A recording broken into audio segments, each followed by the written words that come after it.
欢迎来到小唐漫文屋，爆款影视剧原著小说全文放送，宝子们先订阅后看，暴富暴瘦暴美丽。锦衣卫镇抚司姓陈千世，窦昭略一思忖，就猜到此人是陈家。他记得陈家来见他的时候，还只是锦衣卫的一个小旗，不过几天的功夫，就成了锦衣卫镇抚司的千世。看样子宋墨还真就帮他给石川打了个招呼。不过他没有准备陈家来往，不管出于什么目的，陈家帮了素心是事实。他既然与打劫素心的人没有关系，宋墨帮他出面说项，已还了陈家的人情。窦昭吩咐小丫鬟，赏给那婆子1两银子，至于那些石榴，让那婆子带回去给孙子孙女吃吧。小丫鬟应声而去。陆家二少奶奶奇道：弟妹怎么认识锦衣卫的人？锦衣卫的人名声不好，王公大臣兼谈之色变。窦昭忙道：是世子爷认识的人，为什么要给我们送石榴？等世子爷回来了，问了之后才知道。陆家二少奶奶神色明显的松懈了不少，颇有些语重心长的对窦昭道：延安侯府的世子夫人，景国公府的大姑奶奶，云阳伯侯的四太太，东平伯府的夫人，都是温柔敦厚之人。若是景国公夫人的生辰你能去，我到时候引荐这些人给你认识，也免得你无聊。窦昭听得出他话里的真诚，连连道谢，心里却忍不住闪过一丝怪异之感。从零开始，东平伯府的夫人就是前世和自己女儿一起归了宋墨的女子。这个时候她应该还是花信年纪，嫁给了东平伯没几年。晚上宋墨在灯下看书的时候，窦昭不由抬头打量宋墨。前世宋墨到底有多荒唐呢？他和周夫人等女子在一起的时候，是不是也和自己在一起的时候那样的随性不羁呢？两人在一起时，那些让人面红耳赤的画面在他的脑海里闪过。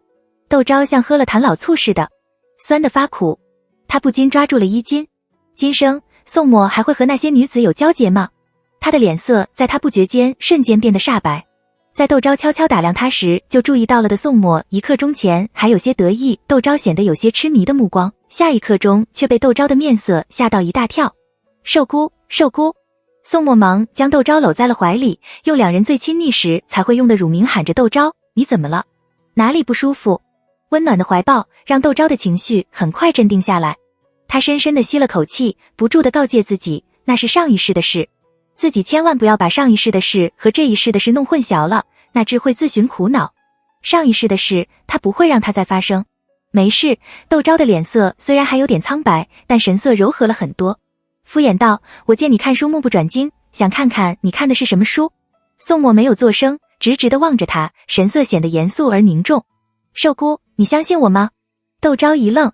宋墨以正色的道：你若是相信我，遇到为难之事的时候，一定要告诉我。他垂下眼睑，眼底有一逝而过的落寞目，在抬睑时目光中只有暖暖的笑意。我在看原内阁大学士陈岩所著的演绎图说，他坐直了身子，将书的封面给窦昭看，他身体的暖意也随着颇此间的距离而变得弱不可察。窦昭心如刀绞，宋墨那么聪明的一个人，他们肌肤相亲，他怎么可能瞒得过他？他装聋作哑，不过是尊重自己意愿罢了，可恨自己还自以为是的觉得这是心痛他。他不禁紧紧地抱住了他的胳膊，想留住那暖意。燕堂，我可能有了。窦昭脸涨得通红，低头盯着炕脊上用金漆描绘的山茶花，喃喃地道：什么？宋墨一时没明白，道：你有什么了？窦昭脸连脖子都红了。两世为人，他还是第一次这么尴尬。上一次她怀孕的消息全是由大夫说出去的，那些年混过的兄弟。可望着宋墨担心急切的样子，他只好再次喃喃地道：我的小日子有些时候没来了。宋墨呆了呆才明白过来，他立刻被巨大的喜悦击中。寿姑，他一跃而起，跳下炕就蹲在了窦昭的跟前。是真的吗？是真的吗？宋墨握着窦昭的手，仰视着窦昭，眼睛亮晶晶的，璀璨如星。可能是。窦昭不敢把话说满，道：要等些日子大夫诊过脉了才知道。宋墨有些傻气的笑，突然啊了一声，流露出几分紧张，低声地问他：那我昨天有没有伤着你？说着他神色中平添了些许的自责，我应该早点想到的，昨天真不该那样待你。男人多半不会注意这些事。窦昭忙道：这件事还没有确定，说不定是我猜错了。这种事怎么会猜错呢？宋墨觉得窦昭这是在安慰他。窦昭只好道：有的时候非常想有个孩子，想多了也会出现怀孕的假象。宋墨呵呵的笑，轻声问：那寿姑也很想要个我们的孩子喽，这算不算是答非所问呢？窦昭冒汗，这都是什么跟什么呀？可这样的猜测却让宋墨觉得十分的高兴，他自顾自地朝着这条路继续往下想，就算是错了也不要紧，我们很快就会有孩子的，全当练习好了。窦昭啼笑皆非，宋墨已显得有些雀跃地站了起来，道：什么时候可以请大夫来诊脉？今天晚上我睡书房吧。你肚子饿不饿？想吃些什么？董琦的夫人怀孕的时候，他曾求酒醋局的人给他弄梅子，现在是冬天，也不知道酒醋局那边还有没有酿酒剩下的梅子，我明天要去趟酒醋局才好。这思绪也跳跃的幅度也太大了吧。窦昭有些傻眼，心里却像冒泡似的，有种美妙的感觉，最少也要喝了腊八粥才知道。他忙打断了宋墨的话，道：你别到处嚷嚷，万一不是，岂不是让人笑话？又道：我挺好的，你不用担心，要吃什么喝什么，自会吩咐甘露他们。宋墨连连点头，却难掩其兴奋，在屋里来来回回的走了好几趟，就要喊甘露，让他拿2床被褥去书房。那自己岂不要给他安排通房？窦昭想想，心里就觉得有些不舒服。他迟疑道：要不你还是歇在内室。说话间，窦昭想到2人成亲之后，宋墨对坊间的兴致勃勃，他又觉得宋墨未必就能忍得住，一时间情绪竟然有些低落，道：算了，你还是睡书房吧。宋墨早已习惯了窦昭的陪伴，不过是照着府里妻子怀孕要和丈夫分室而居的规矩行事罢了。见窦昭留他心中一喜，只当没有听见最后一句话的，笑道：那好，我就留在内室了。他这么说，窦昭反而有些担心起来，犹豫道：你还是睡书房吧。宋墨就和窦昭耍赖，道：谁规定了一定要睡书房？他的话说的有道理，那些寒门小户连被褥都没有多的，妻子怀孕了不也在一个床上睡？窦昭道：那你不许闹腾。宋墨心里有点小小的得意，可见这规矩是活的，有些事还是赖皮点好。他心情大好，笑着戏谑窦昭：只要你不胡闹，我怎么可能胡闹？窦昭想到自己竟然情不能自己的投怀送抱，顿时恼羞成怒，高声喊着甘露。玩笑开过了。宋墨忙把窦昭拉到了自己的怀里，柔声道：好了，别生气了，我逗你开心的呢。撩了帘子，正准备进来的甘露见此情景，自然急急地退了下去。宋墨的声音又软了几分，道：是我从前总觉得自己有点剃头匠挑担了，一头热。一句话说和窦昭羞愧不已，脸上火辣辣地道：不是，如果我怀着身孕，心情大起大落的，于孩子不好，要保持平静的心境。宋墨听着心中一动，道：是不是我规规矩矩的，我们就不用分房而睡？窦昭点了点头。宋墨却患得患失，道：你恐怕也是道听途说吧？如果2人头上有个正经的长辈，他也不用这么的拿不定主意了。他脑子飞快地转了起来，道：舅母不是还有京都吗？要不我们把舅母接过来照顾你几天，怀孕有什么规矩和讲究，我们也就知道了。窦昭前一世全靠自己摸索，这一世听了很感兴趣接，正要和宋墨商量什么时候去接舅母，甘露抱着个匣子，神色惊恐地闯了进来。夫人，不好了，那个陈大人送一来的一匣子石榴，竟然是玉石雕琢的，乍眼一看和真石榴一模一样。他说着都快要哭起来了。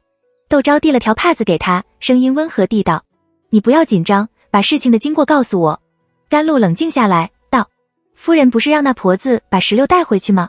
可那婆子说不过是几个石榴而已，她要是带了回去，让陈大人知道她连这点小事都办不好，肯定要撵了她的，就要送给我们姐妹尝尝。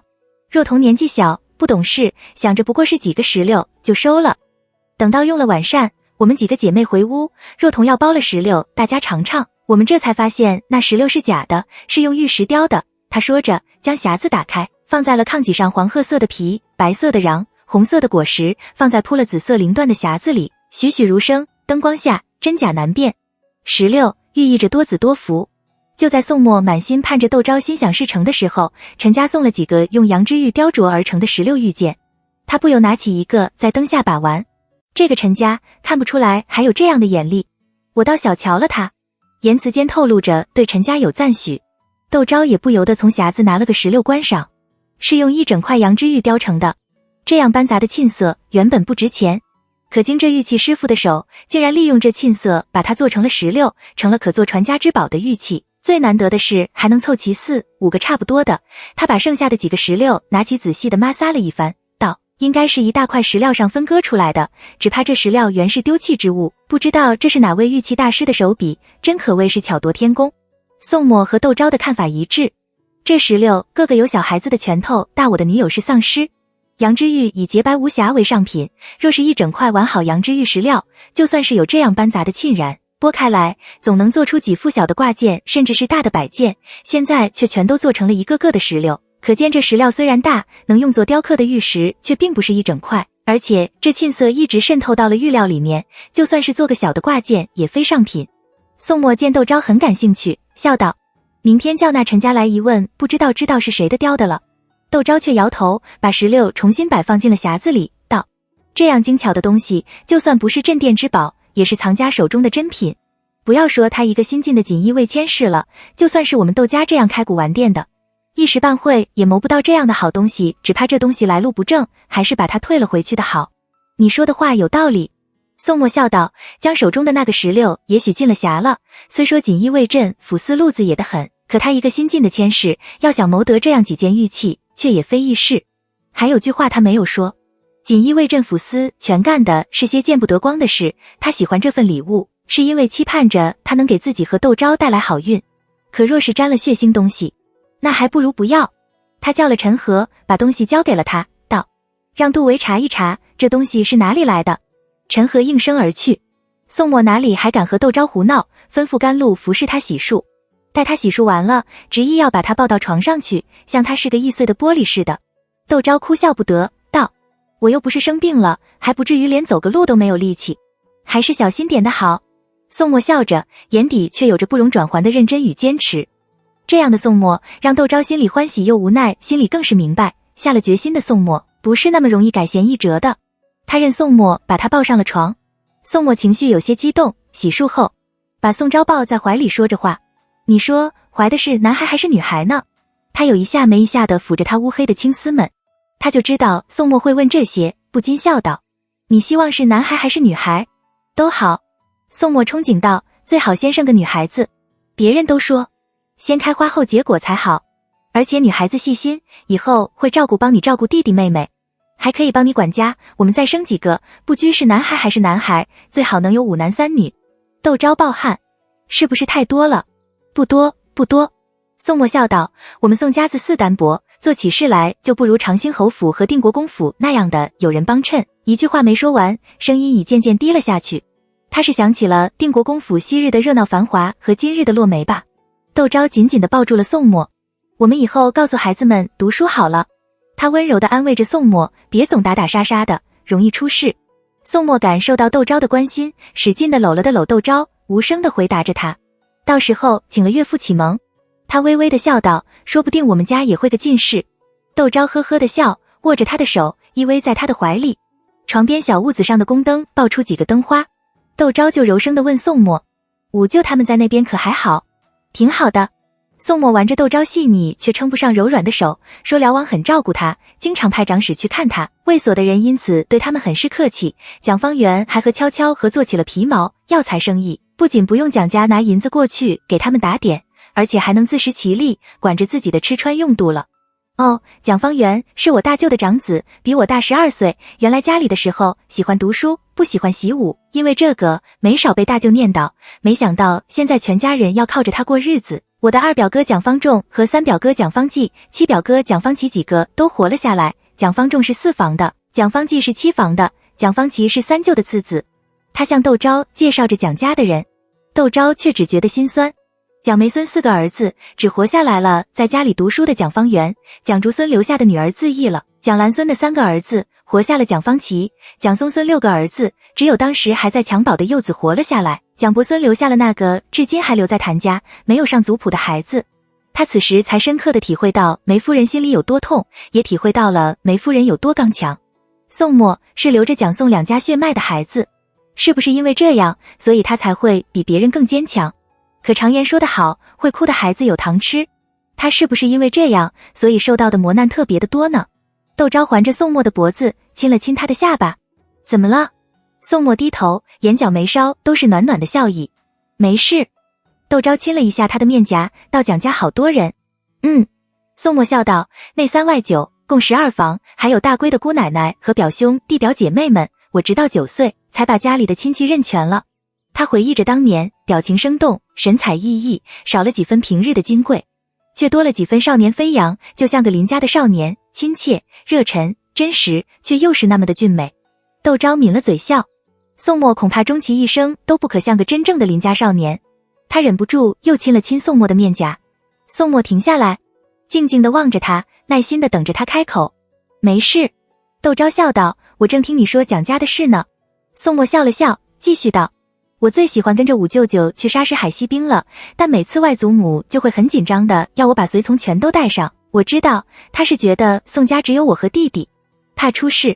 窦昭目不转睛地望着宋墨，笑容一直洋溢在他的脸上。肌肤相亲，自己能让他不能自己，那这算不算是另一种情不自禁呢？宋墨压制着心里的雀跃，尽量让自己的语气显得平淡无奇。相比之下，他好像更喜欢他这样全神贯注、心无旁骛地凝视着他。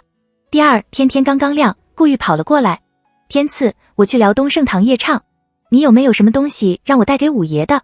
他穿着件玄色狐皮袄子，显得很高兴。宋墨拿了几封信递给顾玉，又递了个大包袱给他。信是给五舅的，包袱是你嫂嫂给你准备的吃食和常用的一些膏药。听说窦昭给他准备了东西，顾玉有些不自在地哦了一声，让身边的随从接过了包袱。宋墨少不得要叮嘱顾玉几句，亲自给顾玉送行。陈曲水求见窦昭。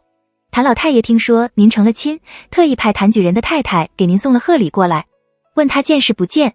不说别的，那孩子如今还养在谭家，窦昭怎能不见？他和陈曲水去了花厅。谭太太年约40，皮肤白皙，身材丰腴，圆圆一张脸，如团月似的，未语先笑，让人看着就觉得亲切。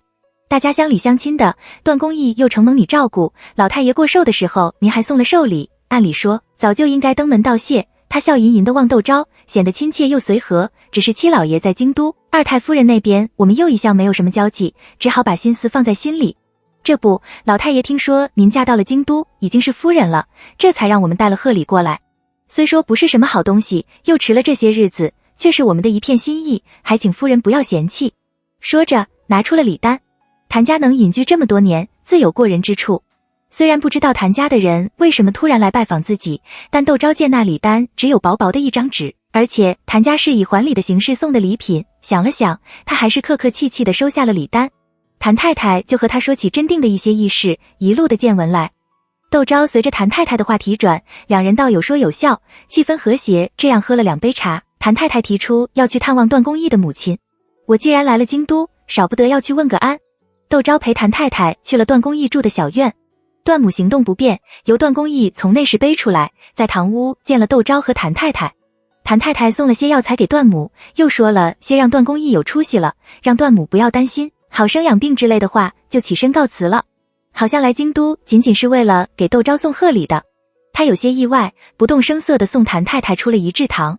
回来的路上，他问陈曲水，您可知道谭太太为何来？陈曲水摇头，也很困惑。窦昭吩咐甘露将谭家的礼单拿过来，也不过是些寻常的屏风、瓷器之类的，精致但称不上贵重。看来只有兵来将挡，水来土淹了。窦昭笑着叹气。送走了谭家庄的人，窦昭松了口气。宋墨到下午有时才回来，他把谭家的来意告诉了他，并开玩笑地问他，你又做什么了？竟然让谭家的人特意从真定跑到京都来向你表明立场。宋墨很是无奈道，谭家多虑了，不说要说他们曾经雪中送炭，就凭他们在江湖中超然的地位，我也会无缘无故的去招惹他们。窦昭不由朝四周望了望，见丫鬟洗衣子都避了出去，悄声道，孩子，五舅有什么打算？那可是他的独子，难道就这样一直养在谭家庄？宋墨目中流露出几分不忍，低声道，这是五舅的意思，说蒋家就算是一时风平波静，也总有惊涛骇浪的一天，谁也不知道以后会怎样。那孩子既然能化险为夷，那是他的命，就不要搅和进来了，也算是为蒋家留一脉骨血。窦昭默然，听蒋伯孙的话，对蒋家的未来是有打算的，但愿他不是个只会纸上谈兵的，能带领蒋家走了低谷。有了孩子的女人特别容易同情那些孩子。宋墨以为窦昭是在为那孩子的坎坷担心，柔声安慰他，塞翁失马，焉知祸福。蒋家现在的处境还是很艰难，孩子留在那里更安全。又道：“你不是说你现在不能大喜大悲吗？我们别想这些事了，用过晚膳，我陪你下棋。”窦昭闻言，心情好了很多，笑道：“顾玉走了。”宋墨应着，揽着窦昭的肩膀进了内室，我把他送出了安定门，他过小年之前会赶回来的。然后说了些送行的情景给他解闷。杜维派了个小厮过来给宋墨回来。那5个16摆件原是陈家死去的干爹陈祖训祖传之物，陈祖训死后，陈家丢了袭职，儿子也受了惊吓病逝了，只有陈祖训的老妻带着媳妇和一个小孙子过日子，又有从前锦衣卫的人去打秋风，家境日益艰难。陈家升了镇抚司佥事之后，就为陈家撑起腰来。后来他要送礼，凑不到银子，陈祖训的老妻知道后，就拿了这个16摆件给他。锦衣卫只要能管事的，个个都身家不菲。陈家这几年在锦衣卫不得志，差点被革职，上下打点，早就把从前跟着陈祖训挣来的那点家散尽了。后来宋墨虽然帮他在汪渊面前说了句话，可这8届上封、结交同僚这等要用银子的地方，还得他自己掏银子。他如今一贫如洗，也是意料之中的事。窦昭沉吟道：“不知道陈家是心甘情愿拿出来的，还是被逼无奈拿出来的？应该是心甘情愿拿出来吧。”小厮笑道：“陈家如今把陈家儿子，指望着他帮着孙子支应门庭呢。”宋墨闻言却沉默了片刻，道：“陈家欠多少银子？”小厮听着一惊，失声道：“世子爷怎么知道那陈家在外面欠了很多银子？”宋墨自从知道窦昭可能有了身孕之后，心情就一直非常的好，闻言不以为忤，道：“这还不知道，陈家虽然家道中落，可那陈祖训毕竟是镇抚司的千户，就算是有从前的同僚落井下石，天子脚下极品侍卫，太平盛世也不可能做得太出格。陈家怎么都还有些老底子？陈家既然指望着陈家帮孙子支应门庭，一损俱损，一荣俱荣，陈家若是能出人头地，陈家也就保住了家业。陈家若是落魄，陈家迟早也会跟着败落，自然会全力支持陈家，而陈家现在也只能在银子上帮陈家。陈家这几年坐吃山空，住的地方还是吝来的，家底如何，一看就知道。陈家焉能不在银钱上支援他2个？可他却送礼都拿不出银子来，可见是窟窿太大，陈家填不起。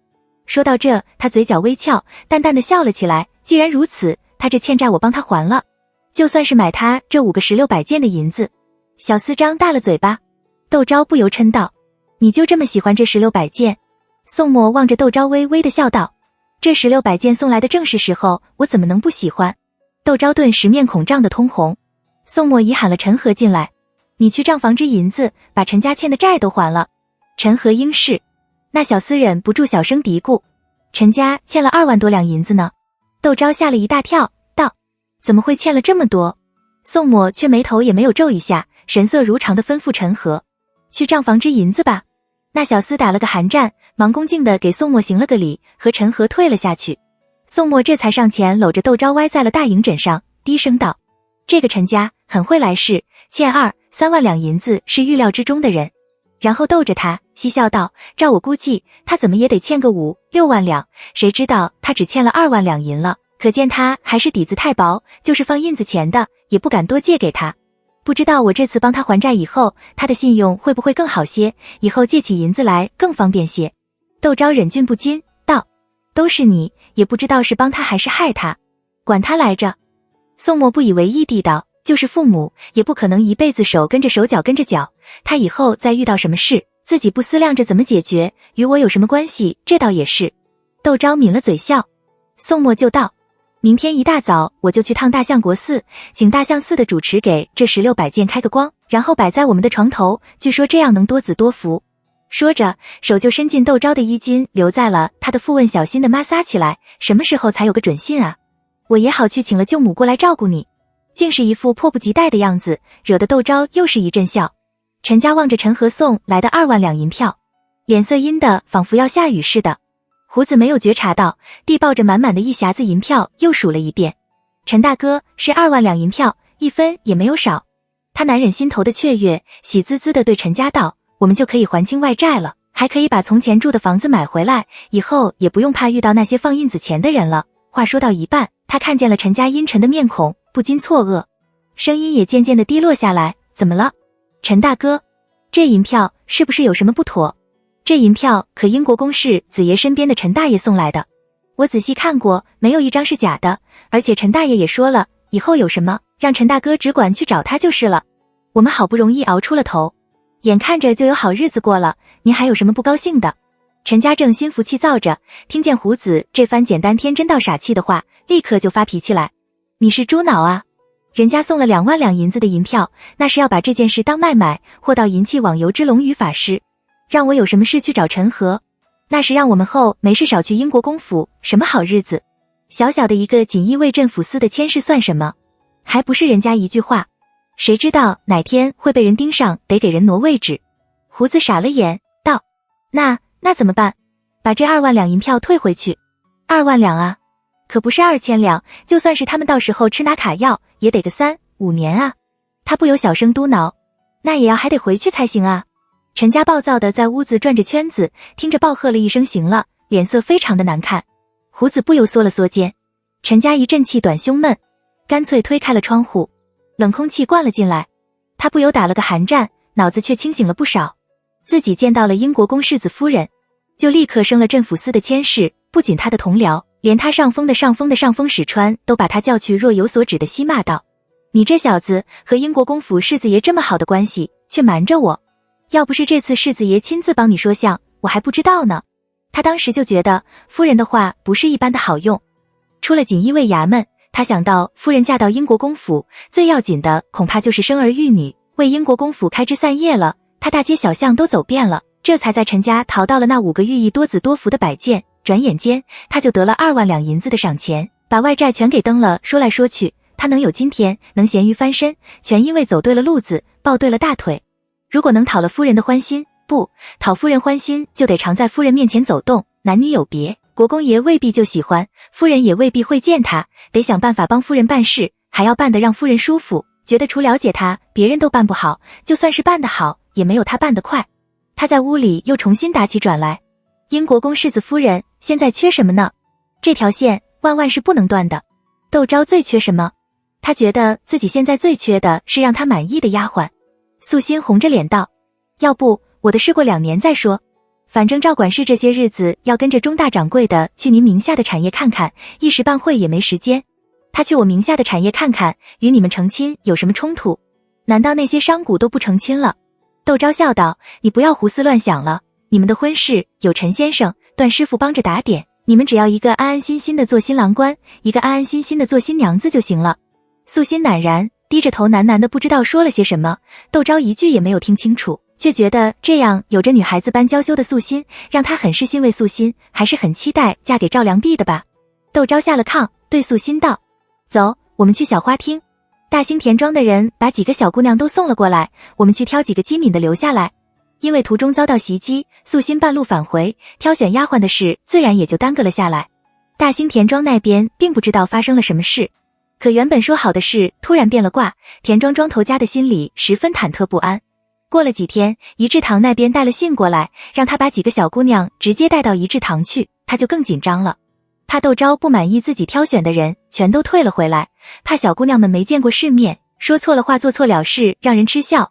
他不住地反复叮嘱几个小姑娘，身子要站直，眼睛不要乱转，说话声音不能太大也不能太小，让几个从小生活在田庄，听祖辈们讲着英国公府如何显赫长大的小姑娘诚惶诚恐，手脚都不知道该怎么放好。窦昭和素心进去的时候，几个小姑娘正白着脸，木头一样的立在厅堂中间。他不由微微的笑了起来，想起前世第一次见到甘露和素绢时的情景，都是从哪几个田庄送过来的。他温声的和庄头家的说着话，几个小姑娘的神色都松动了几分。这2个是我们田庄上的。庄头家的指着小姑娘们一一向窦昭介绍，这个是宛平田庄的，这2个是廊坊那边田庄的，一共是12个小姑娘，年纪都在8、9岁之间，全都是京都附近田庄的，而且祖上几代都是宋家的佃户，有的家中长辈还曾在英国公府当过差。窦昭非常的满意，把几个小姑娘都留了下来，并道：虽说丫鬟小厮是有定数的，可我从真定来京都的时候，身边服侍的只有素心几个跟了过来，他们就当是我的陪嫁丫鬟吧。既是陪嫁的丫鬟，那这月历、4季的衣服就从窦昭陪嫁的嫁妆里出。庄头家的喜出望外，忙屈膝道谢。原本只说要6个人，现在却全留下了，别人不会认为这几个小姑娘都得了夫人的青睐，只会说她在夫人面前有这样的体面。庄头家的不由在心里暗暗感慨，这女子嫁妆丰厚就是不一样，想把人留下就能把人留下。窦昭把几个孩子交给了素心管教，又叫了高兴家进来，领着庄头家的去办几个孩子的卖身文书。这边刚治好了，宋默从武城兵马司衙门回来了。窦昭就问他，你以后是不是就在武城兵马司衙门当值了？不过是暂时的。宋默任由窦昭给自己更衣，笑道，还是以金吾卫那边为主。然后他问起丫鬟的事，听说大兴那边把人都送了过来，有合适的人选吗？我觉得挺好的。窦昭笑着由宋默牵着他在临窗的大炕上坐下，全都留了下来。至于费用由哪边出，窦昭觉得这是小事，没有多说。宋默既然把移至内院交给了窦昭，这些事自然是窦昭说了算，他不会过问。他现在最关心的是窦昭的身体。我走了以后，你又吐了没有？今天早上起来，他吐得昏天暗地道，到了最后连水都吐了出来，把宋默吓呆了，半晌才反应过来，抱着窦昭不停地抚着他的背，安抚着他。没有。窦昭笑道，你走后我一直挺好的，问了高兴家的，他说这是正常情况，让我不要担心，过些日子可能更厉害，但3个月之后就好了。宋默沉吟道，我看还是把舅母接过来吧，有他老人家在，我也放心些。窦昭有经验，倒觉得没什么担心的，但宋默坚持，他也只好应了。第二天一大早，宋默去了静安寺胡同。还好窦世英去了衙门，宋默只说了窦昭不舒服，家里没有个长辈，要请舅母过去住几天。舅母听着，一算日子，顿时就喜出望外，没待宋默把话说完，就站了起身。我知道了，我这就带着他表姐去府上打刀些日子，你公务繁忙，就不用管了，都交给我好了。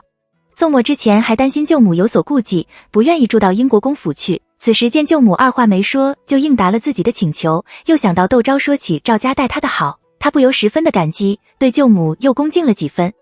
窦世英回到家，听说舅母要去英国公府住几天，大吃一惊，连声问舅母出了什么事，舅母满脸是笑，就透了些风声给窦世英。窦世英怔住，好半天都没有回过神来，但回过神来之后，就一直傻傻的笑。等到宋默来接舅母的时候，窦世英把宋默拉着上上下下好一通打量，最后道，我手里还有些好东西，是专门留给外孙的，你要争气才好。宋默霎时满头是汗，这是他争气就行的吗？可岳父大人已经开了口，他也只能硬着头皮唯唯诺诺的称是。窦世英这才喜笑颜开的放开了宋默，把宋默和舅母赵章如送到了大门口。那边窦昭早收拾好了客房等着舅母，两下相见，说说笑笑，到了半夜才散去。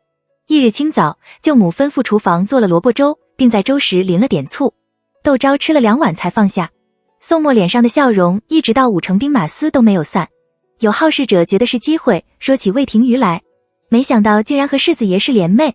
宋默温和地道，在英国公府我是世子，在武城兵马司我是朝廷命官，称呼我大人或是宋千世就行。马屁拍到了马腿上，来人神色善然，自有人告诫他，宋大人来了这些日子，你看见魏大人登门拜访没有？来人脸色大变，拱手行礼，还请兄弟指点指点我。那人朝四周看了看，见没什么人，这才低声道，听说宋大人娶的是窦家嫡女，魏夫人却是因为生母扶正才被认作了嫡女，宋夫人做姑娘的时候就怎么与魏夫人来往，宋大人就更瞧不起魏夫人的出身了。要知道宋大人可是英国公府的嫡长子。来人还是第一次听说这件事，不由急急地道，你还知道些什么？快快告诉我。那人笑了笑，没有作声。来人恍然大悟，忙道，是我考虑不周了，待会下了衙，我们出去喝2盅。那人笑眯眯的点头，今天就叨扰大人了。两人相视而笑，背道而驰。窦昭和舅母赵章如坐在炕上做针线，舅母谆谆教导他，小孩的衣裳要寻些旧衣裳改才行，毛毛糙糙的地方都穿顺了，不会伤了孩子的细皮嫩肉。这女子生产就像过鬼门关，过了3个月，要常在院子里走动，月份越重，越要时要动。为什么宫中的贵人常常难产，那田间的妇人却一生一个？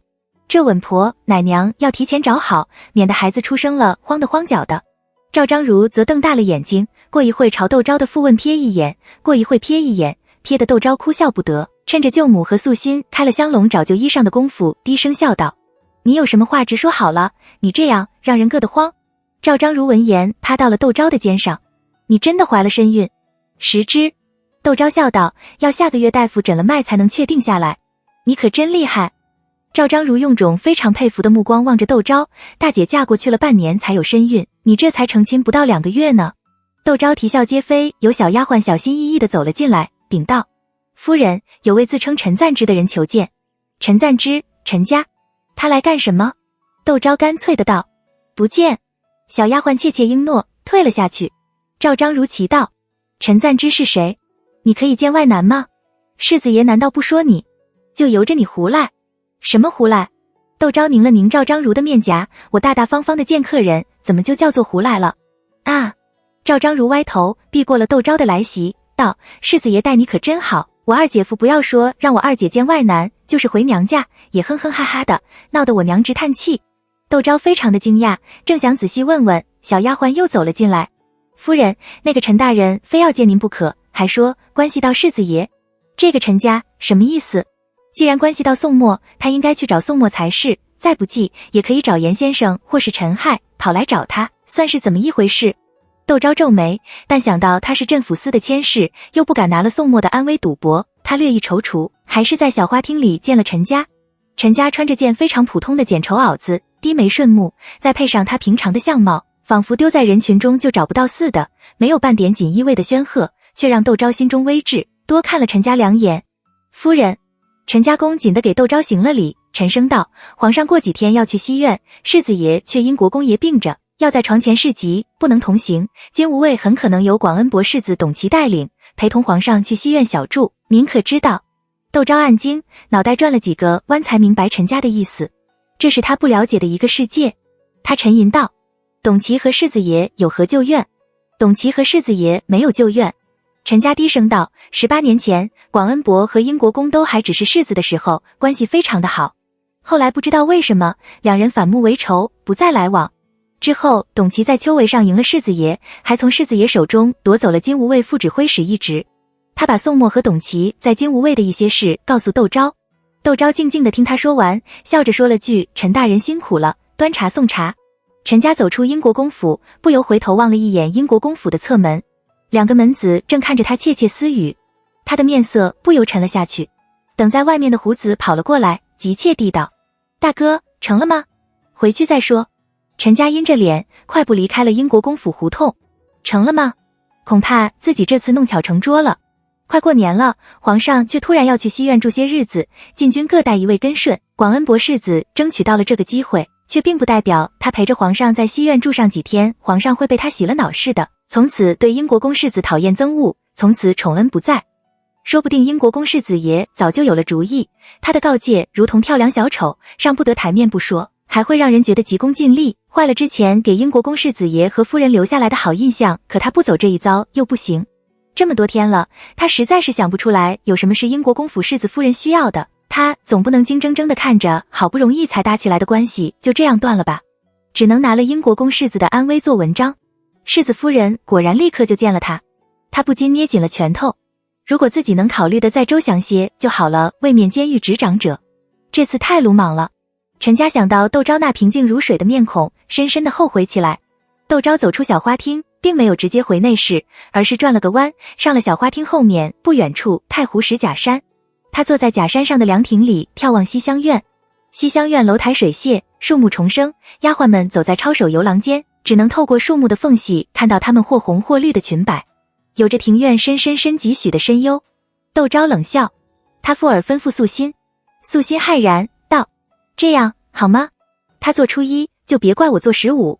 窦昭目光冰冷，你又不是不知道他对世子做过什么。素心躬声应诺，扶着窦昭下了假山。回到内室，窦昭眉眼带笑，神色温和。赵章如道：那姓陈的找你做什么？正和甘露拆旧衣裳的舅母也放下了手中的活，望着窦昭。窦昭在心里苦笑道：陈大人的一个朋友在武城兵马司任职，想和世子见上一面，就求到了我面前。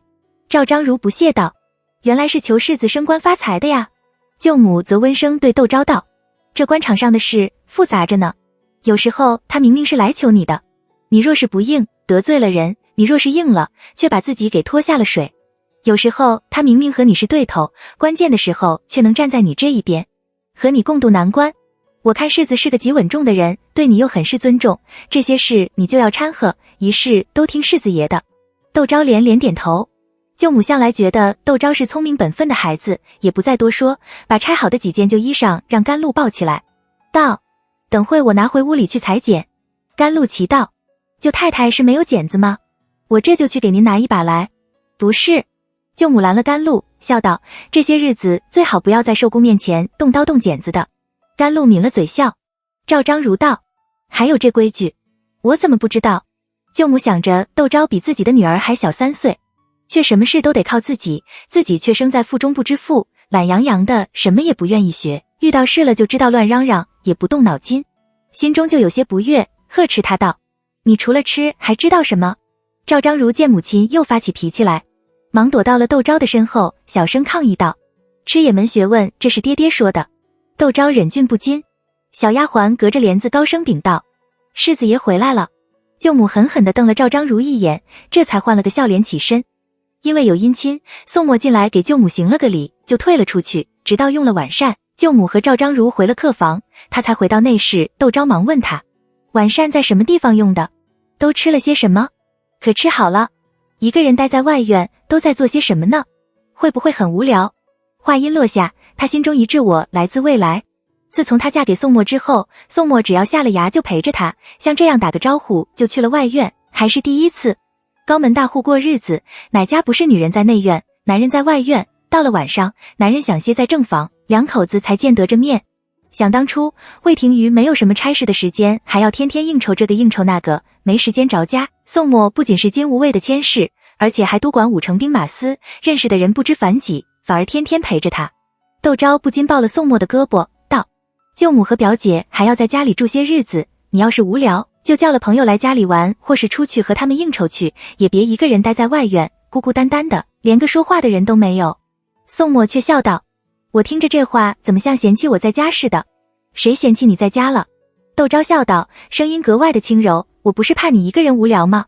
宋墨听着只觉得当气回肠，他温声道：出去应酬也没什么意思，不是喝花酒就是去听曲，闹哄哄的，还不如待在家里呢。窦昭想到魏廷瑜身上偶尔沾染的陌生香粉味，可见男人们的应酬都是大同小异的。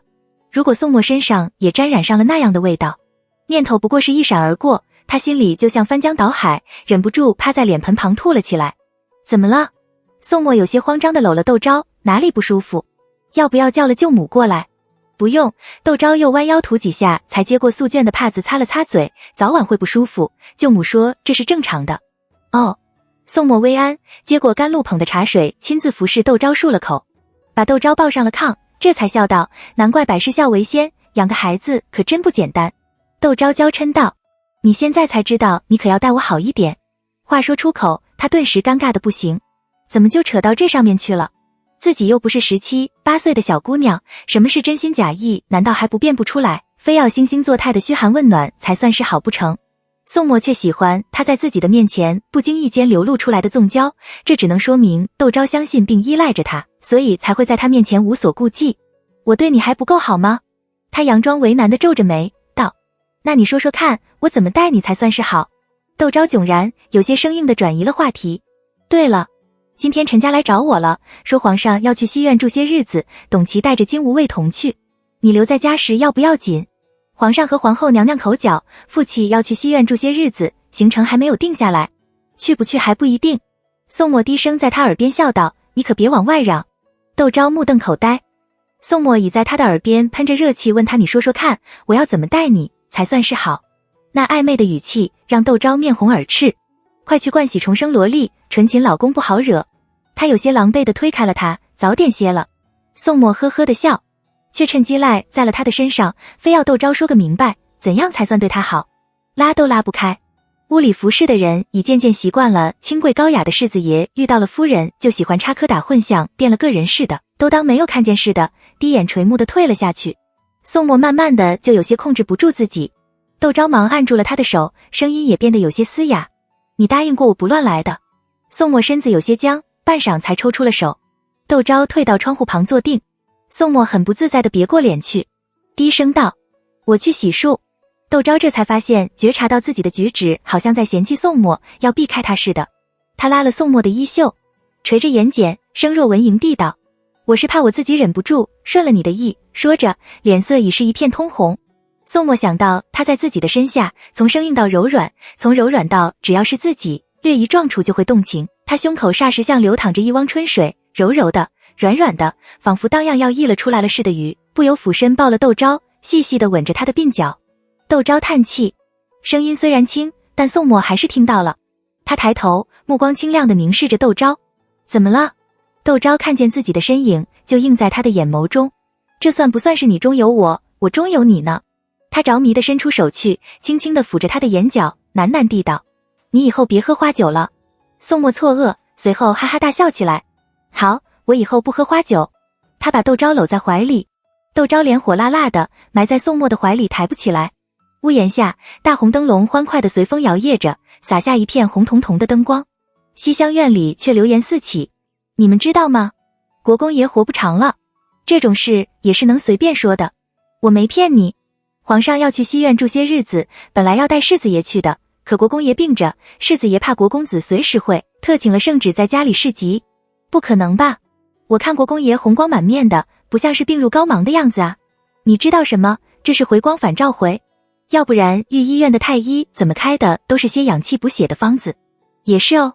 御医院的太医说国公爷是受了风寒，可国公爷一不咳，二不发热，怎么看也不像是风寒，难道真让你给说对了？说话的人声音更小了。我听说仪志堂那边前些日子买了很多香烛和白布回来了。消息传到宋宜春的耳朵里，他嘴都气歪了，一脚就踹在了曾武的小肚子上。去，把那些嚼舌根的东西都给我绑起来，各打50大板，然后找人牙子卖了。曾武吃痛地捂着小肚子，欲言又止。这件事府里已经传遍了，难道要把何府的仆妇都卖了不成？念头闪过，他心里冒出个大胆的想法来了。国公爷不过是要杀鸡给猴看，自己何不趁此机会把那几个不待见自己的家伙交出去，看谁还敢瞧不起他。曾武拿定了主意，忙站了起来，躬身应是，就要退下去，却被站在一旁的陶器重给拦住了。等一等。他朝着国公爷行礼，我看这件事还需从长计议，不如清清楚了这谣言从何而来再做打算。曾武听着，不由在心底暗暗叹了口气。国公爷向来听陶先生的，陶先生这么一说，他想假公济私算是泡了汤。念头一闪而过，曾武惊讶地看着宋宜春，脸色青白地跳了起来。从长计议？一些什么？你没有听见吗？仪志堂买了很多香烛和白皮回来，他们要干什么？咒我死吗？这种大逆不孝的东西，我还要和他讲什么情面？今年我不把那些胆敢在国公府胡说八道的东西打死了，还不知道会有什么更不堪的话传出来呢。我已经忍了他很久了，这次休想我再忍下去。陶器重望着暴躁的宋宜春，无奈地摇了摇头，仍旧大声喊着国公爷，道：您现在不是发脾气处罚人的时候，是要想着怎样证明的时候。证明？宋宜春一愣，正是。陶器重正色地道：您想想，如果这谣言传到了皇上耳朵里，皇上会怎么想？宋宜春脑子有点传不过来，茫然地道：这与皇上有何关系？陶器重只好压低了声音道：您已经病了这么长时间了，武军都督府那边的差事却不能一直就这样放着。如果这话传到皇上耳朵里，如果又有心人推波助澜，国公爷这掌印都督的差事，恐怕人换人吧。失去了武军都督府掌印都督的官衔，他又拿什么压制宋墨呢？宋家春心中一凛，渐渐冷静下来，可一冷静下来，又气得到吐血，愤然地道：难道就这样算了不成？退一步海阔天空。陶器重只得安慰宋宜春，国公爷应该以大局为重，要想收拾几个嚼舌根的仆妇，什么时候不能收拾，何必在这个时候？别人还以为我们恼羞成怒，要掩饰你的病情，万一惹得皇上派了宫中的内侍前来探病，甚至让御医院把你的方子呈上去，那可就麻烦了。宋宜春的一双手紧攥成拳，指甲扎进了掌心。不行，不能就这样放过那个小畜生。他红着眼睛在屋子里打着转，像被困在牢笼里走不出来似的暴力。府里的这些狗东西们都长着双势利眼，我要是就这样放过了那个小畜生，我以后还拿什么管束那些狗东西？竟然把账全算到了宋墨的头上。陶器重苦笑道：国公爷，我看这件事未必就是世子爷做的。如果是世子爷，他只怕早就买通那些内侍，在皇上面前给您上眼药了，又怎么会用如此幼稚的手段？一席话说的宋宜春神色微滞，心里不得不承认陶器重的话有道理，可让他承认并相信这不是宋墨做的，他又很不甘心，一时间脸色阴晴不定，晦涩难明陶器重看得清楚，忙用种商量的口吻对宋宜春道：要不您这2天就消了病假回五军都督府当差，我来查这谣言到底是从何而来。宋宜春没有作声，继续在屋里打着圈，却也不再提让曾武拿人的事了。陶器重松了口气，宋默却觉得奇怪，问严朝清：这是谁造的谣？逼得父亲不得不病愈，父亲恐怕气得不轻。严朝清笑道：我也觉得奇怪，查了查也没有查出个头绪来。若是世子爷想知道，我再让杜维去查查，也许能查出些什么。算了。宋默道：父亲只要痊愈，这件事就不攻而破有。父亲现在视我为眼中钉，肉中刺，只要不是和早于他的事合话，他都会认为是我做的，我也不想去讨这个嫌。随他去吧。严朝聊笑了笑，说起另一件事，与此相关的一件事来。国公爷被人劫持素心等人的事，您看是不是和夫人说说，让夫人心里也有个数，以后行事也留个心眼。夫人那边的陈先生、段护卫都不是寻常之辈，知道了事情的缘由，自会想办法护了夫人的周全，总比我们这样死着强。宋默笑道：这件事自然要告诉夫人。随后想到自己出来了1天，还没有见到窦昭，也不知道他今天在做些什么，突然间就有种归心似箭的感觉。他站了起来：我明天要进宫一趟，先生也早点些了吧。严朝清送宋默出了书房，宋默的身影很快消失在了垂花门。刚才在书房里倒茶的武姨出现在了严朝清身边，踌躇地道：这件事是夫人干的，不告诉世子爷，合适吗？有什么不合适的？严朝清笑道：夫人又没有伤着国公爷一汗毛，不过是私底下抱怨了几句，被那些不知道轻重的丫鬟婆子传了出去，有什么大惊小怪的，还传到世子爷的耳朵里去。国公爷和世子爷毕竟是父子，可夫人和世子爷却是夫妻，夫人一心一意地向着世子爷，我们这些做下人应该高兴才是。武姨点头笑道：我也觉得夫人这么做挺解气，这下子国公爷不敢再随便病了吧。严朝清笑了起来。听说宋宜春痊愈，已经开始在五军都督府当差的窦昭也笑了起来。素心不由感慨，说出去谁相信啊？堂堂英国公竟然因为儿媳妇的嫁妆太丰厚，气得病倒了。病倒了不说，因为想知道儿媳妇到底有多少陪嫁，暗地里打听不到，就派护卫劫持儿媳妇贴身的丫鬟，想从贴身的丫鬟嘴里问出儿媳妇名下的产业从何而来。窦昭也有些无奈，调侃素心道：这正好说明你治下有方，连英国公都打听不到我屋里的人，只好铤而走险，有了忌婚招。素心摇着头笑。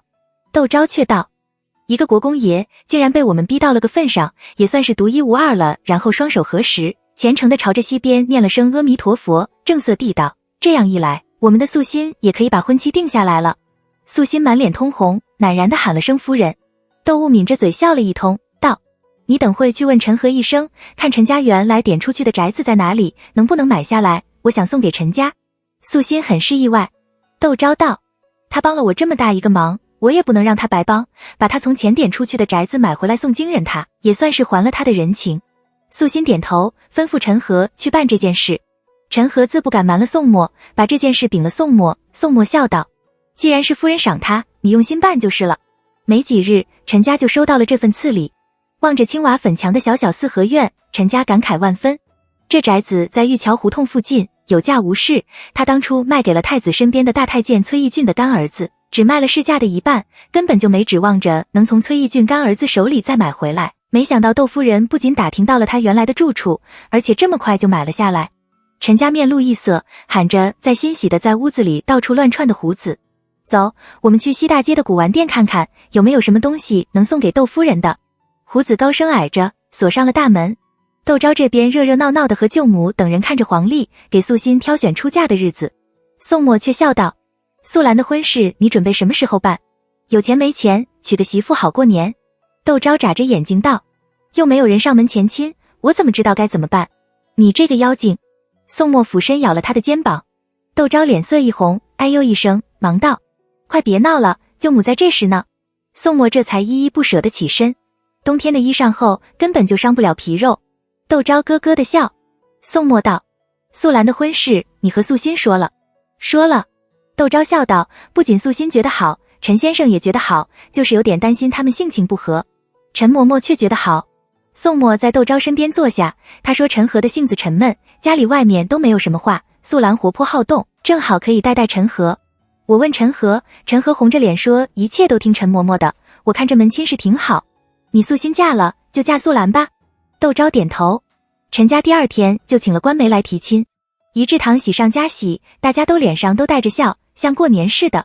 宋默道，这2天我们去趟东宫吧。我们成亲之前，太子殿下曾让我带着你进宫去给太子妃请安，按理你回娘家住了对月，我们就已经礼成，可以随意走动了，谁知道父亲却病了，要会喜乐，去东宫的事就这样耽搁下来。现在父亲痊愈了，我们也应该去给太子和太子妃请个安了。太子妃陈氏，通州人，父亲陈克，共生，母亲贺氏，举人之女，承平10年被选为太子妃，知书达理，容颜出色，先后为太子诞下3子。承平20年宫变，太子妃和3位皇孙被困中翠宫，活活饿死，据说死前太子妃曾割肉喂子。窦昭默默地走在通往中翠宫的路上，胸口仿佛被块大石头压着似的难受。宋默悄悄地握了握他的手，低声安慰他，没事，太子和太子妃都是很好说话的人。窦昭长长地透了口气，对宋默展颜微笑，轻声道，我没事，你不用担心。宋默点了点头，眉宇间的担忧却没有散去。他不禁暗暗思忖，窦昭可能怀了身孕，而且是最关键的前3个月，宫中不能坐轿，这个时候带了窦昭来给太子妃请安，是不是不太合适？可若是不来，又不免有不敬的嫌疑。等到太子妃母仪天下，窦昭这个正3品的夫人，每年过节初1、15都得进宫给皇后和皇太后等人请安，谁又敢保证今日太子妃明日的皇后娘娘不会给窦昭穿小鞋？想想他都心疼，得想个法子让窦昭以后少进宫才是。2人各怀心事，默默地跟着内侍进了东宫。太子身边的大太监崔义俊已在东宫门口等。他30来岁，清瘦文雅，笑容温和，对他们恭敬又不失从容，气度非常。窦昭只听说过这个人，两世为人，他还是第一次和他打交道。前世太子被射杀，他护着太子妃和3位皇太孙逃出东宫，想前往慈宁宫向皇太后求救，途中被当时的金吾卫射杀，太子妃和3位皇太孙也因此被困中翠宫。窦昭望着和宋默寒暄的崔义俊，心情十分的怪异。崔义俊却突然望了过来，目中含笑地朝着他颔首，温文尔雅，如饱读诗书的士子，哪里有半点太监的卑琐？窦昭想到了汪渊，慈眉善目，如胸怀坦荡的长者，实际上却比任何一个人都心胸狭窄，睚眦必报。他不由暗暗感叹，可见不管是什么人，做到了顶尖，都不是等闲之辈，都不能以貌取人。窦昭不敢马虎，微微屈膝，朝着崔义俊行了个服礼。崔义俊很是意外，但很快就神色如常，笑容和气地请宋默和窦昭进了东宫。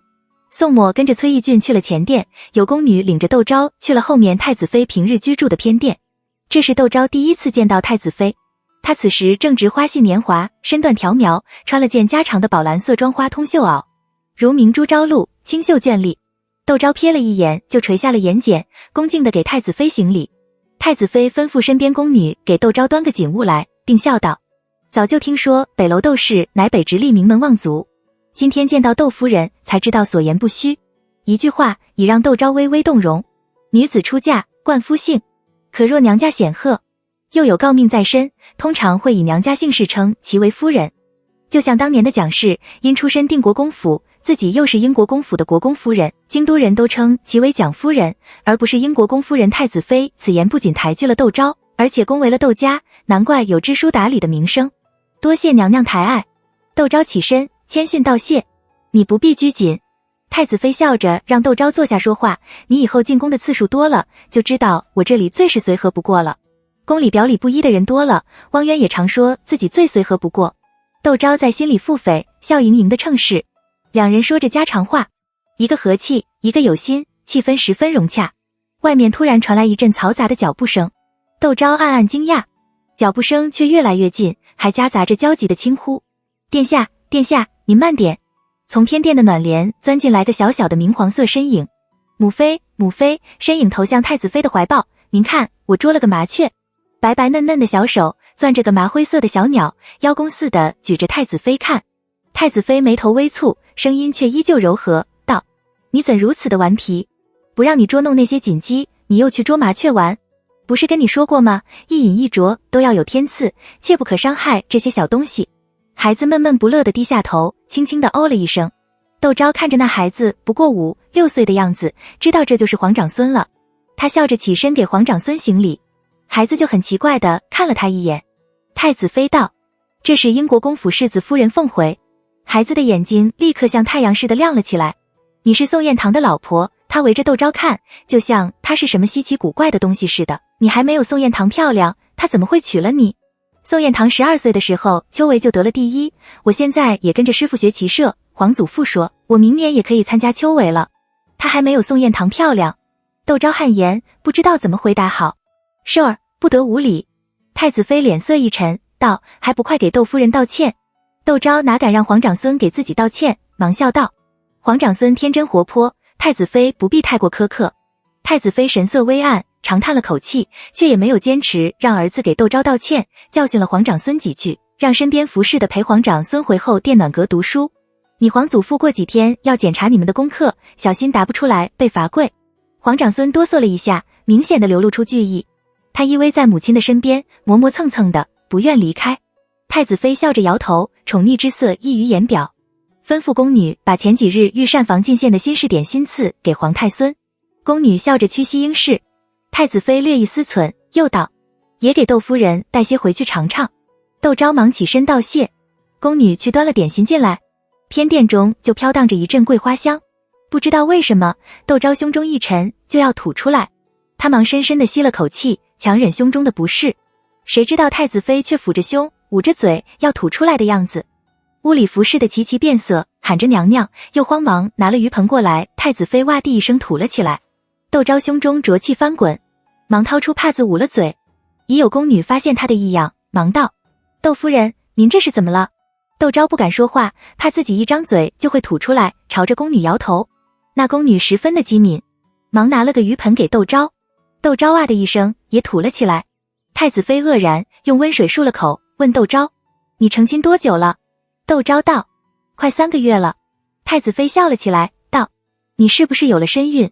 笑容已不同刚才的客气有礼，而是一直笑得亲切欢畅。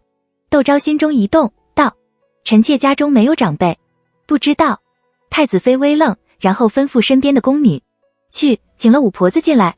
窦昭在宫女的服侍下漱口，一个稳健的四旬妇人跟着宫女走了进来。太子妃吩咐那妇人：你给英国公世子夫人诊诊脉。妇人恭谨的称是，已有宫女拿了脉诊，端了茶几放锦物过来。窦昭伸手由那妇人诊脉。太子妃向他引荐那妇人，是石太妃介绍的，寿儿、福儿都是他接的生。石太妃是长兴侯石家的姑娘。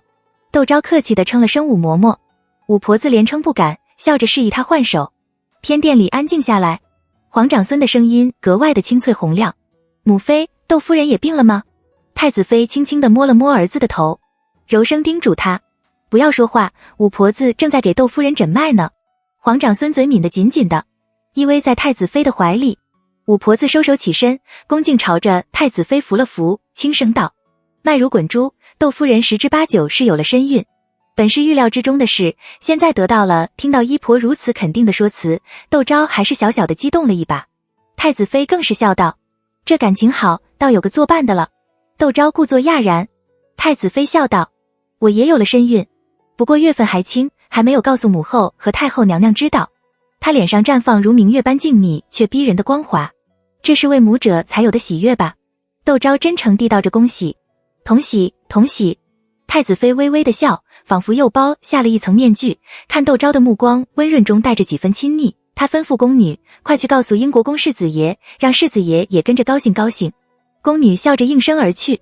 点心被撒了下去，宫女们捧了放着苹果、香橼、佛手的果盆进来，屋子里飘荡着水果的清香。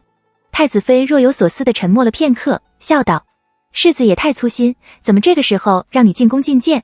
这样，我身边的王嬷嬷很会照顾人，我让她去你府上住些日子，帮你带2个老成的妇人出来，你以后身边也有人照顾。窦昭额头冒汗。太子妃显然对他的事情很了解，以为英国公府和他娘家都没有长辈，不懂这些生养之事，所以派了身边懂生养的嬷嬷去家里指点他身边的人，这是大恩赐，可也是麻烦。从今以后，他们和太子怎么撇得清？窦昭忙笑道：怎敢劳动娘娘身边的嬷嬷？臣妾只是一时不知，娘家长辈得了喜讯，想来会派人来照顾臣妾的。可能会得罪太子妃，可总比搅和到夺嫡里面强啊。太子妃头上还有皇太后，皇后窦昭怀了身体，皇太后和皇后还没有什么表示，他就赐了人去照顾，未免有些喧宾夺主，失了主动。太子妃思忖片刻，笑道：也好，免得你不自在。这件事就这样接过去了。前殿得了喜讯，不仅宋墨高兴，就是太子也很高兴，派了人来问，还让太子妃赏安胎的药材。偏殿喜气洋洋的。皇长孙人小鬼大，盯着窦昭的肚子不放，问窦昭：窦夫人也要生妹妹了吗？窦昭还没有开口说话，太子妃已轻声呵斥他道：窦夫人要生弟弟。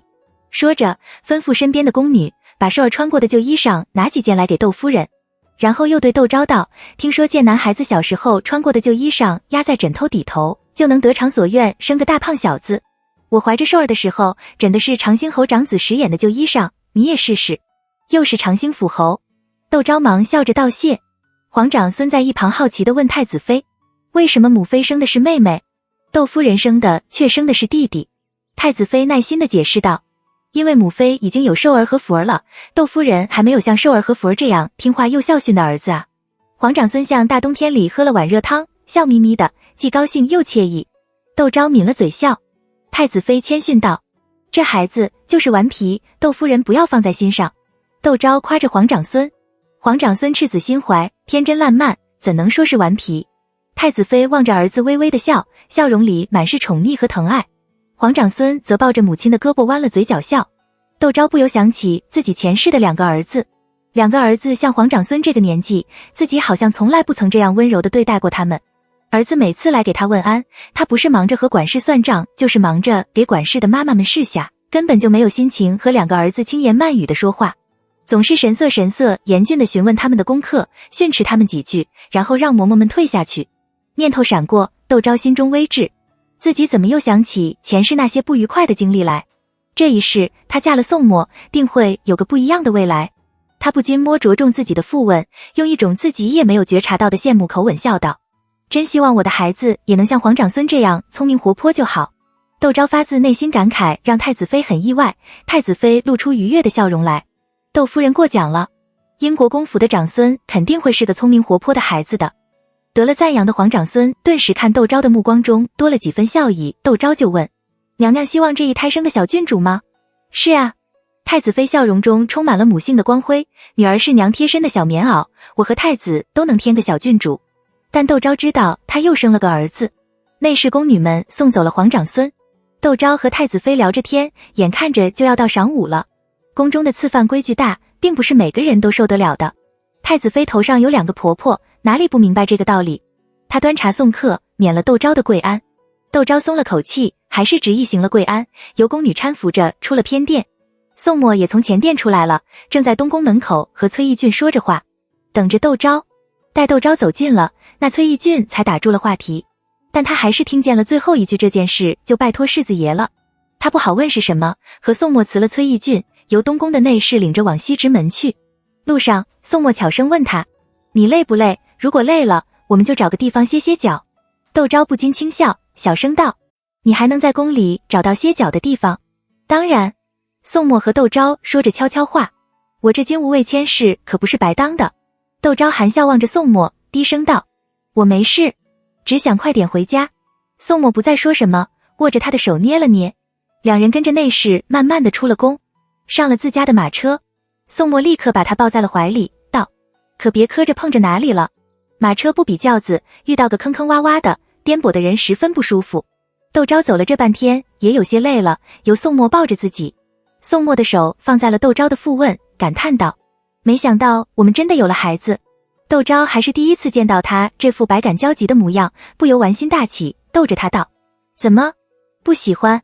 宋墨突然拍了一下他的屁股，道：又睁眼说瞎话的唬弄我。窦昭被宋墨轻浮的举动吓了一大跳，哎呦一声，拿了眼睛瞪他。宋墨眯着眼睛笑，脸上透着美玉般的静雅光华。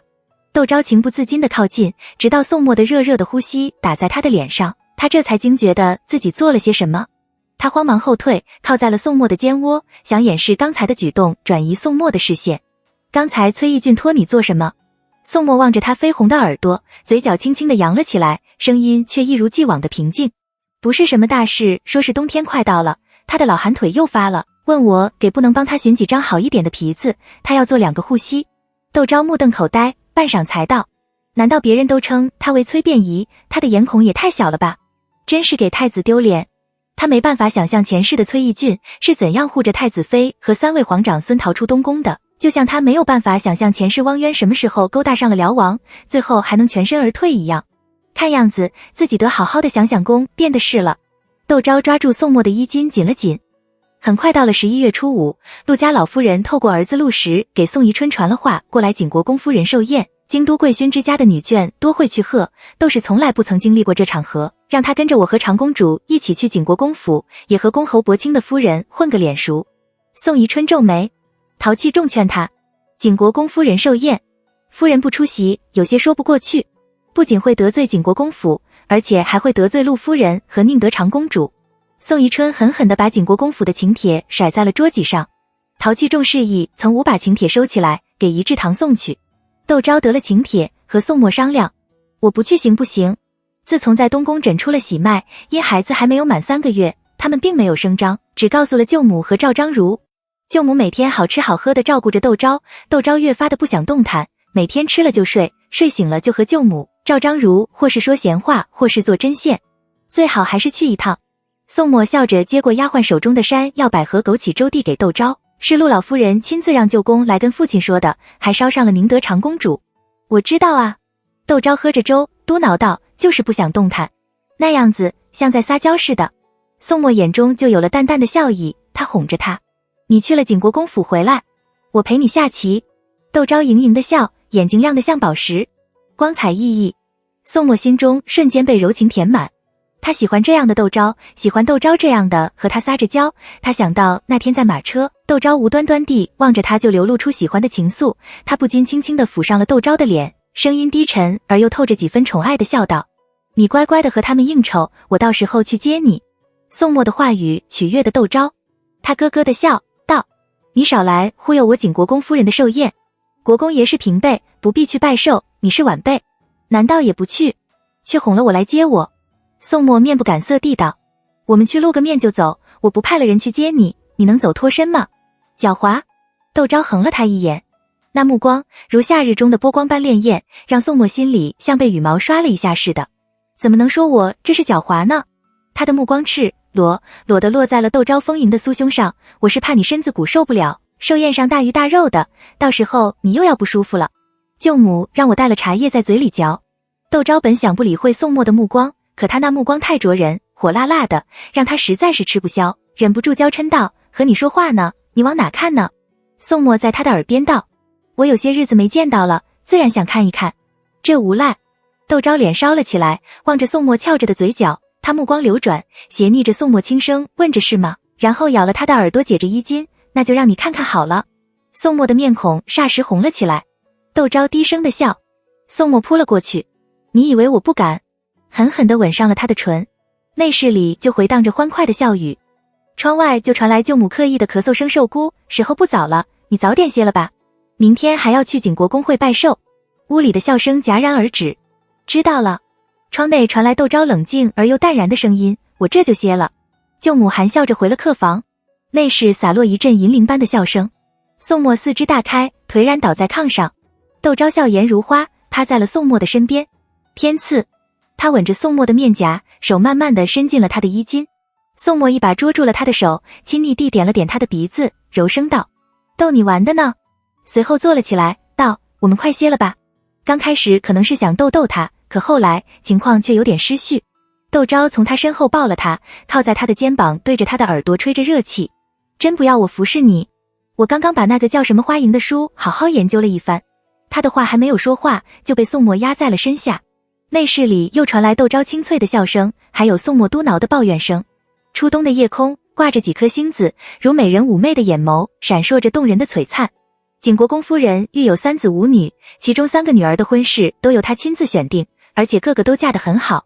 特别是长女夏嫁给了翰林院编修夏冰的长子夏婉。当初人人都觉得景国公府的大小姐太委屈，可随着夏婉于承平8年进士及第，承平11年做了刑部给事中，到去年着了浙江巡抚之后，再也没有人这么认为了，反而赞扬其景国公夫人慧眼识珠，找了个好女婿。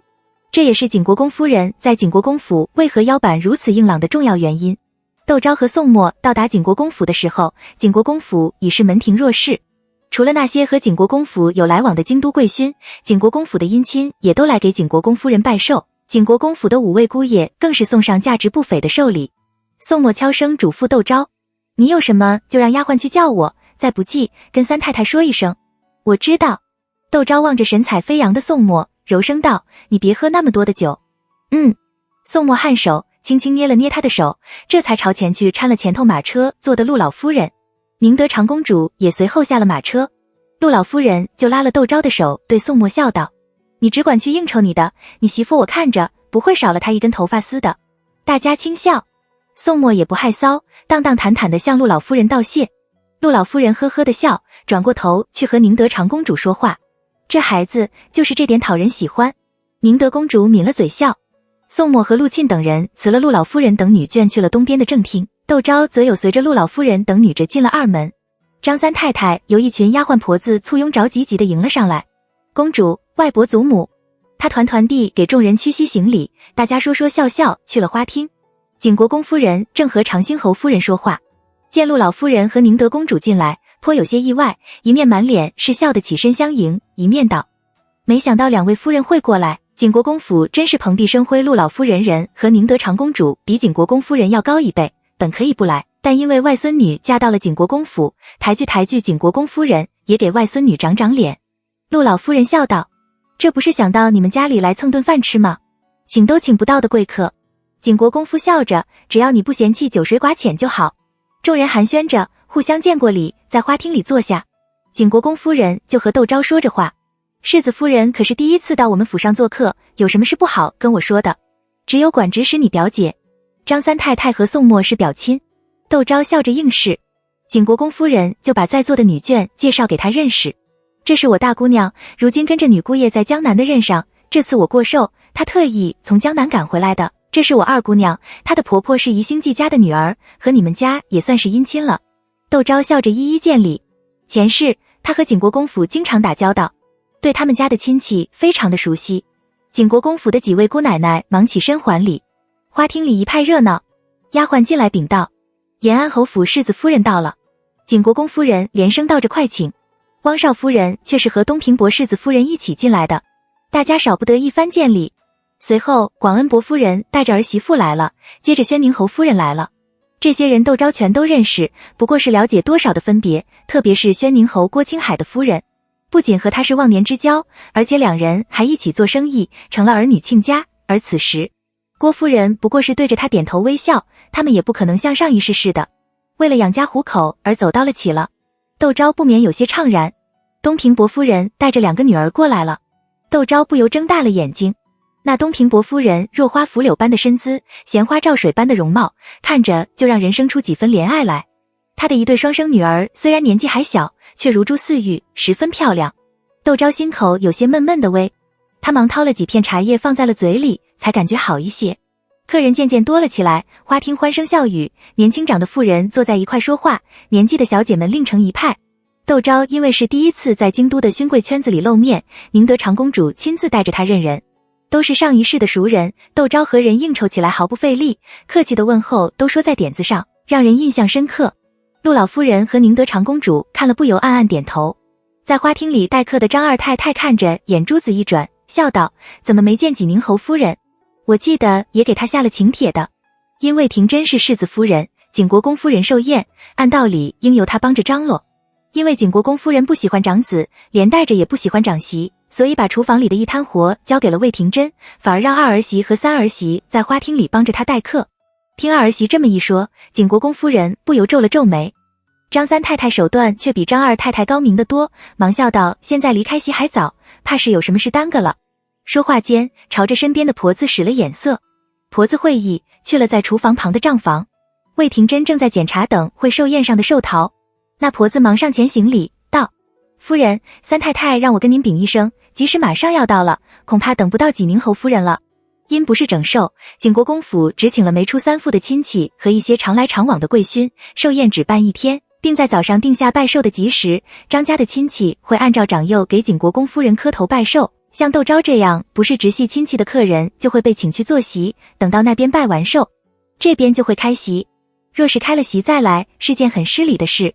魏廷珍心中勃然大怒，窦明这样简直就是在打他的脸，根本没有把他放在心上。他在心里把窦明骂了个狗血淋头，可当着张三太太身边的婆子，他却不敢流露出一丝的异色，而是笑道：济宁侯府离这里远一点，多半是路上耽搁了，我这就派人去看看。然后塞个红包给他，道：代我向三太太道声谢。婆子欢天喜地走了，魏廷珍却被气得鞋疼。好在派出去的人很快就有了回音，济宁后和夫人已经到了门口。现人多眼杂，还是等这个事过去了再说吧。魏廷珍点头，去灶房尝了尝等会上要送到寿宴上的几道菜。在景国公府门前下了马车的魏廷瑜和窦明的脸色都不怎么好看。魏廷瑜冲着窦明说了勾你等会见姐姐，帮姐姐招待一下客人，为姐姐分些忧，就转移去了前院的花厅。窦明望着魏廷瑜的背景冷笑了数声，这才由丫鬟扶着，跟着张家的管事妈妈进了垂花门。花厅里珠光宝气，笑语殷殷。他拜见了景国公夫人，景国公夫人忙让他快起来，快起来。窦明含笑站了起来，却看见了坐在景国公夫人身边锦物上的窦昭。他怎么来了？窦明错愕。窦昭已笑着朝他点了点头。窦明目光沉了下去，景国公夫人就朝着窦昭招着手，对窦明道：你瞧，是谁在我身边？几个魏小姐还好，在一起玩得不亦乐乎，坐在景国公夫人身边的那妇人却都瞪大了眼睛看着他们。窦昭不由叹气，淡淡的和窦明打了个招呼。窦明也不傻，尽管一方帕子快要被他揉成了咸菜，但他还是识时务的轻轻喊了声姐姐。就有人看了看窦昭，又看了看窦明，笑道：说起来，窦家的两位小姐嫁得可真不错，长女做了英国公世子，次女又做了济宁夏侯府夫人，一门两夫人，比那一门三进士可难多了。大家哈哈大笑。就有人接口道：难得的是窦家四小姐嫁了，娘家还给她添妆。窦明愣住，添妆？给窦昭添妆？他怎么不知道？窦明眼底闪过一丝茫然，朝窦昭望去，就看见窦昭坐在那里笑盈盈的，半是玩笑半是认真地道：不过是父亲疼爱女儿出嫁了，为媳不佳，想让夫家高看我一眼罢了，这就是承认了。众人哗然。窦昭出嫁时那一台银票很多人记忆犹新，宁德长公主就笑道：你们听听就算了，可不要乱说。想当初那一台10两面额的银票就让人眼红的铤而走险，这要是知道寿姑名下有多少产业，还不得又把那些不要命了的劫匪给惹来啊。众人七嘴八舌地表示自己不是那种喜八卦的人，却又个个争先恐后地打听着窦昭的隐私。窦夫人，这次窦大人还是送您银票吗？窦夫人，窦家给您添香的事，我们还是第一次听说。难道令尊怕像上次一个样被贼惦记，所以你们才不声张？为什么不在出嫁的时候写在陪嫁的单子上要添香啊？肯定是多惜很多，怕被贼人知道了。一时间大家都对这个话题非常的感兴趣，就有人打趣窦明，这里还坐着个闷声发大财的。是啊，是啊。有人附和，济宁后夫人得了多少添妆？窦明手直哆嗦，半晌才压住了胸中的愤懑，笑道：父亲最是宠爱姐姐，姐姐有的，我未必有，你别闹我，去问我姐姐去。心时却想着那一台银票，魏廷珍让他回去向父亲讨，他却没有这么厚的脸皮，可心里到底是不知道，回去让人打听了一下，这才知道原来这台银票是为自己准备。他气得几天都没有吃饭，还不敢魏廷瑜说，怕魏廷瑜听了后悔娶了自己。可没想到还有更过分的事等着他，父亲竟然私下里还给窦昭添了妆。如果不是今天有人说漏了嘴，父亲是不是准备瞒他一辈子呢？窦明心里漫过一层冷水，冻得他直打寒战，心里有了事，说话做事不免走神。快到拜寿的吉时时，景国公夫人的孙子、孙女、外孙、外孙女在各自的丫鬟、婆子的簇拥下出现在了花厅，这个给外祖母磕头，那个给舅母磕头，一阵笑语喧嚣之后，魏廷珍出现了花厅，请了诸位女眷仪到前面的水榭入，并道：水榭边搭了戏台子，夫人们等会可以边喝酒边听戏。大家笑盈盈的起身往水榭去。长兴侯夫人十分机敏地扶了宁德长公主，领头走在前面，又扭了头和陆老夫人说话：你这身丁香色葫芦尾的妆花被子可真漂亮，我还是第一次见着，应该是今年江南织造进贡的新花色。陆老夫人呵呵笑道：你这孩子嘴上抹了蜜似的，我可不是你婆婆，没东西赏你。长兴侯夫人笑道：瞧您说的，您心里头高兴，可比赏我什么东西都好。陆老夫人就和宁德长公主笑道：“您看，还说不是在恭维我。”宁德长公主忍俊不禁，也开着长兴侯夫人的玩笑：“你放心，下次我遇到你婆婆，一定好好的夸奖你一番。”众人哈哈的笑，被陆老夫人像孩子似的牵着手的窦昭也跟着笑。长兴侯夫人就对窦昭道：“英国公世子夫人是第一次出来串门，我是胡闹惯了的，你可不要放在心上，等会你和我们一起做，也好服侍长公主和陆老夫人，也免得梁老觉得我是在和他们客气，待他十分的亲切。”长兴侯府因为和皇家联姻，向来觉得自己是勋贵圈子里的头一份，前世可是眼角也不扫他一下的。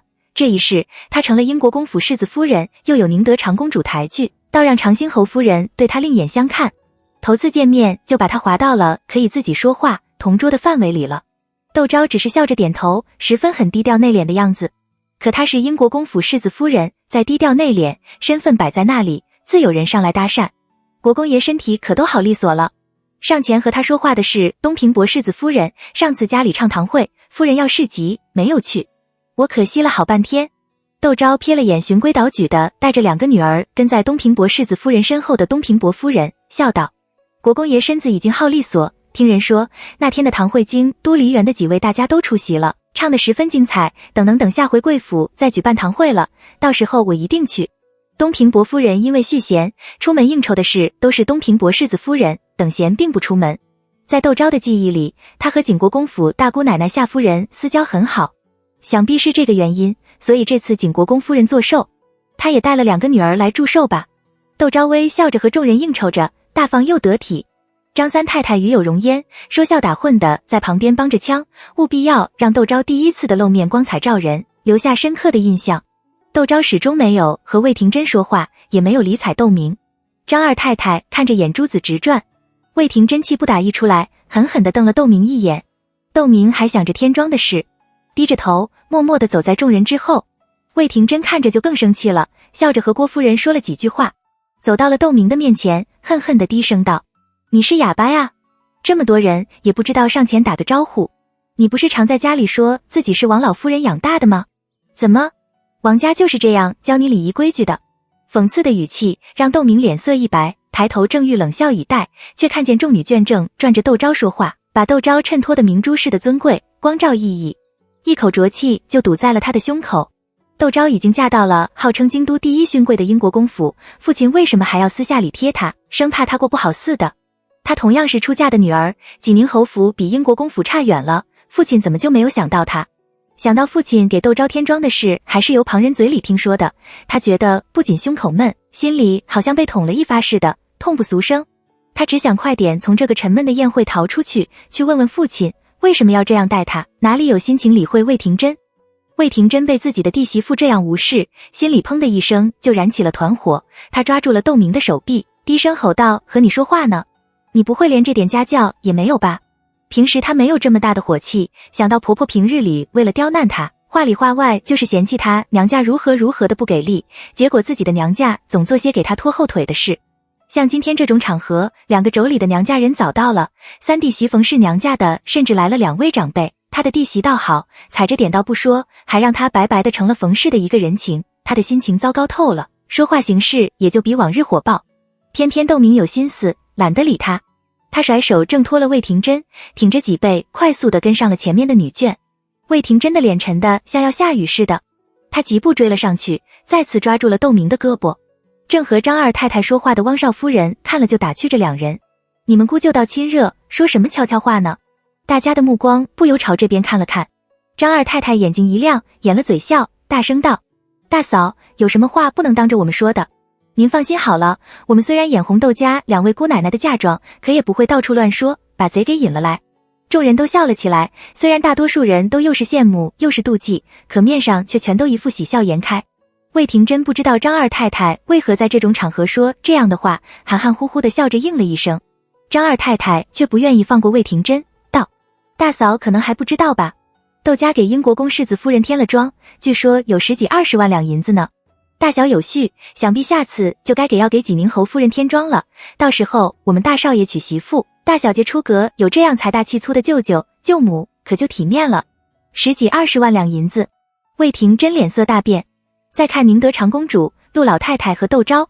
虽然有些不快，却也没有呵斥张二太太胡说八道。他心里顿时凉飕飕的。宁德长公主皱着眉看了长兴侯夫人一眼。张二太太是长兴侯石家的女儿。长兴侯夫人朝着宁德长公主尴尬地笑了笑，喊着张二太太的闺名，道：只有你话多，要是真的把贼给引来了，就是你嚷嚷的。张二太太在景国公府敢和魏廷珍对着来，依仗的就是娘家长兴侯府。长兴侯夫人不高兴，她哪里还敢多说，忙笑道：我这不是眼红大嫂有个这么好的弟妹吗？自嘲了一番，直到大家笑了起来，进了花厅，把这事给抛在了脑后，她这才松了口气。魏廷珍忙问窦明，到底是怎么一回事？窦明只想到魏廷珍在他面前如何的锱铢必较，却没有想过魏廷珍是怎样贴补魏廷瑜和田氏的，闻言不免冷脸道：姑姐向来耳聪目明，我们济宁侯府的事都逃不过您的眼睛，何况是景国公府。然后扬长而去。进了花厅，把客人都送到了，作为媳妇，魏廷珍等人要赶过去给景国公夫人拜寿了。魏廷珍不敢耽搁，低声吩咐贴身的婆子几句，笑着和二太太、三太太去了花厅等他拜了寿，簇拥着景国公夫人来到水榭的时候，却不见了窦昭。他有点发怔。宁德长公主解释道：燕堂那边好像有什么事，派人来叫了他过去，说改日再登门给您赔礼。宋墨给景国公夫人的印象很好，觉得她虽然出身尊贵，不太爱交际，但自身的能力很强，礼数周到，识大体。既然他说有事，那肯定就是很重要的事。又想到英国公府这几年发生的事，他没有多想，笑道：原本就是想借着我生辰把大家请来热闹一番，若是耽搁了要紧的事，那可就是我的罪过了。他们有事只管去，我心里才高兴。众人一阵笑。窦昭乙和宋墨坐着马车往英国公府去。你应该再过2刻钟喊我的。他靠在宋墨的肩上，笑道：既然去给人家拜寿，总得给寿星敬杯水杯吧。我就是怕你喝了酒不舒服，才赶在景国公夫人去水榭之前把你给叫走的。宋墨不悦道：是谁不舒服的时候只知道折腾我？窦昭为难，他也不知道自己怎么会变成这样，不舒服的时候看见宋墨风轻云淡的坐在那里看书或是写字，就闹腾他，一会要他去给自己倒杯茶，一会嚷着要吃什么东西，看着宋墨转着他团团转，那些什么胸短气闷就会全都烟消云散。前院还没有开席吗？他只好转移话题，笑着问：你身上没有一点酒味？你不是闻不得酒味吗？宋墨道：还问我为什么身上没有酒味？窦昭善善然的笑道：等会回去我给你做葫芦饼吃。宋墨没好气的道：你闻得油烟味吗？窦昭语凝。宋墨哼了一声，一路上都没再和窦昭说话。眼看着快到家了，窦昭不由急起来，嗔道：那你要我怎么样吗？哪有这样小气的人？宋墨虎着脸下了马车。窦昭只好跟着他进了仪制堂。宋墨金刀大马地坐在内室临窗的炕上，冷着脸对窦昭道：去做葫芦饼。怎么别扭的像个发脾气的小孩子藏官？窦昭忍不住抿了嘴笑。宋墨瞪了他一眼。窦昭上前拉了他的手，像哄小孩似的道：我错了还不行吗？我知道你是关心我，下次再也不这样说了。然后接过丫鬟手中的热茶递给宋墨：我去给你做葫芦饼去。宋墨却围住了他的腰，道：灶上油烟呛人，让灶上的婆子做就是了。声音软了下来不说，还隐隐带着几分笑意。你这家伙！窦昭哭笑不得，横了宋墨一眼。宋墨微微的笑，把脸贴在了窦昭的胸口，低声道：寿姑，你以后不要说那样的话了，我听了难受。窦昭心里沙石软得能滴出水来，他温柔地搂了他：是我不对才是。宋墨向他道歉，声音显得有些郁闷：我也不知道为什么，平时挺能容人的，可只要一想到我的好意你不领情，我就有点控制不住自己的情绪。以后我要再这样，你别搭理我，让我一个人在小书房里待会就好了。窦昭听着眼睛都快要落下来了。宋宜春要杀宋墨，宋墨曾经质问过宋宜春，宋宜春不说，宋墨也从此不再问，和宋宜春形同陌路，何曾向宋宜春去解释什么？这本是宋墨的性格，此时却怕他误会，把自己的心思摊开给他看，对他毫不设防。窦昭亲吻宋墨的头顶，低声笑道：我怎么舍得？宋墨抬头，满脸的惊讶。窦昭蹲下身来，把脸贴在他的手掌，声音低缓却又坚定，再次笑道：我怎么舍得把你丢在小书房里？寿姑。宋墨错愕，但这错愕很快就变成了狂喜。他一把抓起窦昭，像举小孩子一样的把他举了起来。寿姑，寿姑。窦昭真怕他把自己丢了起来，忙搂了他的脖子。别，我肚子里还怀着孩子呢。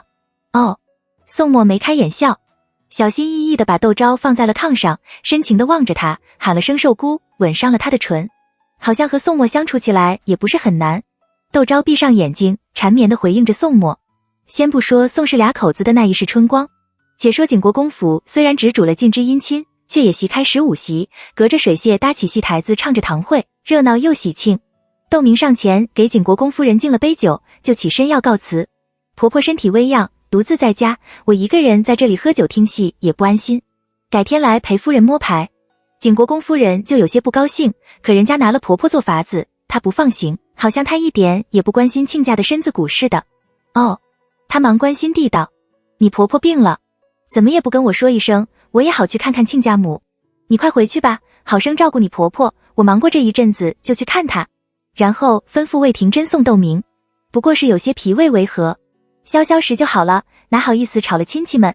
窦明大方得体的和景国公应酬了几句。随着魏廷珍出了水榭，魏廷珍急道，母亲到底怎样了？怎么之前一点风声也没有重生之妖孽人生？你回去跟母亲说一声，我明天一早就回去市集。又问窦明家里还缺不缺什么，明天我一并带了去。真没什么。窦明淡淡的道，就是饥了时。魏廷珍倒不怕他隐瞒病情，横竖等会见到魏廷瑜，问他就是。两人出了二门，魏家的马车静静地停在门前的槐树下。魏廷珍没有看见魏廷瑜，奇道，怎么不见弟弟？窦明道，他还有应酬，母亲那里有我照顾就行了。魏廷珍满意地点了点头，觉得窦明终于有点魏家媳妇的感觉了，刚才的怒气消散了不少。他看着窦明上了马车，转身回了水榭。窦明却吩咐车夫去静安寺胡同。她的嫁妆虽然比不上窦昭丰厚，可比起一般官宦人家的姑娘却强了不是1点2点。她本是聪明人，嫁过去不过几天，就用银子把魏家上上下下都给砸昏了，没有谁不巴结的。车夫高声应是，一抖缰绳，马车拐过一个弯，往静安寺胡同去。窦世英不太喜欢应酬，下衙就回了家，进门却看见小女儿窦明冷着张脸端坐在正房厅堂的太师椅上。他不由愣住，还以为那里坐的是王应，以为自己回到了很多年前，每天回到家就看见王应雪这个样子等着他回来，然后就是一顿争吵。窦世英摇了摇头，长吁了口气，走了进去。你怎么坐在那里？他把官帽递给随身的小厮，你怎么回来了？锦瑜呢？他没有陪你一起回来。他的话还没有说话，窦明已经跳了起来。爹，我也是您的女儿，为什么您心里只有窦昭一个人？您知不知道，外面都在传您给了窦昭20几万两银子的天庄，我知道那是窦昭应得的，可您有没有想到过我？魏家的人听了会怎么想？魏家的人问起来，我又该怎回答？难道您让我说那是我是妾生子，窦昭名下的产业是您买我母亲扶正的钱？当初两家过礼的时候，您没有把那些产业明里担上，您为什么不好事做到底，悄悄的把那些产业还给窦昭就行了？为什么要大张旗鼓的让我不好做人？他说着嘤嘤的哭了起来。您都不知道，我今天去景国公府吃酒，人人都捧着窦昭，还不是因为大家都知道他有银子。窦世英愕然，随后心疼起窦明来。好了好了，别哭了。他有些笨拙地安慰着窦明，你不要这样说你姐姐，你也知道，你姐姐因为那一台银票，家里都遭了贼，我们哪敢把你姐姐名下的产业宣扬出去？可能是前些日子你三伯父和你三堂在一致堂对账，被人知道，传了出去。窦明渐渐收了泪水，道：父亲，你也照着窦昭的嫁妆，给我5万两银子的天庄吧。这样一来，他在魏家面前就有了个说法。窦世英笑容有些勉强，道：现在家里只怕一时拿不出这么多银子来。窦明一听，怒火又窜了起来。父亲，您怎么能说这样的话？家里一年也有5、6万两银子的收益，我又不是要和窦昭比，我不过是想给魏家一个交代而已。你前手把银子给了我，我后手就还给您，魏家难道还能轻点我的陪嫁不成？窦世英听了微微皱眉，道：魏家就这么看重你有多少陪嫁？要知道你的陪嫁已经不少了，兵吞天下。窦明听了冷笑，谁还会嫌钱多？要说魏家这样，也是您惯的，您要不是给姐姐那么多的陪嫁，魏家能得陇望蜀吗？窦世英听了这话，很不舒服，他仿佛看见了另一个王映雪，总是指责如果不是他又怎么会落得如此的地步？窦世英不禁道：夫妻相处最要紧的是相互体谅，你姐姐是嫡长女，她的嫁妆多一点，魏家有什么好挣的？窦明脸色发白，原来父亲心里一直是这么认为的。窦昭是堂堂正正的嫡长女，自己是见不得光的妾生子，自己天生就是要给姐姐让路的。他扬手就把桌上的茶盅扫到了地上，直着脖子嚷了起来：那我算什么？你算什么？你们当初为什么要把我生下来？怎么不在我生下来的时候就把我给掐死在血盆子里？你们做的好事，如今却要让我背这过失，凭什么？凭什么？窦世英面如纸白。你……他嘴唇发抖地指着窦明，半天也不知道说什么好，颓然地坐在了太师椅上。听到动静赶过来的高升眼睛冒火，戚太太自己不好，把五小姐也给教歪了。他知道窦世英素来心软，对两个女儿更是如珠似宝，可今日不同往昔。就在上次四小姐回门的时候，他家里的听见五太太问四小姐，五房想做主张七老爷那房妾事，四小姐当时拒绝，说纳妾的事还是由七老爷自己做主，但他会劝劝七老爷的。别人不知道，他心里明镜似的。这么多年，七老爷这么苛刻自己，就是觉得自己对不起死去的七太太。如果四小姐开了口，七老爷说不定真的那个姨娘，到时候七房也就有了成嗣的。他怎么能凭五小姐把家里给搬空了呢？以后小少爷还读不读书，娶不娶媳妇，考不考进士？破天荒的，他端了茶上前，劝窦世英：七老爷，你觉得对不起七太太，结果七太太换了四小姐的婚事。现在您又觉得对不起五小姐，若俩口子过日子，全靠钱维系，一山望着一山高，就算是金山银山，也有坐吃山空的一天。这件事您还得多思量。高升的话还没有说话，窦明一盅水就迎面泼在了高升的脸上，茶叶挂在他的宗角脸上。高升却置若罔闻，眉眼都没有动一下，睁着眼睛盯着窦世英。窦世英就想到了王映雪，他也曾这样泼自己一头茶水。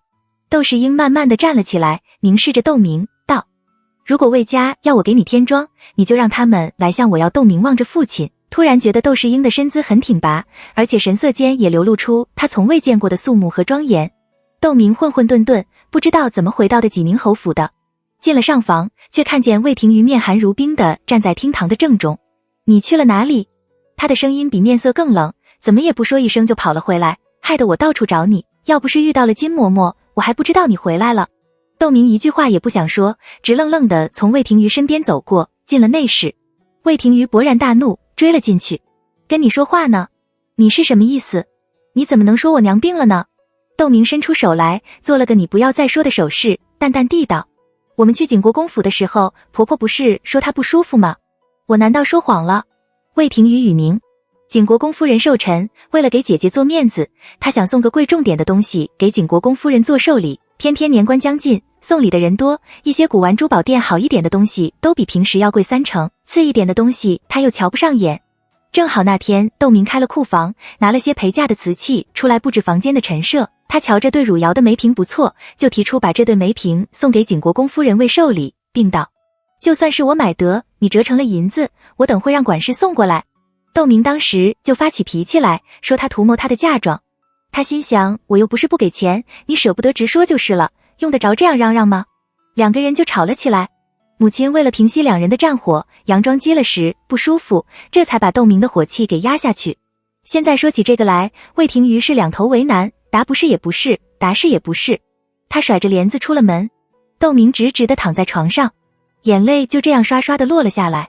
母亲怕他夫家想觊觎他的陪嫁，所以才想找个高门大户的。没想到高门大户比那寒门小户更龌龊，寒门小户觊觎他的陪嫁，至少明刀明枪的，高门大户觊觎他的陪嫁，偏偏还要一脸正气的拿出那么多的大道理来。明天魏廷珍恐怕就会来质问他添妆的事，他又该怎么办呢？还有高升那个贱人，竟然当着父亲的面说数落他，好像他是回去图谋窦家的家业似的。他怎么也要想个办法让那高升吃个大亏，让他知道东家说话可没他什么事。这么一想，人就像在油锅上煎似的，翻来覆去的睡不着。可魏廷珍比他想象的要来得得。府里还没有掌灯，魏廷珍就带着大包小包的东西赶了回来，脚还没有踏进门，就急急地问前来迎接他的魏廷瑜：母亲真的没有什么吗？你们可不要瞒着我，真的没什么。魏廷瑜怎么好把他和窦明吵架的事告诉姐姐？你根本不用特意回府一趟。景国公夫人不喜欢魏廷珍，除了儿子，还有个很重要的原因是见不得魏廷珍把自己的母亲当菩萨似的供着。魏廷瑜从前不知道，在武城兵马司的当了一些日子的差，和景国公府走得更近了，也渐渐看出点门道来。他一面陪着魏廷珍往田氏住的西跨院去，一面问魏廷珍：“你过来，姐夫知道吗？景国公府的课散了没有？”“课还没有散，不过你姐夫知道。”魏廷珍知道弟弟的担心，道：“我是借着你姐夫要我去帮着换衣裳，开了库房拿东西的机会出来的。大家都说堂会唱得好，还要加唱2折。”魏廷瑜不由叹了口气，愧疚自己身为儿子，却让母亲为了自己的事装病。姐弟俩并肩进了田氏居住的堂厅。田氏靠在临窗大炕上，他贴身的大丫鬟正在给他读佛经。见儿子和女儿联袂而来，他大吃一惊，忙问出了什么事。“没事，没事。”魏廷珍笑道，“就是听说您病了，我来看看您。”田氏不由看了儿子一眼，拿话敷衍了女儿。魏廷珍见母亲确实是没事，松了口气，问起魏廷瑜关于窦昭添妆的事来。“你知道吗？”魏廷瑜刚才在酒宴上已经听到了一些议论，闻言点了点头。田氏却是第一次听见，惊愕地望女儿和儿子，急急地问是怎么一回事。魏廷珍就把正事情的经过说了一遍，说完之后不由皱眉道：“同样是女儿，窦家带窦明和窦昭怎么这么大的差别？”他问魏廷瑜：“不会是有什么事我们不知道吧？”自从发生了姐妹一家之事后，他总觉得窦明的人品有点问题。魏廷瑜心情烦躁道：“能有什么事？姐姐你不要多想，现在窦明已经是魏家的媳妇了，自己没有凭证的乱说，弟弟脸上也无光。而且母亲还在边上坐着，有真是出了什么糟心的事，岂不是让母亲担心？”魏廷珍忍了又忍，把到了嘴边的话咽了下去，只嘱咐魏廷瑜：“你有事没事的时候多往你岳家去，看得出来你岳父是真心疼爱闺女的人，人家手指缝里落一点都比我们强。”魏廷瑜不爱听这话，心不在焉的应着。魏廷珍只能暗暗叹气，陪着母亲坐了一会，去了窦明那里。周嬷嬷早得了窦明的吩咐，只说窦明不舒服，歇下了。魏廷珍不敢在娘家久留，冷笑着走了。魏廷瑜在五廊下占了酒粮，转身去了外院的书房。周嬷嬷不免有些担心，轻声问窦明：“要不要给侯爷送些吃食去？”“不用管他。”窦明正烦心窦明陪嫁的事，他和周嬷嬷商量：“你说我明天要不要回柳叶巷胡同一趟？有外祖母帮我撑腰，也不至于怕人质问。”周嬷嬷道：“我明一早就给柳叶巷胡同送张帖子去。”窦明颔首，却不知道这桩事引起了田氏的猜疑。他不动声色地派了心腹的嬷嬷去了真定，等那婆子从真定回来，已是11月底，家家户户都开始准备年货。那嬷嬷对着田氏一阵耳语，田氏脸色煞白，捂着胸口哭着大喊了声家门不幸，让这样失德的女人进了门，就昏了过去。魏廷珍丢下景国公府的万头万绪赶了过来，田氏刚张开睛，魏廷瑜和窦明正在床边守着。田氏看了一眼窦明，就别过脸晕，冷冰冰地道：“窦明你出去，我有话要交代他们姐弟俩。”窦明微晕，见田氏态度坚决，屋里又立着一群服侍的站丫鬟婆子，怕田氏说出什么不待见他的话，让他颜面尽失。他取西行礼，带着屋里的丫鬟婆子退了下去。田氏蹭的一下就坐了起来，拉着魏廷珍的手道：“你知道不知道？原来那王氏进窦家之前就有窦明，王氏也是因为这个原因才能进的窦家门，还逼死了窦昭的生母赵氏。所以王氏进门之前，窦昭就分了西窦的一产业。现在传得沸沸扬扬的添庄，实际上就是当初窦家分给窦昭的财产，西窦的一半的产业。也就是说，外面的传言是真的了，窦昭名下有20-30万两银子的陪嫁。”魏廷珍心中砰砰乱跳，他低声道：“如果当初佩锦娶了窦昭，那窦昭名下的产业就是魏家的喽。”田氏胡乱地点了点头，泪流满面地道着：“可怜古秋，像我妹妹一样，我却把她仇人的女儿娶进了门，还当女儿似的养着。古秋在地下有知，只怕恨死我了。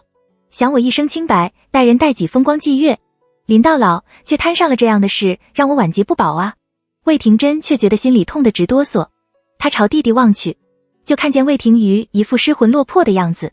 弟弟也心疼那擦肩而过的银子吧，都怪自己小瞧了窦家，如果仔细查查，未必就查不出这件事来，赶紧把婚事办了。现在窦昭已经是自己的弟媳妇了，可念头一闪而过，魏廷珍以为自己开脱。那王氏是个蛇蝎心肠的人，就算如此，他恐怕也有办法把窦明嫁过来。这事若说有错，王氏的过错最大。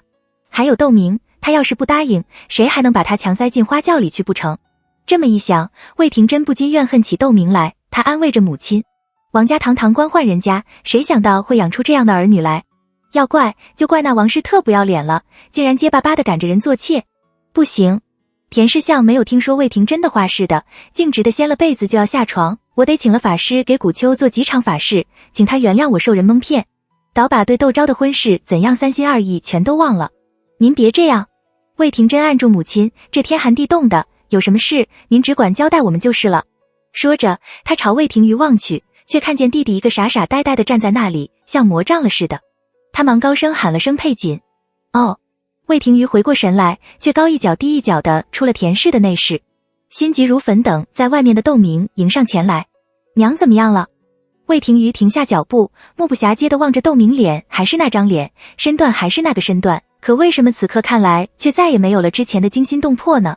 他到底是喜欢自己这个人，还是因为自己曾是窦昭的未婚夫呢？魏廷瑜推开窦明，直直的走了出去。如果说仅仅因为魏廷瑜是窦昭的未婚夫，王映雪一说窦明就会上杆子嫁给魏廷瑜，那是不可能的。窦明知的明知不可为，还顺水推舟，一是看中了魏廷瑜英俊潇洒，始终对他温和有礼，爱护有回，再则才是看中了他出身高门，家中简单，嫁过去了能关上门过自己的小日子。而魏廷瑜还就真如他所料，就算知道他一解而嫁，也认下了这门亲事。婚后两人虽然时有口角，却是吵吵闹闹过后就好，却从来不曾像刚才看他的目光冷冰冰，就像在看个陌生人一样。窦明心里发慌，顾不得面子，当着满院子仆妇的面就追了过去。侯爷，他拉魏廷瑜的衣袖，魏廷瑜却看也没看他一眼，甩开衣袖走了出去。窦明愣住，他小时候先是跟着二太夫人，后又跟着外祖母王许氏，然后在真定生活了几年，回到京都又和母亲生活了几年，别的不敢说，察言观色却是本能，不过是性子养成了，让他低头不疑而已。魏廷瑜的举动让他本能地感觉到了危险，他跟了上去。魏廷瑜也不理他，径直进了小书院，啪地一声当着他的面关上了房门，差点撞着窦明的鼻子。窦明怔了半晌，低声道：侯爷，到底出了什么事？就算是我的错，您也要跟我说一声，我也好改。您这样一声不吭，我怎么知道自己到底错在了哪里？门内的魏廷瑜却坐在书案后面发呆。他想到初次见到窦明时，窦明那灿烂的笑容，当时他想，这小姑一派天真烂漫，比那光还要明媚。窦家耕读传家，世代官宦，是北直隶屈指可数的高门大户，家里的姑娘理应大门不出，二门不迈才是。就像窦昭，自己和他是正经的未婚夫妻，他也只偶尔间见了一面。那个时候，自己是不是已经落入了窦明的构中呢？魏廷瑜心痛如绞。他想到那天窦昭把他叫到静安寺胡同，说相信他和窦明没有瓜葛，窦昭的目光如泉水般清澈，他最后却辜负了他。魏廷瑜捂着脸，只觉得指尖湿漉漉的。那边魏廷真见弟弟就这样走了出去，忙叫了贴身的嬷嬷跟了过去，知道窦明在魏廷瑜说着软话，在魏廷瑜的门前叩门，他冷冷的一笑，又因家里千头万绪都等他拿主意，他不好在娘家多耽搁，留下了贴身的金嬷嬷在这服侍田氏，并对田氏道：出了这样的事，谁也不愿意。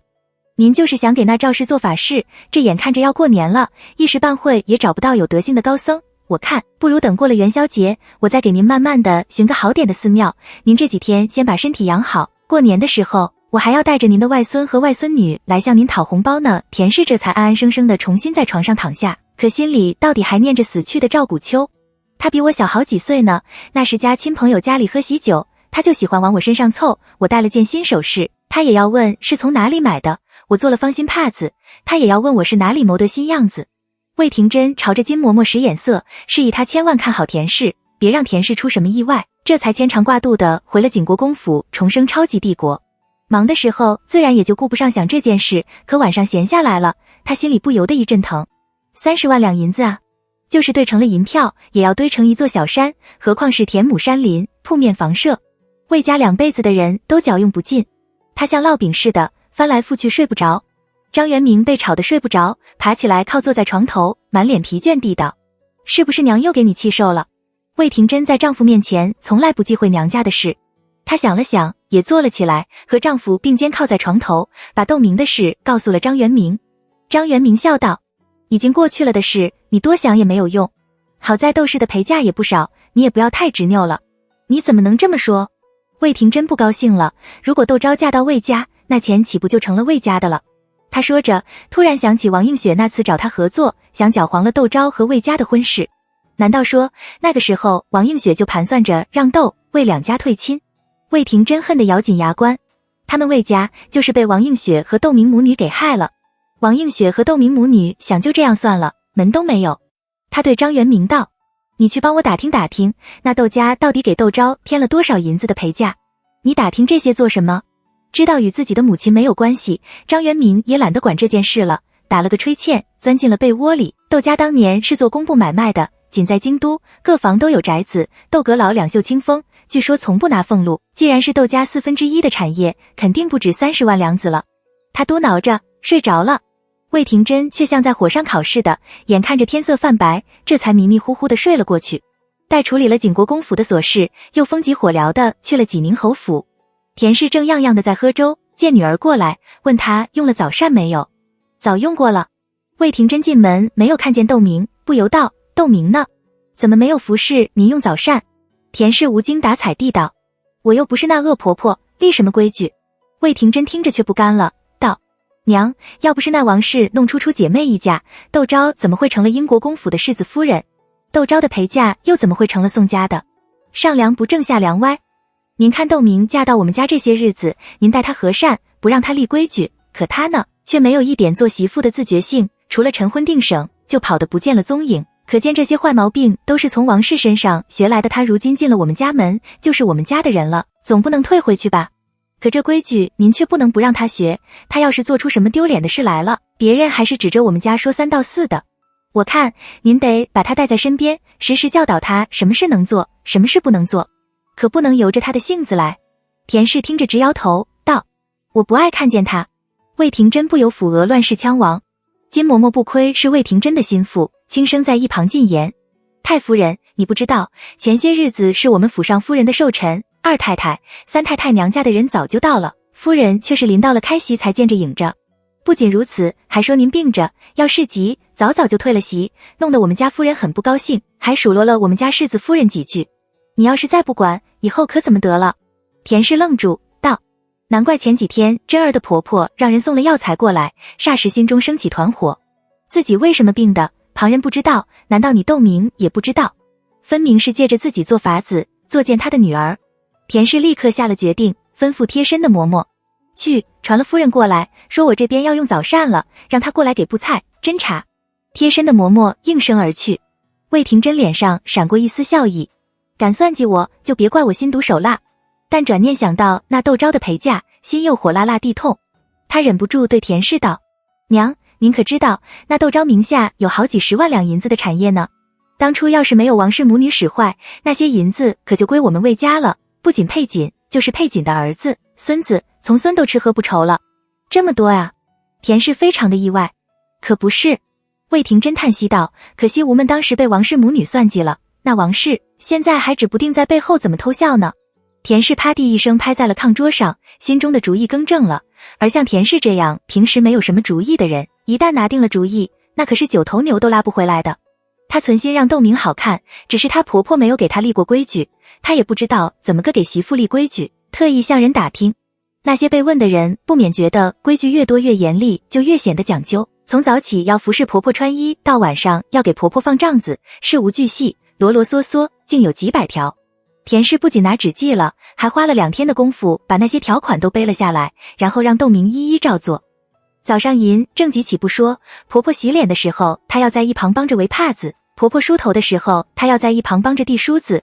更不要说婆婆吃饭的时候，婆婆的眼睛落在哪道菜上，她就得赶紧把菜夹到婆婆的碗里，若是慢了1分，婆婆长篇大论的教训劈头就来。就连她去柳叶巷胡同串门，都被婆婆驳了回来。哪家的媳妇天天惦记着往外跑的，是不是觉坐不住啊？觉得在这里家里委屈了你？窦明以为魏家的事是心疼窦明的嫁妆和他们家擦肩而过，只好装作没有听见似的，咬了牙服侍田氏。可在婆婆面前立规矩，哪有这么容易的？不过2天的功夫，窦明就腰酸背痛腿抽筋，站都站不起来了。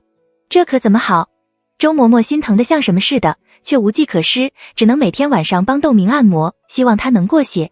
可窦明还是在服侍婆婆用午膳的时候，把调羹掉进了汤碗里，溅了田氏一身的油点子。田氏望着身上的油点子，越发觉得女儿的话有道理。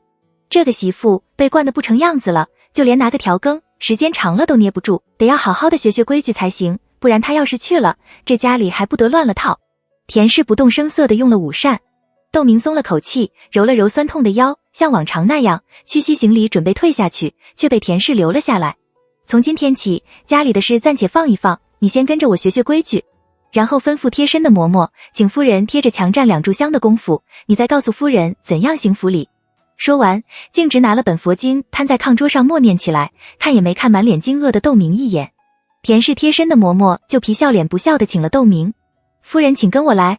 窦明不是个能忍的人，这些日子如此的低声下气，不过是心虚而已。此时见田氏得寸进尺，竟然还要自己从站立行走学起，分明就是为难自己，又想着自己嫁妆丰厚，吃穿嚼用从来没占过魏家的便宜，魏家凭什么作践自己？而且魏廷瑜和他娘姐姐沆瀣一气，明明知道他娘为难自己，还歇在小书房里，他几次端了吃食去见他，他把他关在门外，让他被那些仆妇看笑语，真是孰可忍是不可忍。一口气就憋在了胸口，脸涨得通红不说，还语气生硬地对田氏道：婆婆，您有什么地方不满意的，您直说就是，何必指桑骂槐，做出一副小人行径，让人看了耻笑。你……田氏气得脸色发白，半晌才平静下来，淡然地道：难怪你母亲能逼死了大父之后还扶正，真是龙生龙，凤生凤，老鼠的儿子会打洞，你这口齿不是一般的伶俐。这下换窦明脸色发白了，他脑子里嗡嗡直响，好半天才回过神来，色厉内荏地道：我是既进了魏家的门，就是魏家的媳妇了，娘这样说不是打我的脸，是打侯爷的脸，打魏的脸。田氏不是个会吵架的，憋了半天才道：你既然知道你是魏家的媳妇，那就应该守魏家的规矩，你若是觉得我让你贴墙站是在打你的脸，你大可不做我们魏家的媳妇，回娘家去。不做就不做。话到了嘴边，窦明却没有胆量说出来。如果是从前，他有把握拿捏得住魏廷瑜，可现在墙倒众人推，说不定魏家打的就是让他回娘家的主意。窦明气得要吐血，可也只能把这口气咽了下去。他乖乖地随着田氏贴身的嬷嬷去了宴席室，贴着墙角站直了。不过半炷香的功夫，他就两腿打颤。他看着左右无人，坐在旁边落地罩的小屋子上揉了揉小腿，就听见身后一声冷哼，回过头来，却看见田氏面寒如霜地看着他。他也懒得说什么，重新贴墙站了。田氏却拿了把戒尺交给贴身的嬷嬷，你站在这里看着夫人，若是她偷懒，你就带我教训她。嬷嬷面露难色，却不敢不接。窦明恨得咬着牙齿。又过了半炷香的功夫，他不仅腿像灌了铅似的，而且小腹隐隐有些痛天目。他摸了摸衣袖中的红包，又放下，让他巴结讨好一个仆妇，他宁愿就这样站到死。窦明深深地吸了口气，可小腹越来越疼，而且好像还有热热的液体流了出来。他吓了一大跳，寻思是不是自己的小日子来了，念头闪过，眼前一阵发黑，两腿一软，瘫在了地上。田氏贴身的嬷嬷吓了一大跳，忙喊了小丫鬟去禀了田氏，自己跑到窦明身边掐着他的人中。好半天窦明都没有反应。赶过来的田氏脸色大变，吩咐丫鬟婆子把窦明抬到自己的床上去。其中一个婆子打了个寒战，指了窦明裙子上的血。夫人您看。田氏慌了起来，急急地吩咐丫鬟去把周嬷嬷找来，又让去请大夫过来。周嬷嬷是有经验的人，一看声音都变了。太夫人，夫人只怕是怀了身孕。田氏听着气得不行，喝道：你怎么不早跟我说？周嬷嬷也后悔不己。窦明的小日子素来不怎么准，这次虽然有些日子没来，窦明却能吃能睡的，没有一点怀孕的迹象，他这才疏忽了。太夫人，都是奴婢的不是。周嬷嬷泪眼婆娑地跪下来请罪。窦明是她一手带大的，像自己的闺女一样，窦明遭罪，最心痛的是他。他宁愿被责成，这样他心里也好过一点。田氏不是个有主意的人，早慌了神，哪里知道该怎么办好，一个劲地催着身边的嬷嬷，快去请了大姑奶奶回来。周嬷嬷不禁叹气落泪，五小姐怎么就摊上个这样的人家？她冲了红糖水喂窦明。大夫来了，脉了诊，说是动了红，流血太多，保不住了。田氏吓愣了。魏廷珍赶了过来，一面吩咐田氏贴身的嬷嬷跟着大夫去取药，吩咐周嬷嬷在这里照顾窦明，一面搀扶着去了隔壁的耳房。田氏抓住了女儿的手，像抓了根救命的稻草似的。谁知道她怀着身孕，我就不罚她了，如今可怎么跟亲家交代？这可是佩锦的第一个孩子。魏廷珍进门的时候也有些慌张，可见到了周嬷嬷之后，她就镇定了。娘，这件事怎么能怪您呢？她安慰着母亲，声音非常的淡定。窦明有自己的乳娘贴身照顾，有没有怀孕，她自己难道还不清楚？她明明知道您给她立规矩，还一点口风也不漏。您说她打的是什么主意？您可别忘了，她连自己姐姐的婚事都敢抢，她还有什么不敢做的？您这个时候千万不可以心软。正如您所说，这可是佩锦和他的第一个孩子，他都能狠得下心来拿了这孩子和你赌气却蛇蝎心肠，也不过如此。田氏连连点头。这样说来，并不是他的错，是窦明有意隐瞒，把过错推到他的身上，让他做恶婆婆。我要去找窦家讨个说法，七国封神录。田氏想着窦明这么有手段，只怕早就想好了怎么向窦家的人哭诉，让窦家的人帮他出头，到时候魏家可就悲动了。不如先下手为强，他们教出来的好女儿，不孝顺婆婆，还残害我们家的子嗣，窦家不给我们家一个交代，我和窦家绝不罢休。也许这样一闹，窦家为了名声，只好补偿魏家了。魏廷珍想着窦昭那一台银票，心里火辣辣的，扶了母亲道：娘，我陪您一道去。田氏嗯了一声，心中大定，想着那静安寺胡同没人主持钟馗的人，窦家最显赫的是五房，决定去槐树胡同讨说法。魏廷珍和母亲想到一块去了，母女俩也不管去拿药的嬷嬷还没有回来，就吩咐小厮套车去了槐树胡同。快过年了，作为阁老夫人的窦家武太太应酬非常多，过了冬至之后就开始忙得脚不沾地。听说景国公府世子夫人陪着母亲济宁侯府的太夫人来了，她很是惊讶。两家虽是姻亲，可窦明毕竟和槐树胡同隔着一层，按理说济宁侯府的太夫人来，应该先下帖子才是，这样突然来访，只怕有什么大事。他吩咐贴身的妈妈请了田氏和魏廷珍到小花厅时奉茶，自己换了件衣裳，带着能说会道的蔡氏一起去见魏氏母女。只是他刚踏进花厅，还没来得及和田氏寒暄，田氏就拉着他的手掉起眼泪来。武太太，照理说我应该去静安寺胡同才是，可静安寺胡同内宅没有个能打家里事的人，那王氏又不是个正经来头，我就是和他说，只怕也说不清楚。你们家的姑娘脾气可真大，我这做婆婆的事管不住了。窦家在京都的女眷里面，只有您是个明白人，我只好请您出面跟亲家老爷说一声，让他老人家把明姐带回去吧。我们魏家庙小，供不起这尊神。武太太嘴巴里可以塞进去一枚鸡蛋了。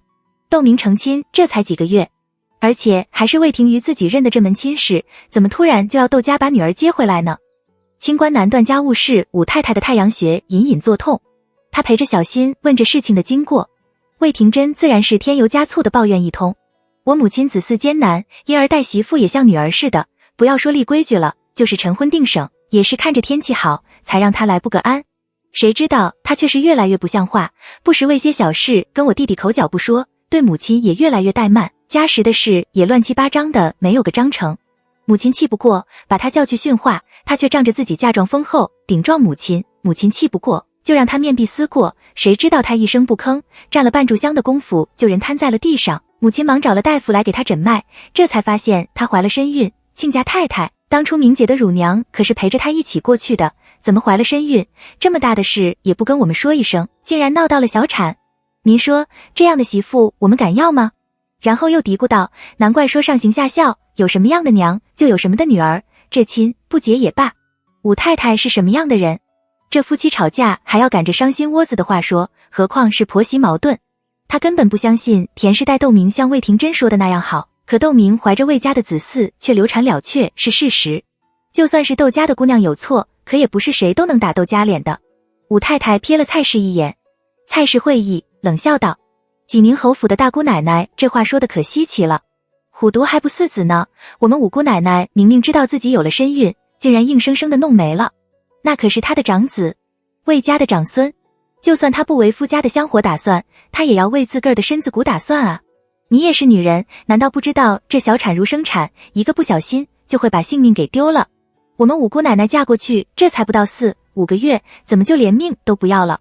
只怕不是我们五姑奶奶糊涂，没有保住魏家的子嗣，是你们家的规矩太严，为了折腾媳妇，连孙子都不要了吧？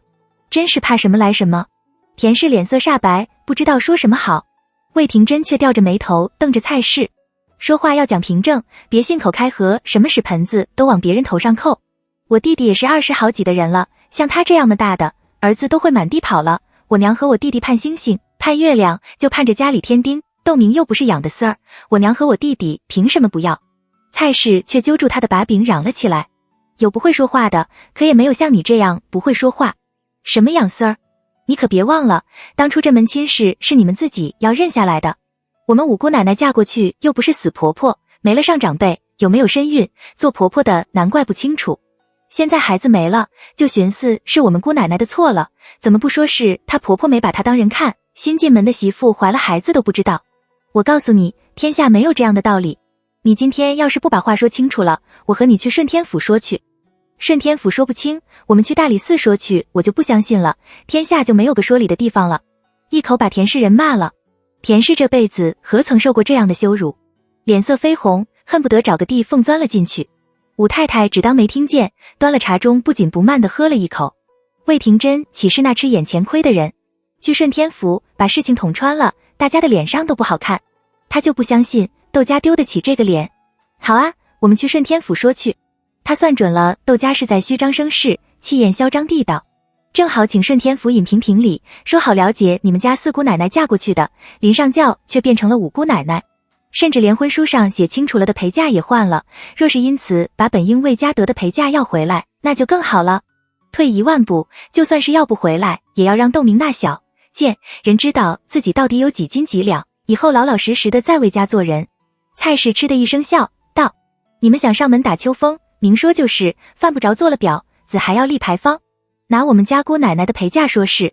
我们姑奶奶的陪嫁怎么了？放眼整个京都，有几户人家比得上？倒是你们魏家的聘礼，一套赤金的头面，不知道是哪辈子传下来的老金绒的，又舍不得除了渣，乌黑乌黑的，也亏你们拿得出手，还当我们看不出来似的。所谓的西湖龙井，全是树之子，别说是送亲戚朋友了，就是打赏仆妇，我们窦家也拿不出手，还得另备茶叶送给三姑六舅。那喜饼更是薄得像烙饼，我长这么大还是头一次见着，我们窦家什么话都没说，你们倒唧唧歪歪起来。你想去顺天府，成啊，我这就吩咐小厮套车陪你们走一趟。我们窦家别的不多，两榜进士最多，正好顺天府的府尹黄大人也是两榜进士出身，和我们家牵着点关系，找他老人家评理也不算丢人。说着高声喊着套车，那架势竟在和魏廷珍见真章似的。魏廷珍顿时心里有些慌张起来，特别是想到窦氏叔是当朝的阁老，窦家在京都的三位老爷都是两榜进士出身，他一时间额头冒出汗来。做女儿的只有娘最清楚。田氏一看就知道女儿现在是色厉内荏，她急起来，扭头朝武太太望去，却看见武太太垂着眼睛吹着茶盅里的浮液，她机敏一动，喊了声你们别吵了，然后哎呦一声，捂着胸口祝后道，娘娘。魏廷珍吓得像筛糠的，扶着田氏喊着，你们还不帮着寻个大夫来？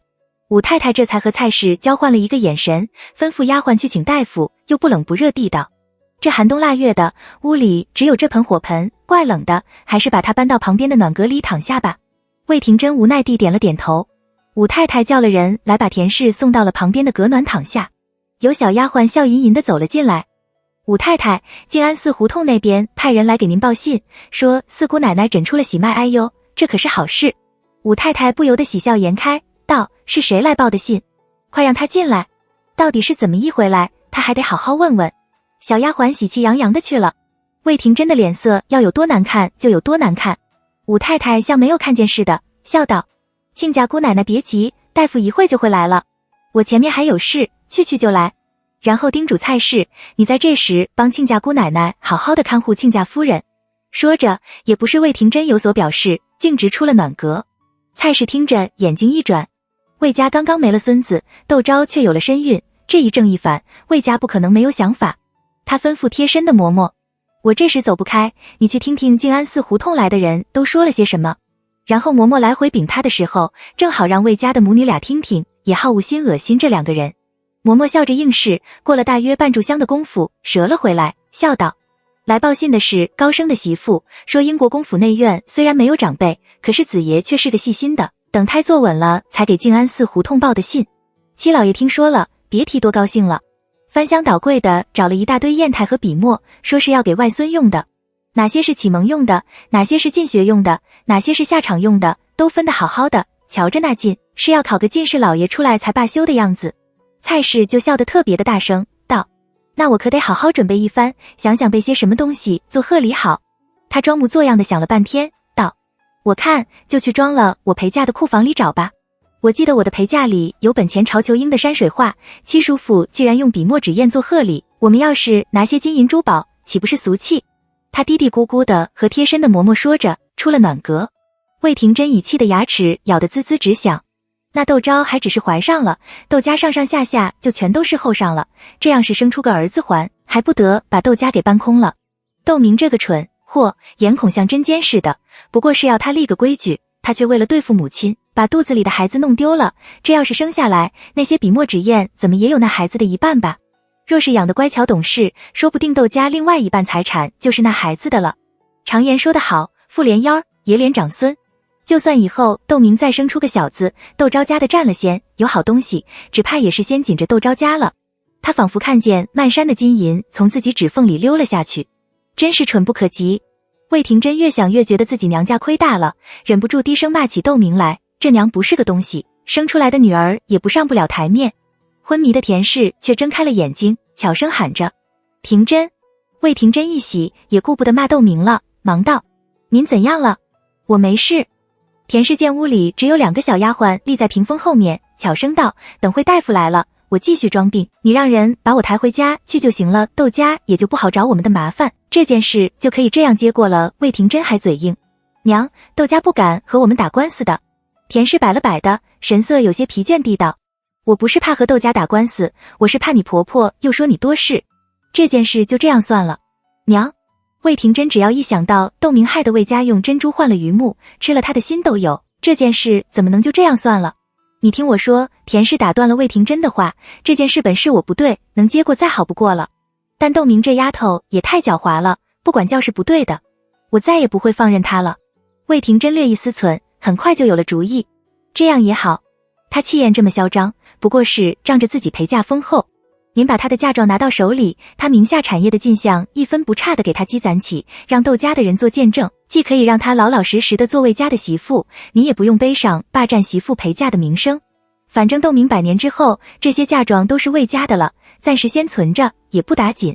田氏思考了片刻，道：你说的很有道理，等我们回去以后，把亲家老爷请过来商量这件事，如果窦家怕我吞了他的嫁妆，那就让亲家老爷帮着代管好了。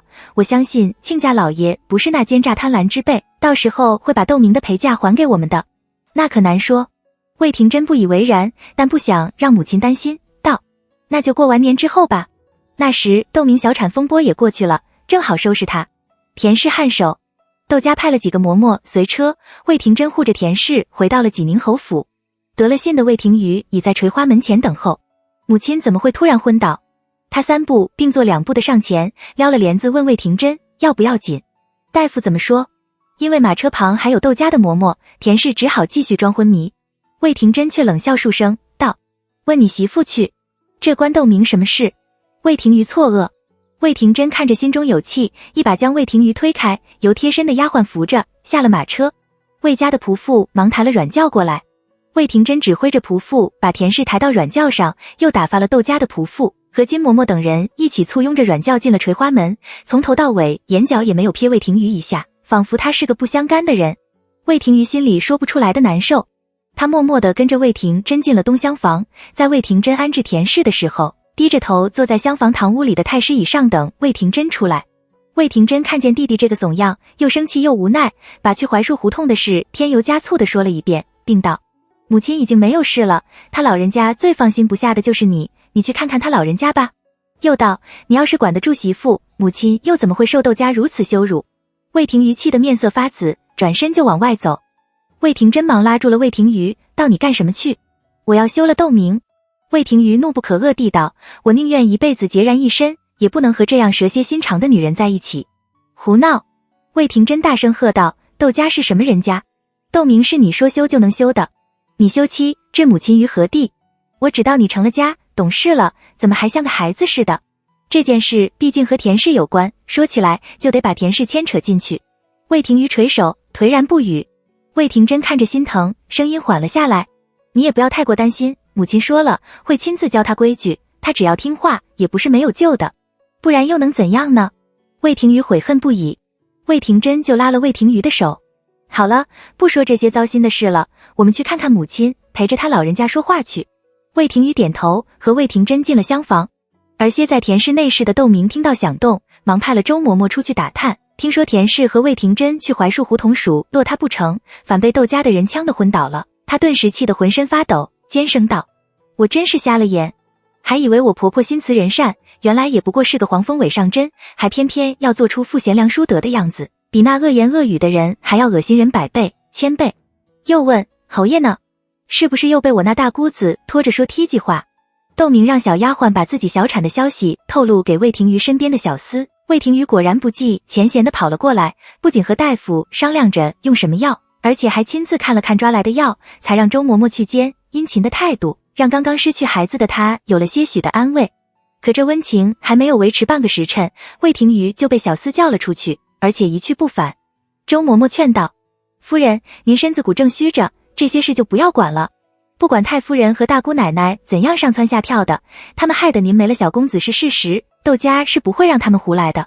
窦明犹不解恨，他吩咐周嬷嬷：你想办法去给柳叶巷胡同送个信，把我的事告诉外祖母。周嬷嬷也觉得魏家欺人太甚，点头应是，悄悄地派人去给柳叶巷胡同送信。而远在城东英国公府的窦昭却丝毫不知道济宁侯府发生了些什么。宋嬷几乎是数着日子算着她的孕期，1到3个月就请了太医院最擅长妇科的御医王本举进府给窦昭诊脉，毫无悬念地诊出是喜脉之后，王本举还没有走，他就差了人去静安寺胡同和猫胡同报喜。结果王本举开的保胎药还没有煎好，窦世英就带着大包小包的补品赶了过来，拉着宋嬷喝了个烂醉，还拍着宋嬷的肩膀给了她1叠银票，让宋嬷要好好照顾窦昭，千万不要惹他生气，就算是孤枕难眠，也不要在家里胡天胡地。千佛寺那一带的胡同多的是私家院子，无论如何也要让孩子安安生生落得了再说国将红遍天下。窦昭哭笑不得。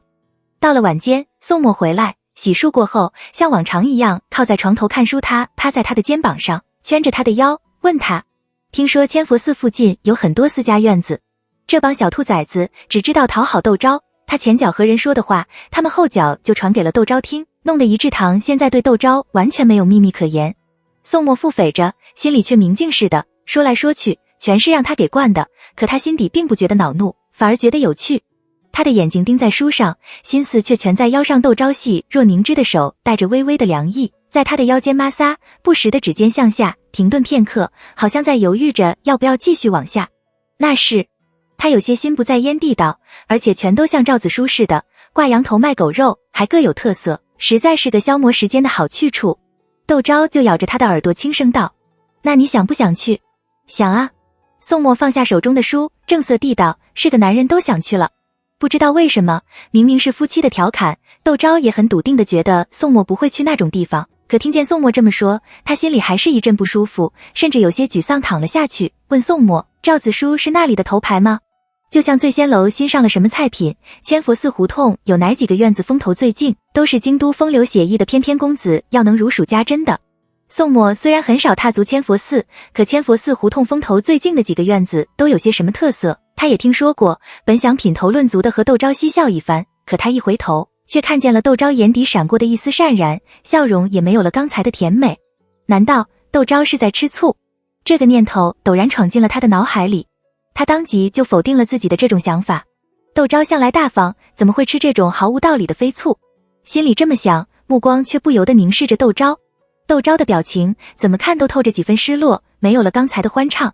宋嬷从前在舅舅家时，最讨厌那些表姐表妹扭扭捏捏，说不上2句话就不知道想到哪里去了，各种拈酸吃醋，面目可憎。可这个人换成了窦昭，他的心里却像那红泥小炉上的紫砂壶，咕噜咕噜欢快地冒着泡。他支肘俯身看着他，故作沉吟地道：我不知道，我没有去过，不过我岳父给了我1万两银票，我想就算看在这1万两银票的份上，我都不能去，要不然我岂不成了吃软饭的。这家伙什么时候变得嘴里能跑马了？窦昭忍不住扑哧一声笑，捶了宋嬷一下。宋嬷却突然间心痒得厉害，那里竟然就一柱擎天，硬得有些发疼起来。他不由轻轻地叹了口气，难怪别人都说情人眼里出西施，窦昭不管做什么，到了他的眼里都成了情趣。离窦昭生产还有7个月，他要不要搬到书房里去睡呢？宋墨在那里纠结，而窦昭见宋墨突然不作声了，而且还面露怅然，不由笑道：又怎么了？听见窦昭清脆悦耳的声音，宋墨觉得自己简直是杞人忧天，当女金刚穿成白莲花，就算是不能做什么，像这样和窦昭说说笑笑，打打闹闹的，不也一样的高兴？他问窦昭：你说他是个男孩还是个女孩？菩萨给个什么样的孩子，我们就生个什么样的孩子，这有什么好猜测的？窦昭笑道：总得给孩子取名字吧。宋墨却很憧憬道：如果我们给孩子取了个男孩名，结果生出来是个女孩，他岂不是要一辈子都责怪我们？那就男孩名女孩名一样取一个好了。窦昭道：不管生男孩还是女孩都行，产期是明年的7月吧？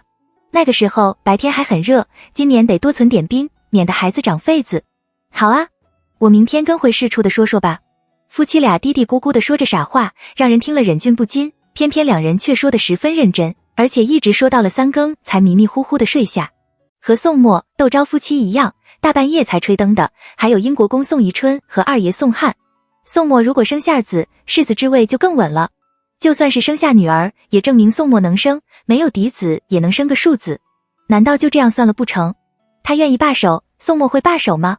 宋宜春在床上翻来覆去，宋翰却在灯下抄法华经。他屋里的大丫鬟七霞劝他：天这么晚了，二爷还是早点歇了吧，明天起来再抄也不迟。宋翰却道：去给我倒杯热茶进来，根本就没有歇下的意思。七霞是宋宜春亲自为宋翰挑选的，宋翰平时也对他客客气气的，时间长了，七霞在宋翰面前不免有些随意，闻言笑着去拔宋翰的笔：二爷，您就听奴婢一句吧，您明天一早还要跟着先生读书，睡晚了要打瞌睡的，国公爷知道了又要呵斥您了。见毕。毫无征兆的，宋翰一脚踹在了七霞身上，到底你是爷还是我是爷？还指使不动你了？是不是想让爷明天就换个人服侍？如果有外人在场，就会看出来宋翰踹人的姿势和宋宜春一模一样。七霞做梦也没有想到宋翰会露出这样狰狞的面孔，他打了一个寒战，忙跪在地上磕起头来：奴婢该死，求二爷饶了奴婢这一次，奴婢这就去给二爷沏茶。宋翰嗯了一声，七霞手忙脚乱地爬出了书房，这才发现小肚子一抽一抽的，疼得厉害。七霞找了个无人的地方撩了衣襟一看，小肚子上一片淤青。英国公府上上下下的人都说二爷待人和气，他不敢作声，第二天一早还要若无其事地陪着宋翰去仪志堂看望窦昭。明年夏天我就会有个侄儿了。宋翰穿着件墨绿色的锦袍，映衬得他面如冠玉，温润尔雅。窦昭笑着点头，拿了橘饼给他吃。他眼睛一亮，笑道：是福建的橘饼，不是说福建那边刮大风，冬笋和橘饼市面上都买不到吗？我前些日子喜欢吃酸甜的，你哥哥特意人让从福建送过来的窦昭吐了2个月，宋墨想着法子弄给他吃，他人倒没瘦，却养成了不时吃几块零嘴的习惯。见宋翰吃得香，他也从攒盒里拿了个橘子包。宋翰就道：别人都说酸儿辣女，嫂嫂你怀的肯定是个小子。英国公府的走水案早就结了，顺天府和武成兵马司的结论是盗贼全部伏法，宋墨也认同了这个结论，交还了太宗皇帝的宝剑。他开始按照正常的时间在金吾卫当值，而且隔几天就要在宫里留宿2天。今天又到了宋墨进宫的日子，他前脚刚走，宋翰后脚就过来了。宋翰今年已经14岁了，长得比窦昭还高。按道理窦昭应该回避，宋翰却像不知道有这回事似的，直接就进了正房，而窦昭另有打算，对此视而不见，在宴席室里招待宋翰。程二爷吉言。窦昭笑道：我和你哥哥也希望是个小子，如果他生下了儿子，宋翰就是顺位第3的继承人了。他很想知道宋翰会是什么表情。那可好。宋翰笑眯眯的，很高兴的样子，到时候我也可以像小时候哥哥带我一样，带着折席舞，放风筝，吸冰。窦昭抿了嘴笑，和宋翰闲话着家长里短。七霞被素心请到了茶房里喝茶。听说姐姐的好日子定在了22，今天都20了，姐姐怎么还在府里当差？七霞捧着热气腾腾的龙井茶，好奇地问素心，怕其他人问不到点子上来。素心在心里暗暗嘀咕，笑容却一如往昔般的温和。夫人赏了我一幢3进的小宅子，到时候我从仪志堂出嫁，在那里成亲。我妹妹和甘露、素娟都过去帮我收拾新房去了，我还是待在夫人身边好了。七霞不由睁大了眼睛，姐姐要从仪志堂出嫁吗？能从主子家出家，那可是极大的体面。素心笑着合手，他本觉得有些不妥，可夫人想让他从仪志堂出嫁，世子爷也说好，还说素兰出嫁，花轿也从仪志堂出门，他不知道怎样感激好，规规矩矩地跪下来给世子爷磕了3个响头。那可真是恭喜姐姐了。栖霞说不出心里是什么滋味。府里都在传说夫人身边的大丫鬟出嫁，夫人拿了2000两银子给她做陪嫁，她根本不相信，现在看来却是真的了。素心拿了碗豆黄、驴打滚、萝卜糕等点心给她吃。栖霞是宋汉屋里的大丫鬟，要服侍宋汉的笔墨也粗粗实的几个字。点心是用模子做的，底下有御膳房3个字，武侠世界男儿行。她迟疑了半晌，道：姐姐，这是御赐的东西吧？我们这样吃了，夫人会不会不高兴？素心笑道：前些日子夫人不是没有胃口吗？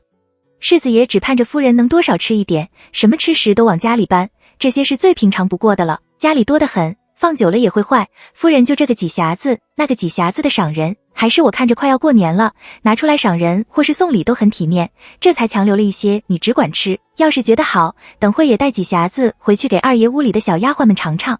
香甜软糯的豌豆黄本是栖霞的最爱，特别是宫中御赐的，甜而不腻，回味长久。可想到昨天自己挨的那一脚，嘴里的豌豆黄好像也没有往日那样美味了。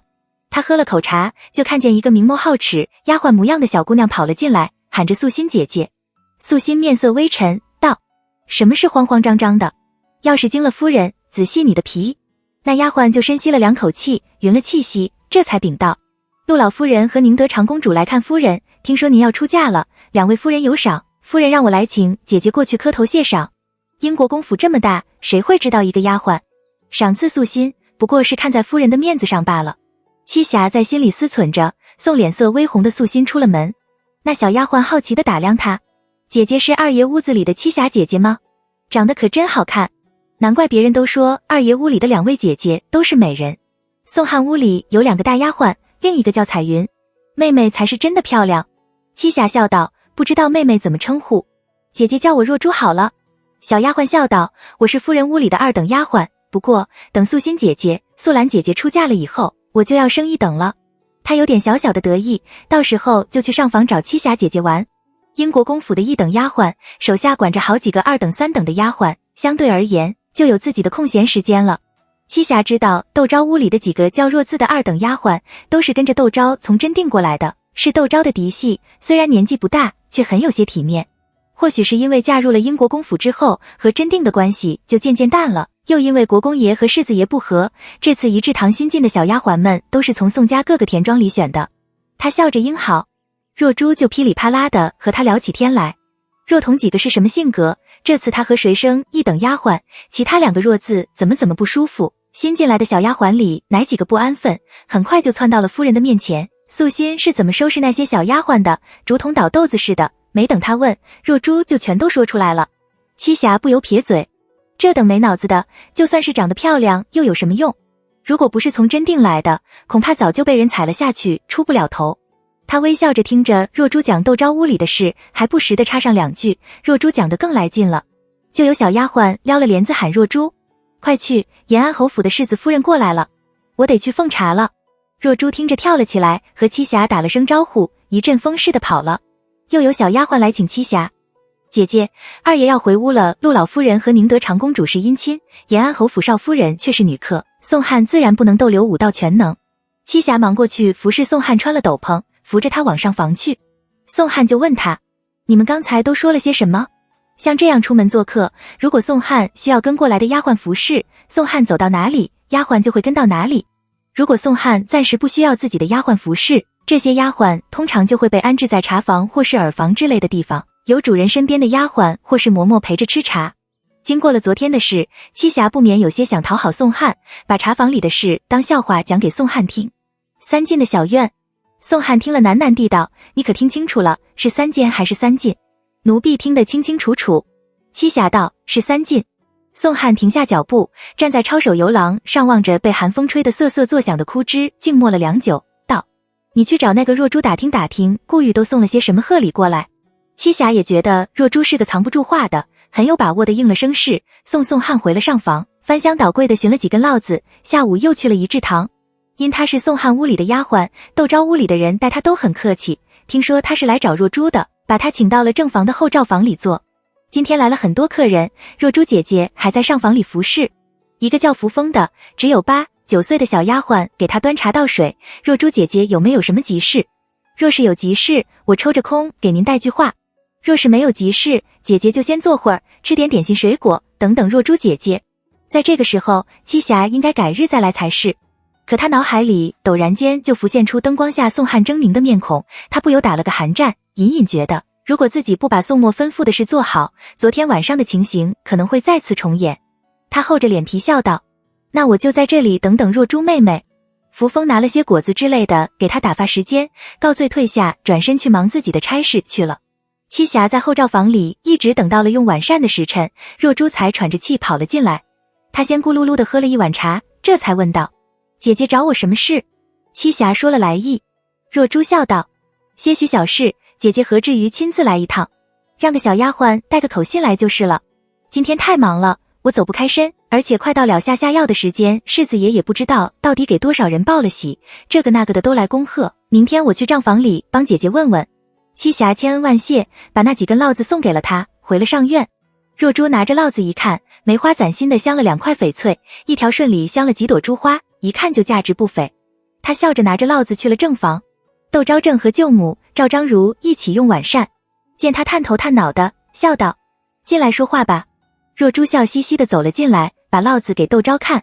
夫人，是二爷屋里的栖霞给的，还让我帮着打听顾公子都送了些什么贺礼给您，那你就收着吧。窦昭笑道：至于顾公子送了些什么礼给我，这2天我们要忙着给素心送嫁，等嫁了素心又要过小年了，等过了小年再说吧。若珠笑着应是，退了下去。赵章如就道：你小叔子要干嘛？想知道顾公子给你送了什么礼，为什么不自己来问？半大不小的小子，心里弯弯绕绕的时候多着呢。窦昭不以为意的笑道：等过几年长大些就好了。舅母则告诫赵章如：多看少说。赵章如不满地嘀咕几句，窦昭看着就想笑，夹了块粉蒸肉给他，味道很好，你尝尝。赵章如冲着窦昭笑了笑，大家不再说话，安静地用了晚膳。舅母就和窦昭商量，过完年你舅舅就要到京都了，他是个脾气执拗的，不像我们女人到哪里都能安生。我寻思着过完年我就找个离部近一些的地方租个院子，等你表姐成了亲，我们就直接跟着你舅舅去认上。舅舅和父亲不和，这么多年也没有和父亲有过来往，舅舅来京都不可能住到静安寺胡同去，他有长辈在堂，也不可能住到英国公府来。宋墨早就想到了这些细节。窦昭笑道：世子在玉桥胡同有个3进的宅院，原来一直租给别人住，怕着舅舅要来，冬至之后就没再和那家人续租，就等着舅舅来，我们好喝表姐的喜酒呢。赵章如赧然，舅母却喜出望外，不停地称赞宋墨，并语重心长地嘱咐他：世子真是细心，更难得的是对你的这一份心意，你要知道惜福才是。两世为人才碰到宋墨，他自然要珍惜。窦昭微笑着点头，舅母就和他说起过年的事来。你如今胎位已稳，我也不好总住在这里，等嫁完了素心，我寻思着我和你表姐还是先回静安寺胡同，待春节过后再搬到玉桥胡同去。窦昭决定利用过年的机会夺取英国公府主持钟馗的权利，舅母和表姐去静安寺胡同过年也好，一来那边没有女主人，窦家的祭祀又在槐树胡同，宴请也相对少一些，舅母和表姐在那边自在些。二来他不想舅母和表姐牵扯到英国公府的事务中去，免得宋宜春狗急了跳墙，记恨上了舅母和表姐。他略一思忖，笑着应了。舅母过去静安寺胡同过年也好，那边人多热闹些，父亲的内院你也可以帮着看顾一二。舅母笑着嘱咐了他很多过年应该注意的事宜，这才带着赵章如回了房。窦昭则让甘露开了库房，找了几匹江南造册进贡的妆花给舅母做衣裳，又找了几件金饰给赵章如，就连过年打赏下人的东西也都一一准备好了，这才去歇息。第二天起来用过早膳，赵家催庄的人到了。虽说是从仪制堂出嫁，可各家安着各家的家神祖宗牌位，素心毕竟不是宋家的人，出嫁的地方设在了仪制堂的西群房，也就是陈先生住的地方。窦昭梳洗打扮了一番，和舅母赵章如去了西群房，段公义等一起从真定过来的人就像嫁自己的妹子一样，叫嚷着要赵良弼端茶敬茶不说，还要喊大舅兄。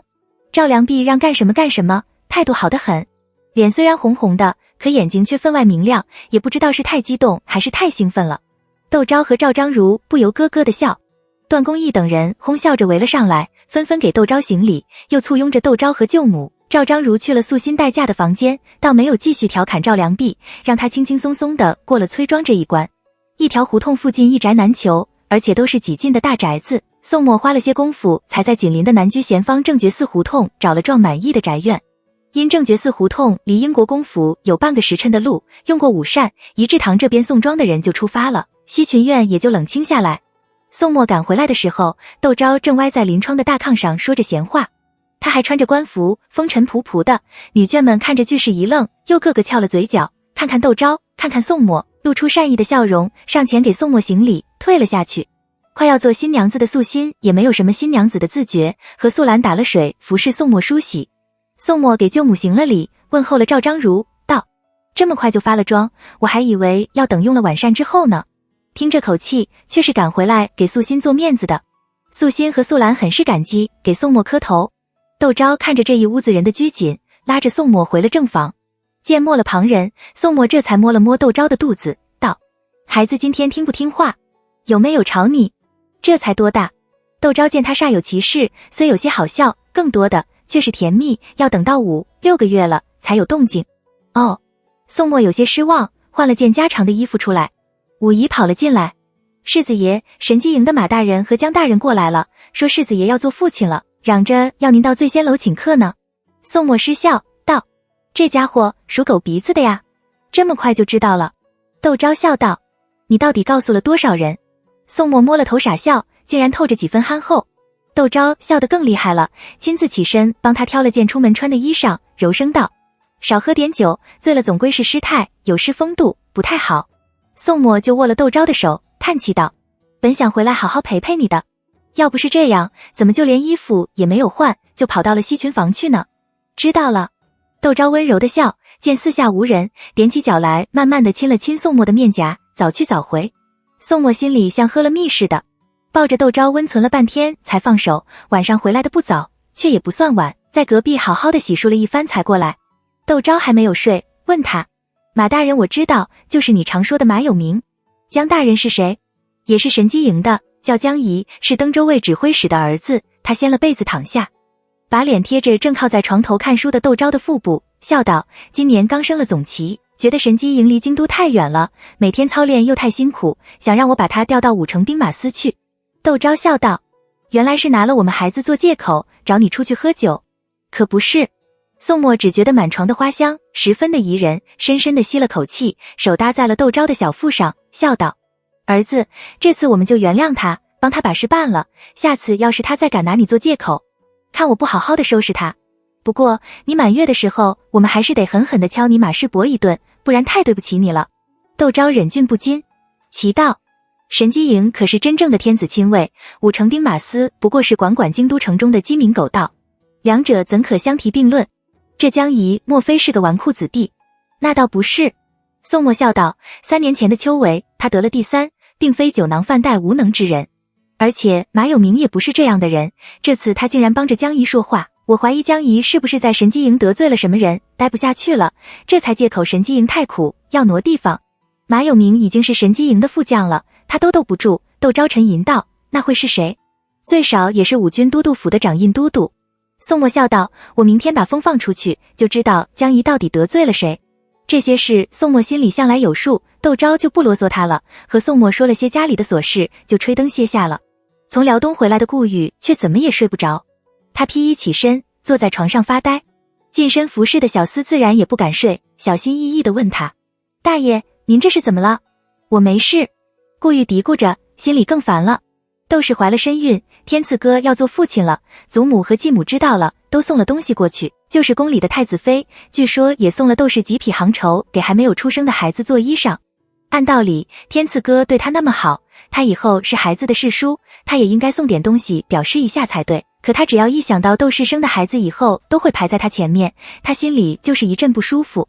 在辽东的时候，他淘了很多好东西，准备送给天赐哥，还给窦氏也买了2件东西。本来还兴致勃勃的准备跑去英国公府的，结果回到家里却发现继母不好好帮他说亲，却在他屋里塞了2个已经有18岁的2等丫鬟，他气得跳脚，狠狠地在祖父面前告了继母一状，在家里耽搁了2天，却听到了窦氏的喜讯，让他顿时泄了气，连英国公府都没有去。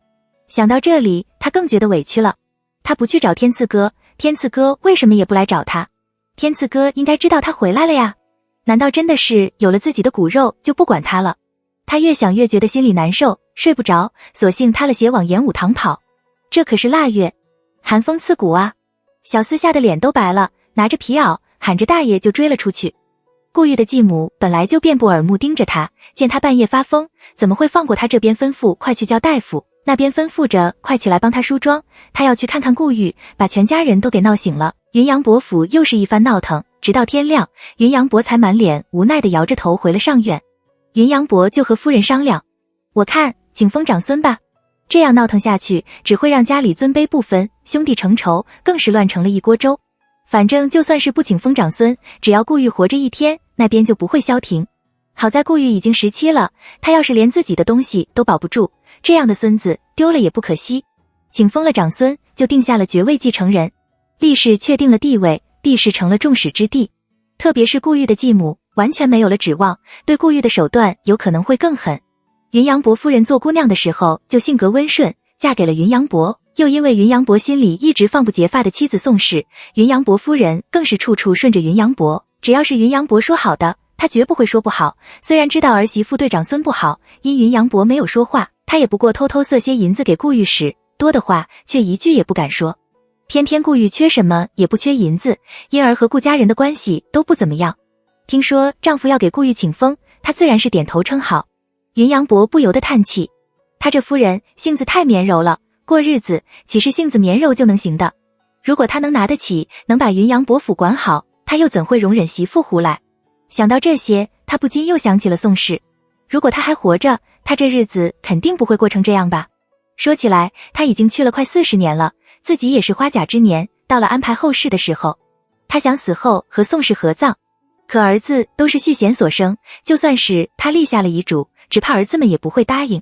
到时候他两眼一闭，还不是任人摆布，甚至还有可能闹到狱前去。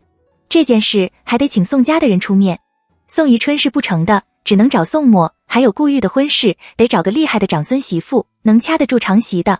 云阳伯躺在床上，看着太阳一点点地升起来，这才起懒洋洋的起了床，吩咐贴身的随从给宋墨送张拜帖去，让他到家里来，我有话跟他说。随从应声而去，可不过半盏茶的功夫又折了回来。不仅如此，后面还跟着宋墨。云阳伯一愣，随后笑起来，道：这可真是说曹操，曹操就到了。你是来看顾玉的吧？宋墨对云阳伯没有什么好印象，一是他个人没有什么建树，二是在对顾玉的事上没有一点原则，日常往来也不过是念着从前的香火情，给他行个晚辈礼。听说顾玉回来了，特意来看看。宋墨客气地和云阳伯寒暄几句，平时他礼数到了，云阳伯也就点点头让他去了，这次却对他道：那你见过顾玉之后，到我屋里来一趟。宋墨直觉云阳伯找他没有什么好事，笑着点头，去了顾玉那里。顾玉正摊成大字躺在临窗的大炕上，几个随身服侍的小厮战战兢兢地跪在炕边，你偷偷瞅一眼我，我偷偷瞅一眼你，都不敢说话。昨天晚上那一场闹得可真厉害，现在想想他们都觉得后怕。当小丫鬟隔着帘子喊着英国公世子爷过来了的时候，那小丫鬟怯生生的声音一下子变成了天籁之音，几个小厮差点就忍不住跳了起来。顾玉更是腾地一下坐了起来，随着清月的你怎么还赖在床上没起来的责问声，宋墨撩帘而入。顾玉虎着脸又躺了下去，又闹什么脾气呢？宋墨也不理他，吩咐跪在地上的小厮去给大爷打水来，服侍他梳洗。顾玉像孩子似的梗着脖子叫道：我昨天一夜都没睡。知道了。宋墨不为所动，语气平和地道：听说你打了大胜仗，怎么激动的睡不着？昨天有点胜之不武。他甚至把死去的娘亲都搬了出来，父亲才狠狠地瞪了继母几眼。顾玉脸上火辣辣的。宋墨叹了口气，温声道：从辽东回来，怎么不去看我？家里出了事，我没心情。顾玉喃喃地道，心里却后悔了，早知道天赐哥惦记着他，他就应该早点去的。宋墨没有作声，顾玉乖乖地由着小厮服侍他梳洗。待梳洗完了，他一屁股坐到了宋墨的身边，殷勤地道：天赐哥，你用过早膳了没有？家里新来了个厨子，做得一手好面食，我让人给你下碗面吧。我早吃过了。宋墨笑道，你想吃什么就让厨子给你做吧。顾玉从来也不跟宋墨客气的，高声吩咐小厮让厨房里给他下面。宋墨就道，你这样下去也不是个办法。你们家后花园不是有个叫听香轩的地方吗？你不如在听香轩的东面砌面花墙，再从西边开个角门，搬到那里去住，也免得每天要从上房进出，你不舒服，你继母也觉得你碍眼。顾玉顿时眼眶有些湿润，这个那个都说待他好，可真正待他好的只有天赐哥，什么都替他想到了。他决定自己也大度点，不就是个孩子吗？还是天赐哥的骨血，都是给天赐哥开枝散叶，他也不能拖天赐哥的后腿，就把辽王送给他的2只百年人参送给窦氏好了。别人不是说女人生产是一只脚踏在鬼门关吗？天赐哥挺喜欢窦氏的，说不定还能救那窦氏一条性命。想到这里，他心气也顺了起来，不屑地道，我才不搬，难道我还怕了他不成？不是怕不怕的事。宋墨劝他，你以后的日子长着，何必和他们一般见识？等过了年，你进宫让皇后娘娘给你谋个差事，到时候再说门好点的亲事，和和美美的过自己的小日子，让你继母看着就眼红，岂不比这样和他胡闹更好？顾玉就把继母往他屋里塞了2个姓眼桃腮的丫鬟的事告诉了宋墨。宋墨笑道，牛不低头，难道你还能强迫他喝水不成又激他？莫非你连这点定力也没有？是哦。顾玉豁然开朗，笑道，那好，我等会就去求了祖父，让他同意我搬到听香轩去。宋墨点头，这就对了，何必和那女人一般见识？顾玉连连点头，吃了2大碗面，然后把自己在辽东给宋墨淘的东西都搬出来。你看这皮子，毫毛像针尖似的，正宗的黑貂，正好做件皮袄。他现着宝。还有这个狐狸皮，红色的，少见吧？宋墨的目光却落在了一块不大的白貂皮上。顾玉福至心灵，笑道，这块给我侄儿做件皮袄。又拿了几块珍珠皮，这个给我嫂嫂做袄子。那珍珠皮是刚出生的小羊羔皮，做贴身的小袄最暖和不过了。宋墨没有客气，笑道，那我就替你嫂嫂和侄儿谢谢你了。顾玉得意地笑着拖了张虎皮出来，整张的老虎皮放在你书房里，看着就气派。这些东西有钱都未必能买得到。而辽王这几年长力来京，出手阔绰，大家私底下开玩笑喊他辽东王。没有他的同意，顾玉哪里弄得到这么好的东西？宋墨不动声色地笑道，你是从辽王的库里搬的吧？顾玉讪然地笑道，我就说瞒不过你，可辽王说肯定能把你给糊弄过去。宋墨就拍了一下顾玉的头，你呀。顾玉嘿嘿笑道，反正他的好东西多得很，不要白要。宋墨不置可否，除了那张虎皮，说是怕犯忌讳，让他送给皇上，开春了也好向皇上讨个差事，拒绝了之外，其他的东西他都让小厮收下了。等他回到英国公府，正好赶上素心出嫁，受了素心的礼，打赏了新娘子压箱钱，赵家的花轿也就过来了。这样的场合，窦昭和宋墨如果在场，大家很难闹起来。窦昭就和宋墨待在了内室，宋墨正好把顾玉送给他们的东西给窦昭过目。窦昭也很喜欢那块雪白的没有一点瑕疵的貂皮，但听说这些东西是从辽王的库房里搬出来的，他还是有点顾忌，决定暂时先把这些东西收好了，以后看看情况再决定用不用。宋墨就和窦昭说起去云阳伯府的事来。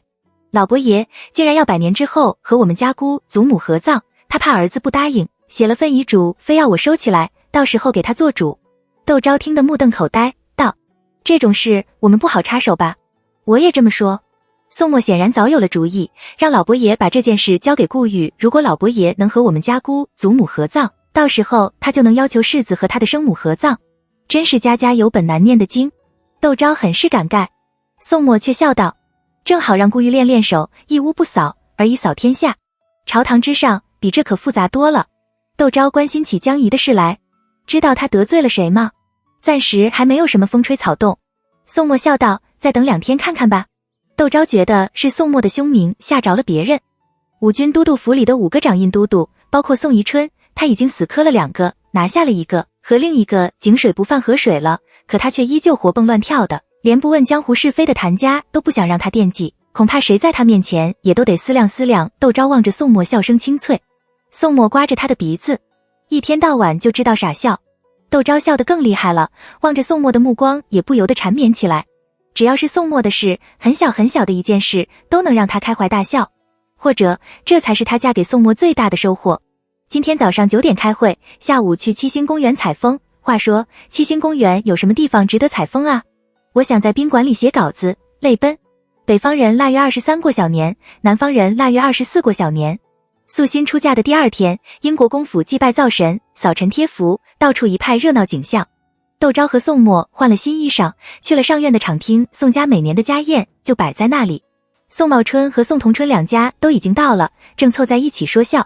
见宋墨夫妻进来，原欢快的笑声戛然而止，几息后才重新响起。不过，已经不是宋茂春一家和宋同春一家寒暄了，而是齐齐涌到了宋墨和窦昭面前。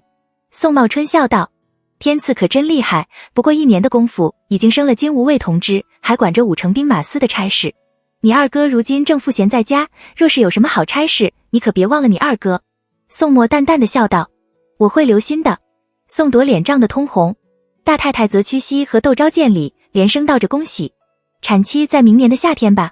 若是要找乳娘或是稳婆，你只管跟我说，当年你婆婆生天赐的时候，就是我帮着找的稳婆。窦昭笑着道谢。四太太则拉了窦昭到旁边说话：“我听说你们窦家族学很厉害，出过好几个进士举人，我们家要儿就要启蒙了，你帮我找个好点的西媳吧。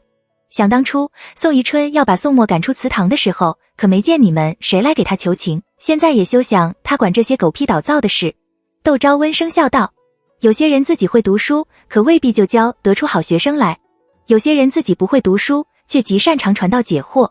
这西媳是好是坏，还真不好评断，我就更不好轻易向您推荐了。”四太太很是意外。大太太受宋宜春委托，在宋宜春不在京都的时候主持英国公府的中馈，可进门还不到1天的功夫，就被迫交出了英国公府的对牌，灰溜溜的带着儿媳谭氏回了家。虽然大太太极力掩饰，可当时发生的事还是曝了光。四太太就在家里寻思着，大房就是因为抱上了宋宜春的大腿，这些年来才会顺风顺水，攒下偌大一片家业。如今英国公和宋墨有下戏，却又对宋墨无可奈何，自己家若是抱上了宋墨的大腿，过几年风光的就是他们这一房了。他这才提出让窦昭帮忙给儿子找个西袭京都的西袭何其多。他这么说不过是想恭维窦昭出身书香门第，谁知道却碰了个软钉子。窦昭跟打着太极，完全不接招。他咬了咬嘴唇，那就只能从其他的地方想办法了。念头闪过，宋逢春一家到了，只是宋逢春夫妻还没和众人打招呼。宋瑾已挣脱了乳母的手，噔噔噔地跑到了宋墨的面前，无限委屈地拉着宋墨的衣袖道：“三堂哥，你今年都没有赏我东西。”因宋家到了宋墨这一辈，只有宋瑾一个女孩子，宋墨待她向来宽和。虽然不喜四叔在父亲要把自己赶出宋家时的态度，他却没有迁怒于堂妹，还是和往年一样，每逢过年都会给宋瑾送上2件金银首饰，当是给他传嫁妆了。可自从成亲的那天，宋瑾跑去为难窦昭之后，就算宋墨知道宋瑾不过是被人利用，可宋瑾事后却连句道歉的话也没有对窦昭说，他对宋瑾就喜欢不起来了。今年过年什么也没有送给宋瑾，现在见他跑进场厅就向自己要东西，家里的长辈兄嫂都被他视而不见，一副没有教养的样子，心中更是不悦，道：“怎么也不和长辈们打招呼？我忘了。”他吐着舌头，很是天真烂漫。宋墨却脸色一沉，屋子里顿时像有寒风扫过，空气一冷。三太太忙打着哈哈：“姐儿，不可如此对你三堂哥说话，还不快给你三堂哥和三堂嫂行礼。”宋瑾嘟着嘴，不情不愿地给宋墨和窦昭行了礼。宋墨点了点头，扶了窦昭道：“父亲恐怕要过一会才来，你先坐会，别总站着。”窦昭也没有理会宋瑾。宋瑾今年都12岁了，不是2、3岁。他笑盈盈的柔声应好，人宋墨扶着自己在一旁的太师椅上坐下。宋瑾看着，眼里立刻涌出泪水来。三太太飞快地缩了宋墨一眼，见宋墨眼角也没有瞥宋瑾一下，忙上前抱了女儿，轻声哄着她：“不哭不哭，今天过小年，三堂哥有事，不是不理睬你。”宋瑾见母亲没有生气，胆子大了起来，不满地道：“三堂哥都围着三堂嫂转。”四太太扑哧一声笑道：“你三堂哥不围着你三堂嫂转，应该围着哪个转呢？”宋瑾闻言小脸绷得紧紧，狠狠地瞪了四太太一眼。三太太也面露愠色。大太太忙打着圆场：“好了好了，今天大家难得聚在一起，都坐下来说话吧。”三太太和四太太朝着彼此冷哼一声，各自带着各自的孩子找地方坐下。谭氏默默给婆婆奉着茶，眼角的余光却忍不住朝窦昭飘去。自己嫁到宋家4年多都一直没有动静，她嫁过来不到2个月就怀了身孕。她的命真好，真让人羡慕。也不知道她有没有生儿子的秘方。思忖间，宋宜春带着宋汉进来了，众人起身给宋宜春行礼。宋宜春满面春风的孩着礼，亲切地和围着自己的宋亲等几个侄女说着话，慈爱地摸了摸宋锦的头，还抱了抱6岁的宋耀，目光却始终没有在宋墨和窦昭的身上停留片刻，无形之中把宋墨和窦昭排斥在了圈子之外。窦昭不由捏了捏宋墨的手，宋墨朝着他笑了笑，神色很是淡然。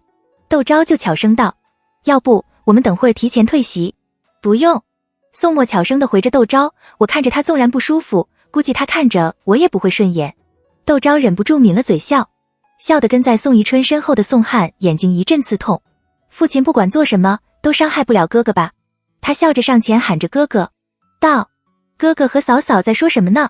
说得这么高兴，说出来也让我高兴高兴呗。”响亮的声音回荡在场厅里，让宋宜春脸上的笑容一僵，立刻失去了和侄女逗趣的兴致，悻悻地和宋茂春等人议了议朝中动态，说了说京都议事，时间也就差不多了。大家男一桌女一桌的，笑语殷殷地坐了下来，开始吃小年团圆饭。吃过饭，天色还早，三太太就提出来打马吊，我、大嫂、四弟媳、天赐媳妇，正好4个人。既然要和宋家的人开战，低调只会让对手踩到你的头上去。窦昭笑道：“我还是算了，一来是我如今的身子不便久坐，二来你们玩得小，没什么意思，还是让大嫂陪着伯母和2位婶婶玩吧。”三太太满脸的笑容就凝在那里，窦昭只当没有看见，径直吩咐贴身的丫鬟若彤：“给我削个梨子。这鬼天气，用了火盆嗓子干得疼，不用火盆又太冷。既然每年都在场厅里吃团圆饭，怎么不在场厅也设了地笼？”非常嫌弃和不屑的语气。屋子里的气氛一致。宋锦对宋墨没有送他东西就一肚子怨气，可他不敢怨宋墨，就记在窦昭的头上，觉得因为三堂哥娶了三堂嫂，所以不记得他的事了。可三堂嫂若是个贤惠的，就应该提醒三堂哥才是。何况大家都说三堂嫂是被人退过亲的人，因为嫁不出去，所以才嫁给了三堂哥的。以三堂哥的为人，肯定是三堂嫂家使了什么手段。他打心眼里瞧不起这个三堂嫂，现在母亲又受了辱，他哪里还忍得住，挑衅窦昭道：“我们都知道三堂嫂财大气粗，要不三堂嫂出钱把场厅设了地笼吧？”窦昭嗤笑不语。宋锦气得跳了起来，道：“三堂嫂这是什么意思？”窦昭置若罔闻，神色悠闲地喝着茶。站在他身后的若彤却道：“大小姐这话好生奇怪，家里的长辈都没有说话，大小姐却指使起嫂子来。莫非大小姐以为自己能当得了英国公府的家？你这贱婢！”宋锦扬手就朝若彤扇过去，这里又哪有你说话的地方？若彤吓了一跳，没想到宋锦竟会动手，她连连后退了几步，避开了宋锦的手，嘴里却毫不示弱地道：“主子们面前是没有我说话的份，我也只和与我身份差不多的人说话。”素兰以3步并作2步，上前就捏住了宋锦的手臂。宋锦趁机坐在了地上，大哭起来：“二伯父，三堂哥、三堂嫂的奴婢欺负我，快叫人牙子来把他们都卖了！”三太太气得心里一抽一抽的，上前去拉女儿：“乖乖莫哭，看娘帮你收拾这2个贱婢。”三太太的贴身嬷嬷更是上前就要打素兰，却被素兰一脚踹到了落地罩旁，引来大太太等人的一阵惊呼，场面非常的混乱。宋宜春的宗角青筋直冒，大喝一声：“都给我住手！”目光却箭一般的射向了窦昭：“有你这样做媳妇的吗？不尊敬长辈，还辱打小姑，你给我滚出去！”宋墨面沉如水，上前就要说什么，却看见窦昭朝他使了个稍安勿躁眼神，他就握着拳头站在了原地。窦昭松了口气，他当然知道自己遇到麻烦的时候宋墨会帮他出头，可这种事得他自己来。宋墨若是帮他出了头，就算是拿到了英国公府主持钟馗的对牌，别人也只当是他男人帮他挣来的，他还得花力气整治后院，不如今天和宋宜春明刀明枪的斗一场，也好让那些人知道他的厉害，不敢在他面前敷衍塞责。窦昭笑盈盈地坐在太师椅上，好像宋姨说的是旁人似的，不见一丝恼怒，泰然自若地道：“公公这话说得好没道理，刚才的情形您也是看在眼里的。锦姐要不是出言不逊在先，又怎么会惹来家中仆妇的讥讽？我嫁到宋家的时日还短，不知道宋家是什么规矩，可在我们窦家，像这种长辈还没有开口，晚辈就先嚷起来的，教养嬷嬷们上前就是一巴掌，打了之后，做娘亲的还要向嬷嬷道谢，说打得好，怎么宋家却截然不同？莫非这宋家的规矩连个长幼尊卑都不分了？这件事我可得好好和公公说道才是。这件事若是传了出去，英国公府被人嗤笑是小，锦姐儿已经到了说亲的年纪，万一因此被上个性情乖张暴烈的名声，那可就糟了。横竖我的孩子还没出生，又是嫡支，10几20年以后，论到我的孩子说亲的时候，谁知道三房那时候会是怎样一番光景？又有谁会记得这档子事？只可惜苦了二爷，要连累着他，不好找媳妇了。这话既戳了宋宜春的心窝子，又威胁了宋逢春。宋宜春气得半天都说不出一句话来，宋逢春却狠狠地瞪了三太太一眼。宋茂春一家早领教过窦昭的厉害，宋茂春沉默不语，宋钦和宋铎字不敢作声，大太太则和谭氏站得远远的，生怕被波及了似的。四太太看着皱眉，刚想上前说几句，却被宋同春一把拽住，悄声道：“你想想样儿。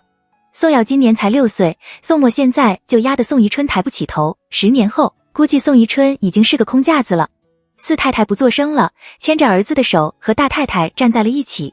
宋逢春看着急得恨不得跳脚，朝着三太太不住地使眼色。偏偏爱女心切的三太太一门心事全在宋锦身上，她咽不下这口气，急红了眼睛，不甘地道：“二伯，您要是不为我们做主，我们家姐儿可就白白被这2个奴婢打了。我们虽是旁支，可到底一笔写不出2个宋字来，这也太欺负人了。您让我们以后可怎么在仆妇面前立足啊？”宋宜春脸沉得像乌云盖顶，喝着身边的人：“还不把这2个婢女给我嫁出去！”慢着！窦昭大喝一声，扶着若彤的手站了起来，道：“我看谁敢不经我的同意就动我陪嫁的婢女。”几个小厮看了看怒不可遏的宋宜春，又看了看面如冰霜的宋默，磨磨蹭蹭地朝窦昭走去。窦昭已道：“我的婢女什么时候打锦姐儿了？分明是三婶婶身边的贴身嬷嬷要打我的婢女。要问对错，先把三婶婶的贴身嬷嬷乱棍打死，再论锦姐冲撞我的事才是正理。说来说去，就是她的婢女没错。”宋锦哇的一声哭了起来：“三堂嫂欺负我，三堂嫂纵容身边的婢女打我。”窦昭冷笑，对三太太道：“养女不教母之过，您既然连女儿都管教不好，那我就替您教训教训她好了。”然后吩咐素兰给我把大小姐丢到柴房里关起来，什么时候想明白了，什么时候再放出来。三太太横眉怒目，抱着声音越哭越大的宋锦朝着窦昭喝着：“你敢！”窦昭不作声，素兰上前就去拽宋锦。三太太的几个婢女忙上前拦素兰，素兰左一拳右一脚的，几下子就把几个婢女打倒在地，扶腰捂肚子的趴在地上呻吟不已。屋里的人这才感觉到不对劲了，一个正值妙龄的小姑娘家，力气这么大，分明是个练家子。三太太这才害了怕，抱着宋锦高声尖叫起来。宋锦则完全被吓傻了，脸上挂着泪珠，呆呆地望着素兰。宋宜春再也看不下去了，把桌子拍得哐当直响：“反了，反了！你们眼里还有没有我这个国公爷？”屋子里一片死寂，眼里有你这个国公爷，还敢在小年夜的团圆饭桌上和长辈们争吵？窦昭腹诽着，朝素兰使了个眼色。素兰悄无声息地退到了窦昭的身后。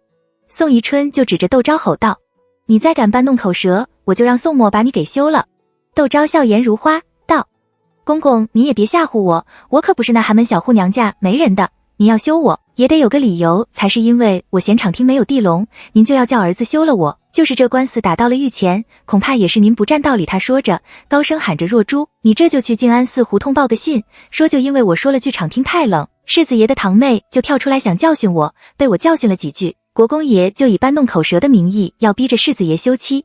我也不是那没脸没皮的，被公公吼了一声滚，还能若无其事地待在英国公府里，让他们过来清点我的陪嫁，把我接回去。”若彤抹着眼泪应是，提了裙子就往外跑。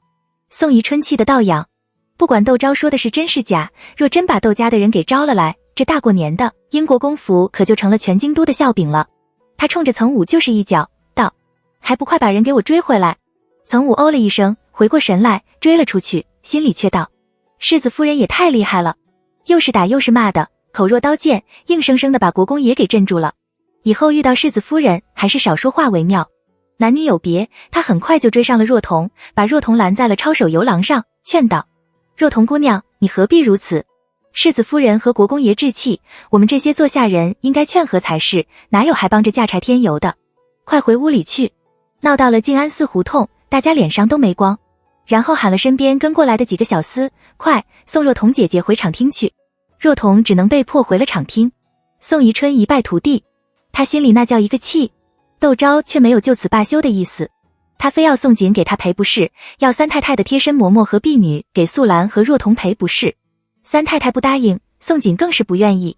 窦昭也不恼，望着宋宜春悠悠地吩咐若彤，你还是去给静安寺胡同送个信吧。这个时候不只使着武太太帮自己出头，什么时候只使她帮自己出头？宋宜春气结，寻思着窦昭敢这样，不过是仗着宋墨给他撑腰而已，擒贼先擒王，打蛇打七寸，他和他生什么气啊？要找也得找宋墨呀。他的眼神像刀子似的射向了宋墨，你的媳妇难道还让我帮你管教不成？宋墨弯了弯腰，十分恭敬地道，父亲，我的夫人是英国公府的世子夫人，代表着英国公府，姐儿这样很不应该，的确是犯了错。我们家人丁不旺格外看重子嗣，因而对孩子的管教相对而言也就比较宽松。窦家师叔传世，是北直隶的名门望族，这100年间曾前后后出了7、8个进士，对子女的培养必有其过人之处。念在姐儿是初犯，我看道歉就不必了，不如让姐儿跟着夫人学规矩，以后她嫁了人也知道怎样孝顺长辈，尊敬兄嫂，爱护小叔姑子，免得是非不便，被婆家嫌弃。屋里的人全都睁大了眼睛，本已止住了哭泣的宋锦又哭了起来。我不要跟着三堂嫂学规矩，她肯定会给我小鞋穿的真是驴粪蛋子表面光。绣花枕头一包糠，看着挺漂亮的一个小姑娘，却一点头脑都没有。就算是这么想的，也用不着这么大声的嚷出来啊。窦昭暗自摇头，三老爷抓耳挠腮，也顾得不许多了，上前就推搡着宋锦，还不快给你三堂嫂赔不是？三太太也转过弯来，和三老爷一起催着宋锦，快给你三堂嫂赔礼道歉。宋锦两眼含泪，又羞又气的小声给窦昭道歉。窦昭不作声，看着还趴在地上的几个丫鬟，三太太只好又让自己的嬷嬷和丫鬟给素心和若彤道歉。这算是个什么事啊？宋宜春心中一急，昏了过去。宋锦不用跟着窦昭学规矩了，小年夜的团圆饭也吃不下去了，大家都坐在西厢院的厅堂里等着宋宜春醒过来。窦昭穿着珍珠皮的小袄，嫌屋里太热，坐在五廊下的美人靠上想着心事。今天他能占优势，全靠素兰有身好功夫。可素心和素兰出嫁后，他身边就再也没有这样得力的人手了，以后再遇到这样的事，只能像前世似的说服、妥协、衡量，虽然也能达到目的，却没有今天这样的畅快。看样子他还是得找2个会拳脚功夫的丫鬟，只是女子学艺的本就少，还要能对他忠心耿耿的，只怕是不好找啊。想到这里，窦昭不禁叹了口气。送了大夫返回来的宋墨见他一个人坐在五廊下，不禁走过去揽了揽他的肩膀，亲着他的额头笑道，别担心，父亲的身体好着呢。大夫说他不过是一时闭过气去，很快就会醒过来的。窦昭根本不关心宋宜春是否能醒过来，他道，我在想能不能找2个像素心和素兰那样的丫鬟。宋墨略一沉思就明白了他的意思，笑道，别担心，我来想办法。窦昭知道他说到做到，果然就把这件事给抛到了脑后，转而派人带了信让窦德昌过来一趟。窦德昌得了信，立刻就赶了过来，道，出了什么事？窦昭把过小年时发生的事告诉了窦德昌。窦德昌大笑起来，道，你不会是让我陪你做戏，吓唬吓唬你公公吧？窦昭朝他翘起了大拇指，我果然找对了人。窦德昌道，做这种事怎么少得了伯晏？咦？窦昭高兴地道，伯晏也到京都了吗？上次三伯父和三堂兄进京的时候，窦启俊没有跟着一道来，说是去了岭南的一个朋友家，还没有回来。为此，二太夫人把三伯父和三堂兄狠狠地骂了一顿。没想到这大过年的，窦启俊却来了京都。窦德昌忙朝着窦昭做了个不要声张的手势，笑道，千万不要告诉七叔父，伯晏是悄悄过来的，住在元恩寺槐树胡同那边，还不知道呢。窦昭大吃一惊，道，可是出了什么事？他来了京都，怎么也不去跟长辈打个招呼？这眼看着要过年了，他住哪里？吃喝嚼用谁来照顾？窦德昌嘿嘿地笑道，伯晏本来准备回真定过年的，结果他朋友那边出了点事，要到京都来打点，他就陪着过来了，和朋友一起住在了元恩寺胡同的高升客栈里，准备过了年再去拜访武伯父。冰火中文窦昭却听说这话里有话，他想了想，道：是不是他朋友的事很麻烦？伯彦既想帮他的朋友，又怕武伯父为难，所以索性跟着朋友住在了客栈里，准备看看苗头再说。窦德昌叹道：你怎么不是个男孩子？女孩子就那么不济事吗？窦昭和他闹着，我什么地方不如你？窦德昌嘿嘿笑。窦昭就吩咐甘露拿了2锭雪花银交给了窦德昌，道：既然他有意隐瞒身份，那我就不去探望他了。若是有什么事我能帮得上忙的，让他只管吩咐小厮过来找我就是。元恩寺胡同在顺天府学的西边，英国公府在顺天府学的东边，不过2刻钟的路程。窦德昌毫不客气地收下了，笑道：你是大户，手指缝里落下的就够我们吃喝好一阵子了，我就代伯彦收下了。窦昭不禁莞尔，和他打趣道：要不要我也给你点梯级银子？梯级银子就不用了。窦德昌闲着脸道：能不能送我2块好点的玉佩？我过年的时候送人，这又有什么不可以的？窦正昌和窦德昌当自己的亲兄弟一样，他亲自陪着窦德昌去库房里选玉佩。2人就说起窦启俊的朋友来，姓匡，名超，字卓然，家里是做海上生意的，在广东番禺也算是富甲一方了。伯彦那年去终南山被蛇咬了，还好遇到了匡卓然，救了伯彦一命。这次伯彦去广东就是去答话匡卓然的，没想到匡卓然家里出了事，说是自从今年9月，匡家的货连续出了几次，赔了快20万两银子，眼看着就要伤盘动骨了，却有从前做生意的朋友介绍了京都来的巨贾，说是要买下他们家的船型，价钱却比市价低了一半。匡家自然不肯，结果就沉了一艘船。匡家看着不对劲，动用了祖辈们留下来的人脉，这才打听清楚，原来是京中的一位大佬看中了他们家的船型，想占为己有。匡卓然是读书人，和读书人说得上话，匡家这才决定让匡卓然带着几位得力的管事来京都打点，看能不能让那位大佬入干股。伯彦想着匡卓然对他有救命之恩，就决定跟过来瞧瞧，若是和我们家有点关系，准备求了武伯父从中周旋，化干戈为玉帛。匡卓然虽然不知道伯彦的身份，但他知道伯彦为人沉稳有见识，也跟他跟过来帮着出主意，就带着伯彦一起来到京都。结果快过年了，人没有找到，伯彦也不好贸然的去槐树胡同，就这样跟着匡卓然住在了客县。到底是哪位大佬啊？窦昭鄙视的撇了撇嘴，吃相也太难看了。可不是。窦正昌拿了一块桃花洞牡丹花剑问窦昭，好看不好看？窦昭看着心中一动，想到了纪令泽，不动声色地道：当然好看，也不看看这是谁的东西。不过这东西适合送年轻的女子，你准备送给谁？哦，窦德昌露出几分心虚，掩饰般地道：我还没有想好。然后很快把话题又扯到了匡卓然的身上，不过我总觉得匡家多虑了，像他们这种人家，也就在番禺数得着数，京都的大佬怎么看得上？说不定只是那大佬身边的什么人扯着虎皮做大旗，匡家在京都又没有什么人，这才被吓唬住了。他说着，把那块桃红洞的玉佩放在了一旁，又挑了块碧绿如洗的玉蝉，举给窦昭看，你看这块怎样？不错。窦昭笑道：夏天用红绳穿了，吊在脖子上，看着就透着股凉气，很漂亮。我也这么觉得。窦德昌把2块玉都揣到了自己的衣袖里。死孩子，有了心上人就忘了自己的娘亲。窦昭在心里怨念着，挑了一块弥勒佛的玉佩，一块竹节的玉佩，一根镶16石的16花金簪，一块端砚，一匣子狼毫笔，道：这弥勒佛的玉佩是给6伯母的，很好笔是给6伯父的，端砚是给11哥的，金簪是给11嫂的，竹节的玉佩是给7金的，你回家的时候带给他们。窦德昌叫道：那我的呢？窦昭瞅着他的衣袖，佯露出冷冷的笑。窦德昌捂了衣袖，道：算了，我帮你带过去就是了。一溜烟的出了库房。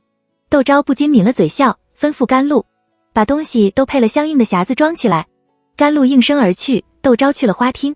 窦德昌道：时间不早了，我去跟伯彦商量商量，到底该怎么办好。窦昭送了窦德昌出门，低声道：要挑着世子不在家的时候来。窦德昌露出恍然大悟的神色，悄声道：我明白，不能让宋彦堂知道这件事。你怎么这么傻？窦昭抱怨道：如果世子在家，他这个做儿子的能袖手旁观吗？窦德昌站下了脚步，望着窦昭的目光渐渐变得严肃起来。你是不是很喜欢宋彦堂？胡说些什么？窦昭嗔道，脸上却莫名变得火辣辣的。你管好你自己就行了，少对别人指手画脚的。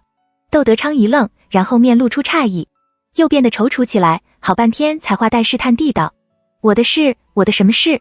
窦昭暗暗后悔自己失言，有些事向来赌不如输。以窦德昌上半辈子的执着，把事情说开了，只会让他更加肆无忌惮，没有了顾虑。他正要拿话圆过去，宋墨回来了。他一眼就看出两人之间的气氛有点不对，忙装着惊讶的样子，咦了一声，道：“你们怎么站在这里说话？”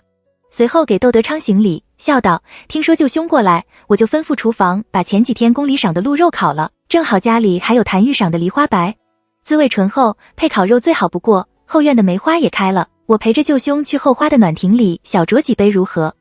窦德昌连声说好，颇有些落荒而逃的和宋墨去了后花的暖亭，带送了窦德昌回到屋里。宋墨一面有小丫鬟服侍更衣，一面笑着对窦昭道：“舅兄说了些什么？看你那样子，气鼓鼓的。”窦昭不知道该怎么跟宋墨说好，有些事在前世才发生过，现在还只是初露端倪。他依在大营枕上，卷着书页蹙着眉。宋墨更了衣，漱了口，坐到了炕边，把窦昭耳边几根垂落的发丝扶在他的身后，柔声道：“不是说万事有我吗？有什么好为难的？”窦昭想了想，遣了身边的丫鬟，靠在宋墨的肩膀上，把窦德昌和季令则事告诉了宋墨。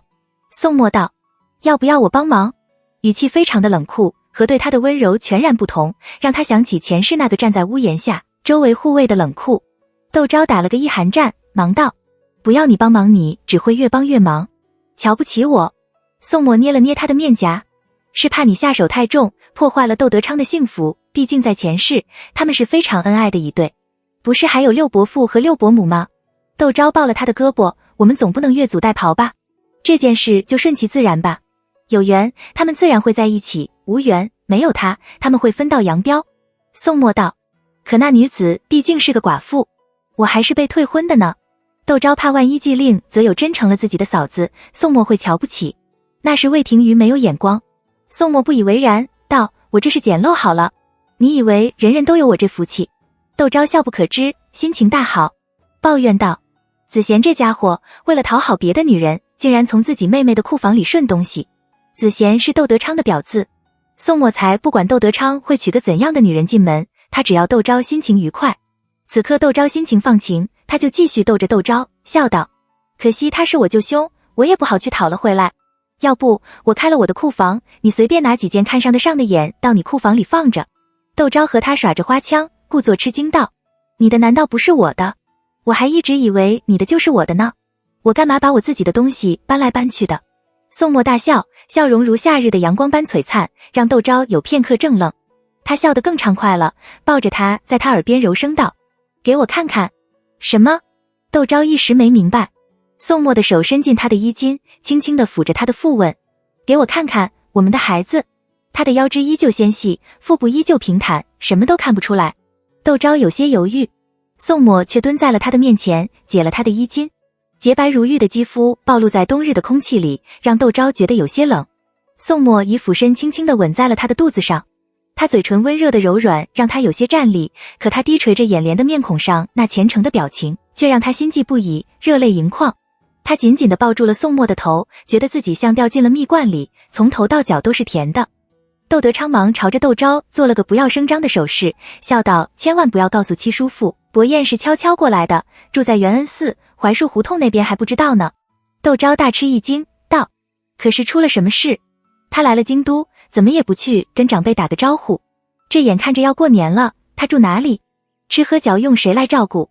窦德昌嘿嘿地笑道：“伯彦本来准备回真定过年的，结果他朋友那边出了点事，要到京都来打点，他就陪着过来了，和朋友一起住在了元恩寺胡同的高升客栈里，准备过了年再去拜访五伯父。”窦昭却听说这话里有话，他想了想，道：“是不是他朋友的事很麻烦？伯彦既想帮他的朋友，又怕五伯父为难，所以索性跟着朋友住在了客栈里，准备看看苗头再说。”窦德昌叹道：“你怎么不是个男孩子？女孩子就那么不记事吗？”窦昭和他闹着：“我什么地方不如你？”窦德昌嘿嘿笑。窦昭就吩咐甘露拿了2锭雪花银交给了窦德昌，道：“既然他有意隐瞒身份，那我就不去探望他了。若是有什么事我能帮得上忙的，让他只管吩咐小厮过来找我就是。”元恩寺胡同在顺天府学的西边，英国公府在顺天府学的东边，不过2刻钟的路程。窦德昌毫不客气地收下了，笑道：“你是大户，手指缝里落下的就够我们吃喝好一阵子了，我就代伯彦收下了。窦昭不禁莞尔，和他打趣道：要不要我也给你点梯级银子？梯级银子就不用了。窦德昌闲着脸道：能不能送我2块好点的玉佩？我过年的时候送人，这又有什么不可以的？窦正昌和窦德昌当自己的亲兄弟一样，他亲自陪着窦德昌去库房里选玉佩。两人就说起窦启俊的朋友来，姓匡，名超，字卓然，家里是做海上生意的，在广东番禺也算是富甲一方了。伯彦那年去终南山被蛇咬了，还好遇到了匡卓然，救了伯彦一命。这次伯彦去广东就是去答话匡卓然的，没想到匡卓然家里出了事，说是自从今年9月，匡家的货连续出了几次，赔了快20万两银子，眼看着就要伤盘动骨了。却有从前做生意的朋友介绍了京都来的巨贾，说是要买下他们家的船型，价钱却比市价低了一半。匡家自然不肯，结果就沉了一艘船。匡家看着不对劲，动用了祖辈们留下来的人脉，这才打听清楚，原来是京中的一位大佬看中了他们家的船型，想占为己有。匡卓然是读书人，和读书人说得上话，匡家这才决定让匡卓然带着几位得力的管事来京都打点，看能不能让那位大佬入干股。伯彦想着匡卓然对他有救命之恩，就决定跟过来瞧瞧，若是和我们家有点关系，准备求了武伯父从中周旋，化干戈为玉帛。匡卓然虽然不知道伯彦的身份，但他知道伯彦为人沉稳有见识，也跟他跟过来帮着出主意，就带着伯彦一起来到京都。结果快过年了，人没有找到，伯彦也不好贸然的去槐树胡同，就这样跟着匡卓然住在了客县。到底是哪位大佬啊？窦昭鄙视的撇了撇嘴，吃相也太难看了，重生之互联网帝国。可不是。窦正昌拿了一块桃花洞牡丹花剑问窦昭，好看不好看？窦昭看着心中一动，想到了季令泽，不动声色地道：当然好看，也不看看这是谁的东西。不过这东西适合送年轻的女子，你准备送给谁？哦，窦德昌露出几分心虚，掩饰般地道：我还没有想好。然后很快把话题又扯到了匡卓然的身上。不过我总觉得匡家多虑了，像他们这种人家，也就在番禺数的招数，京都的大佬怎么看得上？说不定只是那大佬身边的什么人扯着虎皮做大旗，匡家在京都又没有什么人，这才被吓唬住了。他说着，把那块桃红洞的玉佩放在了一旁，又挑了块碧绿如洗的玉蝉，举给窦昭看，你看这块怎样？不错。窦昭笑道：夏天用红绳穿了，吊在脖子上，看着就透着股凉气，很漂亮。我也这么觉得。窦德昌把2块玉都揣到了自己的衣袖里，死孩子，有了心上人就忘了自己的娘亲。窦昭在心里怨念着，挑了一块弥勒佛的玉佩，一块竹节的玉佩，一根香16时的16花金簪，一块端砚，一匣子狼毫笔，道：这弥勒佛的玉佩是给6伯母的，很好笔是给6伯父的，端砚是给11哥的，金簪是给11嫂的，竹节的玉佩是给7金的，你回家的时候带给他们。窦德昌叫道：那我的呢？窦昭瞅着他的衣袖，佯露出冷冷的笑。窦德昌捂了衣袖，道：算了，我帮你带过去就是了。一溜烟的出了库房。窦昭不禁抿了嘴笑，吩咐甘露把东西都配了相应的匣子装起来。甘露应声而去，窦昭去了花厅。窦德昌道：时间不早了，我去跟伯彦商量，到底该怎么办好。窦昭送了窦德昌出门，低声道：要挑着世子不在家的时候来。窦德昌露出恍然大悟的神色，悄声道：我明白，不能让宋彦堂知道这件事。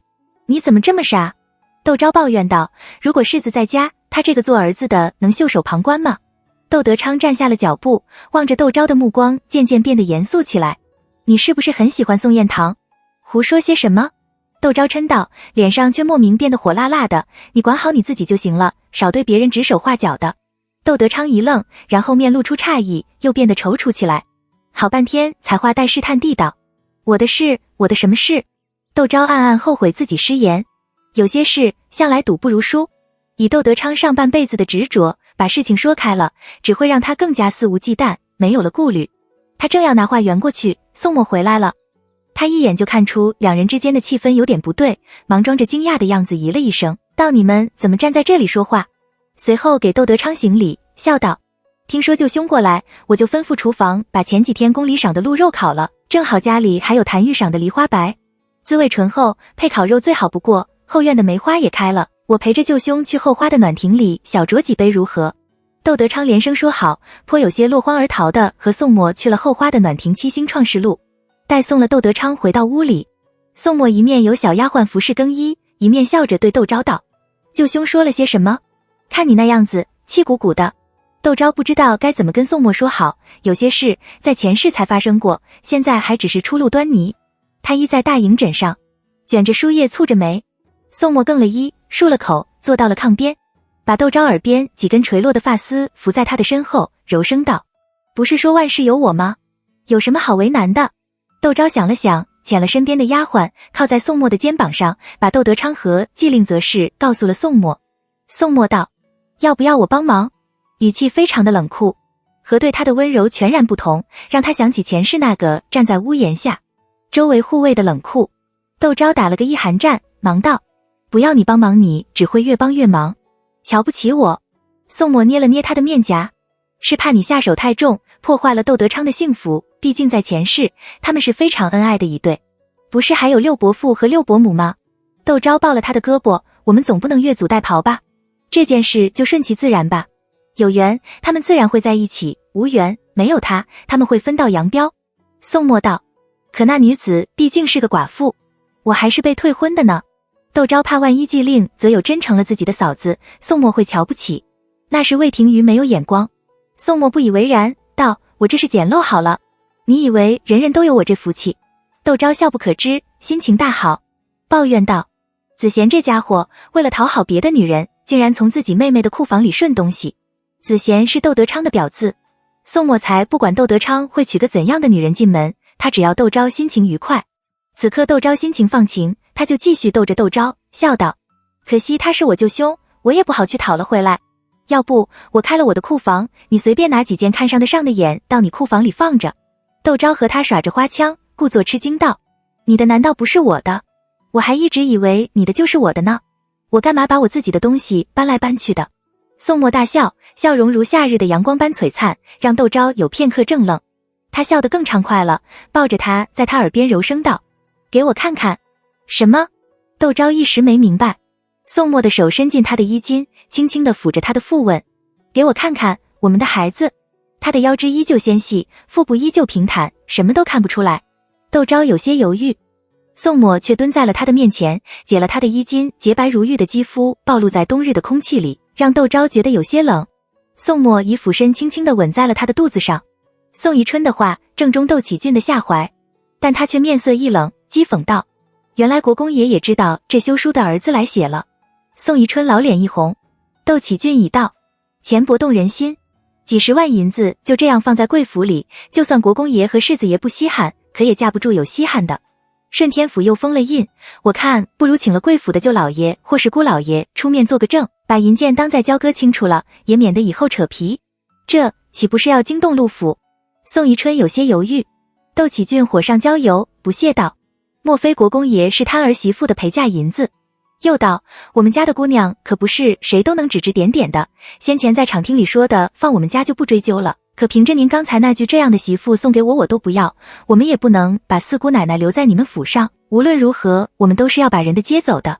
今天您亲手写个凭证让我们带走，要么就请了长辈来主持公道，不然可就别怪我们窦家不客气，和国公爷道与前去打这官司。几十万两银子，难怪锦丈母就交代了好几天。宋宜春心里像猫抓的，又是心痛那银子，又是想休了窦昭，断了宋墨的助力，半晌心情才平静下来，细细地思忖起这件事来。窦家觊觎窦氏的陪嫁，瞅着这样的机会，把窦氏带回去是小，把窦氏的陪嫁从英国公拿走才是真的。如果去御前打官司，不说别的，把宋墨叫去一问，这事就得黄，肯定是不行的。到时候说不定窦氏没有修成，自己反成了京都的笑柄。凭证他肯定是不会写会的。宋墨认不认账两说，就怕窦家把责任全推给他，说是他要修得窦氏，他背黑货，窦氏书却得了实惠。这种损己利人的事，除非他脑子被驴踢了，不然可就傻到家了。把二舅父请来主持公道，好像也不妥当。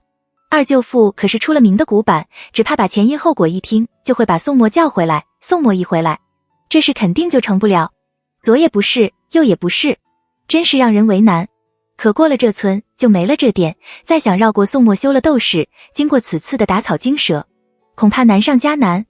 宋宜春不由咒骂起窦昭来，什么时候闹不好，非要大过年的时候闹。现在好了，衙门里封印，只能请了家中的长辈作证，宋家的亲戚又少，除了陆家，还真没有其他合适的人选。宋宜春朝陶器重望去，陶器重也没有了主意。这是釜底抽薪的好机会，问题是让谁来做这个凭证好？他低头沉思。窦启俊也不催督，老神在在地坐在那里等他们做决定。突然有小厮进来禀道：两位舅老爷和陆老夫人，宁德长公主过来了。宋宜春大吃一惊，妙手悬衣。窦启俊已笑道：国公爷，不好意思，是我借着你的名义把陆家的两位老爷和老夫人请过来了。我知道让您下这决心有点难，我索性就代劳了。如当头一棒，宋宜春脑子嗡嗡作响。窦启俊之后又说了些什么，他完全没有听到。待他好不容易平静下来，还没有来得及想明白，陆晨和陆石各扶着各家的老太太走了进来。窦启俊忙上前行礼，自我介绍之后，面带愧色地道：小辈的事，劳动两位老夫人托付，实在是不该，可国公爷一心一意要休了我们家四姑奶奶，我们家不出面也不是个事。说着苦笑了几下，满是无可奈何的样子。陆老夫人和宁德长公主都已是年过60的人，窦家是姻亲，休妻又是大事，也不顾什么男女之防了。听了窦启俊的话，陆家的人都朝宋宜春望去。宋宜春支支吾吾的想承认自己要休了窦氏，大意上又说不过去，不说吧，就这样让机会白白溜走，他又不甘心。他这副神态落在陆家的眼里，就是窦启俊所言不虚了。陆老夫人气得指着宋宜春就训开了：我还以为是捕风捉影，窦家的人来请我的时候，我在你舅舅面前一点风声也没有透露，没想到竟然是真的。我问你，你要休了天赐媳妇，凭些什么？基础里他又犯了哪一条？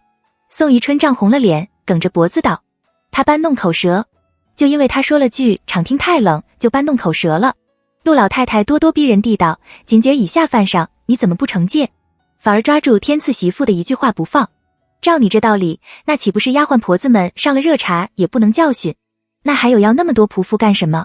难道是怕别人没饭吃，自己拼死拼活的闲了钱回来，就是为了养那些不相干的？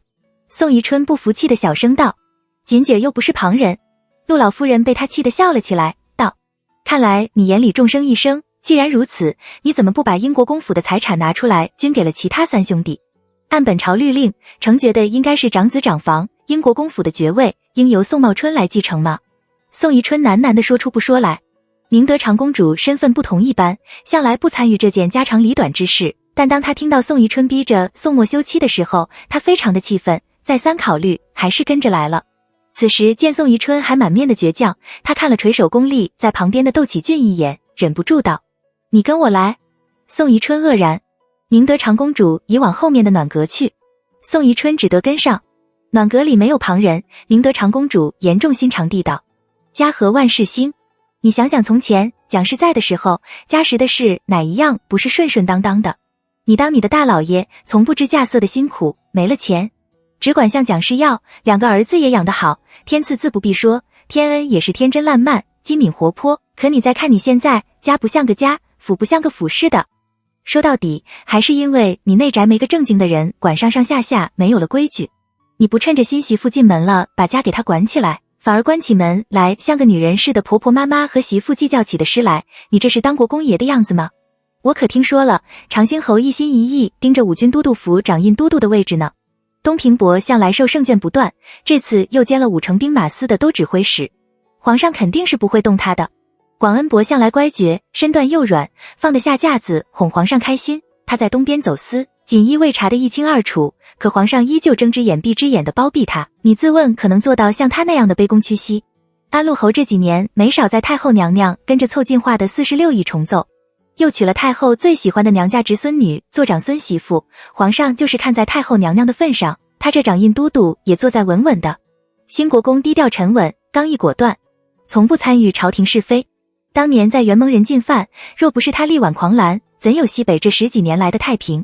要说皇上最相信谁，非新国公莫属。皇上换谁也不会换了他。你倒说说看，你除了祖上的余荫，在皇上面前还有什么能拿得出手来？如今皇上宠信天赐，正是宋家崛起之时，你不帮衬儿子不说，还拖他的后脚，京都的功勋贵戚哪一个不在背后看你的笑话？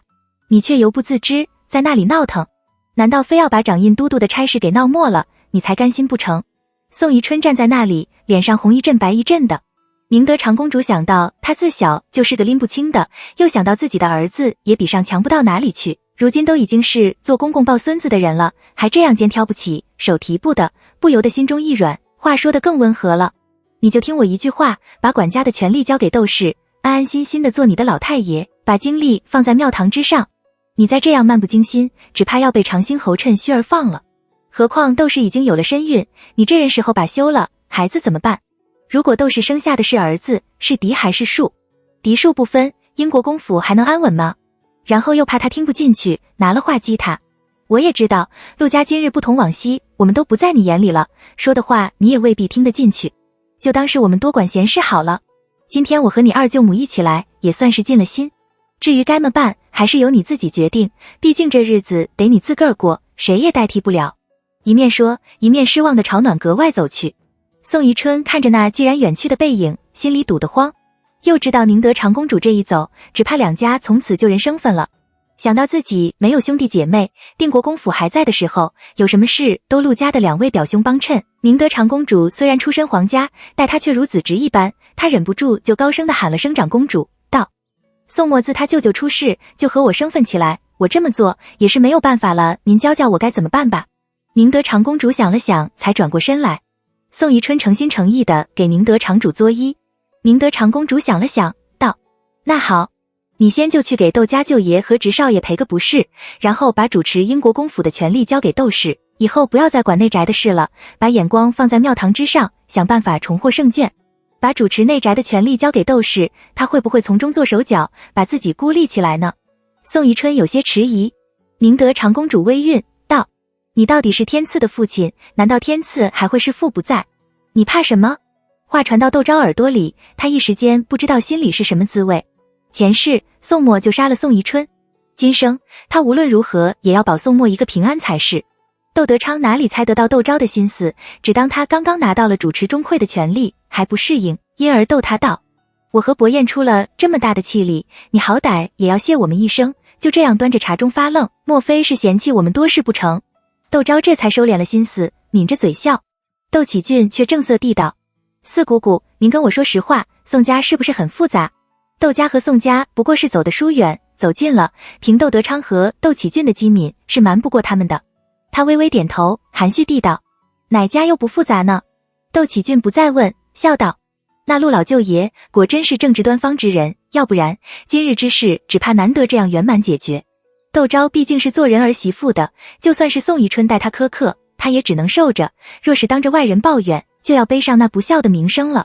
照原来的计划，他不过是想请了陆家的人过来做个见证，借此机会让陆家的人知道，不是他不孝顺宋宜春，而是宋宜春行事没有章法，竟然因为儿媳妇的一句话不合心意，就逼着儿子休妻。以后若是再传出他和宋宜春之间有什么矛盾，世人自然会把责任归到宋宜春的头上，为他下一步拿到主持英国公府钟会的权利做准备。可他万万没有想到，两位老夫人远比他想象的更通透，不仅训斥了宋宜春一顿，还让宋宜春现在就把管家的权力交给了他。他摸着那不知道被多少代人拿在手中摩挲过而变得光滑如玉的竹制对牌，不由得浮想联翩。倒是窦德昌有些担心地道：我们拿了二太夫人和五伯父说事，不会东窗事发吧？所谓的二太夫人发脾气，窦氏叔还跪着，不过是他们唬弄宋宜春的话而已。窦启俊笑道：你放心好了，如今宋宜春见着窦家，只怕都会绕道走，他又怎么会去和五伯父对峙？就算是去对峙，五伯父难道还偏向着英国公府不成？窦德昌这才松了口气。窦启俊起身告辞：出来一整天，我也要回去了，等过了年，我再来看望四姑姑。窦昭留他们吃饭，外面寒风呼啸的，这肚子里没有点热汤水走出去可就难受了。我已经让厨房里做了火锅子，你们用了晚膳再回去。窦德昌却想留下来用晚膳。我跟娘说去了玉桥胡同，回去怎么再用晚膳？这大过年的，街上的馆子全都关了门，你让我去哪里找东西吃？窦启俊正犹豫着，小厮进来禀道：世子爷回来了。窦昭趁机留他：你还没有见过你四姑父吧？既然碰到了，怎么也要打个照面了再走。窦昭是直接从静安寺胡同出的嫁，在真定的窦家人还不认识宋墨，包括祖母在内。也就这说话的功夫，宋墨已撩帘而入。在路上，武姨已经将今天发生的事告诉了他，窦德昌他熟悉。另一个陌生的青年想必就是窦启俊了。他笑着和窦德昌行了礼，然后和窦启俊打招呼。你四姑姑常夸你是起字辈的第一人，小时候也得了你不少照顾，今日一见，果真是气宇轩昂，潇洒俊朗，十分的客气。窦启俊是读书人，学的是魏晋之风，不要说这几年走南闯北，增长了不少见识，就算是退后10年。窦启俊见了宋墨也不会含糊，此时见宋墨待他有礼，自然也不会端着，和宋墨寒暄起来。不一会，若珠来问火锅子摆在哪里，就摆在小花厅吧。窦昭征求宋墨的意思，小花厅里烧了地笼，几盆腊梅开得正好，3个人就去了小花厅。酒过3巡，宋墨、窦德昌和窦启俊都松懈下来，说话越来越随意，也越来越投机。窦启俊就指了猛灌他酒的窦德昌，对宋墨道：看见我这个傻叔叔，要灌酒也得灌您啊，却灌起我来。宋墨嘿嘿笑，觉得窦德昌对他没有见外，心里有点小小的得意，喝得更开了田园归市。窦启俊还好，窦德昌开始舌头打蛋，有些管不住自己了，和窦启俊说起匡秀的事来。他那个什么父辈的关系到底牢靠不牢靠啊？你们说的人，我找了老半天也没有找到，不会是被人哄了吧？宋墨也不管什么非礼勿听之类的了，问窦启俊：你要找谁？要不要我帮忙？窦启俊正为这事烦心，动用了窦德昌却一无所获，但总不能为了这么件小事就去找武伯祖吧。想到宋墨是金吾卫同知，又管着5城兵马司，哎呀一声，心里多了些许的期盼来。他把事情的经过告诉了宋墨，指使番禺县令就是这个叫范世仇的人，说在前门大街开了家茶叶铺子，可我去了几次也没有找到这个姓范的，这件事你就交给我好了。宋墨给窦启俊续了杯酒，这2天就给你消息。那感情好。窦启俊没有和他见外，2人碰了个杯，气氛越来越好，结果这酒一直喝到了一更鼓响，若不是窦昭怕六伯母在家里担心，只怕他们还舍不得散。宋墨又安排人送窦德昌和窦启俊回去，自己却抱着窦昭耍起了酒疯。寿姑，你可真行，你若是个男子，定是那大将军，兵不血刃，就把那主持钟馗的对牌拿到了手里，我们哪天抽空去陆家给2位老夫人磕个头吧。要不是2位老夫人，只怕这件事还要有扯头。春节的时候，我们也在家里宴请春客吧，到时候把几位舅兄和几位侄儿都请来，我们好好热闹一番。我从小在舅舅家里长大的，以后我们的孩子出生了，我们也常带他们去静安寺胡同，让岳父大人给孩子们启蒙。他啰啰嗦嗦地说了大半宿的话，句句都透着对未来生活的向往。窦昭坐在床边，看着喝了醒酒汤沉沉睡去的宋墨，不由嘴角含笑，轻轻地亲了亲他的面颊，这才吹灯上床歇下。第2天早上起来，宋墨把自己说过些什么忘了个一干二净，只隐约记得自己好像答应了窦启俊什么的。他不由拍着脑袋喊糟糕，早膳也没用，就急匆匆地出了门。窦昭莞尔，觉得这样的宋墨才像个未及弱冠的少年，生气勃勃，让人看了就觉得精神。他坐在镜台前，由若彤帮着梳头，甘露却来禀他。府里的管事嬷嬷们立在仪制堂的门前等，寒风瑟瑟的，一个个吹得直发抖。这些管事嬷嬷们也应该得到消息了。窦昭吩咐甘露，你跟他们说，蒋夫人在时是什么规矩，我这里依旧是什么规矩，让他们该干什么就干什么去。话传出来，几个管事嬷嬷面面相觑，也有在蒋氏手下当过差的，眼珠子一转，往上院去了。有好心的告诉其他管事嬷嬷，蒋夫人在的时候，每天早上晨正在上院东跨院的报厦里侍下。众人恍然大悟，纷纷往上院去，心里却不约而同的感慨，这一朝天子一朝臣，他们这些内宅大院的管事何尝不是如此？也不知道这里面有几个人能继续做下去，有几个人却要被打发出府，甚至是寻了个理由把人往死里整的。一时间大家心里都有些忐忑不安。窦昭按着自己平时的生活习惯，慢条斯理的梳妆打扮，吃饭喝茶。甘露不由替他着急，那么多的管事嬷嬷都等在报厦里，您还是快点过去吧。蒋夫人每天晨正才开始处理家务，他们来早了，难道还让我去将就他们不成？也是啊。甘露讪然的笑。窦昭吃了茶，这才往上院的报厦去。不过是重复从前的一些老规矩，他闭着眼睛都不会错。不过1个时辰，报厦里的人就散了。窦昭回了屋，窝在临窗的大炕上，和素娟一起给未出世的孩儿做小衣裳，心里却不停地琢磨着宋汉屋里的事。翻过年，宋汉屋里就有1个2等的丫鬟，2个3等的丫鬟到了配人的年纪，得派2个靠得住的人去那边服侍才行。还有从田庄上选来的那些小丫鬟，已经托了杜维去查他们祖上都是干什么。过完年之后，应该就会有信来，蒋夫人的事恐怕得从这些小丫鬟嘴里打听了。他准备把甘露和素娟嫁给府里的管事为妻，这种事他们还是少知道。为好几个新进的丫鬟里，若珠和若彤都很伶俐，能堪大用。还有英国公府的账册，得好好的看看。红白喜事既能随礼，也能看出各府之间的远近亲疏。窦昭正想着，就看见有个面生的小丫鬟在门口探头探脑的。他不由得笑了笑，问那小丫鬟：“你是哪个屋里的？找我可有什么事？”小丫鬟胆挺大，笑盈盈地站了出来，声音清楚，条理分明地道：“我叫福柳，是从天津卫的田庄上来的，段护卫让我来看看夫人忙不忙。”那批从田庄里来的小丫鬟进了府之后，窦昭给他们的名字之前全缀了个福字。你去跟段护卫说，我正闲着，让他进来吧。福柳笑着转身跑了。不一会，段公义过来了，笑道：“夫人，那个陈家陈大人要见您。”窦昭有些意外，笑道：“你们怎么跟陈家走到了一起？”段公义道：“素心出嫁，他也随了礼，我们总不能让人家就这么走了吧？就请他留下来喝了喜酒，一来二去的也就熟悉了。”窦昭怎么也得给段公义一个面子，让他进来吧。他笑着吩咐小丫鬟，带了陈大人到外院的小花厅里奉茶。冬日的阳光虽然和煦，但风吹在身上却依旧刺骨的寒冷。窦昭走进小花厅，就看见穿着件亮蓝色五服捧寿团花锦的陈家正襟危坐在小花厅的太师椅上容，或者是因为仕途的顺利，相比上次他显得更加内敛从容崆峒。他上前恭敬地给窦昭行礼。不知道为什么，窦昭突然就想起前世自己第一次见到他的时候，他穿着正三品大红蟒袍给宋墨行礼的情景，此时看他倒和那时候有几分相礼。陈大人不必客气。他笑着和陈家打招呼，陈家却恭谨地道：“夫人的大恩，下官没齿难忘，说夫人是我的再造父母也不为过，下官只能肝脑涂地，才能表达心中的感激。还下官自己又不是他的上风，这种拍虚溜马的话他倒也敢张口就来。”窦昭莞尔，怕自己再和他寒暄下去，更多恭维的话在后面等着他。两人分宾主坐下，丫鬟们奉了茶，他就开门见山地问了他的来意。陈家笑道：“前几天来喝别姑娘的喜酒，听说夫人身边的几个大丫鬟都到了放出去的年纪，因而想找个和别姑娘一样能干的姐姐贴身服侍。我不是锦衣卫吗？正好前几天有同僚去南边公干，遇到对姐妹花，说是不过13、14岁的年纪，等闲3、5个大汉也休想近身。我就想到了夫人，若是夫人想瞧瞧，我这就带着他们进来给夫人磕个头。若是夫人不满意，我再帮夫人留意。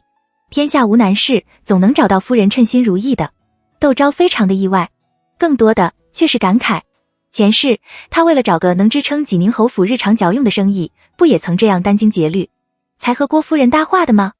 他顿时起了同情心，温声道：“多谢陈大人，毕竟是贴身服侍的，这件事还得和世子爷商量之后再做打算。”这是自然。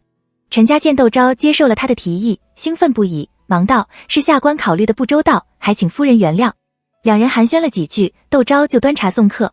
当天宋墨比平常回来的晚一些，窦昭上前帮他更衣，他不准，笑道：“你同在管好你自己就行了。”窦昭笑道：“舅母走的时候嘱咐过多，让我别仗着在什么都能吃了就暴食，要多动多走，不过是拿件衣裳，怎地就不行了？”宋墨失笑，觉得自己的确是太过小心了。他由着窦昭领着小丫鬟帮他更了衣，然后扶着窦昭在临窗的大炕上坐下，问起他今天都干了些什么，吃得好不好，午觉睡得好不好之类的话。窦昭就把陈家的来意告诉了宋墨，并道：“你觉得这种事能找了他吗？”宋墨沉吟道：“那2个小姑娘的长辈多被是被锦衣卫缉拿了，得看看他们家长辈到底是犯了什么事，家里的女眷是充了公，还是被流放，或是被发卖。你如今怀着身孕，就当是为孩子积福，若不是什么作奸犯科的大事，我就伸把手好了，就算是不适合服侍你，把他们送给他们的长辈，也算是救了2条性命。”窦昭点头，吩咐小丫鬟端了碗膳进来。宋墨看着竟然比平时丰富很多，笑道：“夫人莫非是要和我庆祝从今起，我们这些人的衣食住行都得看夫人的眼色行事了？”窦昭笑道：“你知道就好，若是胆敢惹了我生气，立刻捡菜。”宋墨哈哈大笑，超级辅警。两人又开了几句玩笑，这才静下来用碗膳。饭后，两人一到内室临窗的大炕上喝茶，窦昭就问起昨天的事来。你记起来答应了伯彦什么事了吗？要不要我去问问12哥？不用了。宋墨笑道，还好昨天是陈和当值，不然还真得请你去问问舅兄了。然后他眉头微蹙，道，你知道那个匡卓然和伯彦到底是什么关系吗？窦昭听着他的语气不妙，忙道，出了什么事？也没什么大事。宋墨表情轻松，可他还是从他的语气里听出了几分凝重。听伯彦的口气，那匡卓然要找的范世畴是家茶叶铺子的东家，可我查到的范世畴却是醋酒局的管事太监。不仅如此，此人还是汪阁的干儿子，汪渊的干孙子。只要是扯上了宫里的太监，事情就会变得错综复杂，特别是汪渊这个在前世做了10几年秉笔太监的人，在皇上并天这后还能做慈宁宫的大总管，就足以让窦昭打起12分精神来。他道，我明一早就把伯彦叫来问问。宋墨道，我已经派人去请了，看样子他等会就应该过来了。窦昭吩咐丫鬟准备了窦启俊最爱喝的大红袍，窦启俊却是和窦德昌一起来的。3个人进了小书房，窦昭有些担心，想了想也跟了过去。宋墨倒没有避他，一面扶他在身边的太师椅上坐下，一面继续和窦启俊说着话。照你这么说，有经验的好传宫南巡，那些人实际上是看中了匡家的船队。可太监虽然爱财，却不能随意离宫，更愿意敲上一大笔，不会做出这种夺人产业的事来，他又不能经营，要了何用？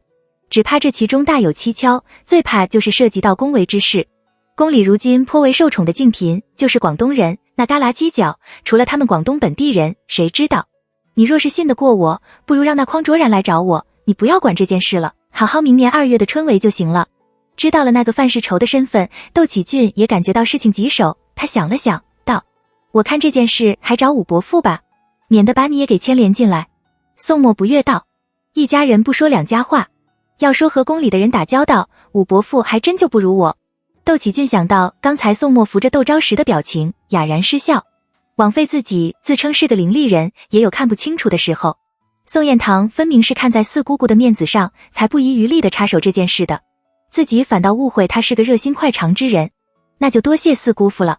想清楚了，窦启俊比谁都干锁，朝着宋墨抱拳，毫不客气地道，事不宜迟，不如现在就把匡卓然叫过来好了，我也想知道这其中还有什么内情。宋墨颔首。窦启俊和窦德昌去了元恩寺胡同的客栈，宋墨吩咐人竖了座屏风在小书房，并对窦昭笑道，等会我们说话，你就在屏风后面听。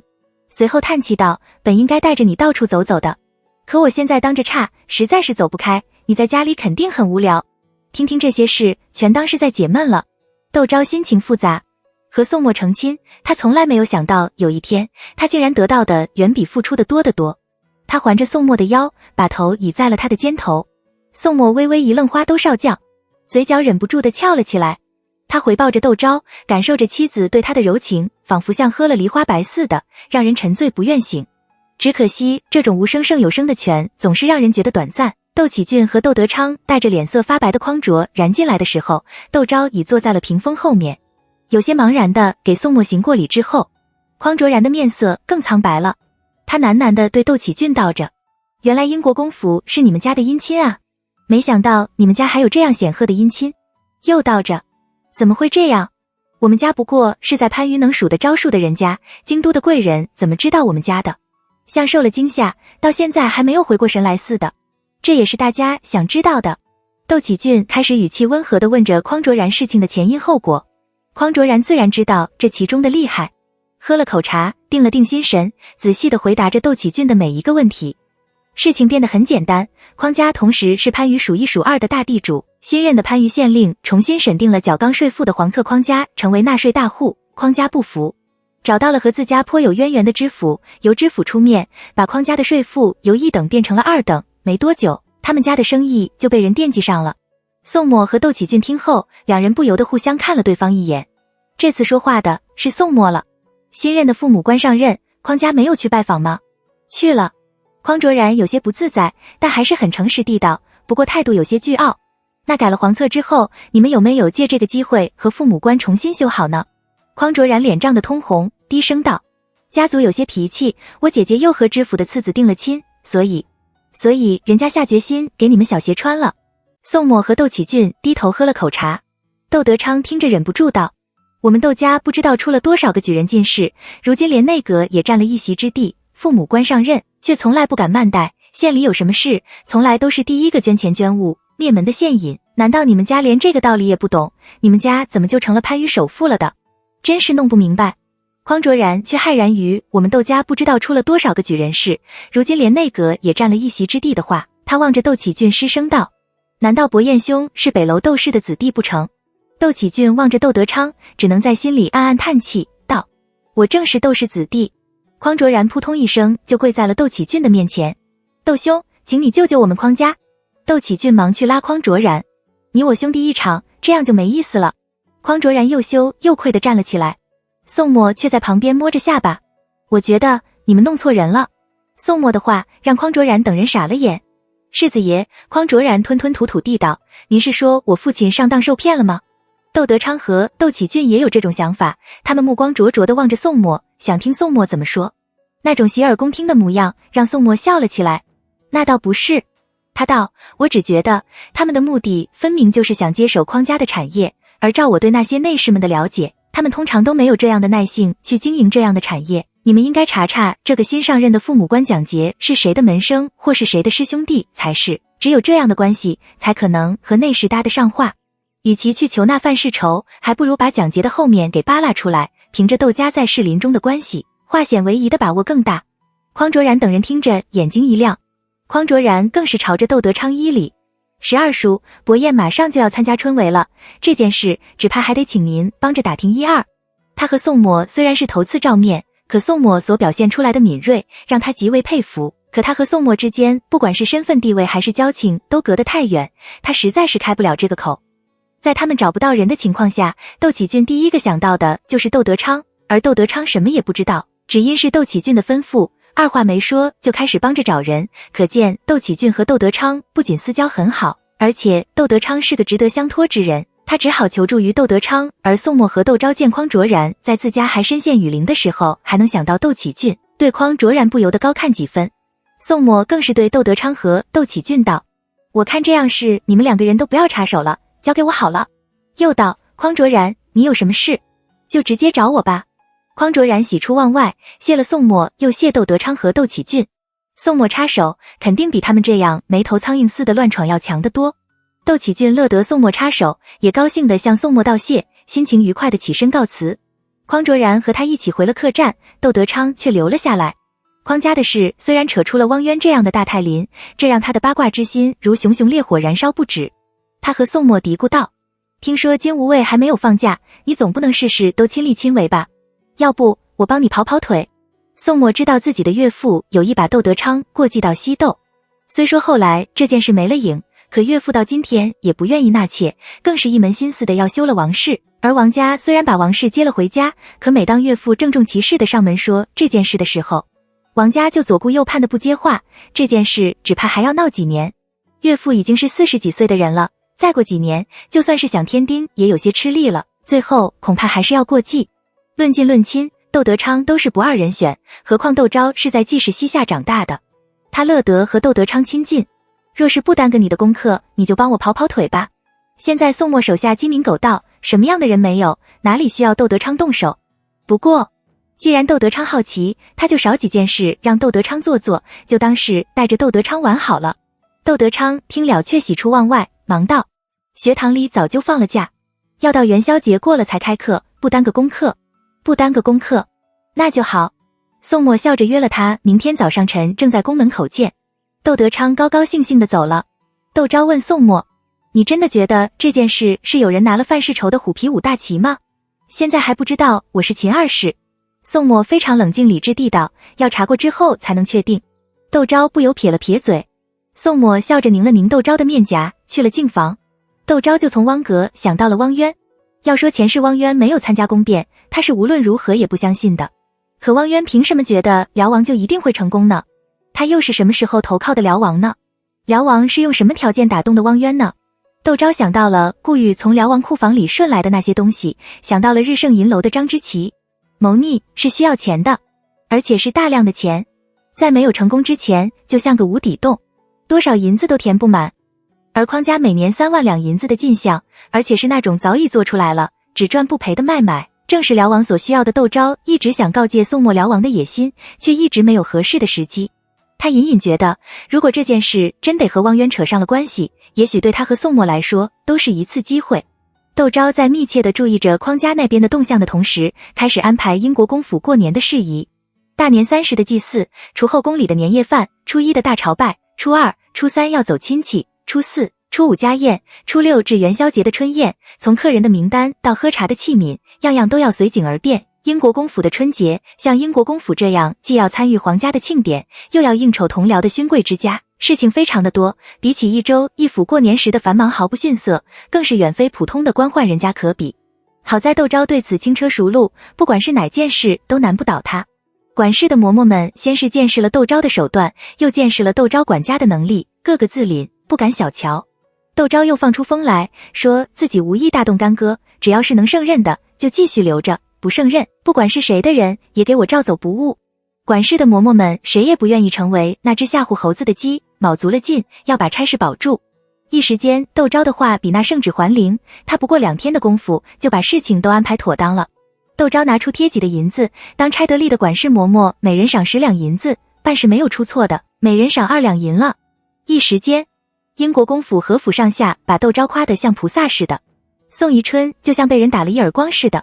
他之所这么容易的就把主持英国公府中馈的权利交给窦昭，除了形势所逼之外，更重要的是想看看从来没有管理国公府经验的窦昭焦头烂额，吃力不讨好。可没想到他反而成全了窦昭。宋宜春又气又恼，在去保和殿吃年夜饭的路上，一直板着脸，眼角也没有瞥窦昭俩口子一下。宋末当没有看见，窦昭就更不会放在心上了。这就好比手下败将，以权色没有招架之力，谁还会在乎他是高兴还是生气？我姓弗格森。保和殿的正殿坐着皇上器重的文武大臣和皇亲国戚，后殿则由太后娘娘为尊，坐着皇后娘娘和众内外命妇。窦昭无意和太后、皇后或是太子妃扯上关系，按品大庄，老老实实的坐在那里，偶尔和长兴侯世子夫人、新国公夫人低声说上2句话，表现得中规中矩，没有任何出彩的地方。可有些事并不是你想躲就躲得了的。太子妃身边的宫女奉太子妃之命送了个大银枕给窦昭，并低声道：太子妃说让你垫着，免得腰疼。窦昭悄声道谢，抬头却发现自己成了全场的焦点，他忙低下了头，但太后娘娘还是指了他道：这是天赐的媳妇吧？皇后娘娘笑道：您老的眼睛还是那么好使。她正是英国公府世子夫人大窦氏太后娘娘，感兴趣地道：那小窦氏是谁？济宁侯府的侯夫人。皇后娘娘笑道：和英国公世子夫人是同父异母的姐妹。英国公世子夫人是翰林院窦万元窦大人的长女，济宁侯府侯夫人是次女。魏家还没有资格参加这样的宴请，所以窦明并不在殿中。还有这种事，太后娘娘更感兴趣了。大窦氏是谁做的媒？小窦氏又是谁做的媒？小窦氏是从小定的亲，大窦氏是英国公亲自瞧中的。皇后娘娘看了窦昭一眼，笑道：太后娘娘就仔细地打量了窦昭几眼，笑道：这孩子长得不错，下次大朝会你把那小窦氏指给我瞧瞧。皇后娘娘笑着称是道：还有庄氏，老祖宗您肯定不知道，大窦氏有了身孕，还和太子妃的产期一前一后，不过相隔几天而已。这感情好。太后娘娘这个年纪就喜欢看见添丁进口，赐了窦昭一串檀香木的佛珠，一对平安扣，几匹小孩子做衣服的素绸，一块用来做小孩子包背的大红色白子细春的缂丝。窦昭上前谢恩，太后娘娘笑着挥了挥手，示意他退下，低头和皇后娘娘商量着点哪出戏。而刚才只顾着和太后娘娘、皇后娘娘说笑，旁人等闲不理睬的长兴侯夫人对窦昭明显的热情起来，就是显得有些木讷的新国公夫人也多看了他2眼。窦昭善意地朝新国公夫人点了点头。前世济宁侯府就算是在他手里重新振作起来，和新国公府这样的勋贵相比，还是有一定差距的。他和新国公夫人根本没有什么交情，可他却知道，新国公在英国公府被褫绝之后，以其低调隐忍的姿态，等到了长兴侯府的败落，成为了京都勋贵中的帝人。因为得了太后的赏赐，初一大朝会之后，窦昭先向皇后娘娘道了谢，然后去慈宁宫谢恩，等出了内宫，已是未正时分。杜明正焦虑地在小书房里等着宋末，见窦昭和宋末一起过来，他恭谨地行了礼，道：世子爷、夫人，我查出那蒋捷竟然是带剑带阁老的夫人表妹的侄儿，工部侍郎兼中极殿大学士木川木阁老的门生。戴建和汪渊私交甚密，而木川却是皇后娘娘的人，这两个人都只使得动汪阁。到底是谁呢？宋墨想了想，道：我直接去问问汪阁，先把框架摘出来再说。不过1年2-3万两银子的事，汪阁这点面子还是卖给他的。窦昭想的却不一样。前世辽王登基后，戴建曾领了一段时间的内阁首辅。不同于皇上在位时的太平盛世，辽王登基后的朝局有些复杂，他能力有断，最终被迫致仕，后又牵扯到了军赏贪墨案中，被抄家流放，死在了半路上。这两个人都和辽王有着千丝万缕的关系。他叮嘱窦宋墨，内侍们都眦牙必报，你小心点，可别为这件事把汪内侍给得罪了，我知道。宋墨笑亲了亲他的面颊，叮嘱他快点梳妆打扮，我和你去给老夫人和宁德长公主拜年。今天是初2，走舅舅家。宋墨的舅舅们都不在京都，就走老舅爷陆家了。窦昭嘻嘻的笑，穿了身应景的大红色灯笼文克丝通袖袄，戴着攒珠蕾丝的头面，又因为怀孕的关系，原本就吹弹欲破的皮肤如霜似雪不说，还红润可人，整个人显得光彩熠熠，明艳照人，让人看着就精神一振。宁德长公主看见他就觉得喜庆，这拉了他的手，对满屋子来给他拜年的亲眷们笑道：这孩子难怪太后娘娘都要夸一声长得好了。大家都哈哈的笑。宁德长公主的外孙女，也就是景国公府的三太太冯氏，则在旁边凑去。外祖母什么时候看表弟妹不是欢欢喜喜的，倒应着我们都是瓦砾似的。陆家三奶奶素来怕自家姑奶奶这张嘴，忙拉了她。太后娘娘赏了2筐福建的贡橘过来，你帮着我给长辈们包几个橘子。宁德长公主喜欢干净爽利的人，身边服侍也不能有一丝的拖拉。这包橘子之类的事，等闲的人向来插不上手。张三太太知道自己家外祖母的性子，一面起身和陆家三奶奶往茶房去，一面佯作委屈的抱怨，就会支持我干活。也不想想，我可是做姑奶奶的人，有姑奶奶回娘家是这样待遇的吗？陆二奶奶就反驳道，今天可是你哥哥嫂嫂的日子，你要跟着过来。我们有什么法子？逗得大家一阵笑。陆家的几个晚辈趁机上前给宁德长公主和陆老夫人拜年，讨红包。张三太太的嫂嫂，也就是冯绍的妻子，就低声和窦昭说着闲话。听说你妹妹小产，是因为济宁侯府的太夫人给她立规矩，是不是真的？窦明小产的事，窦昭还是第一次听说。他大吃一惊，好在他两世为人，经历得多，这惊讶也不过是从他脸上一掠而过，就恢复了常态。这段时间在家里保胎。窦昭笑道，外面的事也没有人跟我多说，我也不知道是真是假。冯家的这位11奶奶就有些不高兴，觉得窦昭这话说得太冠冕堂皇，没有把她当自家人。她就和坐在身边的陆二奶奶说起皇家的八卦来。元福公主都已经嫁了，不知道景怡公主和景泰公主会嫁到谁家。景怡公主好歹是皇后娘娘养的，可这景泰公主却不过是个没生出皇子的淑妃娘养的，她怎么就那么大的底气，也跟着挑3摘4的不嫁人？陆二奶奶笑道，这皇帝的女儿不愁嫁，我怎么知道？窦昭却知道，这位淑妃娘娘虽然没生下皇子，可架不住人家长袖善舞，八面玲珑。那淑字可是从前万皇后的封号，不仅给了她，而且在辽王姬登后，她是唯一一个陪着万皇后住在慈宁宫的太妃。她微笑着坐在那里，听着屋里的人说话，心里却向着窦明的事农女吉祥案里说，窦明小产，就算她和窦明的关系再差，也应该告诉她一声才是。不管是静安寺胡同和槐树胡同都没有知会她一声，难道冯11奶奶说的是真的？她怀着孩子，大家怕她知道了糟心，所以才不告诉她的。回到家里，她问宋墨，宋墨显然早就知道了。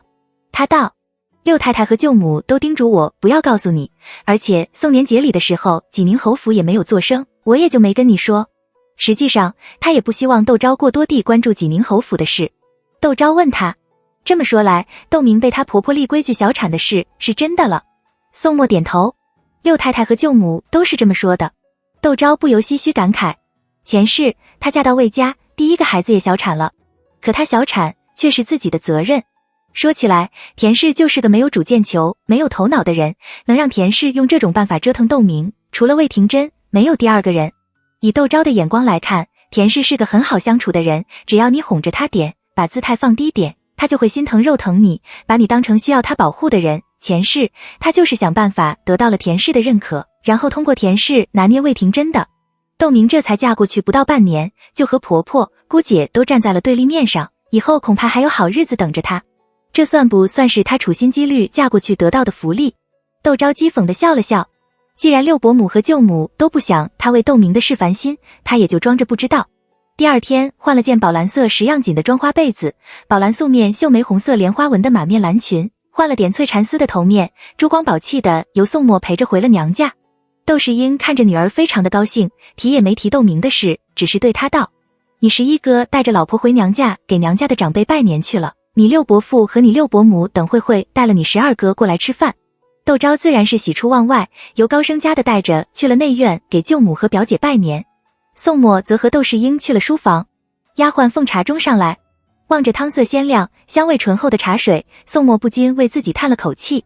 茶盅里是上好的铁观音，偏偏窦世英一无所察，还在那里一个劲的劝宋墨：我特一人让人福建安息弄得，你尝尝味道如何？如果觉得可以，等会我给你包点回去。望着岳父满脸期待着赞扬的表情，宋墨除了爱宠若惊的感激，还能说什么？窦世英满意的笑了，和宋墨说起他的差事来。今无畏是皇上亲军，只要对皇上负责就成了。武城兵马司可不一样，他们和平头百姓打交的多，怎样主持公道？为民伸冤就成了主要的职责，你要注意把握两家之间的不同。既然不能失了地心，也不能失了民心。宋墨认真的听着，比在皇上面前还要恭谨，心里却嘀咕着，我又不要做皇帝，要民心做什么人，事情差不多就行了，矫枉过正，说不定连地心也没了。窦世英哪里知道宋墨心里在想什么，见宋墨一副乖乖受教的模样，不由想起了另一个女婿魏廷宇我的盗墓生涯。女儿和她婆婆有矛盾，作为女婿肯定是很头痛的，就算是偏袒母亲也是情有可原。可魏廷宇却把过错全推给了窦明，还要收了窦明的陪嫁，让窦明跟着田氏学规矩，也不想想窦明怀的可是他们魏家的骨血，全然没有一点夫妻情分，这让他想想就觉得难受。窦世英眉宇间就不由流露出几分不悦来。宋墨暗暗吃惊，一面和窦世英说着话，一面反省自己刚才的言行，没有什么地方回答的不妥的呀。宋墨想了半天，也没有找到窦世英皱眉的缘由。窦世英却已把这件事抛到了脑后，这是他一贯对那些让他头痛之事的态度。他问宋墨，听说寿姑现在在主持英国公府的钟会，她忙得过来吗？要不要我再买几个丫鬟媳妇去服侍她？不用了。宋墨也不是那多愁善感的人，此时不知道，过后查查不就知道了。他也把心中的那些忐忑丢到了一旁，道：寿姑说家里的事都有定力，她照着做就成了，轻松得很。若是我们忙不过来，肯定会请岳父帮忙的。这话说的让窦世英像喝了杯热茶似的妥帖的不行。他想了想，从书案下的藏格里摸出个巴掌大的匣子递给宋墨，看看喜欢不喜欢。宋墨打开，是个像老树根似的黑漆漆脏乎乎的东西。他微微有些变色，道：这不会就是传说中的陨石砚吧？正是。见宋墨认货，窦世英得意地道：这块就是那名为天外飞仙的陨石砚了，送给你了，回去自己用也好，留儿我外孙用也好，也算是个稀罕玩意了。何止是稀罕，简直是珍贵。寻常人家有这样一块砚台，都要当传家之宝的。宋墨想着岳父是读书人，就如同宝剑于名士，红粉于英雄，在岳父的眼里，这块砚台的价值更大。他本地就想拒绝，可眼角的余光看见了窦世英那隐含着期盼的表情，他不由得心中一颤。岳父是寂寞吧？这么多年，他活着自己画着的圈子里，别人走不进去，他也不愿意走了出来，时间长了，别人不知道怎么走进去，他也不知道怎么走出来了。他想到了岳父对他毫无防设的好，顿时眼眶有些湿润。岳父，宋墨闲着脸嬉笑道：您既然留了这么多好砚，肯定也留了好墨的吧？有砚无墨有什么用？您不如也赏我几块好墨吧。您外孙以后下场没有好墨，怎么写得出好字来？窦世英哈哈大笑，心情十分的愉悦。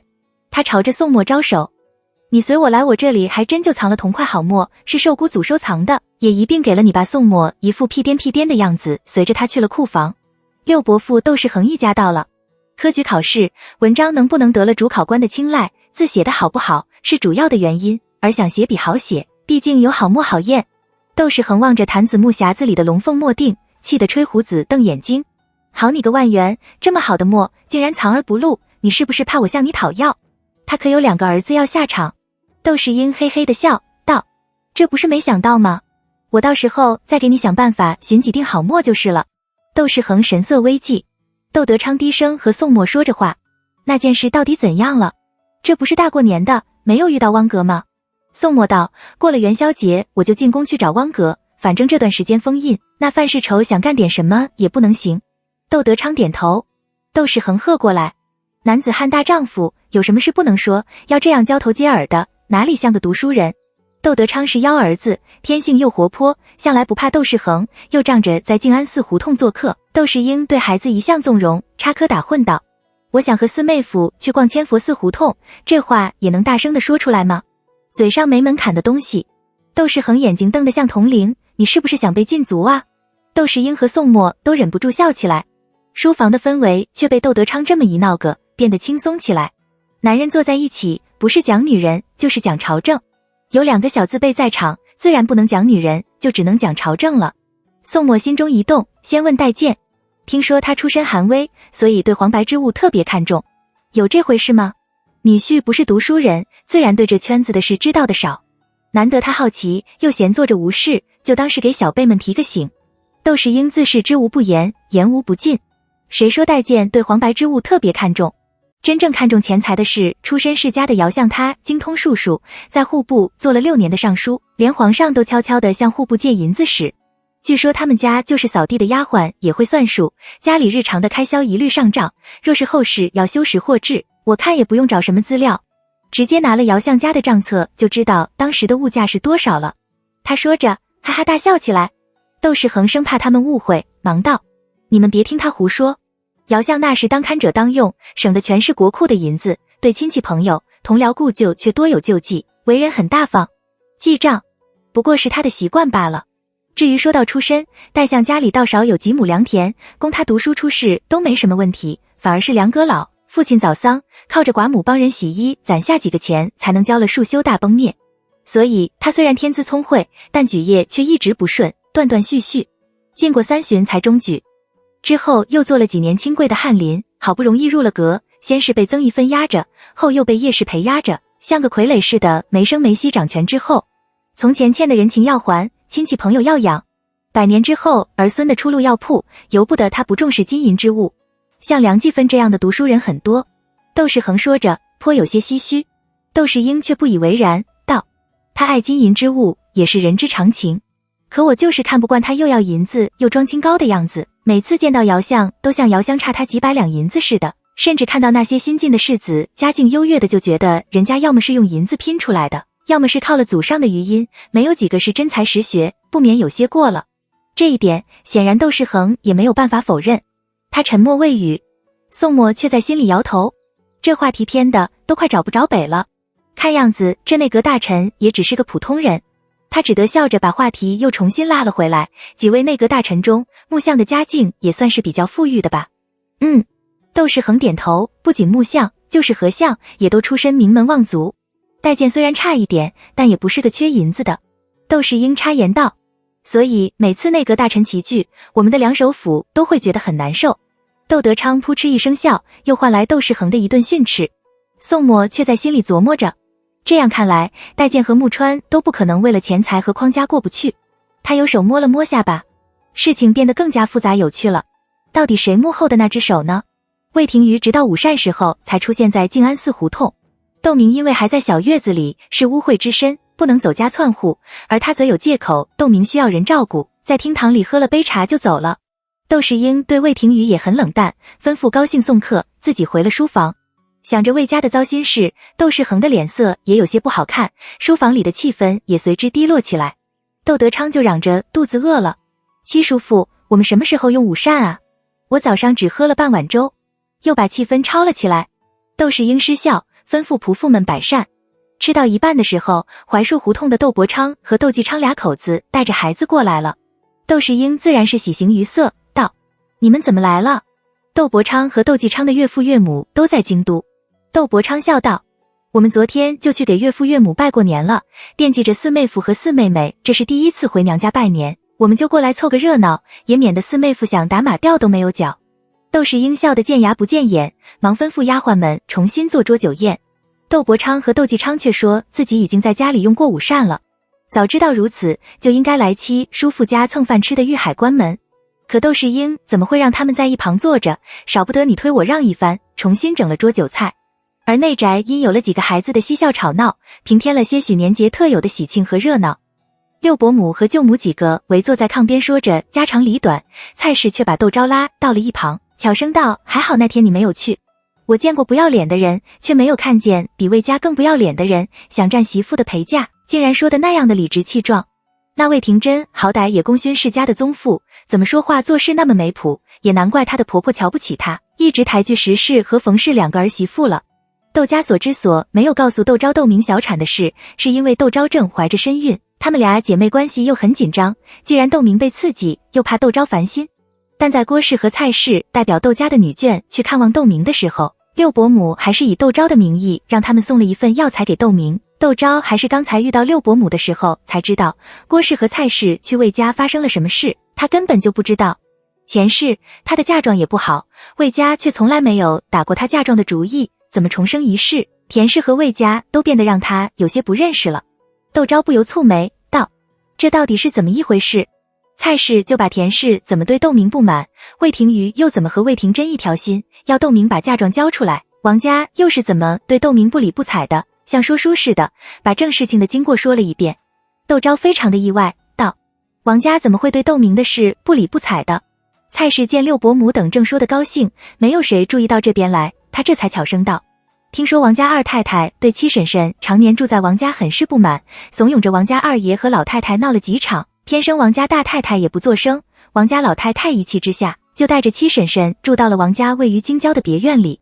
这件事京都的人多不知道，五姑奶奶派人给柳叶胡同送的信落到了王家二太太的手里，王家二太太把信给压了下来。王家老太太带着婶婶回京都过年的时候，派人去看望五姑奶奶，这件事才捅穿。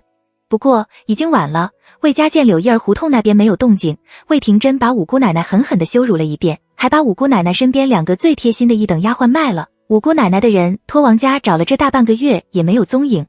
魏府的人如今都知道他们的夫人和大姑奶奶在斗法，都不敢到五姑奶奶屋里去服侍呢。那现在怎么样了？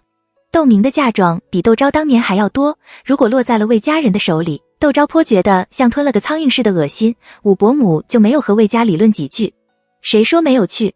蔡氏生怕窦昭误会了槐树胡同，急急地道：那魏廷瑜借口窦明小产，把七叔父请去了济宁侯府，谁知道却是让七叔父去商量五姑奶奶嫁妆的。七叔父气得咬牙切齿，要不是我婆婆及时赶到，只怕两家就要吵起来，扯破了脸。现在这件事就这样搁着了，说是春节过后再说。可听魏家的口气，要么让五姑奶奶把陪嫁交出来给窦家托管，要不就休妻。七叔父为这事气象几天都没有上牙。听说父亲被气病了，窦昭以为自己会很平静，可实际上他心口像插了把刀似的，痛得几乎说不出话来了。你们也是的。他不禁嗔怒道：这么重要的事，你们怎么能不告诉我？父亲身边本就没有人服侍，我们要不回来市集，岂不更是单影？四姑奶奶可别动怒。蔡氏慌张地解释道：是七叔父特意嘱咐的，让我们都不要告诉您，怕您知道了生气了，动了胎气。还好父亲、六伯母和舅母等人对自己爱护有加，没有把窦明的事告诉自己，要不然他听着窦明和魏廷瑜狗交狗似的互相攻讦，肯定会恶心得吃不下饭去的。窦昭决定等会好好安慰安慰父亲，独一无二。蔡氏却道：四姑奶奶，我听婆婆的意思，初五那天会请了魏廷珍过来说话，您要不要也去听听，教训魏家的人一顿，也算是您这个做姐姐的对妹妹的维护了。窦家的人都知道窦明和窦昭的关系不好，窦昭也说了，不准备和窦明走动，但看在同为窦氏女的份上，会维系大面上的客气。可蔡氏家学渊源，觉得窦昭这么说不过是为了尊贵，故作大方罢了。如果有机会，谁不希望捅对刀一手？他这才帮着窦昭出主意，趁着窦明连自己的陪嫁都快要保不住的狼狈时候，让窦昭做出以德报怨的态势，帮窦明出面维护窦明，在大义上站住脚，让窦昭有恩于窦明，让窦明对窦昭有气了，只能忍着。窦昭何尝不明白？可他一点也不想和窦明沾上关系。既然不会在窦明落魄的时候落井下石，也不会在他得意的时候打压陷害，他有自己的好日子要过，犯不着为他着急上火，劳心劳力。家里有五伯母和六伯母，哪里就论得到我一个出了嫁的姑娘出面？窦昭很明确地拒绝蔡氏的提议，让别人看见了，还以为我们窦家没有人了呢。马屁拍到了马腿上。蔡氏讪讪然。窦昭懒得理他，坐到了炕边听六伯母和舅母说话。届时东大街和西大街、长安门都有灯饰，非常的热闹。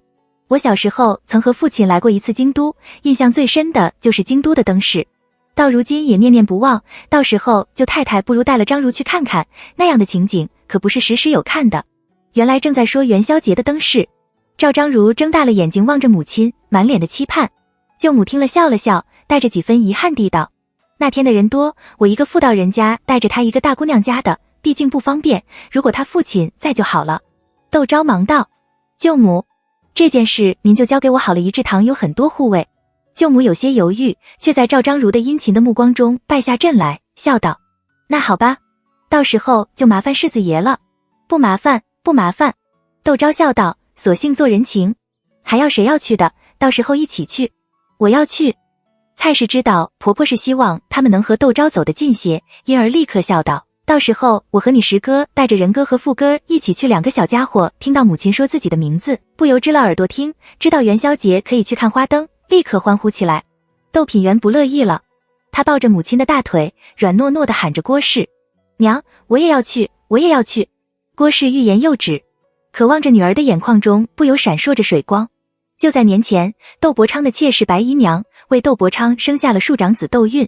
郭氏的声音越小了，窦昭很是同情他，又怒其不争。女儿怎么了？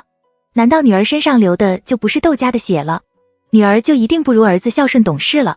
窦昭摸了摸窦品元的头，对郭氏道：十嫂也带品元一起去吧，我多派几个护卫和老成的嬷嬷，肯定把品元照顾好了。去吗？去吗？窦品元见窦昭姑姑为他说话，娇儿撒得更欢了。郭氏处境艰难，就更希望女儿高兴。他感激地望了窦昭一眼，笑着对窦品元道：那你听嬷嬷们的话，不可以到处乱跑。我听话，我听话。窦品元的小脑袋啄得像小鸡，却让窦昭看着心酸。回家的路上，他依在宋墨的肩头问宋墨：如果我一直生女儿，你会对女儿们好吗？宋墨敏感地道：出了什么事？是不是你嫂嫂看什么花束之类的，说你会生女儿？我们家子四单薄，就是女儿一样也金贵着，你别胡思乱想。说着搂了窦昭道：更何况是我们的女儿，身上流着我的血，也流着你的血，肯定是最聪明最漂亮的，谁也比不上。女儿多了，我们还可以挑女婿，把别人家好儿子都挑到我们家来，逢年过年就往我们家送酒送茶，稀罕死那些生儿子的。窦昭扑哧一声笑道：你少哄我开心，我是真这么想的。宋墨笑道：要是一屋子的姑娘，天天像看花似的，想想就觉得赏心悦目。可要是一屋子的小子，你想想，个顶个五大三粗的往那里一站，那有什么意思？窦昭想想，还真像他说的似的，如果多生几个女儿，好好打扮打扮，岂不是像看花似的？你就死劲的吓唬我吧。他抿了嘴笑，凭我的样子，怎么也不可能生出五大三粗的儿子来，要真生出五大三粗的儿子来，肯定是随了你们宋家的祖辈。那不可能。宋墨道：英国公府是有名的出美男子，当初太祖皇帝收养我们家老祖宗，就是看着他乖巧听话，长相俊美。真的吗？窦昭笑着扳了他的脸，给我看看，到底哪里漂亮？宋墨不屑地轻哼，摆出傅金贵清高的模样。窦昭哈哈大笑。夫妻一路说话的回了一制堂。窦昭这才记起元宵节的事，忙跟宋墨打招呼，又怕下脸，等到时候有事，道：我让段公义和陈晓峰他们跟着就行了。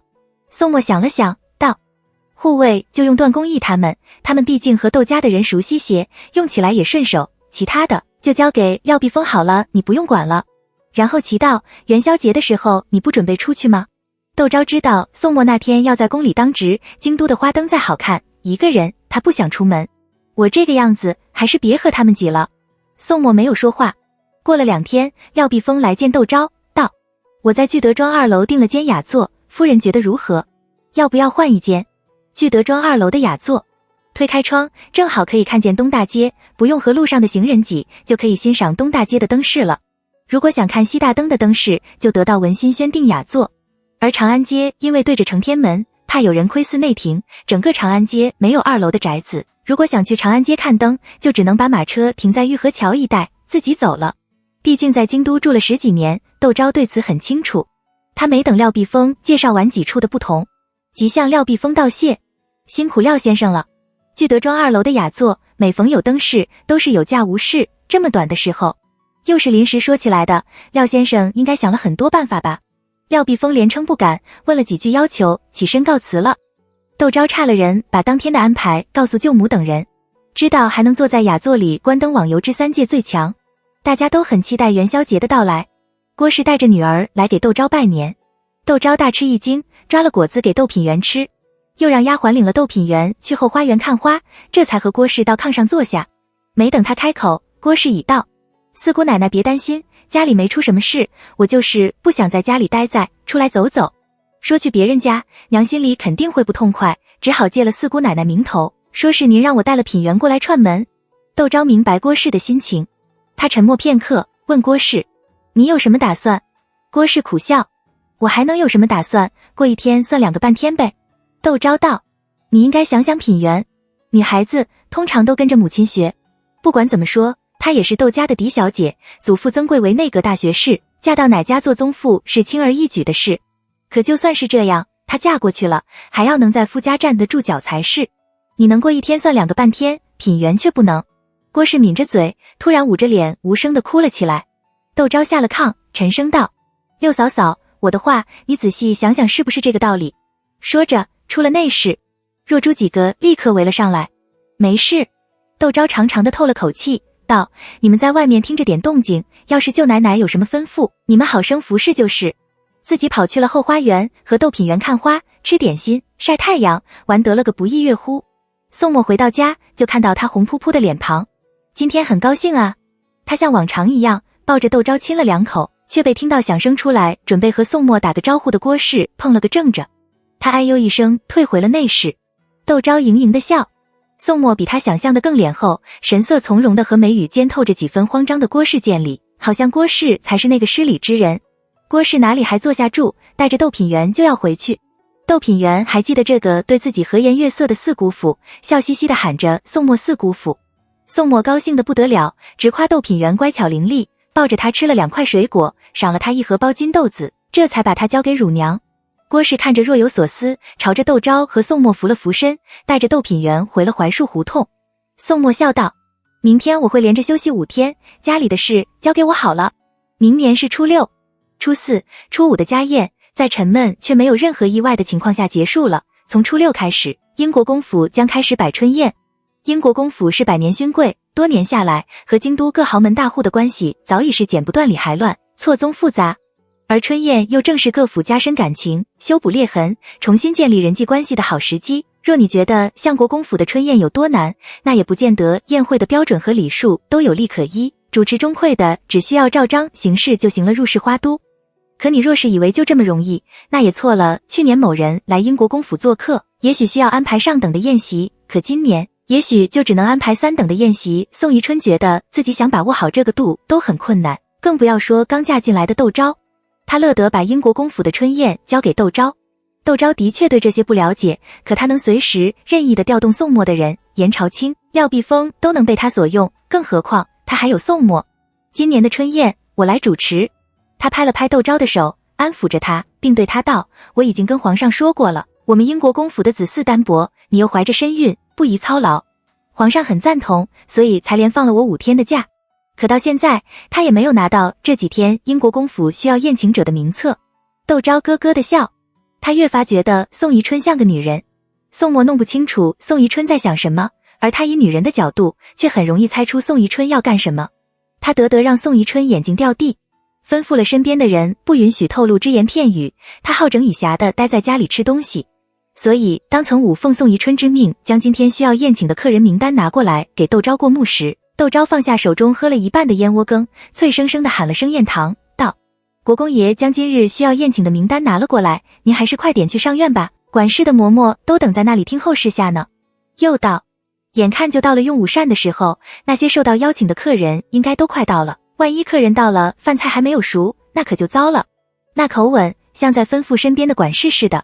曾武骇然，夫人怎么敢这么吩咐世子爷？偏生宋墨答得理所当然，知道了，我这就过去。外面太冷了，你在家里别到处乱跑，小心受了凉。曾武之觉得额头冒汗，背心冷飕飕，自己怎么就听信了国公爷的话，跟着国公爷在这里面瞎搅和？国公爷得罪了世子，世子还能把自己的父亲怎么样不成？可他若是得罪世子，吕正就是他的榜样。曾武蹑手蹑脚地跟着宋墨出了仪制堂，绕了一圈又折了回来，扑通一声就跪在了窦昭的面前。夫人，不是我不想把名单早点拿过来，而我也刚刚拿到手，我可是一刻也没有耽搁呀。您要是不像，可以问我身边的小厮，我骗谁也不敢骗您啊。我心里可是一直向着夫人的。就拿上次的事来说，国公爷屋里的银霜炭快要用完了，照国公爷的意思，让我直接到外面去买，我怕坏了夫人的名声，不是立刻就让小丫鬟给您身边的若珠姐姐送了个信吗？那是因为你怕把自己牵扯进来好不好？窦昭不以为意地挥了挥手，他还不至于和曾武这样的人理论，不过他还是大为感慨了一番。宋墨这张虎皮可真是好用啊，要不然就算是曾武怕牵扯进来，也不会表现得如此卑躬屈膝。他看着曾武耷拉着脑袋朝门外走去，与校花合租。失忆的学生保镖突然心中一动，喊住了曾武，道：二爷屋里有3个丫鬟，年后就要放出去了，国公爷可有什么打算？曾武闻言精神一振，忙道：夫人放心，这件事我立刻就去帮您打听。窦昭冷笑道：不用了，你既然还要打听，那我就让朱若去问问国公爷好了，只怕比你还要快点。曾武立刻蔫了，他讪然地道：国公爷想把自己身边一个叫串的拨给二爷服侍，至于3等的丫鬟，还真没有说什么，恐怕是瞧不上眼吧。窦昭似笑非笑地问他：那你呢？就没有谁求到你这里来？到二爷屋里当差，就是3等的丫鬟也能穿金戴银，使唤婆子，算得上一门好差事了。曾武的脸涨得通红，急地道：这些都是主子们的事，哪里论得到我执着？你知道就好。窦昭没等他说完就打断了他的话，道：你下去吧，我有事自会吩咐你。曾武惴不安地退了下去。素兰嘟了嘴道：夫人，您和他说这些做什么？我看那2等的丫鬟既然国公爷已有了安排，我们也犯不着和他争，落在了二爷的眼里，反而是我们的不是。不如请了二爷过来，把二爷中意的升了2等或是3等，我们的人添进去做粗使丫鬟好了。通常那些主子最不防备的就是粗使的丫鬟和婆子了，当然还能给国公爷和二爷之间添堵，制造点不愉快。只是这句话不好对夫人说，国公爷也是夫人的公公，把话说明了，只会让夫人为难。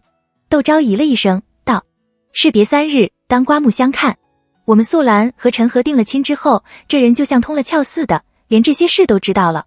你老实告诉我，是不是陈和跟你说的？素兰闹了个大红脸，好在他素来大方，虽然羞赧，但还是落落大方的应了声是，道：是他看我不高兴，问我怎么一回事，这才跟我说了那番话的。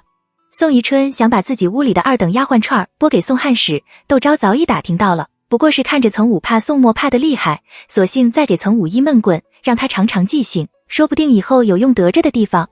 窦昭闻言不由得管，又觉得有些伤感，就像女儿大了要嫁人似的，有些舍不得。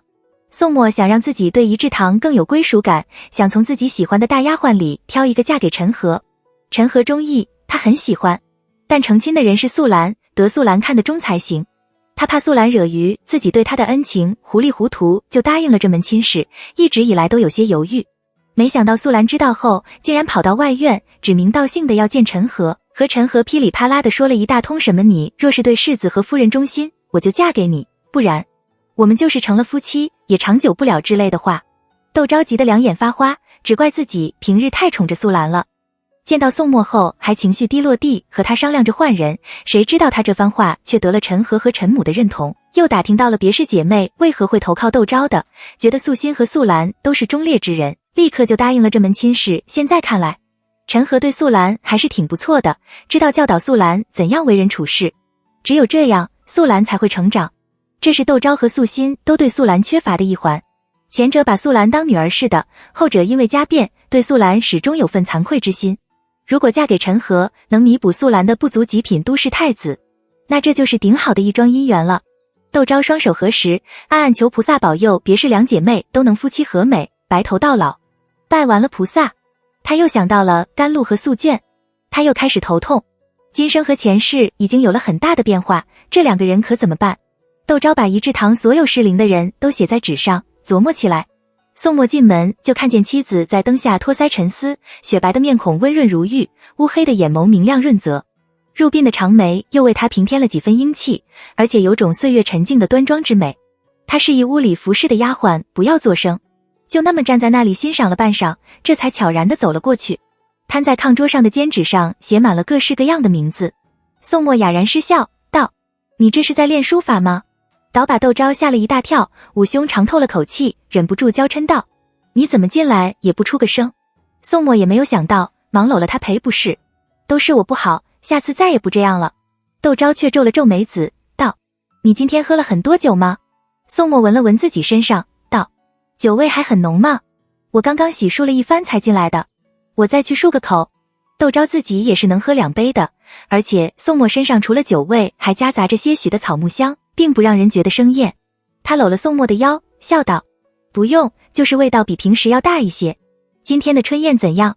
我听说中午的菜做得很一般，好在是酒水不错，又请了戏班来唱堂会，总算没有惹来什么非议。”宋墨就咬着他的耳朵，暧昧地道：“你不早就知道了那些人的眼睛盯在明灵身上，哪里知道自己到底吃了些什么？”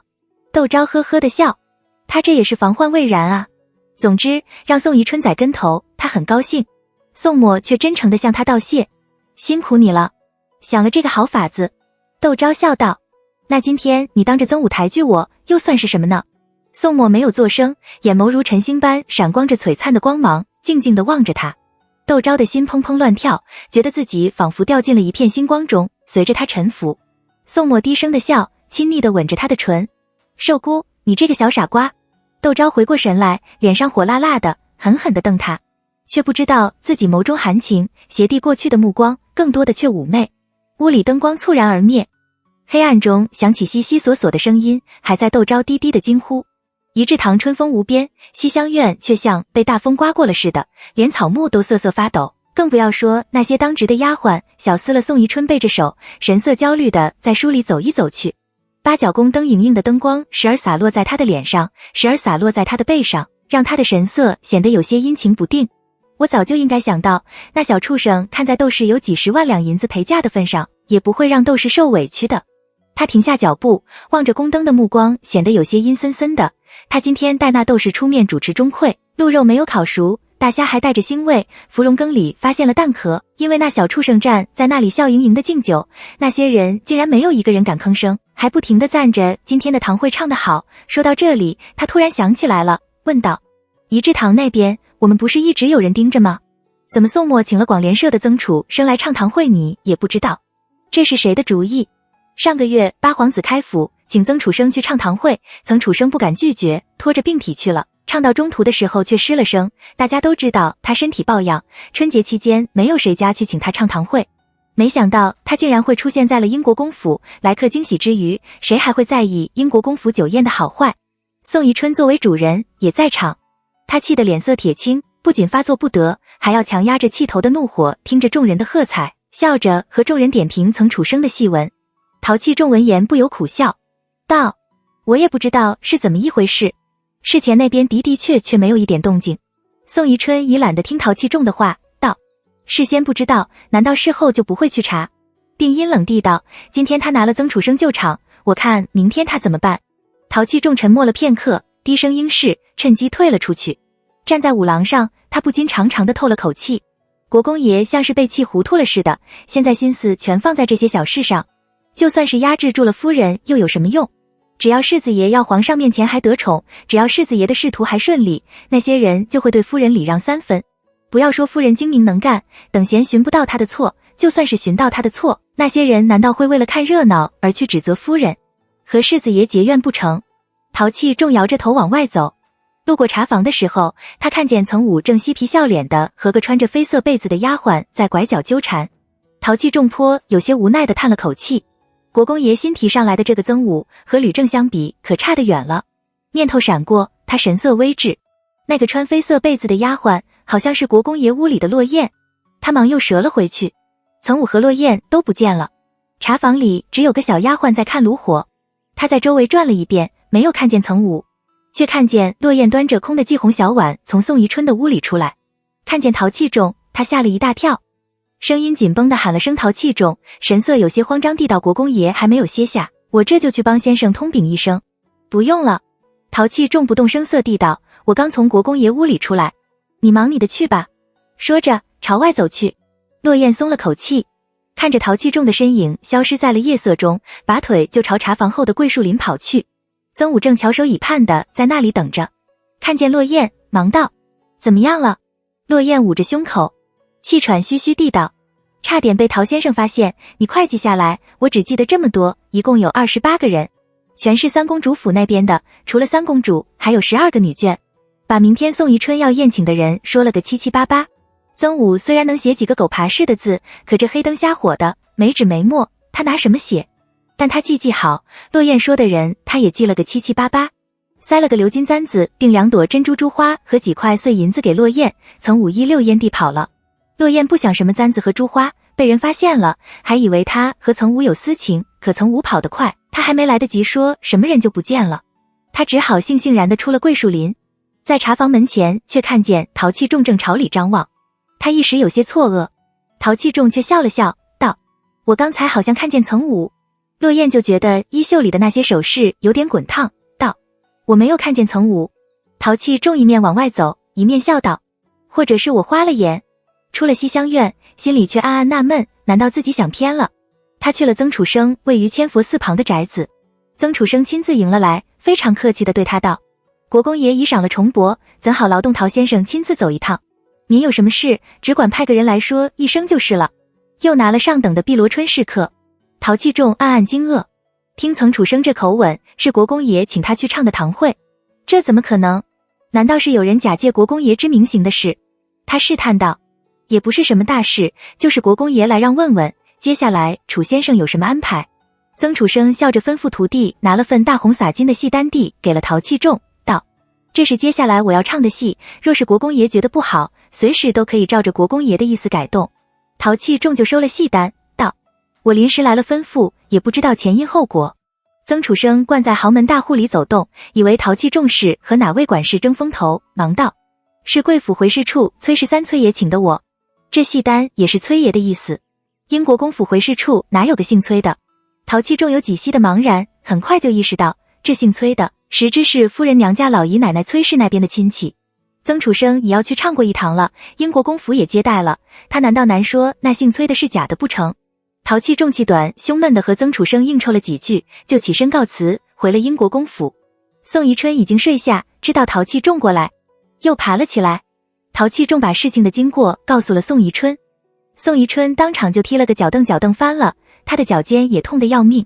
他捂着脚尖冲着陶器重喊道：明天就把那个戏子给我赶出去，他还想在我们家连唱几场，门都没有，千万不可。陶器重急急的道：那戏子常在各府走动，特别是和那些老夫人、太夫人打交道的多，难保他不像个女人似的嘴碎。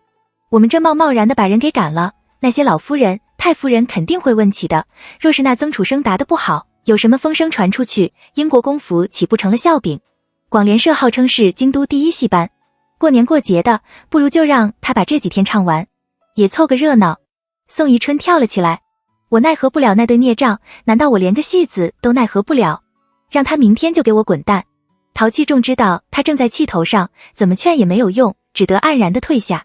宋宜春在屋里骂骂咧咧了良久，吓得职业的丫鬟小厮个个战战兢兢了半宿。而宋墨望着被汗水打湿了头发的窦昭，却是满心的心痛。他拉了自己的小衣帮窦昭擦着脸，担心地问他：你有没有哪里不舒服？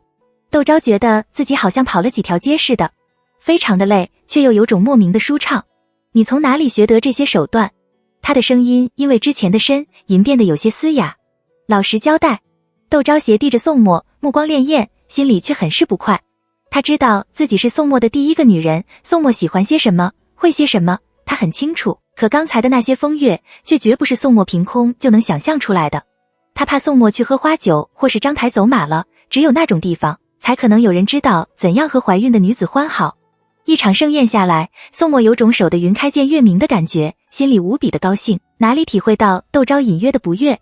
他搂了窦昭在怀，咬着他的耳朵问他好不好。窦昭微一思忖，成真的低声笑着说好，并揽了他的腰。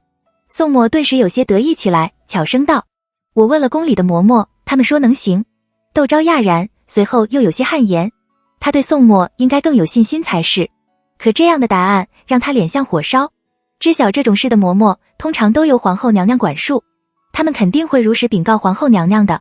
大年30的团年饭，正月15的元宵节，全是皇家家宴，不要说是那些勋贵了，就是皇后娘娘的娘家人也得奉了特旨才有可能参加。而英国公府是沾了祖上曾做过皇家养子的光，算成了皇室中的人，逢年过节都得进宫，所以英国公府自家的团年饭就定在了小年夜。窦昭想到元宵节要陪着内命妇赏月赏灯，他就想拿床被子把自己捂住，长睡不起。偏偏宋墨还闹他，笑道：要是你进宫见到了皇后娘娘，她让你能我安排通房，你就说已经安排了，我可是把嘉定伯送来的2个美人都送给了顾玉，你可别漏了我的底。窦昭只盼有些地洞能钻进去，你就不能忍忍他骄纵背过身去，和宋墨生着闷气，这下大家肯定都知道了，我怎么好进宫去见皇后娘娘？不会的。宋墨轻轻地抚着他的手肩，轻声笑道：皇后娘娘把我叫去的时候，我就说了，我就喜欢你，其他的人都不喜欢，皇后娘娘还叮嘱我好好的待你，说你怀了身孕，哪有脾气不好的时候，让我让着你一些。窦昭恨不得一脚把宋墨给踹下去，这种事也是能随便和你说的。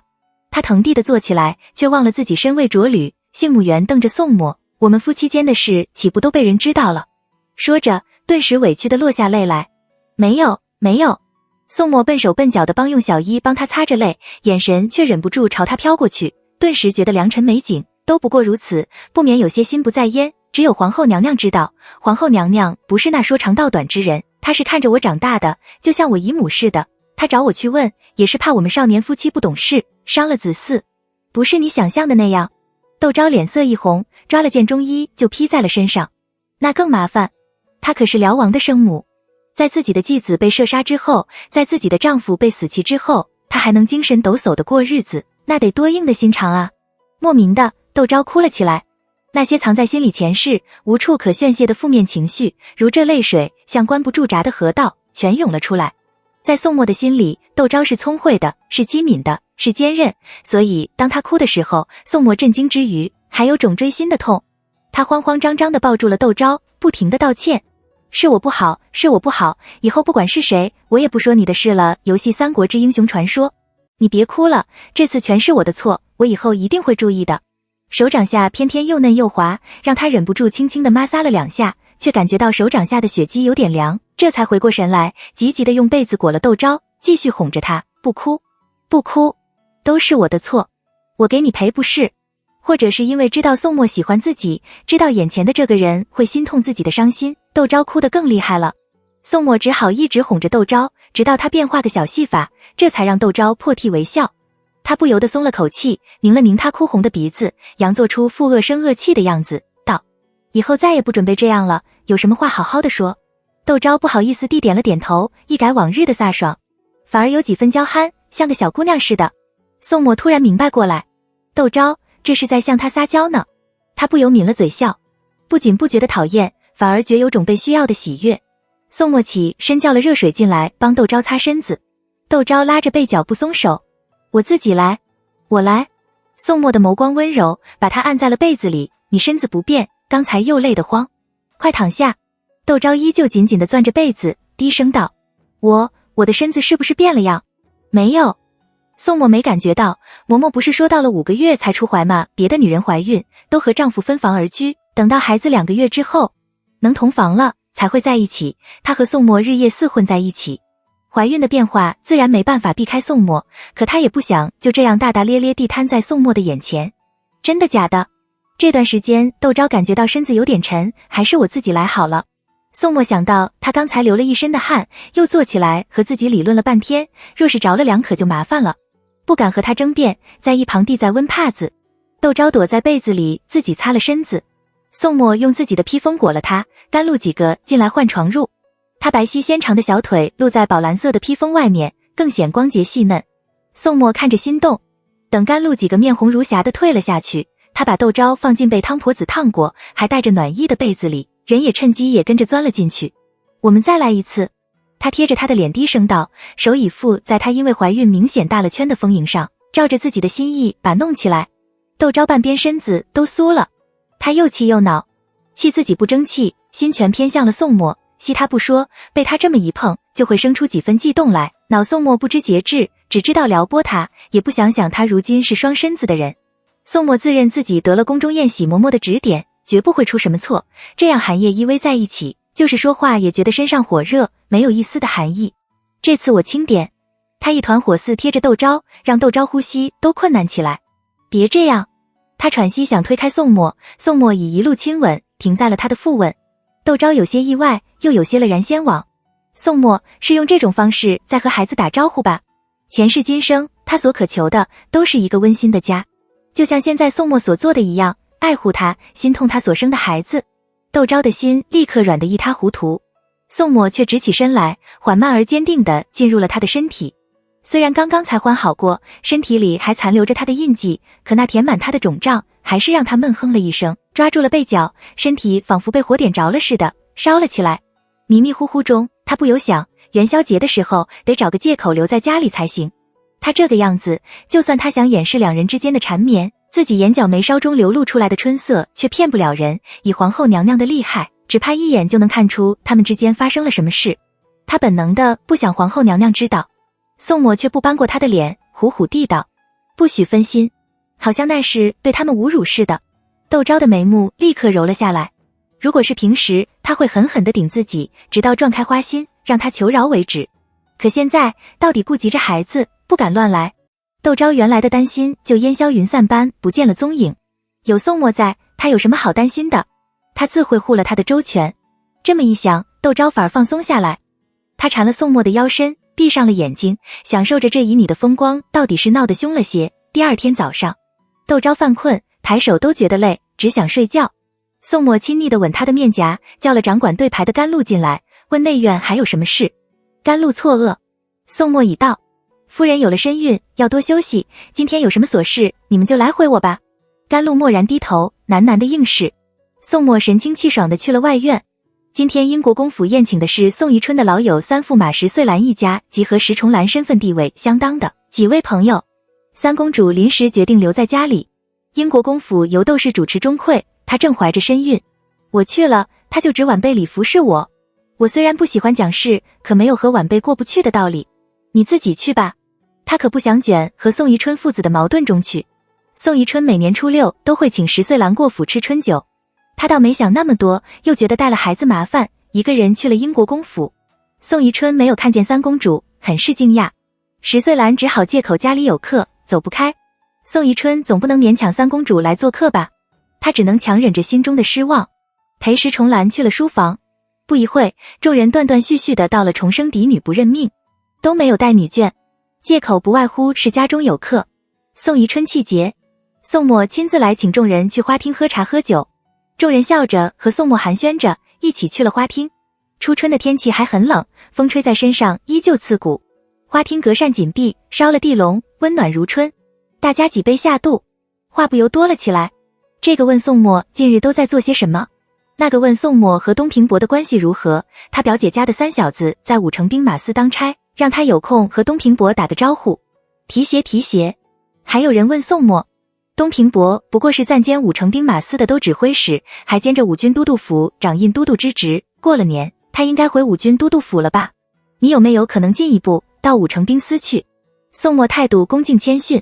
我年纪还小，还要跟着诸位大人好好历练才是，现在说起武城兵马司都指挥使之类的，还言之过早了。答得滴水不漏，既然没有一味谦虚地否认自己的野心，也点出了自己的不足，让几个年长不由捻须点头，觉得他诚实稳重，赞不绝口，纷纷恭喜宋宜春后继有人。宋宜春笑容僵硬，还好那戏要开锣了，大家一到了挂了暖帘的五郎听戏。石穗兰落后几步，和宋宜春走在了一起，悄声道：你和你们家大小子到底是怎么一回事？男人哪有不犯错的？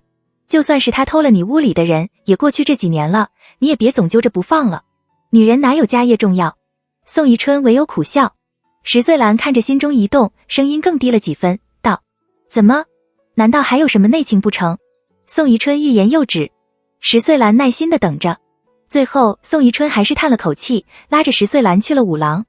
内院的窦昭听说众人都没有带女眷，颇为意外。晚上宋墨回来，他问宋墨到底是怎么一回事。宋墨笑道：你如今不便待客，难道让他们和那些管事嬷嬷坐在一起说话啊？窦昭咯咯地笑，不由抚了抚肚子。这孩子架子可真大。宋墨吻了吻窦昭的面颊，又摸了摸她肚子，这才去了净房洗赖。接下来的几天，窦昭都过得很惬意，只在初十那天宴请窦家长辈的时候，窦昭出面应酬了一下。到了元宵节，宋墨又以灯饰喧嚣为由，请旨特准窦昭在家待着。窦昭原来担心皇上会不悦，谁知道太子也以同样的理由为太子妃请旨。皇上突然觉得皇室人丁兴旺，是个好兆头，不仅准了宋墨和太子之请，还赏下了元宵、花灯等物给窦昭和太子妃过节。消息由护送舅母赵章如和窦家女卷去看花灯的段公义、陈晓峰等人传到窦家众的耳朵里，大家不由得为窦昭高兴，特别是舅母和季氏感慨，寿姑能嫁了这样一个好女婿，也算是苦尽甘来了。季氏没有搭腔，他想到了季勇。前些日子季老太爷为季勇相了门亲事，还没等到两家相看，女方就变了卦，还让人带信给季老太爷，说什么我们家的姑娘又不是嫁不出去，犯不着上赶子弟倒贴，人季家的人怎么询问解释，对方也不搭理，实在是问急了，丢了句有什么事，问你们家季探花去，亲事没成，反成了仇家。季老太爷气不打一出来，喊了吉勇过去质问。吉勇供认不讳，并道：我要找个合自己心意的妻子，你们若是这样乱点鸳鸯，我还有手段等着，别弄得到时候朋友都变了仇人就好。一席话气的季老太爷倒仰，继父则是好话说了一箩筐提。吉勇依旧不改初衷，继母没有办法，季氏回娘家拜年的时候拉着他抱怨，让他去劝劝季勇。吉勇在季氏面前收敛了几分，可说出来的话一样让人跳脚。这件事你们谁也别管，我想成亲的时候自然会成亲。曾祖父曾经答应过我，只要我考上了进士，他就不管我的事。现在我不仅考上了进士，还在老老实实的在翰林院供职，他若是想食言，我也不会遵守承诺。我母亲既然请了姑母出面说相，还请姑母把我的话一字不差的告诉老太爷。季老太爷闻言黯然，和季氏说着梯计话，你说建明是不是还惦记着你们家四姑娘？一边是婆家，一边是娘家，这种话季氏怎么好回答无敌升级王？应该不会吧？他合着稀泥，建明的性子您还不了解，若他心里还有受姑，只怕早就想着怎样拆散别人了。怎么会这么安静？季老太爷想了想，叹道：你说的有道理，他还真就是这个性子。季氏就劝道：有些男人知事的早，有些男人知事的晚，建明如今已是两榜进士，您还怕他找不到个好妻子？这件事您也不用担心，也许翻过年他的红鸾星就动了呢。季老太爷点头道：他是个按着不喝水的，这件事先放一放也好。遂不再管季勇的婚事，可季氏有件事没敢跟任何一个人说。他回家的时候，季勇来送他，曾问他宋墨待寿姑可好。季氏当时觉得自己魂飞魄散，并点就上前捂了季勇的嘴，匆匆说了句他们过得很好，寿姑马上要做母亲了，你要是不像，尽可去打听，就急急地上了马车。难道季勇真的惦记上寿姑了？如果真是这样，可就难办了，要不要跟窦昭说一声呢？可若是跟窦昭说了，窦昭会不会有心事负担呢？季氏觉得左也难右也难，整个晚上恍恍惚惚的，看了什么灯，吃了些什么小食，都记得不太清楚了。倒是回到家里，看到韩氏从衣袖里拿出小油包来，打开，捻了什么吃食往儿子嘴里塞，小俩口那甜甜蜜蜜的样子，羡杀了旁人。他不由又想起小儿子来。季令则现在已经不接受儿子送去的任何东西了，希望儿子能迷途知返就好。说起来，儿子身上也有季家的一半血脉，怎么季家的人循规蹈矩，到了这一代出了个季勇不说，还出了个窦德昌？季氏无奈的摇头。到了正月18，他去送赵太太母女过了正月17，收了花灯，年过就完了。舅母和赵章如也要搬去玉桥胡同了，他素来和赵太太交好，于情于理都要去送赵太太。何况季家就在玉桥胡同住，他正好把赵太太引荐给自己的大嫂。远亲不如近邻，赵氏母女住在那里，有什么事可以让季家搭把手。没想到还有比他早的。他到的时候，武太太婆媳和窦昭都到了。季氏见窦昭穿着件大红色镶着玄色貂毛的皮袄，映衬着他肤光胜雪，雍容明艳，不禁上前拉了他的手，笑道：你这怀了孩子，倒更漂亮了。窦昭就笑着对赵章如道：做长辈都喜欢看女人面如满月，富态有福气，六伯母这是说我长胖了。众人大笑。季氏道：长胖了有什么不好？万事顺心顺意才能长得胖。又拧了拧窦昭的面颊，嗔道：竟然敢编排起六伯母来。窦昭跑到赵章如身边，揽了他的肩直笑，那笑容爽朗大方，明媚照人，如5月的好天气。香港娱乐，即使从来没有看过这样开朗的窦钊，他心情有些复杂，决定改天再引荐大嫂和赵太太认识。宋末在玉桥胡同的宅子虽然不大，但贵在精致。门前是棵100年的香樟树，进门时青色的福字影壁，墙角的一丛竹子比屋檐还高，清一水的黑漆家具因岁月的流流显得润泽光洁。中堂上挂的更是一幅价值千金的前朝水墨大师赵岩风雪夜归人。就连讲究吃穿用度的六伯母也忍不住赞了一声好舅母，则有些不安，道：没想到这宅子这么齐整，给我们办酒宴，就怕把这宅子糟蹋了。赵章如将在这里举行婚礼。窦钊笑道：宅子再好，若是没人欣赏，如同锦衣夜行，你就放心的用好了，正好让他尝尝气。众人听了又一阵笑。宅子的管家嬷嬷忙带了丫鬟婆子上前拜见。舅母见宋末连宅子巡夜的粗使婆子都配齐了，不由得十分感激。而那管事的嬷嬷先前就得了嘱咐，说在这里暂时的是夫人的舅舅舅母，让他好生服侍。此时又见窦钊亲自送了赵家太太过来，知道是至亲，并不是那上门打秋风的亲戚，越发小心谨慎，不敢马虎，亲自下厨做了2个拿手的好菜招待窦钊等人。而窦钊等把舅母送到玉桥胡同，已到了快晌午的时候，既然管事的嬷嬷准备了饭菜，也不客气，就留在宅子里用了午膳。不过是寻常的几道家常菜，却做得十分可口。季氏和武太太都不住地夸宋末细心。窦钊抿了嘴笑，决定回去后好好的奖赏奖赏宋末。因舅母还在收拾香笼，他们略坐了一会，就准备起身告辞，却有小厮跑了进来，道：锦衣卫镇抚司的陈大人听说夫人在这里，想进来给夫人请个安。窦钊这才想起来，陈家就住在这里，还有季勇也住玉桥胡同，这熟人都扎了堆了。不知道季勇现在怎样了，有没有规规矩矩的在翰林院当差？他可不是那种随着年长就变得稳沉的人。窦钊笑着对那小厮道：我这就回府了，你去跟陈大人说一声，我还陪着几位长辈，不方便见他。我舅母住在这里，他若有心，还请帮着照拂1、2。小厮应声而去。蔡氏啧啧道：四姑爷可真是厉害，连锦衣卫镇抚司的人听说四姑奶奶在这里，都要进来问个安。武太太皱眉，不喜蔡氏这样直白的势力。郭氏忙出来打圆场，笑道：这下四姑奶奶该放心了吧，连舅太太的护卫都找好了。武太太呵呵的笑。郭氏就道：表小姐马上就要成亲了，明天我过来帮舅太太跑跑腿吧。武太太和蔡氏俱是一愣，众生之玉石。郭氏从来都是悄无声息的，怎么突然间变得喜欢应酬起来？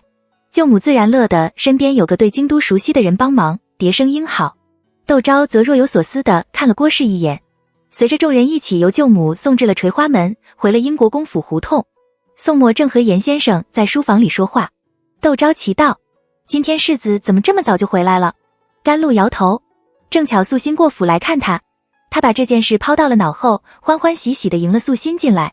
让我看看你有没有什么变化。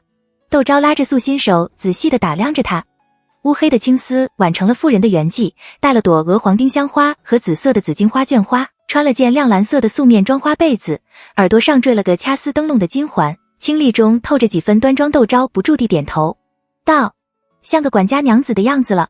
素心红了脸。素绢带了若珠进来，看见素心，少不得又是一番惊喜，之后才请窦钊示下。绸缎铺子的掌柜把今年下长的料子带了过来，是依了往年的规矩，每人一套亮蓝色胶布的被子，还是换成其他的颜色。府里有200-300仆妇，都是春天做夏长，夏天做冬长。窦钊笑道：依往年的惯例好了。素绢笑着屈膝要退下去，素心却对窦钊道：夫人，我记得您嫁过来的时候有10几匹上好的素绫，这衣料不比其他，时间放长了会坏的，我看您不如拿几匹出来赏人，也免得这些素绫都坏在了库房里。他话音一落，就深深的后悔起来，自己如今已不是夫人贴身的大丫鬟了，这些事也轮不到自己插手，自己却积习难改，又当起夫人的家来。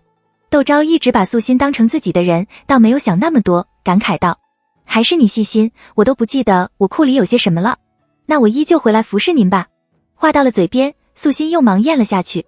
各府有各府的规矩，嫁出去的婢女有自己的小家要顾，不可能全天服侍东家，断然没有再回来当差的道理。他想了想，道：夫人，您贴身的婢女找好了没有？要不让素兰过些日子再出嫁好了。您身边没有个得力的人，我想就算是素兰嫁了人，也会不安生的。要想托个合心意的人，哪有那么容易？素心和素兰已经服侍自己4、5年了，自己不能再耽搁他们了。窦昭笑道：这不正好遇到了过年吗？婢女的事，等过了2月龙抬头，天气暖和了些，再说也不迟，哪能让素兰为这个就推迟婚期？年前窦昭就和宋墨商量过，2月初4给素兰和陈和办喜事。素心知道窦昭这边还没有找到会拳脚的丫鬟，想到窦昭正和宋宜春打擂台，而宋宜春这个人就为了查清楚窦昭名下到底有多少产业，就能动用死士绑架他们，什么手段都使得出来，心里就大为着急。他和妹妹虽不如段公义等男子的好身手，可若是有人进犯，出其不意，却能阻拦那些不怀好意者，给窦昭争取一个逃生的机会。如果他和妹妹都走了，窦昭的安危怎么办？段公义等人毕竟男子，总不能一天12个时辰都跟着吧。素心犹豫良久，道：要不我回来陪陪您吧，反正赵良弼这些日子要到各个铺子里去看看，也不在家。不用这么麻烦。窦昭笑道：我又不出英国公府，不会有什么事的。素心肃然道：这事不怕1万，就怕万一。您要是不答应，我就跟世子爷说去。他的话还没有落音，屋里突然传来宋墨的声音：有什么事要跟我说？两人循声望去，就看见宋墨笑着走了进来。世子爷。素心忙上前取西行礼，把事情的经过说了一遍，还请世子爷准我像从前那样在夫人屋里当差。这怎么好？窦昭没等宋墨说话已道：你若是无聊进来陪陪我，那自然是好，可在我屋里当差，你怎么说也是管事娘子了，哪有还服侍人的道理？他是你屋里出去的，服侍你也是应该的。宋墨略一沉思，笑着对窦昭道：这件事你就不要争辩了，就让素心进府服侍你好了。月例照从前的长一辈，从我那边开销。他见窦昭还要说什么，又道：如果赵良弼回来了，素心就家去；若是有了身子，就在家里养胎好了，不用再来了。素心毕竟是新娘子，宋墨最后一段话让她不由脸红，低下头高声应着是。窦昭不是那拘泥的人，想着到时候自己注意些，别让素心像自己前世4师怀了身孕都不知道，酿出大错来就行了。那你就进府来陪我吧。他笑着点头，吩咐甘露等人给素心准备住的地方。素心知道宋墨进来就会和窦昭腻在一起，从前总觉得宋墨有些英雄气短，现在自己成了亲，才知道这其中的甜蜜，取了屈膝，抿着嘴笑着把甘露拉了出去。宋墨笑道：还是用这些媳妇子更好。好你个头。窦昭横他一眼，眼波如春水魅力。宋墨笑着俯身亲了亲窦昭的面颊，这才去更衣。窦昭把丫鬟奉的茶递给宋墨，正色道：是不是匡家的事不顺利？宋墨一愣，道：何出此言？我看你这么早就下了牙，又和严先生在书房里说了半天的话，回来就打趣我。窦昭道：我想来想去，这些日子除了匡家的事，就没有其他的事让你操心的了。宋墨笑道：你可真是我肚子里的蛔虫。窦昭神色却是一紧，道：到底出了什么事？宋墨素来觉得窦明聪慧过人，与其瞒着他让他乱猜，还不如把实情告诉他，以他的聪明，危急关头他至少能想办法自保。因而他坦言道：我让严先生去找汪阁，汪阁拒绝让匡家置身事外。窦昭非常的意外，他不由挑眉，他哪里来的这么大胆子，竟然敢拒绝你？就算是汪渊，也不会为了每年2、3万两银子的进项得罪你，他难道自认为比汪渊更有面子不成？窦昭说着，感觉到了其中的怪异之处。汪阁凭什么拒绝宋墨？前世他可是被清算了的人，难道说前世他不是被当成不相干的人清算，而是因为做的太多，知道的太多，被杀人灭口了？他心神俱震，问宋墨：可查出蒋捷怎么把匡家的事统一汪阁那里的吗？查出来了。宋墨也觉得这事让人有点啼笑皆非，哭笑不得地道：蒋捷不满匡家的倨傲，想给匡家一个颜色瞧瞧，偏偏匡家在番禺等地是100年的望族，根深的故，等闲之事动他不得。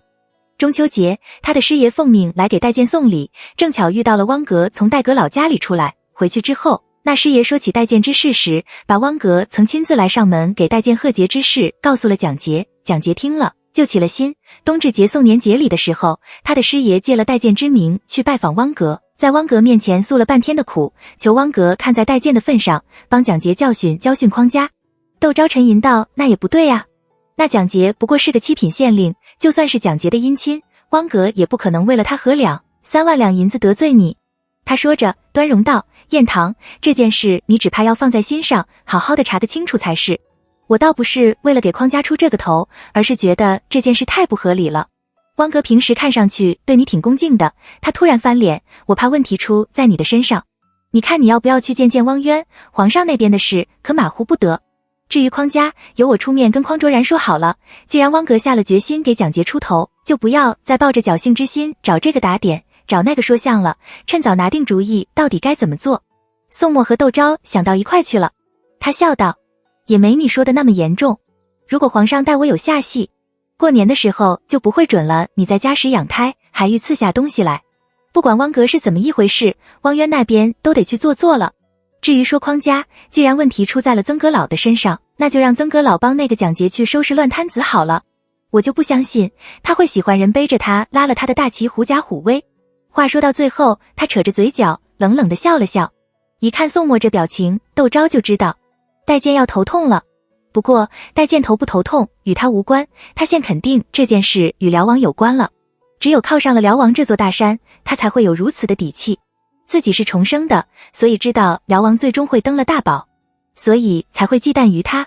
可现在太子并没有犯错，皇上也无意换储君，而且在自己前世的记忆里，太子一直到射杀也没有犯什么错，皇上也没有重立太子之意。太子登基是天下共识，汪阁是内事。就算是辽王像现在这样发展下去，成为辽东之王，对他也没有任何好处。他如果犯了事，更不会为他出头，他凭什么敢把宝全压在辽王的身上呢？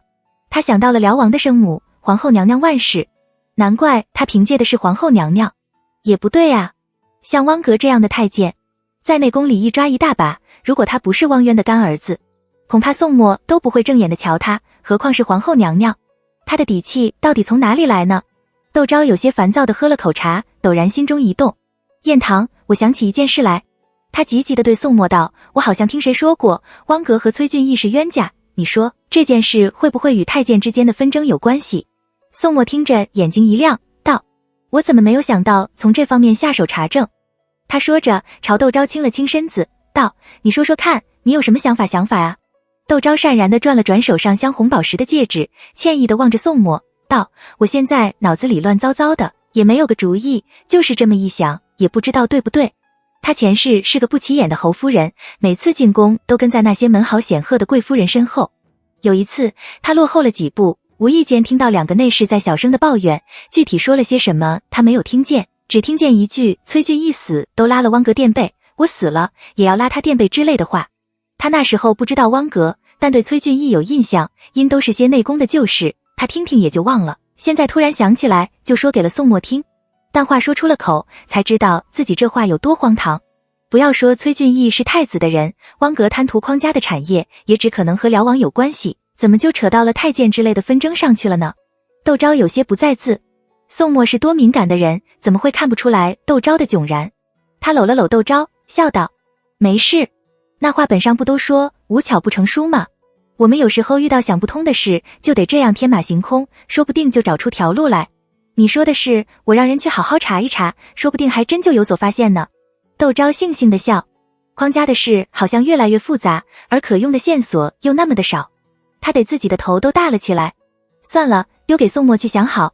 他把这件事抛到脑后，舒舒服服地喝着燕窝粥。宋墨则去忙这件事去了。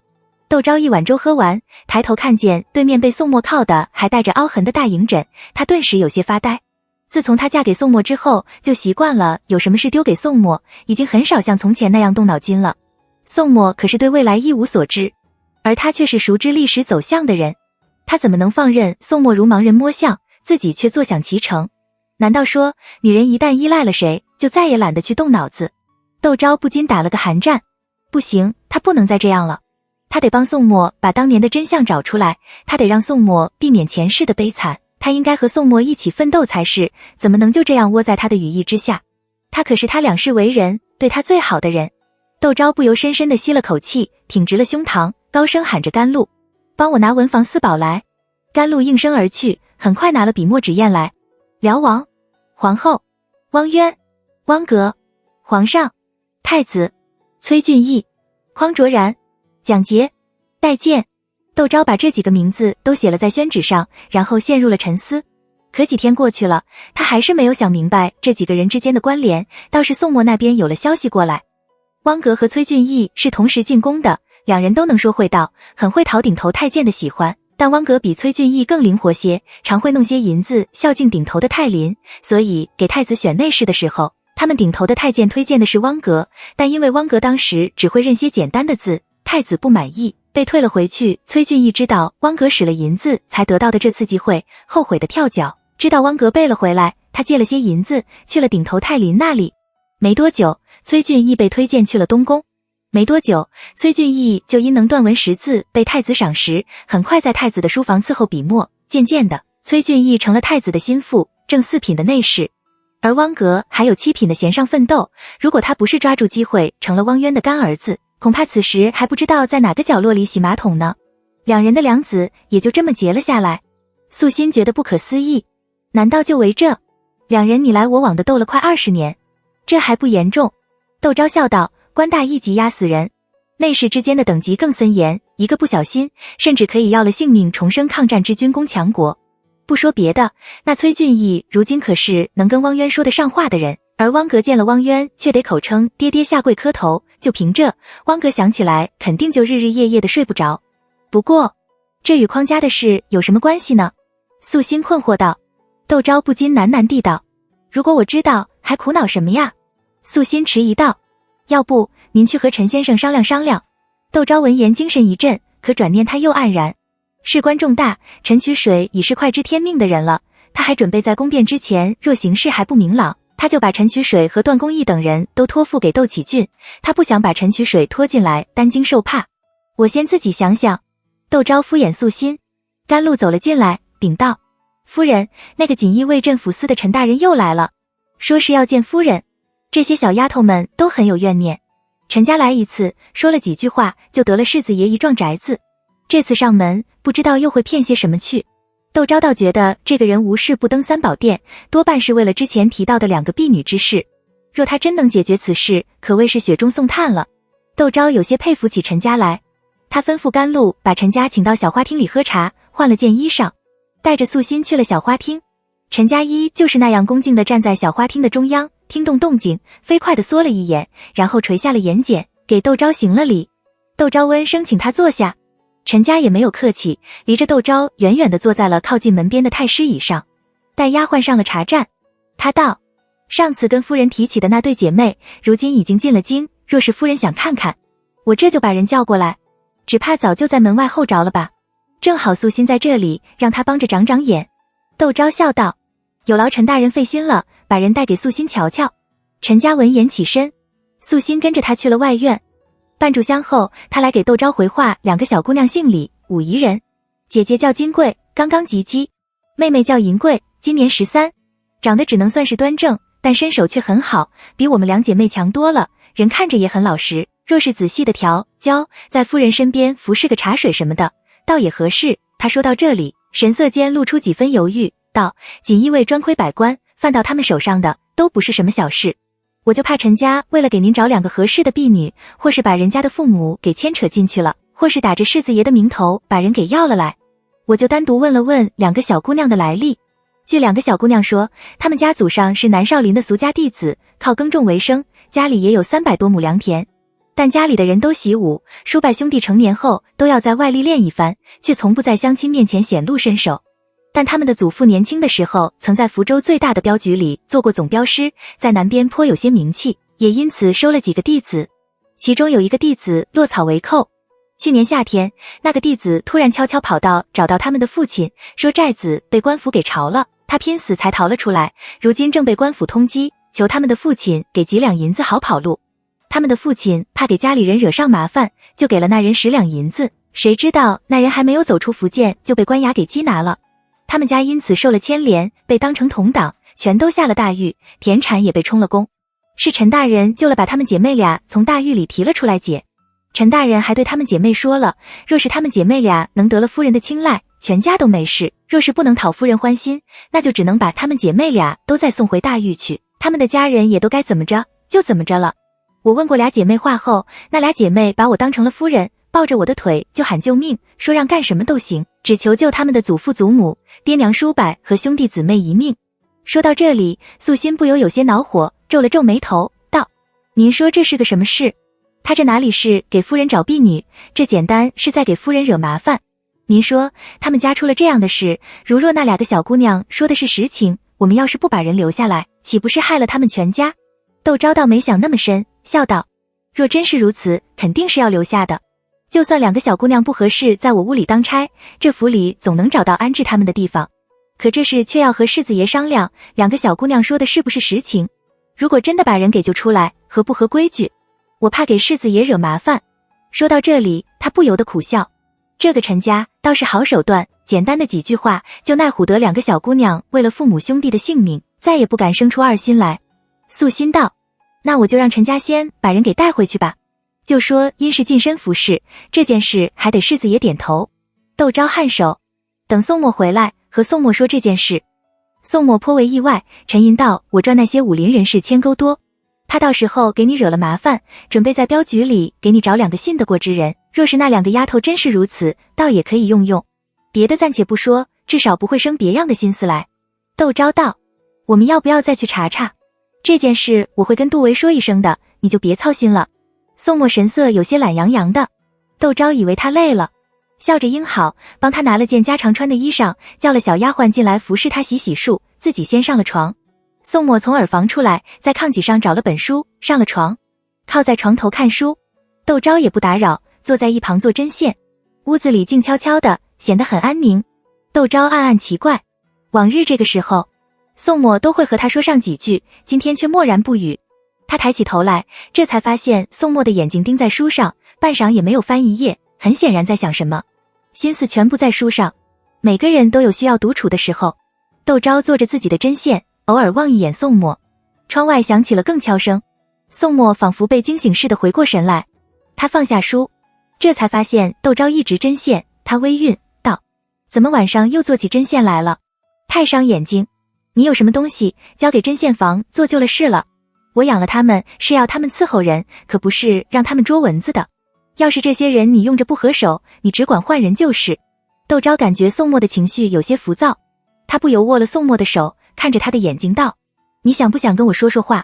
窦昭的目光真诚，表情认真，宋墨能感受到他发自心底的担忧和关切七国封神录。他想了想，低声道：我今天派人去查了汪阁外下的产业，发现他除了在沙依寺胡同有幢2进的小宅子之外，别无横产。而他这几年所要的钱财，足以在裕民坊买下一幢5进3路的大宅院都绰绰有余。你说他的钱都去了哪里呢？窦昭一下子坐直了身子。辽王？他的钱肯定去了辽王那里。正是因为他是为辽王敛财，所以他才有这么大的胆子敢拒绝宋墨。宋墨的五舅舅蒋伯孙还在辽东辽王的治下流放，所以他算准了宋墨不敢得罪辽王。而且他若是帮辽王揽钱，皇后娘娘自然要帮衬他。是不是因为他是个干脏活的人，所以辽王登基不仅没有用他，还把他顺手给清理了？不过他凭什么成了辽王的走狗的呢？辽王逆谋，他又扮演了什么样的角色呢？窦昭脑海里有什么东西闪过，他想抓住，却又飞逝无影。他只好提宋墨：燕堂，你说汪阁会不会只是个傀儡？宋墨脸色微变，沉默了良久，低声道：我也这么想。可他到底是谁的傀儡呢？又有谁缺银子缺成这样，竟然要与民夺利？能让汪阁拒绝宋墨的有几个人呢？或者他心时也有怀疑，只是不敢深想。窦昭望着宋墨微微有些发白的面孔，猜测着，那就慢慢查好了。轻轻地摩挲着宋墨的手，柔声道：既然做了，就会留下蛛丝马迹，不过是发现的早晚而已，但你要小心，千万别把自己给绕了进去。宋墨没有作声，目光却极其悠远。窦昭道：我们睡吧，明天早上醒来，说不定就有新发现。宋墨亲了亲窦昭的面孔，吹了灯。黑暗中，他隐约地翻几个身。窦昭把他抱在了怀里，安慰似的轻轻地抚着他的背。宋墨喃喃地喊着受姑。窦昭的动作越发的轻柔。没多久，宋墨的吸呼变得绵长起来。窦昭却睡不着，睁着眼睛一直到了天亮。宋墨见他精神不好，以为是自己夜里吵了他，笑道：要不明天要床前支个榻，我就在榻上睡吧，怎么也舍不得分尸而居。窦昭笑道：那我还得半夜起来看看你的被角五严实了没有，更麻烦。你就好生地歇在床上歇了，别想一个出事一出了。得了他的话，宋墨不由得扬了眉笑，电锯之父。那笑容温暖而和煦，让清晨的空气都变得明快起来。几天以后，杜维过来禀告窦昭，那李氏姐妹所言俱实，他们父亲的那个师兄不仅仅是落草为寇，还绑了福州镇抚司佥事的外室，偷了他们家的银子，这才被锦衣卫盯上了。窦昭不由失笑。杜维见他感兴趣，就道：李家也是倒霉。武夷一个姓殷举人，早就瞧中了李家的那300亩良田，一直苦于没有机会下手。这次李家犯事，那殷举人趁机给福州镇抚司佥事送了100两银子，福州镇抚司佥事就给李家安了个通透的罪名，还把李家的家产充了公。好在那福州镇抚司佥事和陈大人关系不错，由陈大人说相，把人给保了出来，还将那300亩良田还给了李家的人。窦昭暗暗点头，带信给陈家，让他把金贵和银贵送过来。陈家听了自然是喜出望外，他反复的叮嘱李氏两姐妹要忠心不二，听话乖巧，守勤。夫人若问起你们，不能像上次见着赵管事的媳妇似的，抱着人家的大腿就换救命。贵人们都只喜欢听高兴的事，他能想到的都说了个遍。最后还不忘记威吓2个小姑娘，只要你们要半点的差池，我怎么把你们家给捞出来的，就能怎么样再把你们家给送进去。以至于2个小姑娘见以窦昭的时候，还有些惊魂未定，面色发青。素心不由瞥了陈家一眼。2个小姑娘虽然不是那活泼的性子，可也应对得体，怎么几天的功夫就像苦菜花似的，全然没有了精神。也不知道这个陈家跟2个小姑娘说了些什么，瞧那畏畏缩缩的样子，惊恐的眼神和上次相比，简直换了个人似的，比英国公府田庄上送来的粗使丫鬟都不如，怎么能近身服侍夫人？他在心里嘀咕着，思忖着万一夫人瞧不中这2个小姑娘，把这2个小姑娘安置到哪里好。窦昭却觉得这2个小姑娘不错，皮肤虽然晒得有些黑，手指也比较粗糙，但眉目间显露出几分正气，一看就是那种自幼受庭训的孩子，好好指导一番，相信很快就能适应一制堂的生活了。她笑着问起两姐妹家里的情景。妹妹金贵怯生生的不敢说话，躲在姐姐金贵的身后。金贵虽然也腿肚子打颤，可不敢不说话，硬着头皮磕磕巴巴地道：我们家兄弟多，姊妹少，2个堂姐都已经出嫁了，只有我和妹妹在家。除了每天早上帮母亲做一家人的饭菜之外，还要打扫院子、浆洗、缝补衣裳。她怕惹了陈家不高兴，真的把她家里的人都送到了大狱里去了，一句家里的事都没敢提，更不敢在窦昭面前喊冤了。窦昭哪里知道，只是对金贵这种以武传家出身的孩子很感兴趣，笑道：你是浆洗、缝补全家人的衣裳吗？金贵点头，战战兢兢地道：我们家世居武夷，没有分家，一共有40几口人，都住在一起，洗衣做饭这样的事，都是由大伯母领着我们一起做的。窦昭沉吟道：你们家出事，你大伯母他们也都被抓了吗？金贵的眼泪唰的一下落了下来，哽咽道：除了我七叔带着几个堂兄在外面历练之外，其他的都被抓了。他说到这里，很想求眼前这位待他很和善的贵夫人把他的家人救出来，可想到陈家的话，他又不敢说，只好可怜兮兮地望着窦昭，希望窦昭能突然间良心发现，主动问起他家里的事来，网游之速手翻天。窦昭看着，不由在心里暗暗叹了口气，柔声道：你家里的事你不用担心，我已经让人去打听过了，不是什么大事，陈大人已经出面帮你们洗清了你们家的冤情，你们家里有也已经都出狱，被允公田母也还给了你们家，你们且安心的在我这里当差，等大些了，自会放了你们出去和家里人团聚。金贵和银贵喜极而泣，咚咚咚的给窦昭磕头。窦昭让甘露将两姐妹携了起来，把人交给了素心调教，并对两姐妹道：你们若是惦记着家里的，可以给家里的人写信，到时候交给赵娘子帮你们托人带回武夷就是了。2个小姑娘愣了半晌才回过神来，扑通跪下又要给窦昭磕头，被素心眼明手快的拉住。2个小姑娘自家知道自家的力量，不禁朝素心望去，却见素心温柔娟秀，哪里像是练家子，不由得大为惊讶。素心趁机带着2个小姑娘退了下去，告诉他们怎样才做到迥乎不同，而让放松戒心情，又告诉他们怎样才算得上是个合适的大丫鬟。金贵和金贵虚心受教。窦昭放下心来，和陈和的母亲商量着素心的婚事，却突然得到消息，舅舅赵思进京述职，人已到了通州。他喜不自禁，仔细算算，他已经有14年没有见舅舅了，也不知道舅舅现在怎样了。是向上市一事两鬓斑白清瘦憔悴，还是因为改变了命运又仕途顺利而神采奕奕、精神抖擞？窦昭迫不及待换了件衣裳就去了玉桥胡同。舅母和表姐正指使着丫鬟婆子打扫庭院、陈列摆饰、采卖鸡鸭鱼肉，忙得团团转。窦昭看这样子就知道舅母已得了信，他问舅母：舅舅到底什么时候能到京都？他贴身的随从怎么说？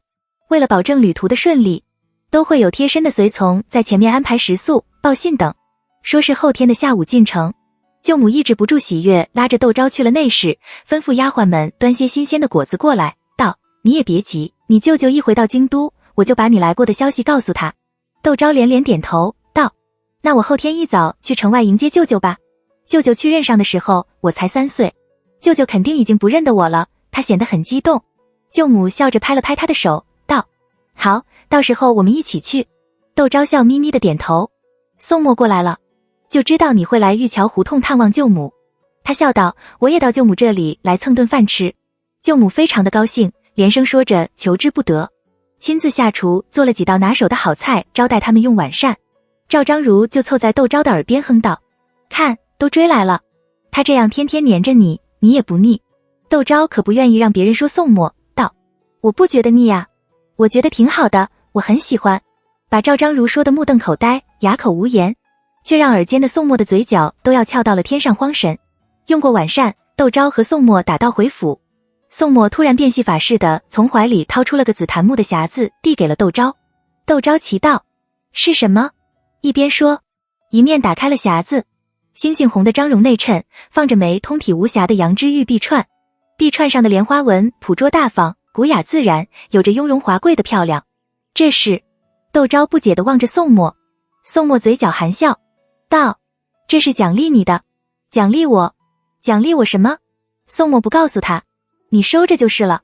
窦昭一头雾水，可任他怎么问，宋墨就是不说。他只好将臂串收下了，道：这臂串是哪里来的？你怎么突然带了件首饰在身上？语气中颇有怀疑。宋墨笑容飞扬道：今天戴健约了我吃饭，我路过玉宝轩，看着这臂串挺不错的，就买了回来。窦昭的生辰因家近有客，又有宋宜春在堂，不好大操大办，只是下了碗寿面。但宋墨一直惦记着，送了根莲花羊胎玉簪子给窦昭，见这臂串和那簪子十分相配，就买了回来。原本准备过几天找个理由送给窦昭的，今天听了他的话，忍不住在马车就将臂串拿了出来。真的吗？窦昭斜睨着宋墨。骗你干什么？宋墨倒坦荡荡的，只要不是收的贿赂就好。窦昭安心地收下，问宋墨：匡家的事办好了？好事自然。宋墨语气中带着几分傲然，伯晏马上要参加春闱了，我要是没把这件事办好，他分了心，岂不是我的过错？窦昭笑盈盈地望着他，突然亲了他一口，悠悠地道：这是给你的奖励。宋墨正色道：明天我要请伯晏和12舅兄他们喝酒，像我这样帮了忙还倒贴的，是不是还能要个奖励？窦昭笑得直不起身来。两人一路说笑回了英国公府。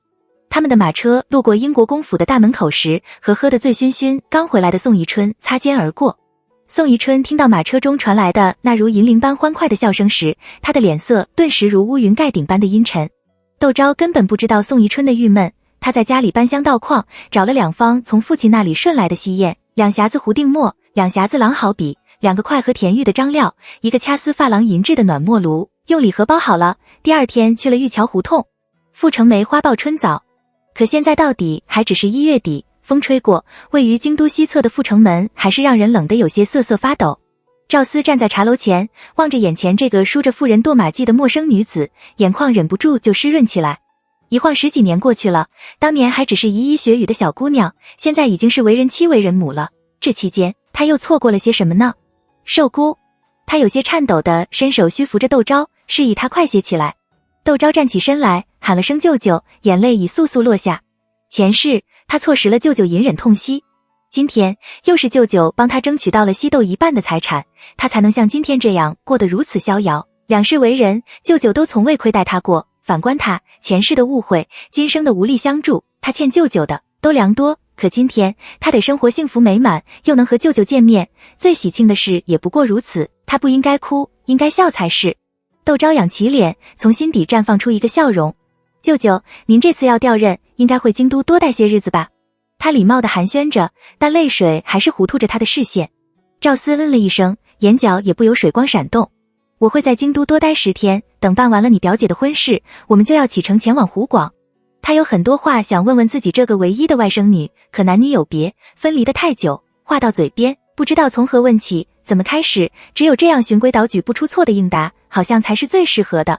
舅舅和外甥女站在茶楼黑漆描金的大字招牌下，身边是熙熙攘攘来往的人群，却静住沉默，有些不知所措。舅母眼中含泪的一声扑哧笑声打破了两人之间的宁静。看你们这旧生，不见的时候彼此挂念，如今见着了，倒没话说了。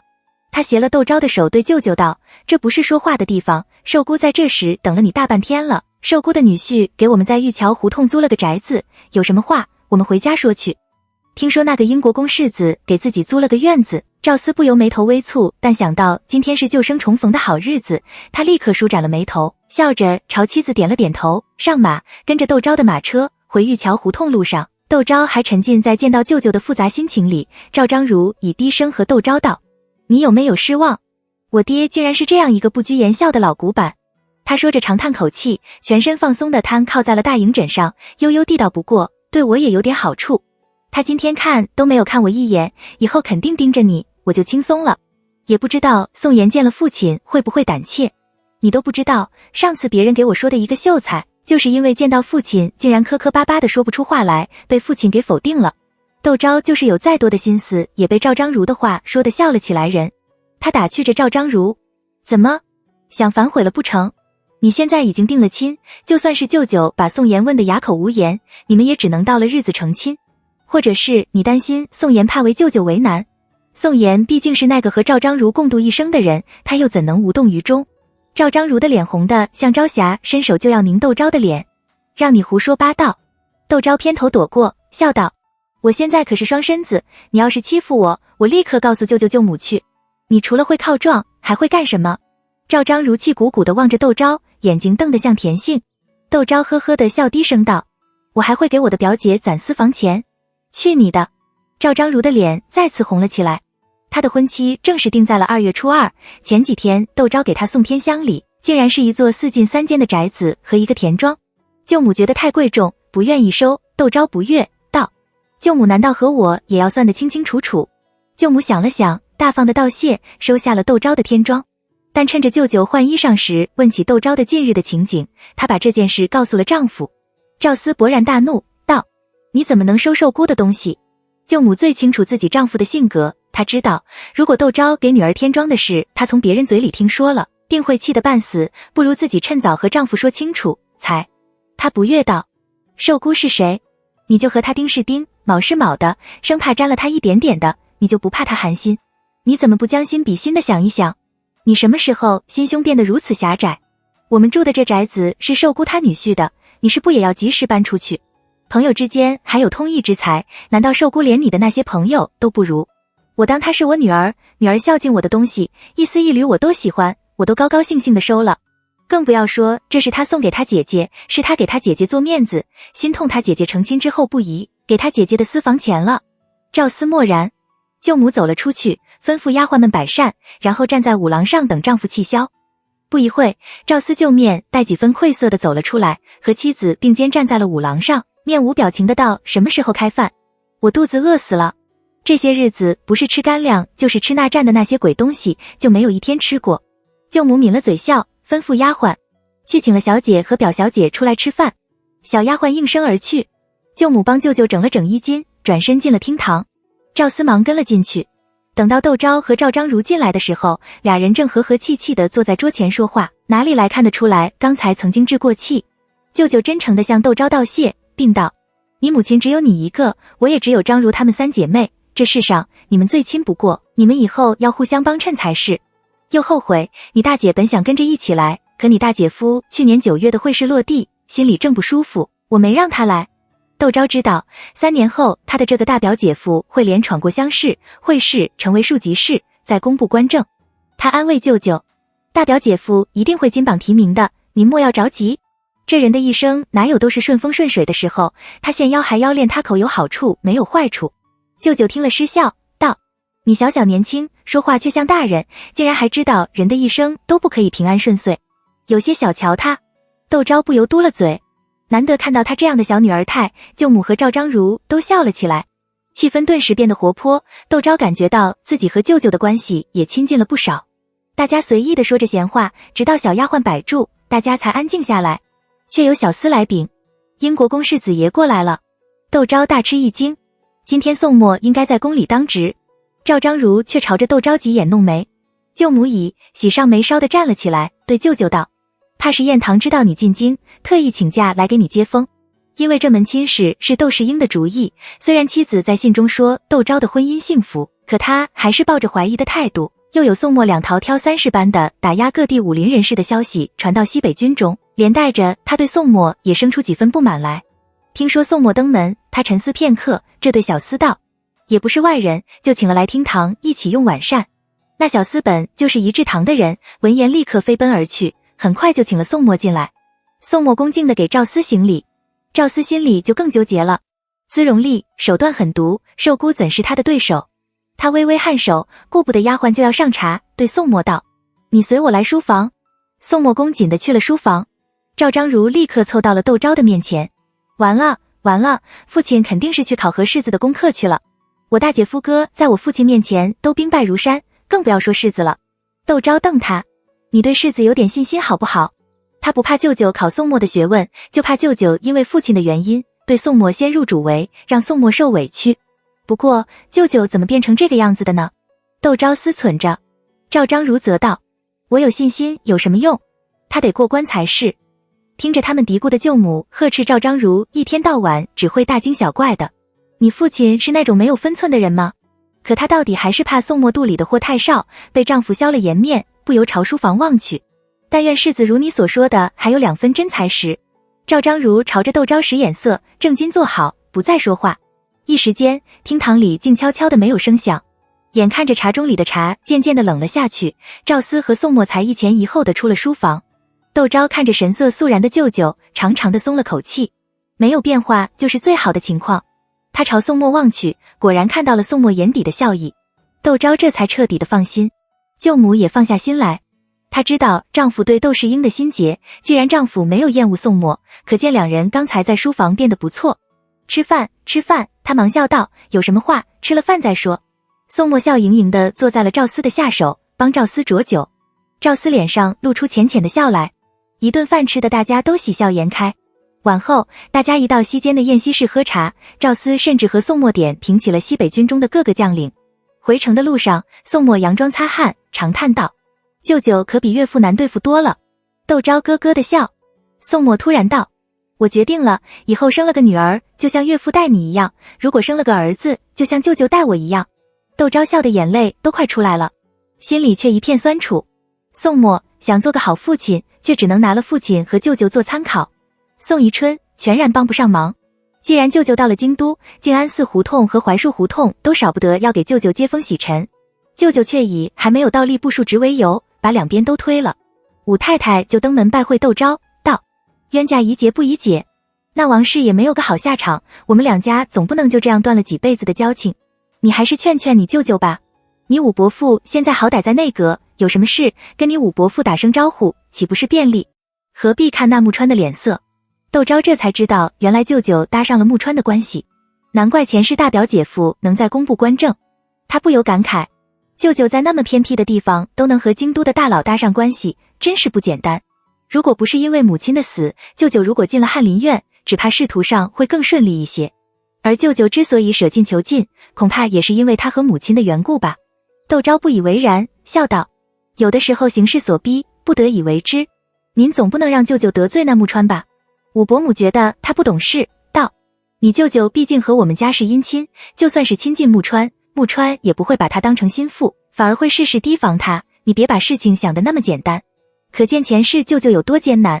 窦昭眼泪都快要落下来，顿时对武太太心生厌恶，索性恶心他，不以为了意的道，有什么了不起的？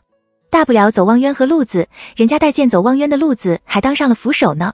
我舅舅若走望渊的路子也不算丢脸，何况世子和汪渊的交情还不错，我想这个面子汪渊还是要卖给世子的。武伯母气的额头青筋直冒，却不能发脾气，忍气吞气的走了。窦昭立刻跳了起来，去了玉桥胡同。舅舅去了吏部。因为舅舅的到来，赵章如的婚事已经开始紧锣密鼓的准备，她是要做新娘子的人了，自然不好像从前那样随意走动。窦昭到的时候，舅母和过来帮忙的郭氏正拿着2匹料子在那里犹豫不决。见到他，立刻朝他朝着手道：“你快来帮我看看，哪匹料子用来做双朝褐红的礼服好？”郭氏也笑道：“我和舅太太都犹豫半天了，还好你来了。”窦昭见2匹料子都是一样的，不过一个是宝瓶牡丹纹，一个是四季如意纹，笑道：“那就一样做一件好了。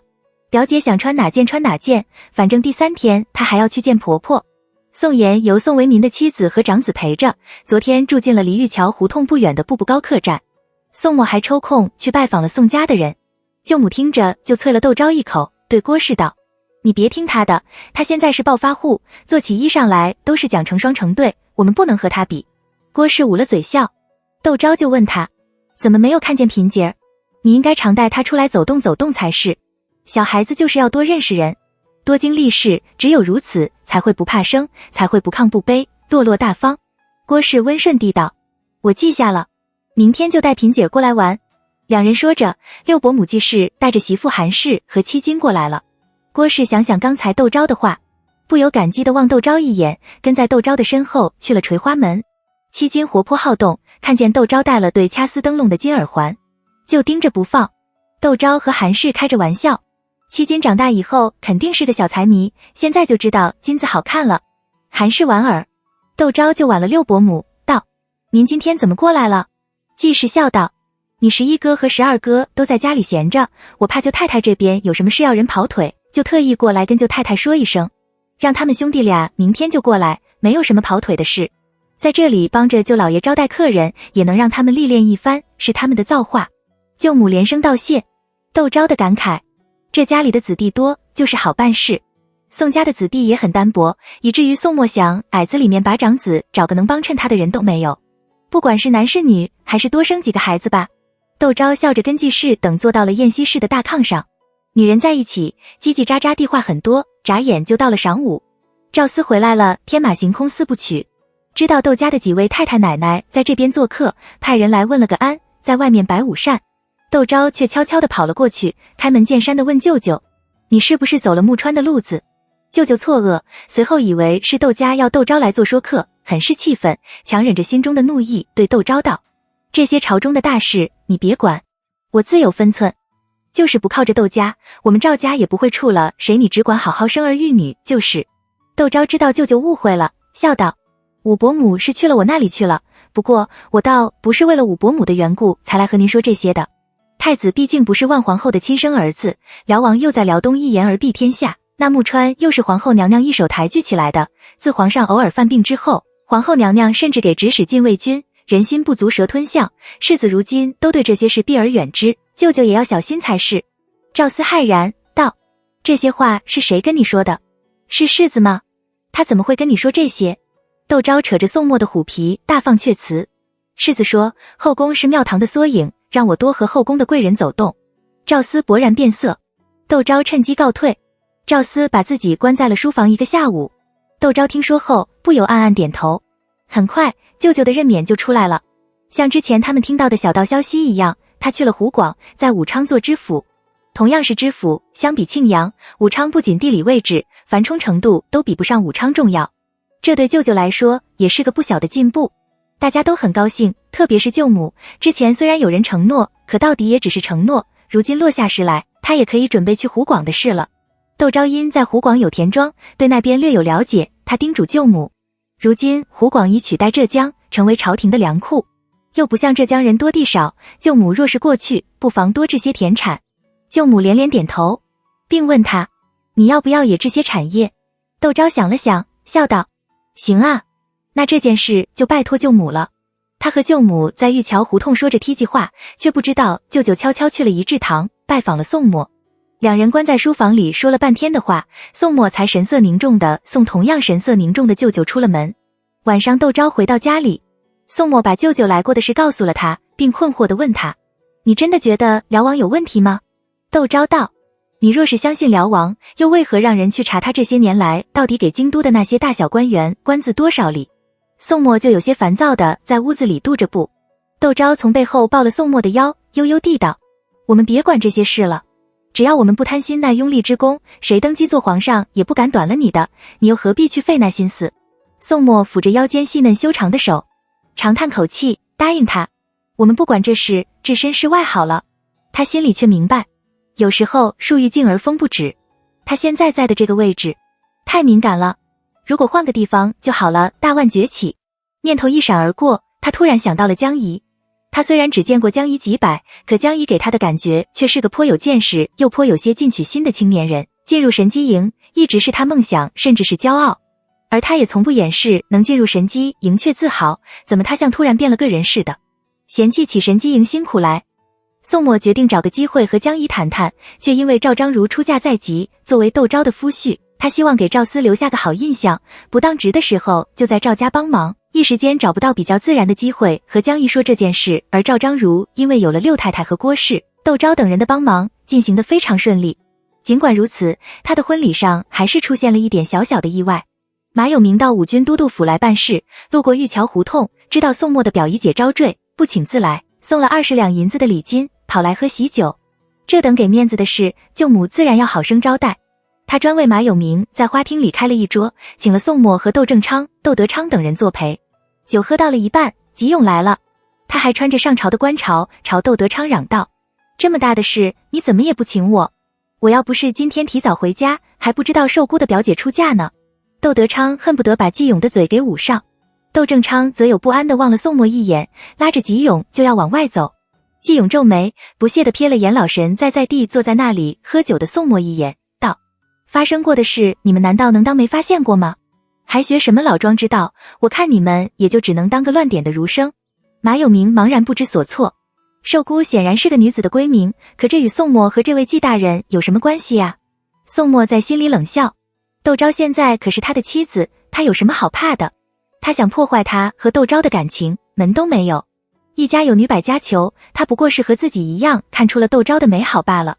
他可不是那种小肚鸡肠，对自己没有信心的男子，只因妻子过于美好就会生出愤然之心，觉得妻子夺了自己的风头。11舅兄，他笑着邀请纪勇入席，来的都是客，纪大人既然给了礼金，我们也不能怠慢他不是。我看就让他和我们做一个桌吧，正好我和马大人准备划拳，人多热闹些。纪勇嘴角掠过一丝讥讽，以为我是文人就不擅长喝酒，划拳，看我不输死你。他甩开窦正昌的河，坐到了宋墨的对面，微微地笑道：“划拳我也会，8匹马呀，5魁首。”在布置最雅致的花厅，响起了走卒贩夫才会吆喝的声音。纪勇却神色如常地伸了伸撸着的衣袖的手臂，指了指宋墨面前的酒盅。宋墨一言不发，笑着举杯而尽。花厅再次响起七星照的声音，然后喝酒的变成了纪勇。马有明望着自己眼前纹丝不动的酒盅，又望了望堆在花厅一角的酒坛，悄声地问窦正昌：“这是个什么情况？我到现在可是滴酒未沾。”窦正昌满脸迥然，忙举了杯：“我陪马大人喝一盅。”马有明却摇了摇头，将手附住了酒盅，道：“莫要坏了规矩，那就没意思了。”窦正昌面红如布，尴尬地道：“我不会划拳，要不我们行酒令吧？”马有明眼底闪过一丝笑意，然后搔了搔头，道：“可我不会行酒令，我只会划拳啊，这可怎么办？”窦正昌为难地道：“真是读书读愚了。”马有明暗暗摇头：“怎么办？自然是想办法把这两个人给分开了，不然大喜的日子若是喝醉了，岂不是给赵家添麻烦？”他在心里腹诽，一巴掌就拍在了宋墨的肩膀上，笑道：“世子爷，我来和纪大人划2拳吧。看着你们喝得好爽，我这心里可是痒痒的。”素来大方的宋墨却笑吟吟地推开了他，道：“来的可是客，今天纪大人为贵，你且忍让忍让。难道你不是客？”纪勇在心里嘟囔着，笑道：“一个也是喝，2个也是喝，我素来不怕人多。我们不如来划3个拳好了。世子又何必拒马大人于千里之外？”言下之意，宋墨请个帮手来他也不怕，就怕宋墨为了面子不答应。不可沽名学霸王，宋墨可不上这当，笑道：“可见纪大人不太会划拳，3人拳自然是各算各否，纪大的疑心也太重了些。”暗指纪勇没有胆量。纪勇不屑地朝着马有明挑了挑眉。马有明的确有和宋墨联手的意思，但他性格爽直，以强为尊，自不会逞那口舌之争。当然也不会把季勇的冷嘲热讽放在心上，他笑着举起了酒盅，说了句这一杯。我先干为敬，算是正式加入了他们的行列。花厅里又响起了划拳声，只是这一次喝酒的变成了马有明。宋墨和季勇都瞪着马有明，马有明只好尴尬地道：要不我们行酒令吧。季勇撇着嘴角道：就怕世子不答应。宋墨微微的笑，笑得矜持而又温煦。陪客嘛，只要季大人觉得好，我有什么不答应的？不过酒中不过瘾，我看拿碗来好了。季勇冷笑，抬眼看见旁边的茶几上放着副牙牌，他目光微转，高声喊了丫鬟进来，吩咐他拿几个海碗进来，然后起身随手抓了几张牌放在了黑漆描金的海棠花茶盘里，道：那我们就以为这几张牙牌为令，各做一七言，世子以为如何？一直坐在旁边没有吭声的窦德昌争了起来。行酒令那可是文人的强项，而且当世之人都苦读四书，很少有人在诗词上下功夫，连七叔父都不忍心考教宋墨，可见宋墨诗文平庸。不管什么说，宋墨也是他的妹夫，季勇的妖孽是人皆尽知的，谁知道他打的什么主意？他总不能眼睁睁地看着宋墨吃暗亏吧？行酒令倒是人越多越好。他装着看不清楚形势，笑道：我也来参加一个吧。宋墨看出窦德昌是想给他出头，就更不愿意窦德昌被牵连进去。他拿过茶盘，把牙牌一一覆成背面，笑道：那我来做行令官吧。窦德昌只好把茶盘推到了窦正昌的面前，道：还是我哥哥做行令官吧，我和表哥四姑爷一起喝酒好了。宋墨口口声声称他为舅兄，他也习惯了称宋墨为四妹夫，可看着季勇冷峻的面孔，他临时机变地尊称了宋墨一声四姑爷。季勇听着脸色果然有些不好看，却也没有多纠缠，示意窦正昌摸牌。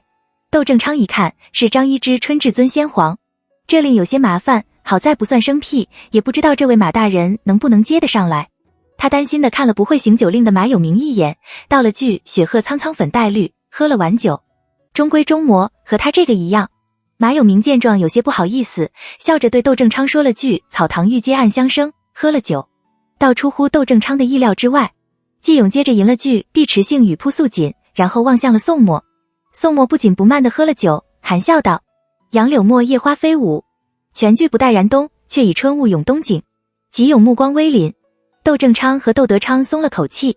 窦德昌尽饮面前的酒，笑道：日暖同花绣满风，竟是庄家输了。窦正昌陪饮一海碗酒，接着摸了张一锁。马有明嘴角机不可见地翘了翘。世子爷最擅长这种文绉绉的酒令了，反倒是酒划拳不太在行。这季大人挑了世子最擅长的和世子比划，不输还有鬼。屋里响起了吟诗声。很快窦正昌就8海碗下肚，脸红的仿佛能滴下血来。马有明不忍，接过了茶盘，做起了庄家。喝酒的变成了马有明。马有明不由暗暗咆哮，窦家的这些亲戚怎么都这么强悍，感情谁做庄家谁倒霉。好在他的酒量好，一时半会难不到他。季勇开始引经据典，每翻一张牙牌就增添一条规矩，最后把作诗的范围画在了四书五经里。宋墨依旧面冠如玉，优雅地喝着酒，行着酒令，只可怜了窦德昌，半晌才得一句。窦正昌更是喝得糊里糊涂，文不对题。马有明索性认罚。半个时辰之后，花厅里只剩下宋墨和季勇两是清醒的了。马有明心头还有一点明镜，他一把抓住了个进来给他们换盏的丫鬟，低声道：快去跟你们家太太说一声。把那丫鬟的惊吓声关在了喉咙里，慌慌张张地跑了出去。不一会，知宾先生过来了，笑着对他们道：那边送亲的人就要到了，几位也且先到茶房里喝几杯茶，也好商量这等会怎么陪新郎官喝酒。季勇凝视着宋墨，不动如山。季大人，今天新郎官为大，我们不如改天到千佛寺赵子书那里好好喝2盅。宋墨却站起身来，若有所指地朝着他颔首，转身离开了花厅。季勇脸色铁青，马有明模模糊糊地看着宋墨离开，趔趄着起身跟了过去，道：世子爷，您去啊。宋墨扶住了马有明，吩咐陈和：马大人喝得有点多了，你去管事的说一声4项记，给马大人安排一个地方歇一歇。陈和躬声应是，过去扶马有明。马有明却突然急了起来，他挥着手臂，差点打在了陈和的脸上。我没事，我没事。他想抓住宋墨的胳膊，却有点看不清楚眼前的人，几次都差之毫厘的错过了。世子爷，我实际上是来找你的，却一直没有机会，你不知道。我这些天过的可真不是人过的日子，世子爷，我知道您是聪明人，您出入宫闱就像出入你自个家里一样，我就想讨您一句话，我不聪明，可我会跟着聪明人走啊，上刀山下火海，我都跟着您。他拍着胸脯，砰砰作响。宋墨却在他说出那句您出入宫闱就像出入您自个家一样的时候，看见季勇和知宾先生走了出来，他顾不得细想马有明的话，低声呵斥陈和还不把马大人安置个合适的地方，甩手走了。陈和连拉带拽的把马有明给弄走了。季勇目光微寒，那知宾先生却不知死活的羡慕道，这人做到了英国公世子的份上，就算是没枉活一生了。您瞧那个马大人，从三品的武官，可以世子爷面前还得拍服表忠心，世子爷据说今年才17岁，您再看和他同龄的那些人，还不知道在哪里悬梁刺股的读，想博个功名呢。可就算是他们能少年中举，可若是想像世子爷这样，只怕是努力一辈子也未必如愿以偿。话说到最后，语气已带着几分唏嘘。吉勇没有说话，望着宋墨远去的方向，目光却越发的冰冷。文华大训得到了皇上的赞誉，余力也没有鞠躬，在皇上面前把几个和他一起编书的人都称赞了一番，特别是年纪最小的季勇，既然有探花的名头，又有机敏的眼神，让余力觉得他前途无量，想和他结了这善缘，对他尤为嘉奖。皇上心悦，特宣了季勇进殿，闲聊了几句。季勇以为这件事就这样完了，谁知道前几皇上下旨让翰林院整理周礼和训，特命他也参与修正。曾祖父闻言大悦，提醒他这是个机会，一个让你名留青史的机会，你一定要好好把握。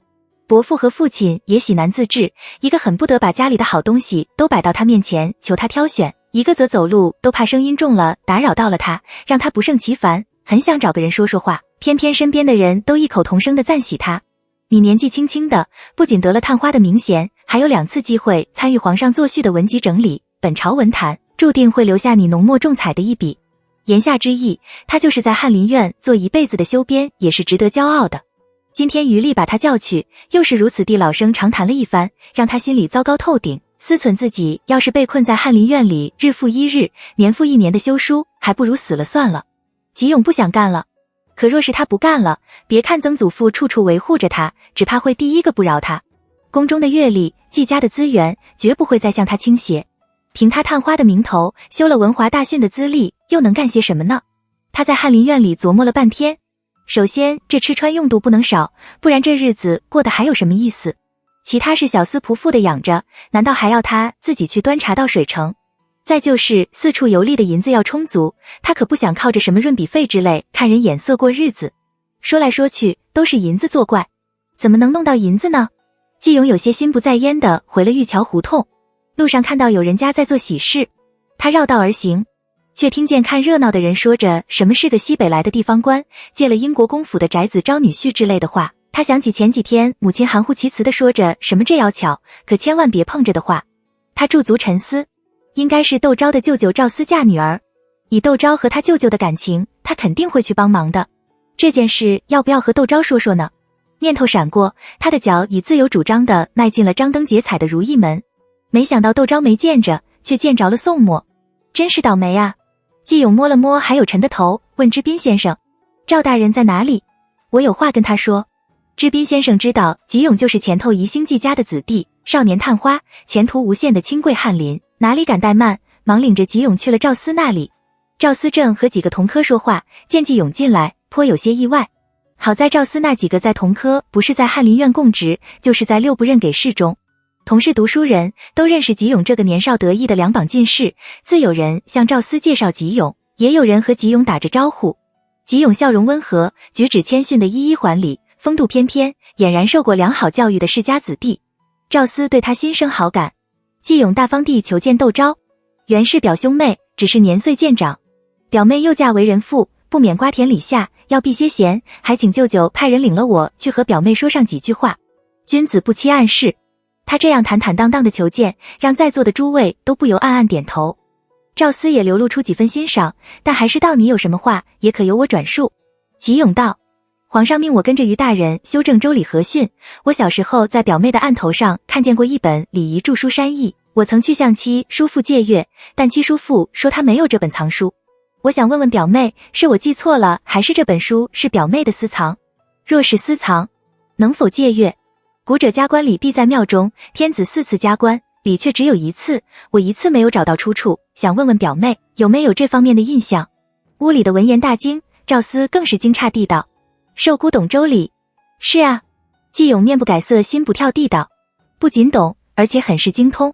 我这几天找书都找得分不清东南西北了，偏生于大人又催得急，我没办法了，只好偷个懒。他说着朝着众人团团行礼道：还请诸位大人行个方便，不要声张，谁愿意向个女子请教这些学问上的事？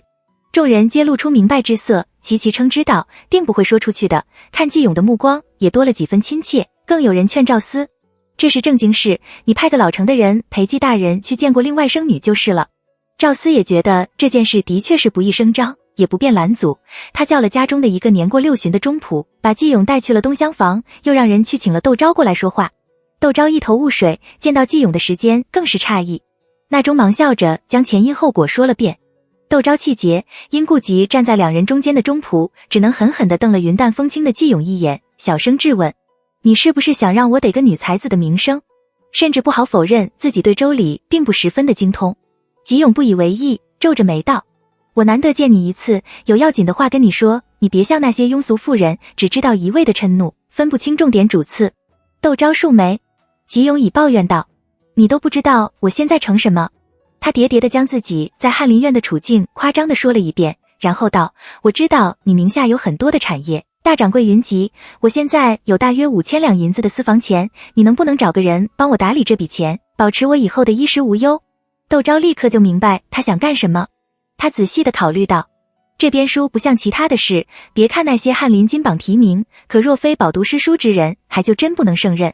怕就怕你的外甥在外，皇上想起编修什么书籍，就想到了你，你恐怕就会陷入其中不能动弹，休想跳出翰林院。若是如此，的确是蹉跎人生。季勇闻言大喜，兴奋地道：我就知道四妹妹不同其他人，那你觉得哪位大掌柜能帮我打理财产？窦昭冷着脸道：哪个也不合适。季勇愕然。窦昭道：你以为做生意很容易吗？他也像你读书似的，要投入全身的身心，雨天想着卖伞，晴天想着修伞，日夜诊伐，随时北货南调，南货北卖。季勇烦起来，说来说去，你就是给个甜枣我吃，你又想自立门户，又听不得别人不同的声音，你让我说什么好？窦昭冷言道：你倒觉得你不应该以之长比其他之短，你既然离擅长读书，就应该好好走仕途才是。季老太爷说的有道理，现在对你是个机会，你既然可以帮着皇上编书，未曾不能由此亲近皇上，就看你是把自己定在一个只能编书的文人，还是一个精通法典，能为皇上排忧解难的官吏了。季勇欲言又止，赵家的那位中仆却早已是目瞪口呆，不知所谓。窦昭觉得自己该说的话都说完了，至于怎么做，端看季勇怎么选择了。你若是执意要拿了私房钱去做生意，再给我带个信也不迟。窦昭说着转身离开厢房。季勇坐在太师椅上陷入了沉思，有小厮在帘子外面探头，朝着那中仆使眼色。中仆半晌才反应过来，蹑手蹑脚地走了过去，低声道：什么事？小厮声音更低：老爷问季大人和表小姐说的怎样了？季大人怎么没有回书房？中仆忙道：你去回了老爷，就说表小姐早回了内宅，季大人正坐在椅上发呆，我怕季大人不知道去书房的路，所以在这里候着呢。实际上是监视季勇不乱跑。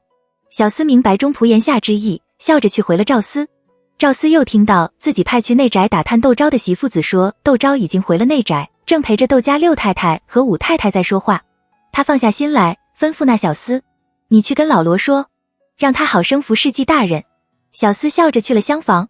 赵思的几位同窗七嘴八舌地恭维他有个好外甥女，又问他这外甥女嫁到了何家，夫婿是哪家的子弟。赵思一一答了，那些人都露出可惜之色。有人甚至道：当初赵大人怎么就没有给另外甥女选个读书人？赵思想到了窦世英，心里就一阵的烦躁，连说话的语气都变得有些生硬起来。我在西北为官，外甥女的婚事是他父亲窦万元定的，这些人自然也是认识窦世英的。有人疑道：那窦万元怎么是你家的姑爷？不是说他是王右省的女婿吗？赵思没好气的道：我妹妹是嫡妻，病逝后他扶了王右省的女儿做继室。屋子里一时冷了下来，还好有小厮进来禀告，说新郎官的轿子到了。大家俱是笑呵呵的催着赵思去迎新女婿，有说有笑的去了拜堂的正厅。行过礼，新人入了新房，喝过交杯酒，新郎官又出来给大家敬酒。一时间厅堂里欢声笑语，倒也喜庆热闹。宋默摸到站在舞廊上看热闹的窦昭身边，帮他紧了紧风帽，笑道：怎么不进去？要不要我护着你挤进去？窦昭手抚着小腹，笑道：我怕挤着孩子。宋默想想，不敢勉强，又见舞廊上有风，须扶着他往旁边的茶房去。到那边坐坐，我倒杯热茶给你，等他们闹过，我们就回去，明天一早再来。窦昭点头，随着宋默去了茶房，坐在锦物上，端着宋默沏的茶小口小口的喝着，和他说起季勇的事来，并感慨道人再就聪明了，就做什么事都事半功倍，也就不懂礼珍贵，他又如此的绝才惊艳，只怕季家的人为他都要多掉几根头发。宋默却觉得汗毛都竖了起来，但他神态间却一片风轻云淡。你也别总把他当个没长大的孩子似的，他都习惯了，你总不能一辈子在他身后帮他收拾乱篓子吧？你得试着放手，让他长大才是。窦昭失笑道：你说的也有道理，他若是真的想做什么生意，我就介绍个好点的大掌管给他好了，至于其他的事，我们也管不着。宋默不由在心里嘀咕：什么我们，是你自己好不好？我可从来没准备帮他，他若是辞官回家江南，那就再好不过了。且不说宋默如何故作大方，只说马有明一觉醒来，发现自己睡在个陌生的厢房，顿时大吃一惊，顾不得头沉如石，一跃而起，喊着贴身的小厮的名字。他的小厮应声而进，手里还端着洗脸水，笑着走了进来。爷醒了，昨天您和英国公世子爷还有世子爷的几个舅兄喝酒喝醉了，陈和大哥就把您安置在了这客房里休息。我昨天守了您一夜，结果您连新娘子的婚礼都错过了。如今赵家新招的女婿正在厅堂里认亲，世子爷和夫人也在。您是洗漱一番之后立刻过去，还是等用了午膳再去和赵大人打声招呼，到时候再和世子爷一起回去？又啧道，世子爷的几位舅兄小小年轻，竟然能爷拼一拼酒，真是厉害。亲卫军中谁不知道神机营的马有明马参将是海量？马有明闻言面色发白，道：我昨天喝醉了。小厮点头，拧了热帕子过来。马有明接过帕子，胡乱地擦了擦脸，神色有些阴晴不定地道：那我昨天喝醉了酒，可曾说过什么胡话没有？小厮仔细地想了想，道：是陈和大哥扶你过来的，你当时嘴里嚷着什么世子爷，您别走，我说的句句属实，我这可是把身家性命都压在您的身上了之类的话，小的见事关重大，没敢让其他人服侍，就守在门外，倒也没有其他的人过来。没多久您就睡着了，一直到天亮也没有说话。完了，果然是心里有事喝不得酒，酒量比平日浅显不说，竟然说起胡言乱语起来。他心里拔凉拔凉的，却明白自己这是把事藏得太深。没有个说话的人，人醉了就有些管不住自己的乱嚷起来。酒能乱世，古人诚不欺他。马有明苦笑，偏偏自己一点也记不起来跟宋彦堂说过些什么了。他在屋里打了几个转，对那小厮道：我们暂且在这厢房里歇了，如果是其他人问起，就说我宿醉还没有醒，如果是英国公世子问起来，就说我在厢房里等他。如果自己真的对宋彦堂和盘托出，宋彦堂应该会来找他才是。小厮应诺，服侍着马有明梳洗。宋默却正笑吟吟的和他的新晋连襟行着礼。宋妍面红如赤，赧然的喊了声世子爷。宋默笑道：可不敢表姐夫如此称呼，表姐夫喊我彦堂或是妹夫才是。和宋妍并肩而立的赵章如面色一红，抬头看了眼宋默，赵思眼底却浮现一丝笑意。宋妍却不好意思喊他妹夫，低声喊了声彦堂，和宋默行过礼，被人引了去厅堂的西边，和赵太太及众女眷见礼。大家的目光都随着宋妍朝西望去，宋默却垂涎想着马有明的话：亲卫三营22位，神机营排第一。马有明20出头就能坐上神机营参将的位置，除了出身好之外，个人能力也是数一数二的。谁能给他穿小鞋？又是为了何事要和他结怨？他想到了江怡，当初是马有明引荐江怡给自己认识的，又是马有明求自己将江怡调到了5城兵马司，可见两人的私交不错，在神机营里10之8九被当成一伙的。现在江怡和马有明在神机营里都待得不痛快，可见是涉及到了派系之争，自己若是再在马有明的身上搭把手，多半会卷入到神机营里的派系之争里。可马有明是他的朋友，这个忙他一定是要忙的。只是他是金无畏的人，捞过界可是军中大忌。宋默知道这些日子风头很贱，很多人都妒忌羡慕恨的等把他拉下马，或是看他倒霉，但他要用绝对的压制自己的父亲，就得让自己有着砸压一切的力量，必须高调再高调，直到让人提起来就害怕到不敢轻易得罪，才能让自己立于不败之地。此时他若旗帜鲜明地插手神机营的事务，只会让神机营的那些大佬们反感。如果是他自己，他倒不怕，可涉及到自己的朋友，就不能不慎重了。昨天晚上只顾着和窦昭说话了，也没有仔细想想这件事。宋墨悄声吩咐陈和，你去跟杜维说一声，让他查查神机营现在都有几座山头，有备无患，先了解一些总归不错。陈和不动声色地动出了厅堂真居田园。宋墨笑着和众人一起望向厅堂的西边。马有明一直等到和宋墨出了玉桥胡同，宋墨也没有提起昨天的事，他不禁脸色雪白，自己怎么忘了这一茬？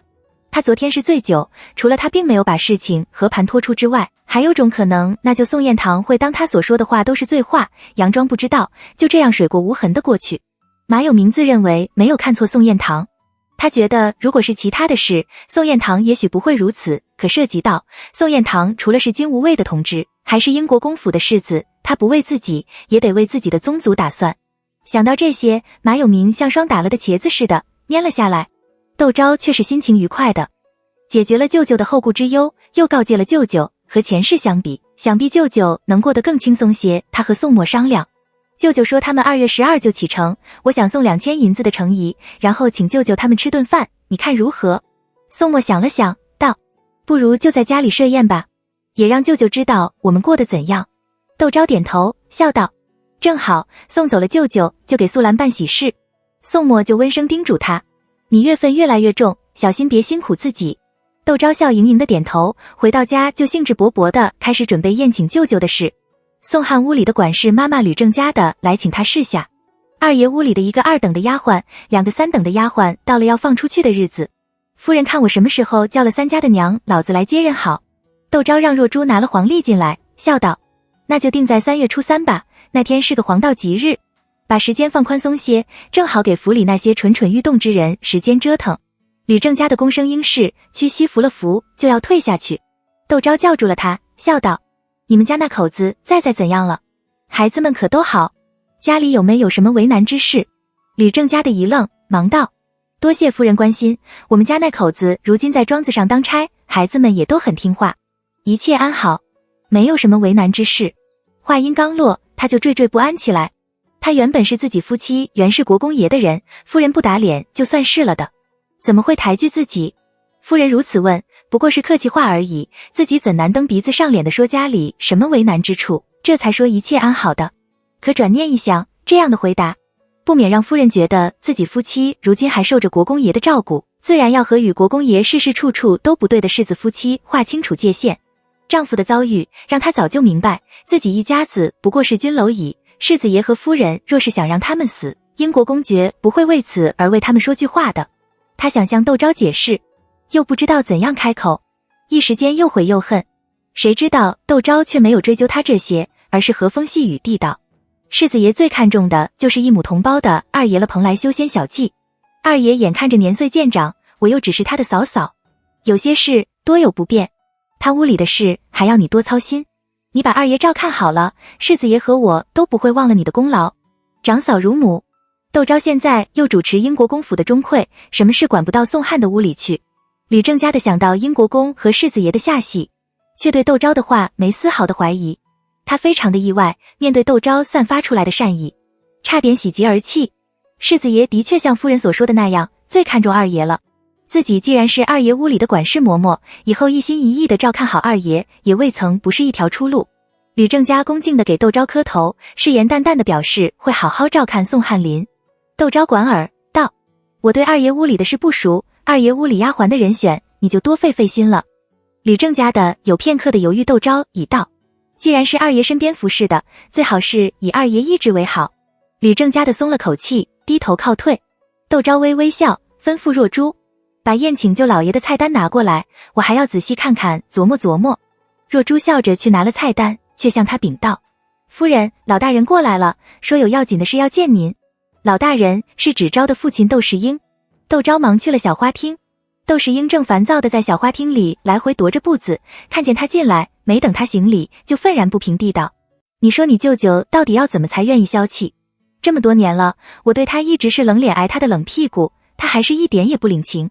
难道要我以死谢罪，他才会原谅我不成？窦昭默然，很想告诉他，我是赵古秋的女儿，你对我说这些有些不合适吧？可望着沮丧地瘫坐在太师椅上的父亲，他又说不出口。不仅如此，他心底还泛起淡淡的酸楚。若珠见状，一溜烟地跑去了外屋的书房。等宋墨赶过来的时候，就看见窦世英父女大眼瞪小眼，神色木然地面对面坐着。他朝着窦昭使了个眼色，责怪窦昭道：岳父大人来了，你怎么也不跟我说一声？然后笑着前给窦世英行了个礼，道：岳父，您难得到府上来一趟，我书房里正巧还有平玉赐的葡萄酒，让寿姑给我们炖桌酒席，我们去小酌几盅。女儿竟然还没有女婿贴心。窦世英气呼呼地哼了一声，随宋墨去了前院的小花厅。窦昭有些哭笑不得，他对素兰道：你说这算是怎么一回事啊？素兰抿了嘴笑道：夫人应该高兴才是，老大人和世子爷关系这么好。是啊，窦昭叹道，我不是个好女儿，幸亏还有世子。他的心情重新又愉悦起来，亲自去厨房指点灶上的婆子做了桌酒席，让人去了外院。窦世英和宋墨絮叨了一番，心情大好，在仪志堂待到了华灯初上之时，才打道回府。待到赵思一家离京的时候，他已不把赵思对他的冷漠放在了心上。如果是自己的妹妹遇到了这样的事，他恐怕也很难释怀。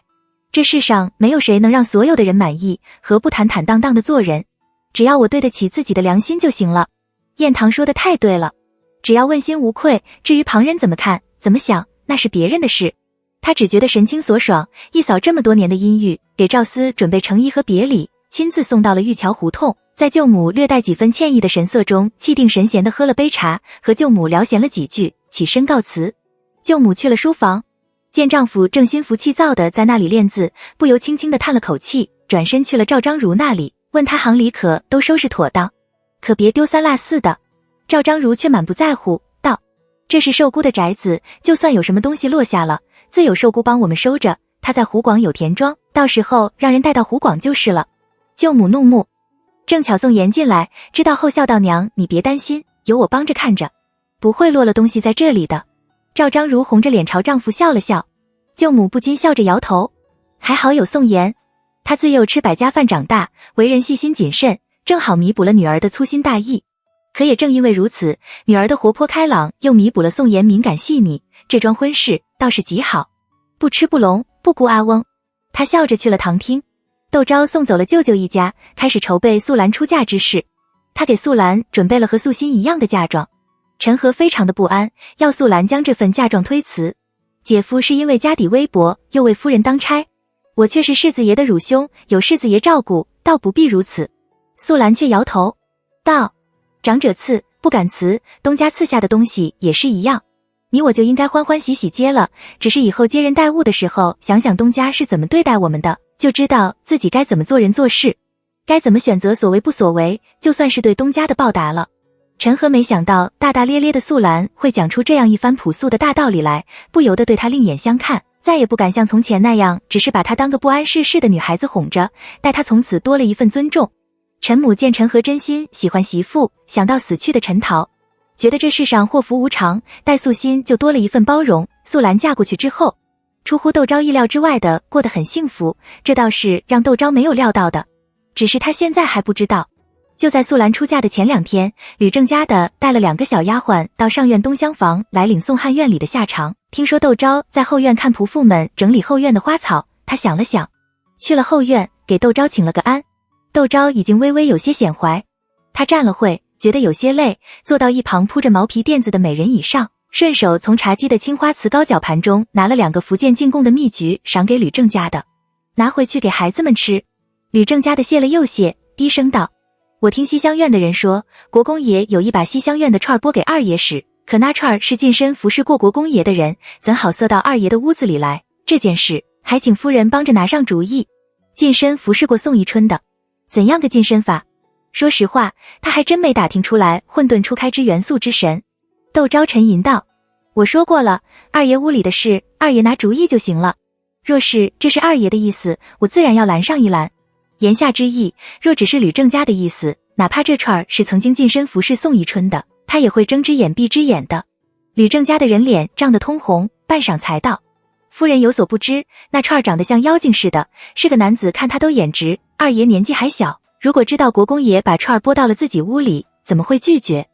而且那串原本是惹了国公爷屋里的白纸姑娘，被白纸姑娘上了眼药，惹了国公爷。国公爷这才一怒之下把串姑娘拨到二爷屋里，使唤的这样的人进了二爷屋里，还不得把二爷屋里给闹得乌烟瘴气啊。他说着跪在了窦昭的面前，还请夫人成全奴婢的一片拳拳之心。白纸，她不是宋宜春屋里的二等丫鬟吗？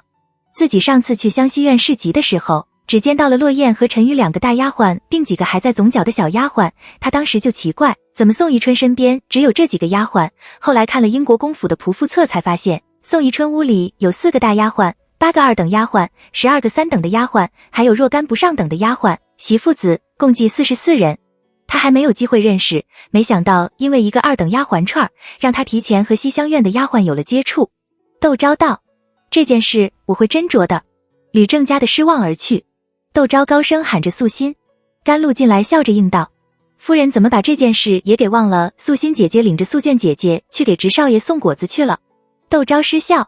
今天是第3场乡试，像前2次一样，他准备了新鲜的果子让素心送去考场。平时总有什么事喊素心喊顺了口，等天夏天赵良璧回京，素心也要回家了，自己好像连个说心里话的婢女都没有了，自己得慢慢的习惯身边这些心腹丫鬟一个个的离开才是。窦昭想起了陈曲水进来，难怪那些男子都喜欢用幕僚，除了见多识广，宾主能长久的相处下去，习惯了彼此的生活习惯和思维方法而变得越来越默契，也是一个重要的原因。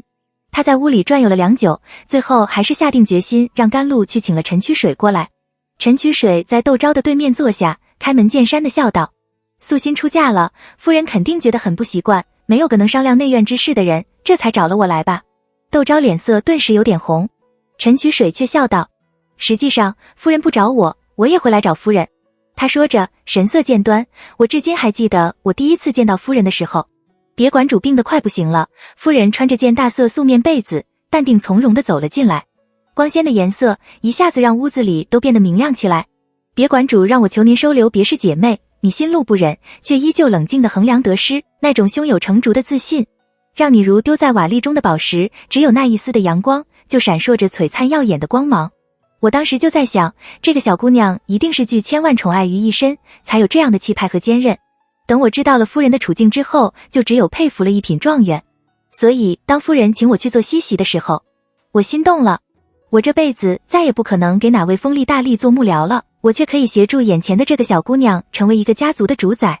夫人果然没有记我失望，审时度势，理智地放弃了独身的打算，和世子爷成为了一对恩爱夫妻。可现在，在您名正言顺地掌握了英国公府主持钟会的权力之后，您反而开始犹豫、踌躇、迟疑，把段师傅他们当成了普通的护卫养着，把我当成风烛残年之人护着，和当初您进府时的决定背道而驰。但我了解您，您既然决定了为世子爷解开父子恩怨之谜，您肯定会做到的。我就不知道这其中到底又有了什么变故。可不管是什么变故，我只想告诉夫人，我们真定来的这些人和夫人一荣俱荣，一损俱损。如果夫人有个万一，我就是想做成英，以我和夫人密切的程度，恐怕也是不行的。窦昭微微一震，不行吗？陈曲水心里却如掀起了千层浪似的。果然，夫人遇到了攸关生死之事。他又道，就算是夫人此刻把我们这些人全都打发回了真定，我们这些无根的平，夫人觉得有谁会维护我们？一语点醒梦中人。在他让陈曲水带着段公义等人进京的时候，真定这些人的命运就和他绑在了一起，不是他想撇清就能撇清的。他的确做了个错误的决定。窦昭目光变得坚毅如山。陈曲水笑了起来。窦昭起身道，先生，我们去后院的凉亭说话，那里视野开阔，虽然大家都能看见他和陈曲水，可谁靠近他们也能被看得一清二楚。陈曲水颔首，和窦昭去了凉亭。春风料峭，窦昭和陈曲水却在凉亭里坐了快1个时辰，之后他们返回了小花厅，继续说话。这么说来，你怀疑辽王？陈曲水面色灰败，望着窦昭的目光显得有些晦涩。窦昭微微点头。陈曲水低下头，半晌未语。初春的风吹过，玻璃窗外的刚刚冒出绿意的枝叶微微颤抖，已有了春的柔顺。陈曲水温声问窦昭，那你有什么打算？窦昭很坚定地道，我要保住我们这个家。陈曲水沉思，不论是谁都会如此想，可大势之下又有几个人能得偿所愿呢？他想到了满院痛苦呻吟的男子和至今无法站立行走的庞坤白，想到了磅礴大雨中窦昭和宋墨的对峙，想到宋墨扶着窦昭时那外人罕见的温暖表情，他的心突然砰砰乱跳，有种跃跃欲试的兴奋。陈曲水知道，那是希望掌握投身于改变历史洪流的欲望，一如多年前当他知道自己仕途无望时对一展抱负的渴望。他微微的笑，柔声道：我走过很多的地方，看过很多的风景，人生在世不过如此。夫人不必替我担心，您有什么需要，只管吩咐我就是了。我虽不才，却也会居功尽力，死而后已。最后一句话出自诸葛亮的《出师表》。窦昭莫名地就懂了陈曲水的意思。是啊，他有什么好怕的？成王败寇，如果他失败了，定国公府就是他的前车之鉴，所以他只能往前冲。辽王又怎样？太子又怎样？与他有什么关系？在他身陷雨林的时候，是素兰和素心护着他，段公义等人求了他。在他痛苦地纠结着前世和今生之时，是宋墨执着和热情让他的心舒缓地跳了起来。这些人才是他应该珍惜的，才是他应该守护的，才是他应该拼尽全力保护的。他要向前走，古往今来，多少豪杰就死在了犹豫不决上。他要向前走，就如他重生以来一直所做的一样，坚忍不拔地向前走，和身边这些爱护自己、尊重自己、怜惜自己的人一起。窦昭扶着自己微微凸的腹问，朝着陈曲水淡淡的笑，眼眸却像晨星般快乐地闪烁起来，明亮璀璨，熠熠耀眼。那个镇定的窦昭又回来了。陈曲水起身退后2步，徐徐地给朝窦昭行礼。夫人，谨请吩咐。窦昭笑了起来，孤单的世上多一个人陪伴，就会多一份勇气。他朝着陈曲水做了个请坐的手势，道：我这些日子接手了英国公府的钟馗，发现了一件很奇怪的事。照理说，英国公府是百年显贵，像这样有着传承家族，传承的不仅仅是爵位和财产，而应该是深厚的人脉和支撑这个家族繁荣昌盛的中仆。深厚的有脉，过年的时候我已经见识过了。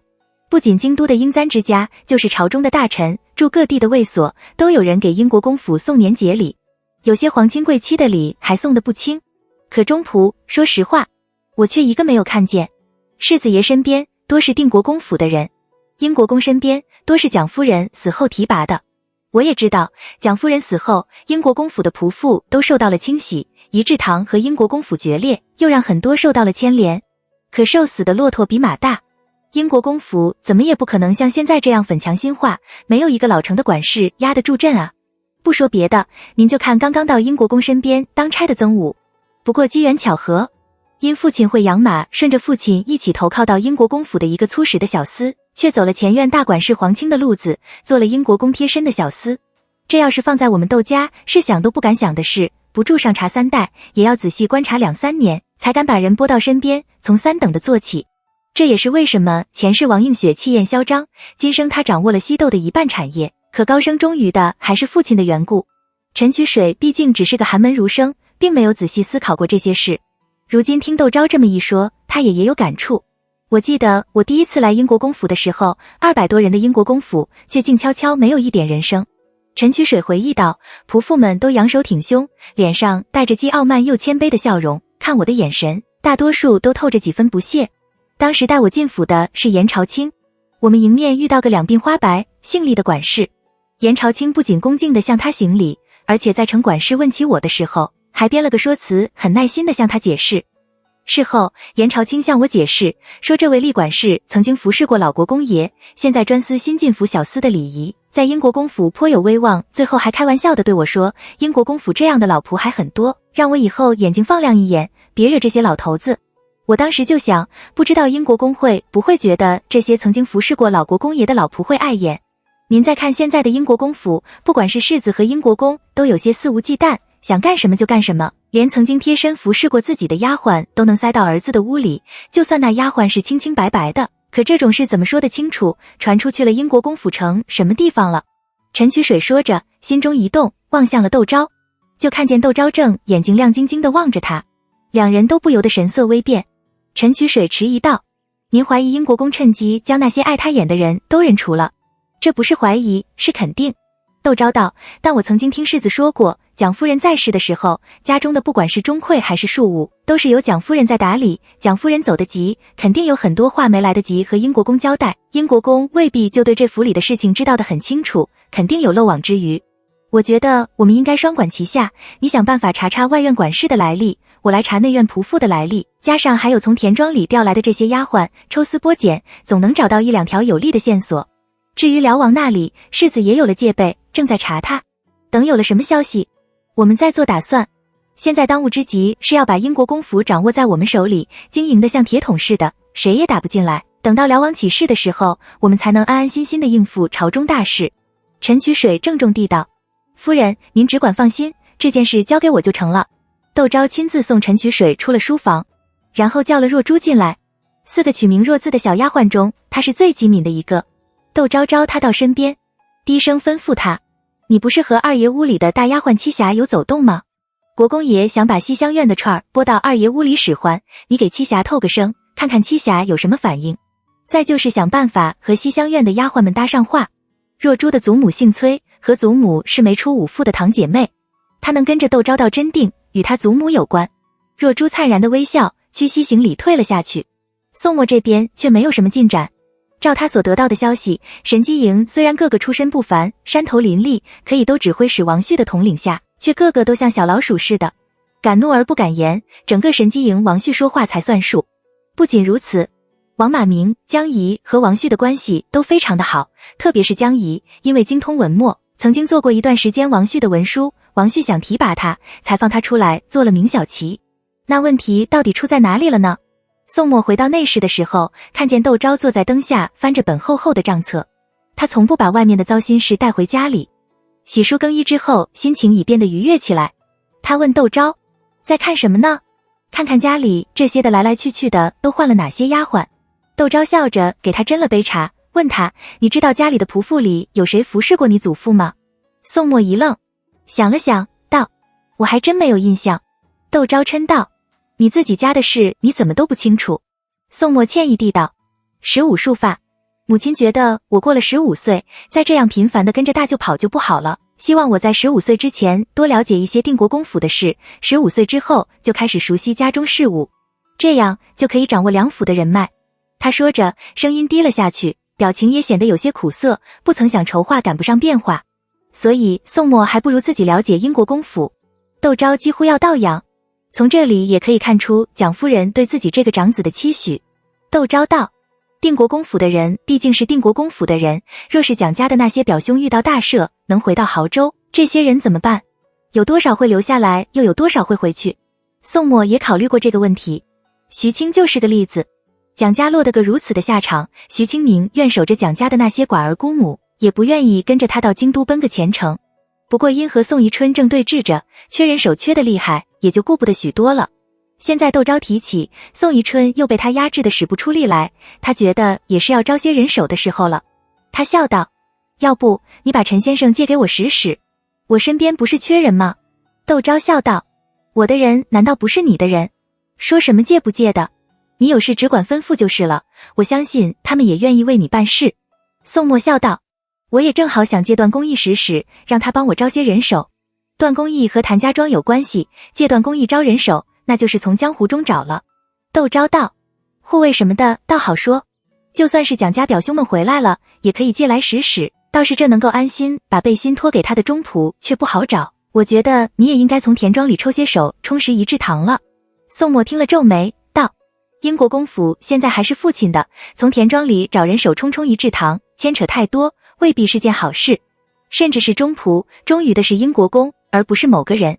当宋宜春是英国公的时候，他们自然忠于宋宜春，可当宋墨是英国公的时候，他们则有忠于宋墨，而宋墨现在需要的是绝对忠于他的人。窦昭理解宋墨的顾忌，笑道：什么事都有正反两面，你只想到国公爷是英国公府的主人，他们会忠于国公爷，你却没有想到你自己是名正言顺的英国公世子，英国公府的继承人。只要你没有做出损害英国公府利益、名誉之事，那些人既然忠于的是英国公府，他们就不会因为国公爷的私怨对付你，只要他们能保持中立，你就能用。何况让这些人看看国公爷到底做了些什么事，说不定反而对你有利。总好过你用定国公府的人，让宋国公府的那些人看着英国公府的继承人亲近别人，冷落他们再好的多。宋默闻言，心头一震，他想到了母亲在世时，英国公府的那些老人们对母亲打质疑，或者这也是为什么会那么容易就设局陷害他的原因之一。在英国公府很多人的心目中，母亲和他是亲定国公府的，所以父亲有处置那些老人的时候，他保持了沉默，仿佛有什么东西在宋默的心头掠过，让他抓却抓不到。他端着茶盅陷入了沉思。窦昭拿了针线出来做，直到他放下手势的茶盅，他这才道：燕堂，如果你同意，这件事交给我怎样？由他出面，既表达了未来的英国公夫人对这些事仆善意，又可以理解为宋默对当初的举动隐隐有后悔之意，更能安抚那些被大清洗之后世仆的恐慌。进可攻，退可守。宋默立刻明白了窦昭的用意，只是没等他反对，窦昭已道：夫妻之间相处，有些女子喜欢躲在丈夫的羽翼之下，有些则有希望和丈夫并肩，共同面对生活中的波折。大多数女子都喜欢前者，可当丈夫有困难的时候，也有些女子会选择后者。我觉得不管是前者还是后者，只要他们夫妻之间觉得好就行了，只是一味的拘泥行事，反而让夫妻生分。他眨着眼睛望着宋默，神色有些俏皮。宋默扑哧一声笑道：你就说你想帮我有什么打紧的？想当初我可是你手下的败将。窦昭笑道：我这不是怕伤了你的自尊心吗？自尊心？宋默佯作左顾右盼的样子，那是什么东西？我怎么没见过？我只知道，要不是我死皮赖脸的，你是无论如何也不会嫁给我的。这下轮到窦昭笑不可支了。那你想怎么样吗？他娇嗔地斜地着他。宋默被他看得热血沸腾，却装模作样的思忖道：我想要干的事太多了，一时间还真不好选择。要不这次记下，下次我想到了你还给我。这种事还能欠账的吗？窦昭和他贪嘴，过了这村就没了这店。你快想。宋默就嬉皮笑脸地凑在他耳边小声说了几句。窦昭红着脸啐了他一声，道：你自己个人做梦去吧。转身下了炕，高声问着丫鬟晚膳好了没有。宋默哈哈地笑，和窦昭一起去了宴席室。第二天却拨了杜明手下一个叫刘璋的小厮过来给窦昭使。窦昭让他暂时服侍陈曲水。陈曲水如虎添翼，很快把外院管事查个一清二楚。他神色凝重地来见窦昭，苦笑道：真的被夫人料到了。现在英国公府的管事，除了京都以外的田庄庄头和大掌柜，原在京都要管事都换了，或是从前管事的徒弟，或是亲戚。那魏立管事据说是病逝了。窦昭的神色亦不轻松，叹道：我这边也一样，被换的管事嬷嬷多是从前在外院服侍的人中比较出挑的，或是从外面新进府的。从前的老人一个不见了。陈曲水道：那现在我们从哪里下手好？他们都明白，这些人恐怕都已经不在世了。窦昭交给了他一份名单，道：这是我从内宅历来当差丫鬟媳父子的名册上抄下来的，你看看，看能不能从那些早前嫁出府的丫鬟里找到一鳞半爪来人天性是要交朋结友的，那些出了府的丫鬟不可能因为了府就和从前的关系都断得干干净净。陈曲水应声而去。窦昭有些烦躁地站在五廊下看丫鬟婆子剪枝翻土，整理院子里的花树。随着进入3月，天气变得暖和起来，风吹在脸上暖熏熏的，让人想睡。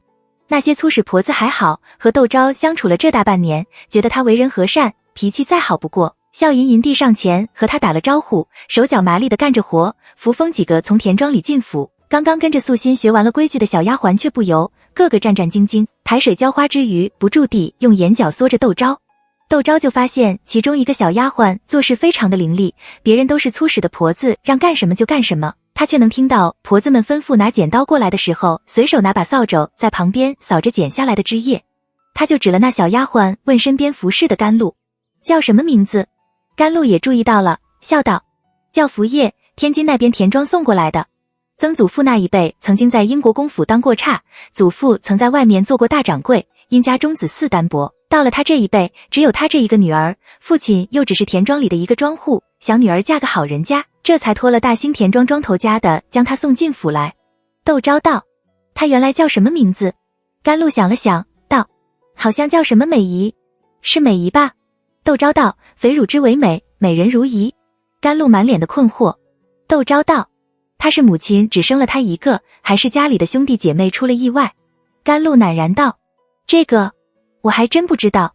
窦昭笑道：那就去打听打听。甘露出了五郎，窦昭进了内室。不一会，甘露进来禀道：夫人，打听清楚了，原来他还有个叔父，一个同胞哥哥，一个堂弟。叔父因醉酒掉进河塘里淹死了，哥哥15岁的时候病逝了，堂弟从娘胎里就带着哮喘，3岁的时候夭折了。窦昭颔首，让甘露退了下去。第二天，他让几个叫福字的小丫鬟们和金桂、银桂一起打烙子。福叶和另一个叫福风的小姑娘打得最好，特别是福风，不仅会打寻常的梅花烙子，就是连那非常复杂的蝙蝠烙子、蝴蝶烙子都打十分精巧美观，让已经13岁却一直认为自己针线不错的银桂很是佩服。窦昭笑着问福风：我看你的手很巧，除了会打烙子，你还会些什么针线？福风很是激动，满脸通红地道：我还会盘扣子，盘很多种扣子，双飞蝶、海棠花都难不倒我。哦。窦昭笑盈盈地望着他，道：你是跟谁学的？跟我祖母学的。扶风骄傲地道：我祖母曾经在府上当过差，什么都懂，还知道给人接生，我们家都是我祖母说了算。这次进府也是祖母的意思，说有机会服侍夫人，是我的福气，让我再听夫人的话，好好当差，以后自有我的好日子过。窦昭笑着点头，目光从几个小丫鬟脸上扫过，声音徐缓地道：你祖母说的不错，你们好生当差，主家自不会亏待你们。金桂、银桂几个不好意思的笑，福叶、福风和一个叫福雪的小丫鬟却朝着窦昭服了服，恭地应着定不负夫人的教诲。金桂、银桂看了，这才慌慌张张的起身，七嘴八舌的跟着福叶几个说着不负夫人教诲之类的话。窦昭笑着称好，坐了一会，就出了宴席室去了书房。他让甘露请陈曲水过来，把写着福风、福叶和福雪名字的笺纸递给陈曲水。你好好帮我查查这3家人的经历。陈曲水把笺纸折成小方块放进了衣袖里，神色有些兴奋地道：夫人，我发现那个厉管事还有个弟弟，因从小患有腿疾，不能行走，求了老国公爷开恩，放了疾，跟人学了裁缝，在宛平县开了一家裁缝铺子。蒋夫人去世之前，英国公府还常照顾他的铺子，给些小活他做。可自从蒋夫人去世之后，这间裁缝铺子就再也没有接到过英国公府的活了。窦昭非常的意外，他以为蒋夫人做了英国公夫人之后会用蒋家的人，没想到蒋夫人也用宋家的人。窦昭低声道：你可与那厉裁缝说上话了？说上话了。陈曲水道：厉管事只有一个儿子，曾在英国公府外院的回事处当差，儿媳妇是夫人屋子里的一个2等丫鬟，2个孙子，长孙在英国公书房里当差，次孙在京都的点心铺子里当学徒。英国公府出事的那天，除了在点主铺子里当学徒的孙子、儿子、媳妇和长孙都染病而亡。我找去的时候，厉裁缝莫名吓得脸色发白，我一乍，这才发现原来厉管事的次孙在祖父和父母相继出事之后，以为自己的祖父和父母是犯了什么事，吓得连夜逃到厉裁缝那里，由厉裁缝安排，跟着别人南下海船去了。英国公府所有的仆妇都签过卖身契的，如果逃走就成了黑户，一旦被逮住，就算被打死，也不过是罚几两银子就可以了结的事。厉管事的次孙逃走了，却从来没有人说过，是有人为厉管事隐瞒，还是当年死的人太多，根本无从查起。窦昭脸色微变云水见，他主持中馈之后，内院的账册就交给了他，他可以通过府里历年的开支查到英国公府的一些陈年旧事。但外院的账册却是掌管在宋宜春的手上，他们对外院的情况就显得相对无力，只能想办法慢慢的查证，如果能拿到外院仆妇的名册就好了。陈曲水也觉得很头痛，至少可以知道到底哪些人没了踪影，拔出萝卜带着泥，说不定能查到更多的事来。窦昭想了想，道：这件事我来想办法。倒是厉裁缝那边，他还说了些什么？以他一个小小的裁缝，又没有户籍，找谁做的担保，竟然能南下跑船？陈曲水不由朝着窦昭伸出了大拇指，道：夫人的思路还是那么犀利。窦昭失笑道：这里又没有旁人，你这样抬举我，也不过是锦衣夜行罢了，还是说正事要紧？陈曲水呵呵地笑了数声，这才脸容道：夫人猜得不错，和厉裁缝一起去跑船的还有2个人，一个是英国公府回事处的一位3等管事，姓何，名媛，他的父亲曾是英国公府的一位账房先生，奉蒋夫人之命，多次去广东查看世子爷的产业。他正是在回事处当差之前，曾多次跟着父亲去广东那边玩耍，在那边有几个朋友，一个姓李，名小丽，名父亲早逝，祖父是门房的管事，他子承父业，也在门房里当差，和何管事是一起长大的，关系非常的好。英国公府出事的那天，他们因为喝多了酒，悄悄地歇在门房里，这才逃过了一劫。厉管事和何安元的父亲关系很好，厉裁缝到府里结账，也是京的河源之首，两人非常的熟悉。河源逃出去之后，第一个找的也是厉裁缝，后来南下跑船也是河源提议的。他自己因为出府的早，厉管事的事知道的不多，直到侄孙逃到他那里，他才知道英国公府出了事，也曾经进城打听，不仅什么也没有打听到，而且从前认识到的很多人都暴毙了。他这才感觉到害怕，为了保住哥哥的一点血脉，这才同意着跟着河源南下的。他原还担心有人找来，谁知道却没有人理睬他们。他这几年一直关注着英国公府，也曾偷偷地打听过当年的事，却一无所获。河源南下之后，曾辗转让人给他带了2次口讯，都是问京都的局势，英国公府如何的境况。厉裁缝说，河源他们实际上是很想回府的，只是不知道现在英国公府如何了，又回府无门，这才只能一直在外面漂泊的。他还说，知道夫人屋里需要人手，没有继续用真定的人，而是在各田庄里选婢女，他很高兴，就盼这些人能得了夫人的重用，他们也有个盼头。窦昭非常的意外，朝窗外望去，窗外风和日丽，几个还在总角的小丫鬟在院子里踢毽子。大兴田庄的事竟然能传到一个跛了脚早年出府在宛平做裁缝的人耳朵里。他可能真的对英国公府的事不太清楚，可若说他和英国公府的这些人一点联系也没有，我可不相信。他笑着扭过头来看着陈曲水道，我原只想从他们身上找到1-2个能用得上的线索，没想到我竟然买椟还珠，还是小瞧了他们。现在看来，我身边的这几位叫福字的小姑娘，恐怕你都要帮我查查了。我可是给了他们快2个月的时间选人。陈曲水笑着是。待宋墨回来，窦昭把厉管事的事告诉了他。宋墨闻言并没有太多的惊讶，在沉默了片刻之后，他道，当年虽然乱，但也不至于死了那么多的人，有人逃走也不稀奇。原来宋墨知道，可他为什么没有追究呢？窦昭突然明白过来，宋宜春要陷害宋墨，就算那些仆妇之前不知道，之后肯定是知道的，但他们却没有一个人维护他，没有一个人带他向外界救援，甚至没有一个人为他抱不平。所以宋宜春对这些人大开杀戒的时候，他选择了袖手旁观，冷漠以待。那时候他一定感觉到自己受到了背叛吧，因而他才会一门心思的只用定国公府的人。窦昭心中酸楚，心疼的搂了搂他，道，他们不过是些仆妇，见识有限，只知道听国公爷的就不会错，大祸临头的时候也只知道像鸟兽般本能的逃跑，那里还顾得上许多。现在人冷静下来了，不就后悔了吗？要不然陈先生去，一没有用刑，二没有引诱，他就把当年的事如竹筒里倒豆子似的全都告诉了陈先生。我犯了错，你都原谅我了，他们这些人就更不值得你计较了。从前的事别想了，如果有能用的，我们就暂且先用，如果不能用，我们就当不知道这件事的。他们那些逃走的人没有了户籍，一辈子不能见光，还能有什么好日子过？也算是老天爷代替你惩罚那些人了。宋墨失笑，你别为了安慰我，什么乱七八糟的理由都胡扯一通。他扳了窦昭的肩膀，望着他的红唇，你什么时候犯过错？我怎么不知道？那些人能和你比吗？他们给你提鞋都不配，我长这么大只为你妥协过，他们凭什么有这面子啊？得，越说让宋墨越记恨了。窦昭只得胡搅蛮缠，反正你说过这件事交给我来办的，我说什么你只能应什么。宋墨还就真没把这些人放在心上。老虎会把兔子放在心上吗？就算是这群兔子里偶尔冒出个把披着兔皮的狼，也不过是多费些功夫罢了。如果不是因为他的办法没能查出母亲的死因，他甚至不会同决让窦昭管这件事。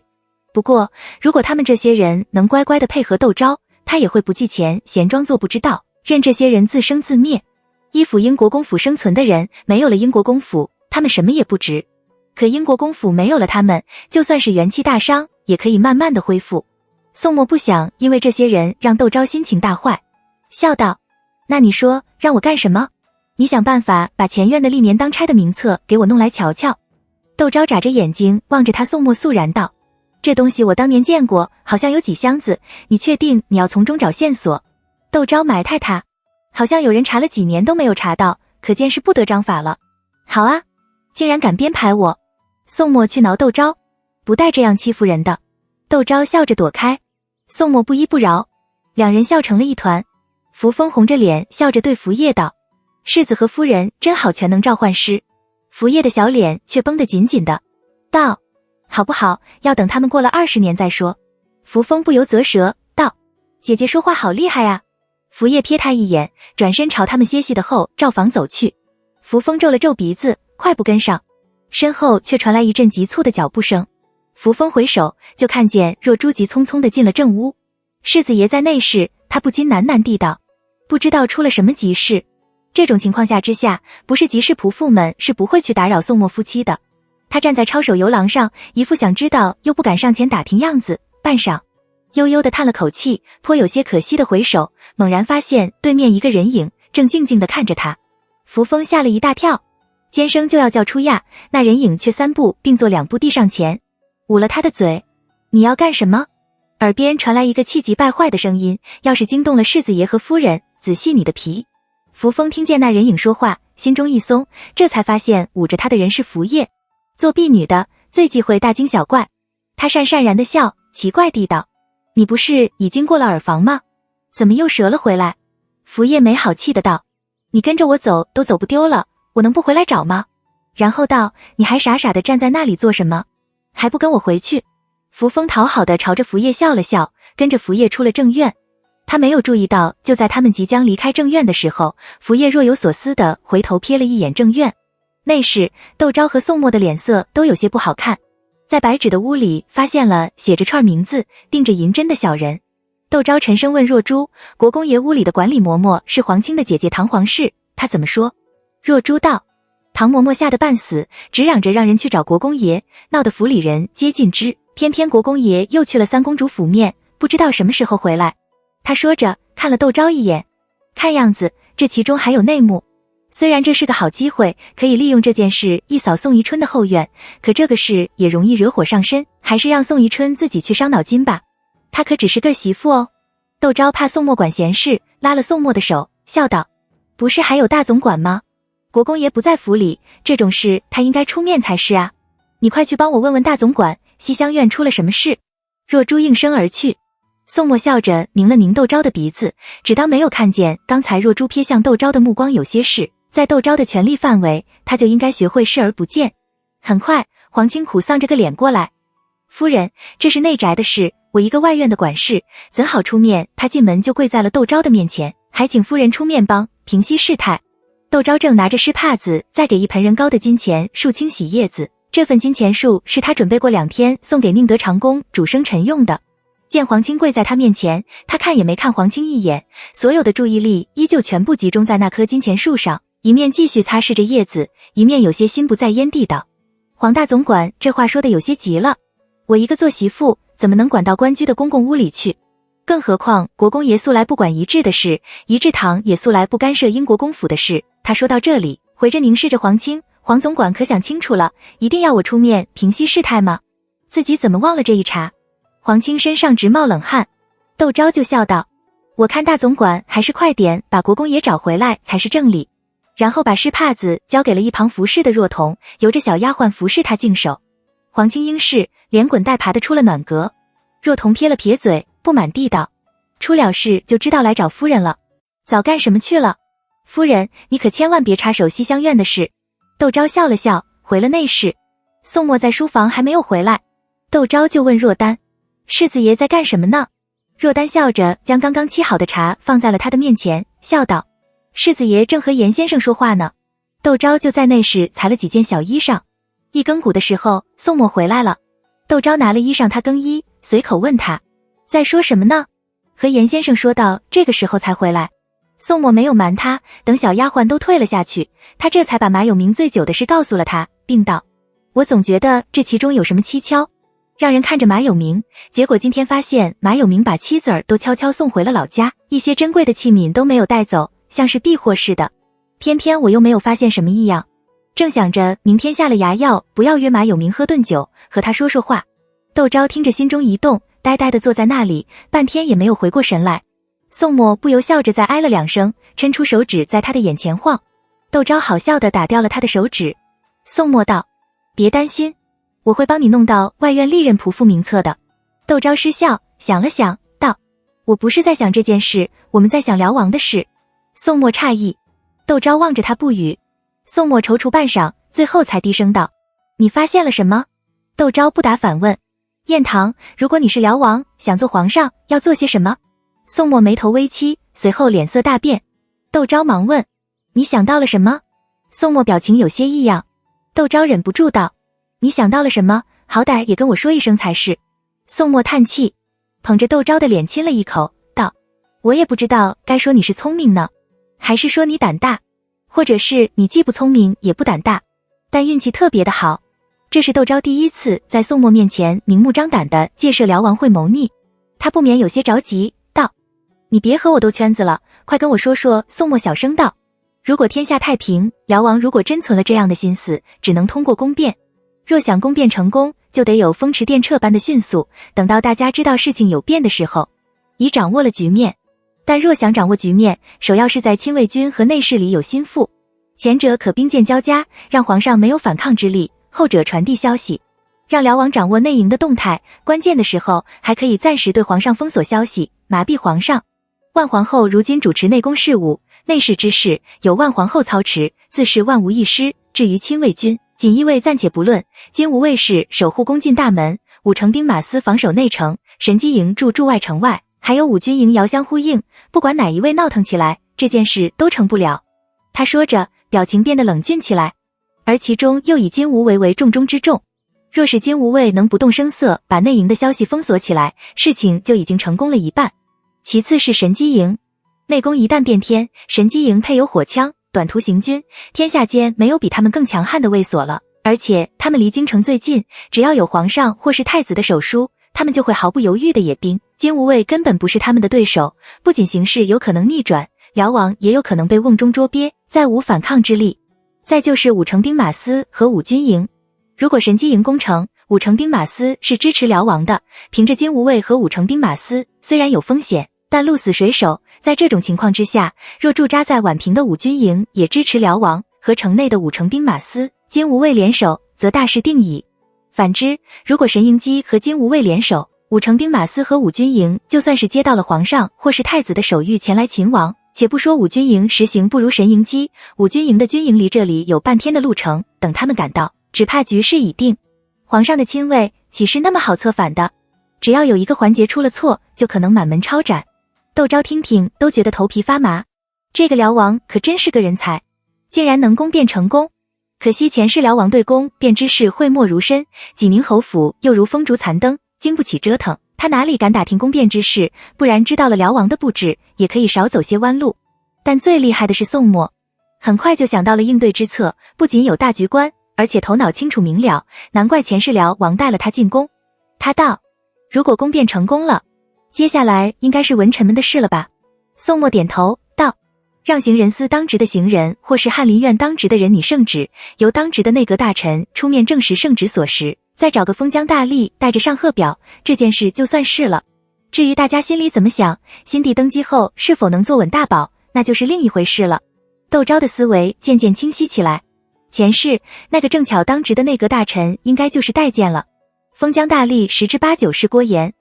他思忖着，宋墨已揉着他的头发，感慨道：你这脑瓜子是怎么长的，怎么就能想到这上面去？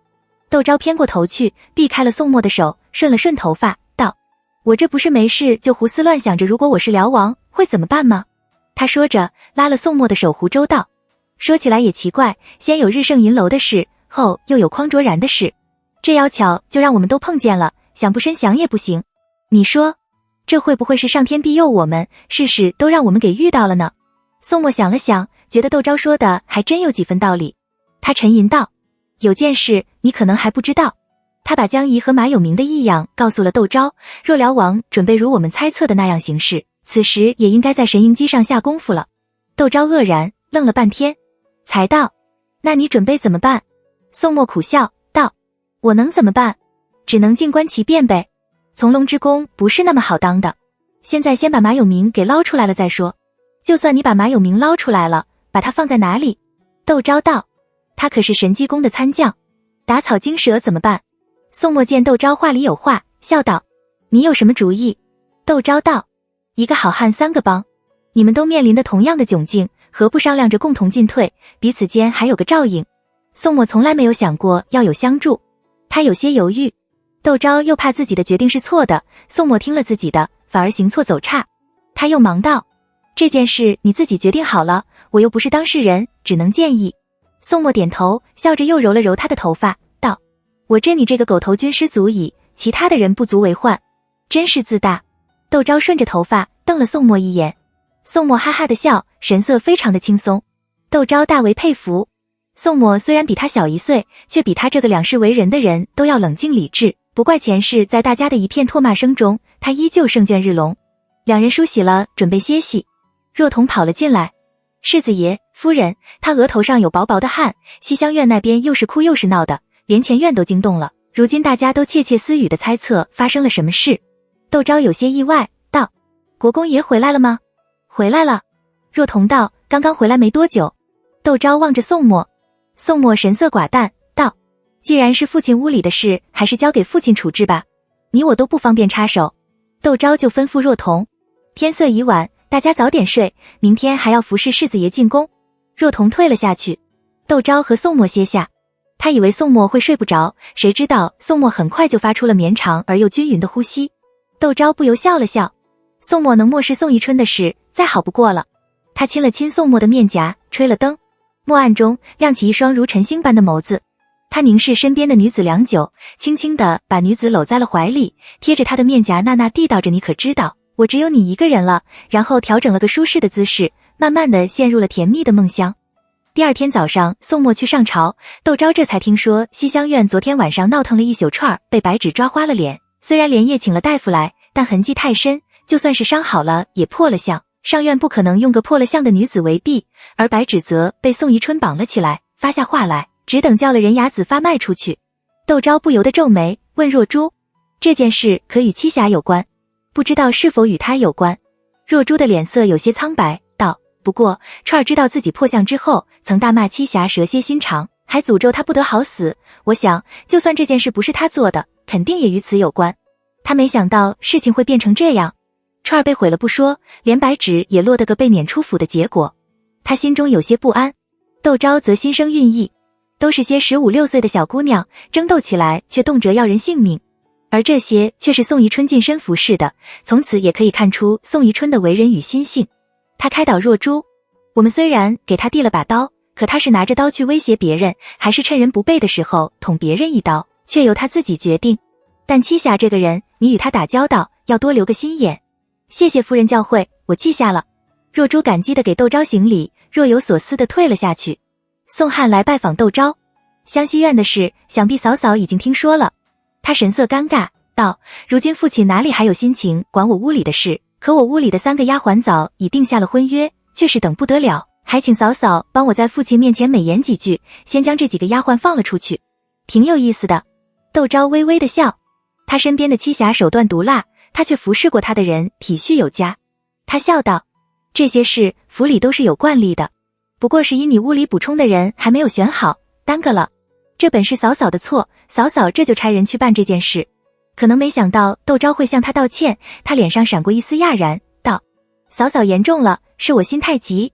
好在我屋里事少，暂时缺了他们也不打紧，所以才来向嫂嫂讨个人情。两人又说了会闲话，宋汉样才起身告辞。窦昭吩咐若珠：你去打听打听，二爷为何要急着把这3个人放出府去。若珠应诺，却没有立刻就走，而是迟疑道：夫人，您就这样把给放了出去，合适吗？窦昭笑道：他们有人给我的过一声招呼，让我不放人吗？我只要照着老祖宗的规矩行事，就没有错。不要说把府里适龄的丫鬟放出去了，就算是他不通过宋宜春就给宋翰安排丫鬟，也是他的职责。他不过是想看看宋宜春和宋翰对此有什么反应，这才顺势而行的。让他施展的是宋宜春屋里的人这么经不起事，略施小计就乱了套。他下午就将3个丫鬟放了出去。等到宋宜春知道事情已经过去了1天，他勃然大怒，让唐嬷嬷给窦昭传话，问为什么没有经过他的同意，他就擅自将3个丫鬟放了出去。窦昭淡淡地道：国公爷不是让我主持英国公府的中馈吗？怎么这内院进出丫鬟还得禀了国公爷不成？莫非英国公府的规矩与众不同？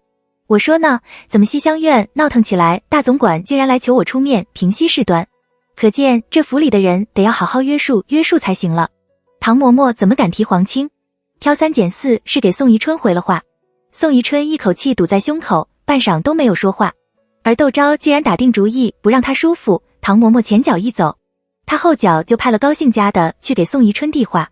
二爷年纪还轻，正是血气方刚的时候，世子爷像二爷这么大的时候，屋里只有几个粗使的丫鬟，日常起居都是由小厮们服侍。夫人的意思，二爷屋里的几个丫鬟都正值妙龄，既然放了出去，也不要再添丫鬟了，添几个小厮好了。以后二爷出去行走，身边也有跑腿的人，也免得让西厢院的几位姑娘惴惴不安。夫人问国公爷意下如何？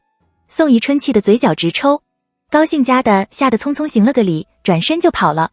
宋宜春在屋里大骂窦昭不孝。宋嬷知道后，脸色铁青的低声说了句为老不尊，去了醉仙楼。他约了马有明喝酒。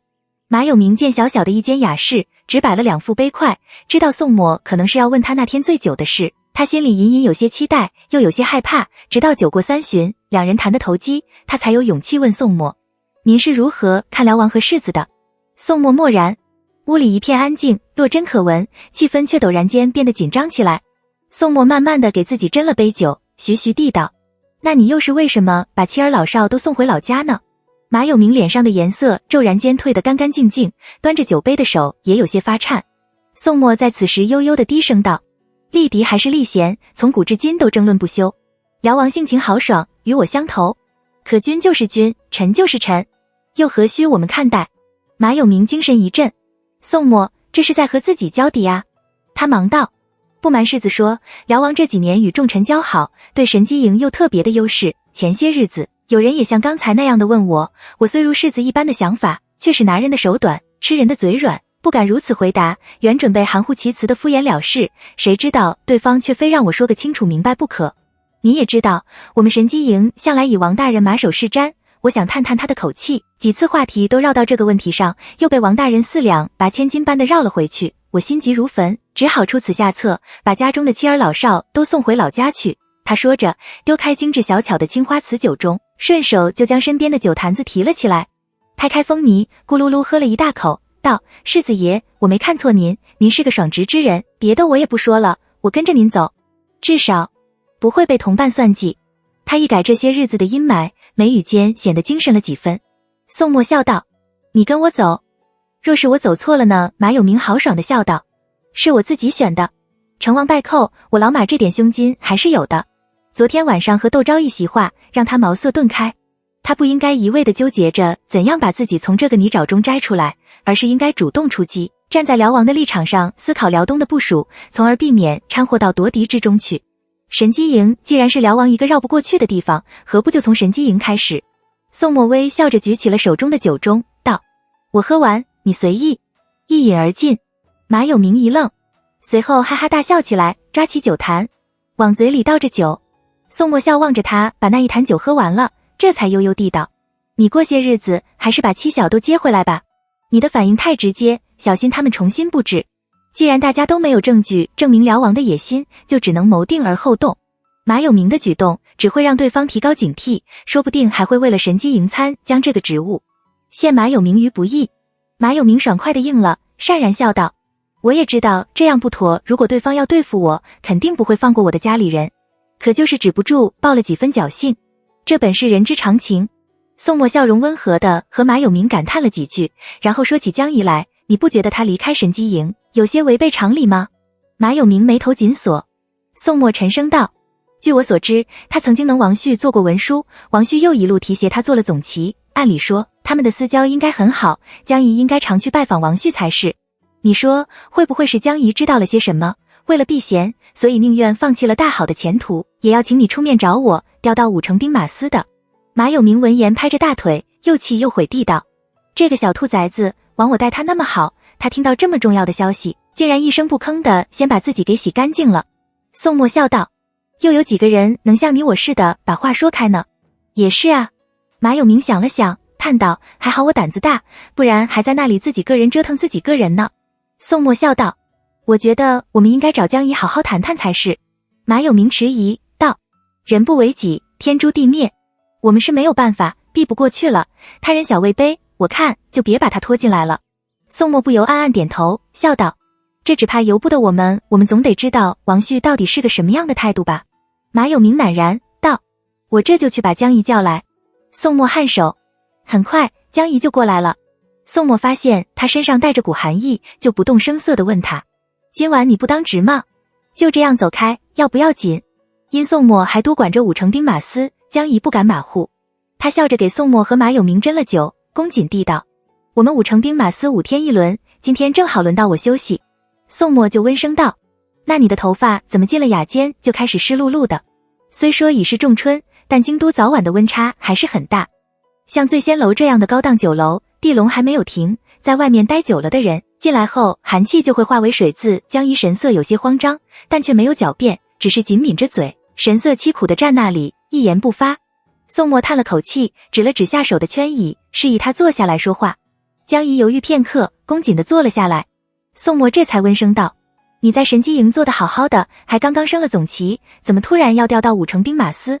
你也不要跟我打马虎眼，说什么神机营里辛苦，我问过你在5成兵马司的顶头上司了，他说你到现在还是每天寅时就起，围着护城河跑2圈才去衙门，这可不是一个怕苦的人能干出来的事。江姨垂着眼睑，半晌都没有作声，手却紧紧地握成了拳。马有明气他吞吞吐吐，自己把他当成过命的朋友，他却把自己当成路人，愤然的一脚踢在了他的椅脚上，不悦地道：别人以为你在秋闱上拿了个第3的好名次，就能和世子爷平起平坐，那是世子爷为人谦和，不和你计较这些，你别把好心当成了驴肝肺人，给脸不要脸。江姨苦笑：马大哥，我若是想瞒着世子爷，这些日子也不会跟踪世子爷了，总想找个机会和世子爷巧遇了。我是不知道怎么开口。马有明想到刚才宋墨说江姨头发湿漉漉的话，恍然大悟，原来宋墨早就知道江姨跟着他，所以才让他去把江姨叫来的。宋墨微微的笑。马有明沉声道：这里没有别人，世子爷和我都没有把你看外，你有什么话说不得？江姨的表情更为苦涩，他突然拿起刚才给宋墨倒酒的酒壶，对着壶嘴就咕噜噜大口的喝起酒来。马有明不禁朝宋墨望去，却看见宋墨正笑容宽和地望江姨。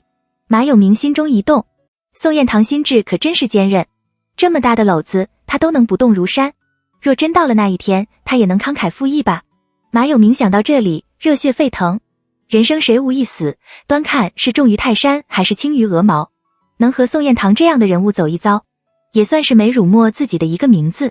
仿佛拔开了满天的乌云，这些日子压在他心头的惊恐不安顿时在阳光下烟消云散，让他的心也跟着亮堂起来。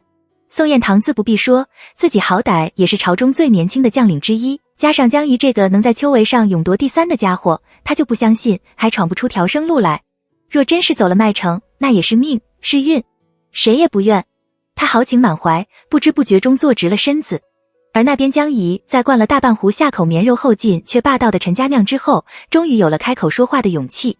去年6月6，我去帮王大人晒书，无意间发现一本穆武王的兵书，一时间爱不释手，又怕被王大人家中的人看见失了礼仪，就躲在书房的屋梁上翻阅。结果看到了一半，王大人和各中年轻衣文士走了进来，我就更加不敢动弹了。谁知道他们喝退了身边的小厮，还让人守在书房四周，悄悄地说起话来。书房高大轩朗，我在东边藏书的屋梁上，他们在西边的宴席室，相隔得有些远。王大人和那文士具体说了些什么，我听不清楚。不过王大人显得有些激动，面色阴沉的屋里子打了好几个转，高声问了那文士一句以何为凭。那文士就呈上了一块玉佩，并道：这是王爷15岁那年秋闱射死一只老虎，皇帝亲手赏的，天下间只有这一块，绝无重复。王大人踌躇了片刻，才接过了玉佩。那文士又道：只要事成，入阁拜相，不在话下。王大人没有作声，那文士就起身告辞了。我吓得身子都僵了。王大人一离开书房，我就迫不及待地从后门溜了出去，又从前门走了进去，装着刚刚从外面进来的样子。后来我发现，辽王送给王大人的礼远远高于其他卫所的都指挥使。不仅如此，我还无意间听王家的仆妇暗中讥讽王大人新收的一位姿容绝美的通房，吃块五花肉就说好，还喜欢用泡的辣白菜拌饭吃。王大人待我有知遇之恩，我理应和王大人共进退才是。可我还有祖父祖母、叔伯兄弟，一大家子人，怎么能连累他们？他说着，歉意地瞥了眼马有明。我实在是不知道该怎么办好。思来想去，只好求了马大哥，没想到世子爷待我如何照顾，不仅立刻把我调去了5城兵马司，还在5城兵马司里给我安了个总旗的位置。他面露愧疚，我见世子爷和顾玉那么好，顾玉又频繁出入进宫和辽东，我有心给世子爷提个醒，又怕世子爷嫌弃我多事，这才犹豫不决，只好有事没有事的时候跟在世子爷的身后，看有没有机会跟世子爷说上2句话。高丽靠近辽东，喜欢吃五花肉、辣白菜，也就说王旭新收的那位通房是个高丽女人。难道辽王和高丽牵上了什么关系？马有明的神色微变，朝宋墨望去。宋墨正慢条斯理地用茶盖扶着茶盅里的浮叶，他神色怡然，面色如常，和煦地对江怡道：多谢你这么关心，我也是刚刚知道这件事，原想和你私底下说上2句话，派人去找了你几次，可惜都没有找到人，这才发现你的异样。话已至此，我们本应该心照不宣，不过我还是要借着马大人问我的话，问你一句，你对辽王和太子怎么看？江怡霍霍起身，差点带翻了身后的圈椅。世子爷，他朝着宋墨抱拳作揖，我们江家满门忠烈，断然没有谋逆之人。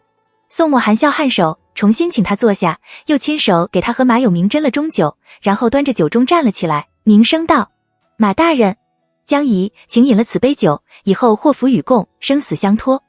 马有明和江怡都很激动地站了起来，举起酒盅和宋墨轻轻地碰了碰，很干脆地一饮而尽。宋墨欣慰地笑了笑。3个人重新落座，宋墨把对窦昭说过的关于神机营的重要性对马有明和江怡说了一遍，不再向盲人摸象。2人眼睛一亮。马有明索性道：世子爷，您既然事事心中都有数，肯定也有了对策。他说着朝江怡望去，江怡朝着他点头，示意自己愿意委其后，他心中大定，继续道：我们都是粗人，您有什么吩咐只管说就是，别的我们不敢说，世子爷只拿打啊，绝无二心，我们却是能做到的。如果想避开这场风波，宋墨还的确需要马有明和江怡帮忙，既能坐在这里说话，就是旁人。他没有客气，干净利索地道：刚才我也说了，辽王若想成事，内侍、金吾卫、神机营、行人司、内阁大臣、封疆大吏，缺一不可。行人司、内阁大臣、封疆大吏还好说，那是夺宫之后的事了。当今之急是内侍、金吾卫和神机营。内侍和金吾卫由我负责，马大人在神机营负责盯着王旭，通过王旭的动向，我们就可以了解辽王的动向，没有比这更方便快捷的办法了。江怡，你负责观察5城兵马司的动静，然后趁机多多接触5军营的人，5城兵马司和5军营，他们必定会收服其中一个。我们在暗，他们在明，发现蹊跷的机遇很大，到时候对方怎么用兵，就会全暴露在我们的面前。马有明和江怡不住地点头。马有明道：如果对方在逼问我，我怎么回答好？你就说神机营向来以王大人马首是瞻即可。宋墨沉吟道：但你千万要记住了，收些薄礼可以，切不可写下什么白纸黑字的东西。辽王成事还好说，如果辽王败露，你就算躲过了这一关，依旧有可能万劫不复。世子爷放心。马有明忙道：我一定会小心的。江怡欲言又止，宋墨却像看中了他的心思似的，笑着对他道：我们3个人在最先要喝酒，瞒不过有心人。如果有人问起，你就说你求了马大人请我喝酒，答谢我把你调到5城兵马司之恩。等过些日子，我会渐渐把你升至南城指挥使，甚至是5城兵马司的佥事或是同知，方便你行事。这样一来，江怡才有身份地位和5军营的人交际应酬，而且会给别人一种错觉，觉得江怡是通过马有明的路子巴结上了宋墨，才步步高升的，还可以让宋墨、马有明、江怡的交往变得正常。江怡惊愕的嘴巴可以塞下一枚鸡蛋，马有明则在短暂的错愕之后，笑着拍着他的肩膀：还不快谢谢世子爷。江怡脸涨得通红，忙起身向宋墨道谢。宋墨笑道：也不知道你这指挥使能做几天，能做几天总比从没做过好。江怡就是说出王旭之事时还有些顾虑，现在却只有心悦诚服。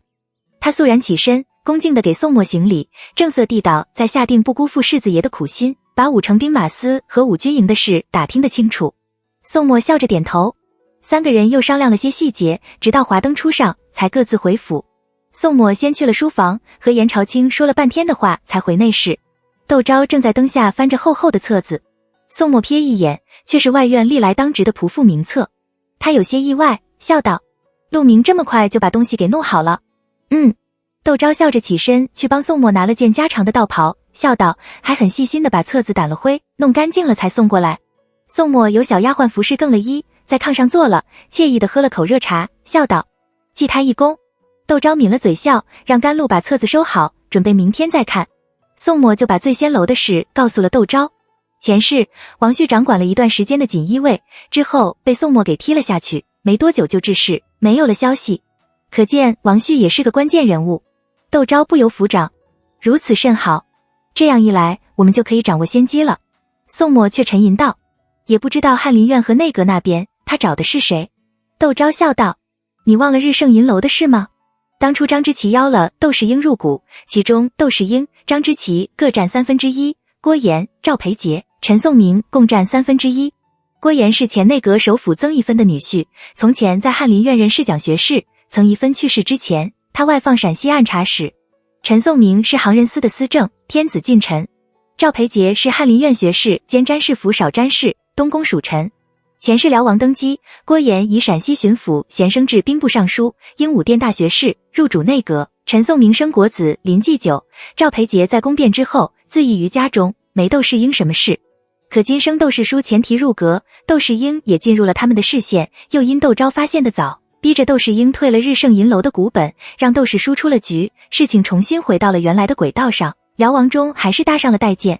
宋末自然不知道窦昭的未卜先知，却能通过这件看到事情的本质。他皱眉头紧锁，现在郭岩不过是个参议，自己既能提拔江仪做到5城兵马司指挥使或是佥事同知之职，辽王也能抬举严郭做个布政司、按察使之类的封疆大吏。宋末喃喃道，郭岩和赵培杰都好说，前者不升到正3品，不可能影响政局，后者是东宫属臣，崔便宜手下几个徒弟和我都很熟悉，找个人盯着他不难。倒是陈颂明那里没有什么合适的人选，他出身勋贵。五军都督府这边好说，翰林院那边恐怕插不上手，窦家有没有可能助宋末一臂之力呢？窦昭差点脱口将窦启俊给供了出来。今年春闱他会金榜题名，然后考中庶吉士，再行人司官正。他头脑清晰冷静，处事稳健有谋略，是个最好不过的人选了。问题是现在春闱的结果还没有下来。窦昭苦笑道，要不这件事你交给我来办吧。父亲和六伯父都在翰林院任职，认识的人多，我找他们商量商量去。岳父学的是老庄之术，你还是别去打拢他老人家的清静了。宋末想着岳父的性格，委婉地拒绝了，我来想办法好了。他还有点顾忌，如果窦昭找不到合适的人选，会不会求了纪勇帮助？纪勇待窦昭如何，他不好说，可窦昭却把纪勇当成亲人似的，而且纪勇又是出了名的桀骜不驯。这等谋逆夺功之事，别人听了可能会吓得瑟瑟发抖，他听了肯定会精神一振，唯恐天下不乱。他又不是要争那从龙之功，只盼着能避开这场风波，全身而退就好门，何必琐事情闹个沸沸扬扬，人皆尽知。这件事你别管了，我来想办法。宋末再次叮当主窦昭，窦昭笑着点头，却在心里盘算着还有几天才会放榜。就在这时，郭氏身边得力的嬷嬷来给窦昭递话，说魏家逼着窦明将陪嫁交给窦家的打理。王家的人气的不得了，高氏亲自问窦家道理。五伯母被冤得有说不出话来，指天发誓窦家绝没有托管窦明陪嫁的事，并约了王家一起择日去魏家说清楚，为窦明张目。听五伯母的意思，窦家这边除了他和窦氏，还准备邀六伯母季氏和窦昭出面。窦昭听了冷笑，赏了那媳父子一个分红，问了问静姐的事，这才端茶送客。得到五伯母派人来请他的时候，他毫不犹豫地拒绝了。我和窦明向来不和，与其去了看他的白眼，还不如两相干净，各过各的。他有窦家的叔伯婶婶帮着出面就行了。那婆子吴没办法，只得照着原话回了五伯母。五伯母叹气，蔡氏就道，既然四姑奶奶都不管这事，您看我们。五伯母就狠狠地瞪了自己的这个儿媳一眼，这关系到窦家的名誉，我们怎么能不出面？心里不免遗憾。长媳温柔敦厚，可惜没生下儿子，在家里没有底气，镇不住二儿媳。二儿媳能说会道，长袖善舞，又诞下了嫡长孙，但太过势利，目光短浅，不是当家理事的人。看样子五房只能指望着孙子了。他起这念头，商量过窦氏书之后，把蔡氏生的2个儿子都抱到了自己治理教养，因上蔡氏生出下系来，这都是后话了。到了和王家约好的日子，五伯母和六伯母按品大妆，蔡氏和郭氏也都打扮雍容华贵，大方得体，和高氏、庞玉楼还有高氏的儿媳高明珠一起去了济宁侯府。魏廷珍簪着翠牡丹叶，穿着云霞宅纹被子，神色倨傲地站在二门口迎客。武伯母看着心里就有气，要不是这个大姑姐，魏家能有这么多事吗？她一改往日的谦和，笑着上前就呲了魏廷珍一下。没想到大姑奶奶这么早就回了娘家，瞧这阵势，我刚才眼花还以为是明姐呢。言下之意，讥讽她一个出嫁的姑娘却插手娘家的事，多管闲事。魏廷珍眼睛微眯，毫不示弱地笑道：我也是刚踏进垂花门，远远地看着3品、4品的霞帔都有，还以为是大朝会，不由在这门口多停留了片刻，倒惹得亲家太太看花了眼，真是不应付。他说着捂了眼笑，一双眼睛却鄙夷地在窦王两家的女眷上打了个转。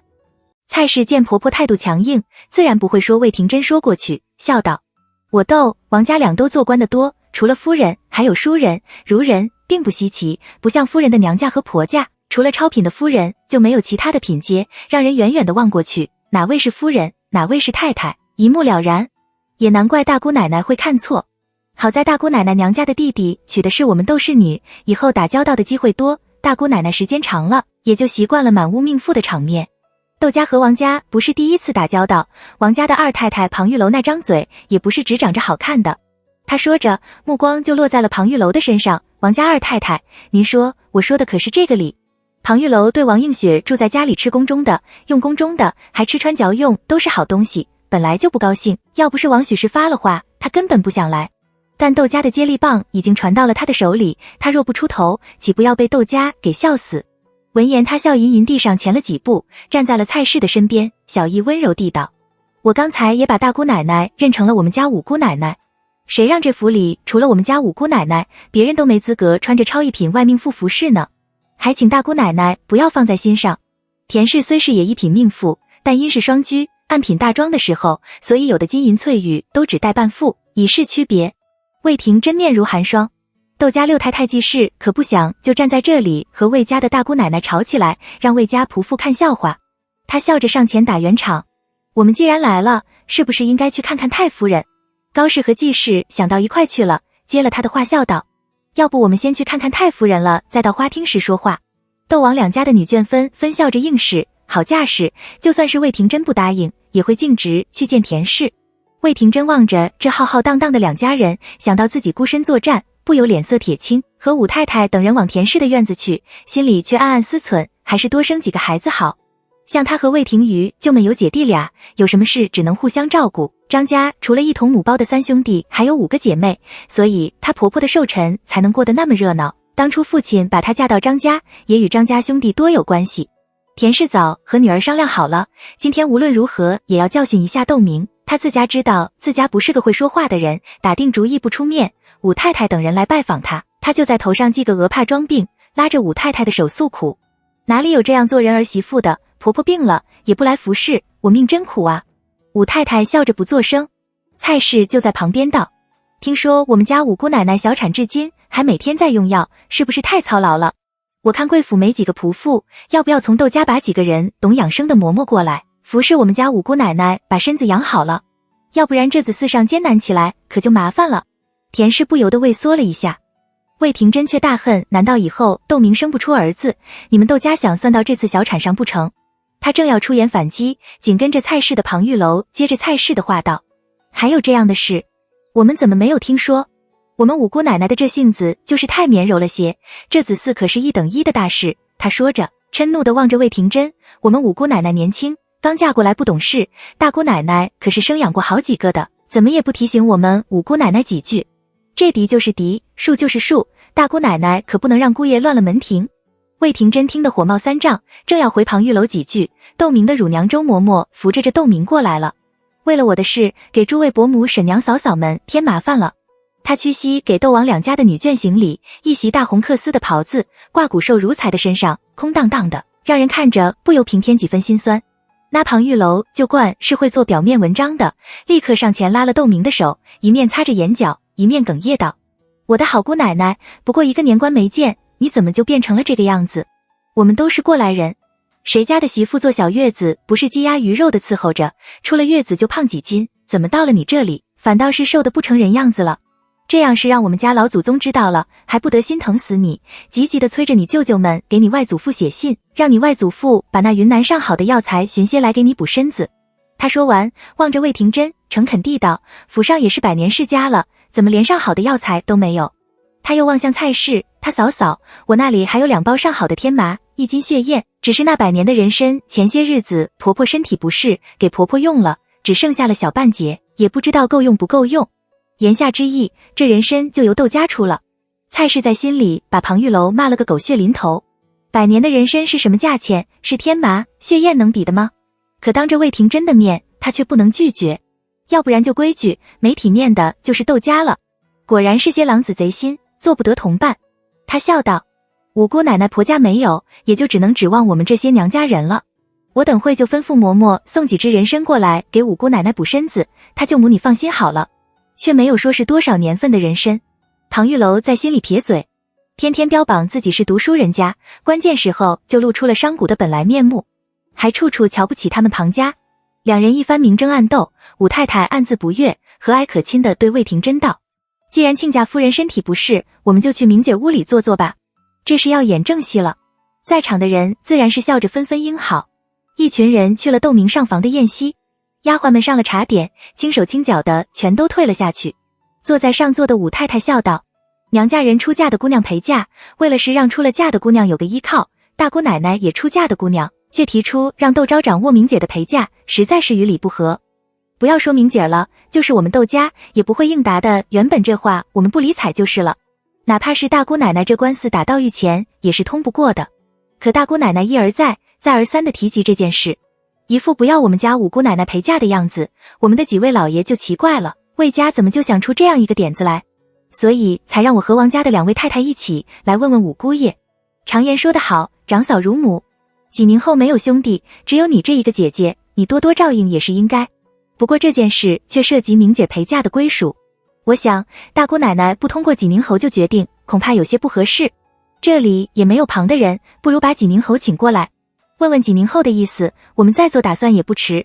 窦王两家人多势众，魏廷珍也无意和窦王两家做那口舌之争，闻言立刻打发人去请魏廷瑜，并道：谁家不希望做媳妇的陪嫁多些，不仅体面，子嗣也得些余音。可你们家五姑脾气也太大了些，动不动就把娘家抬出来，我们只想清泰平安的过些安安稳稳日子，实在是经不起你们家五姑折腾，只好出此下策，请了两家的长辈们来商量这件事。他的话音刚落，早已等在书房的魏廷瑜就神色匆忙地赶了过来。窦明一见他，眼泪立刻止不住地落下来。他小产了，魏廷瑜不疼不痒地安慰了他几句，就和他娘、他姐姐沆瀣一气，开始算计着怎样给他穿小鞋。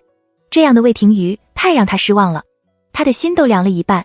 他难道不知道，他若是把陪嫁交出去，以后他们夫妻就得看魏廷珍的脸色过日子。人生在世，不就图个快活吗？看人的脸色能快活得起来吗？他怎么什么也不想，只是一味地听他母亲和他姐姐的。他哭倒在周嬷嬷的肩头，周嬷嬷心疼地搂着窦明，小声地安慰着他。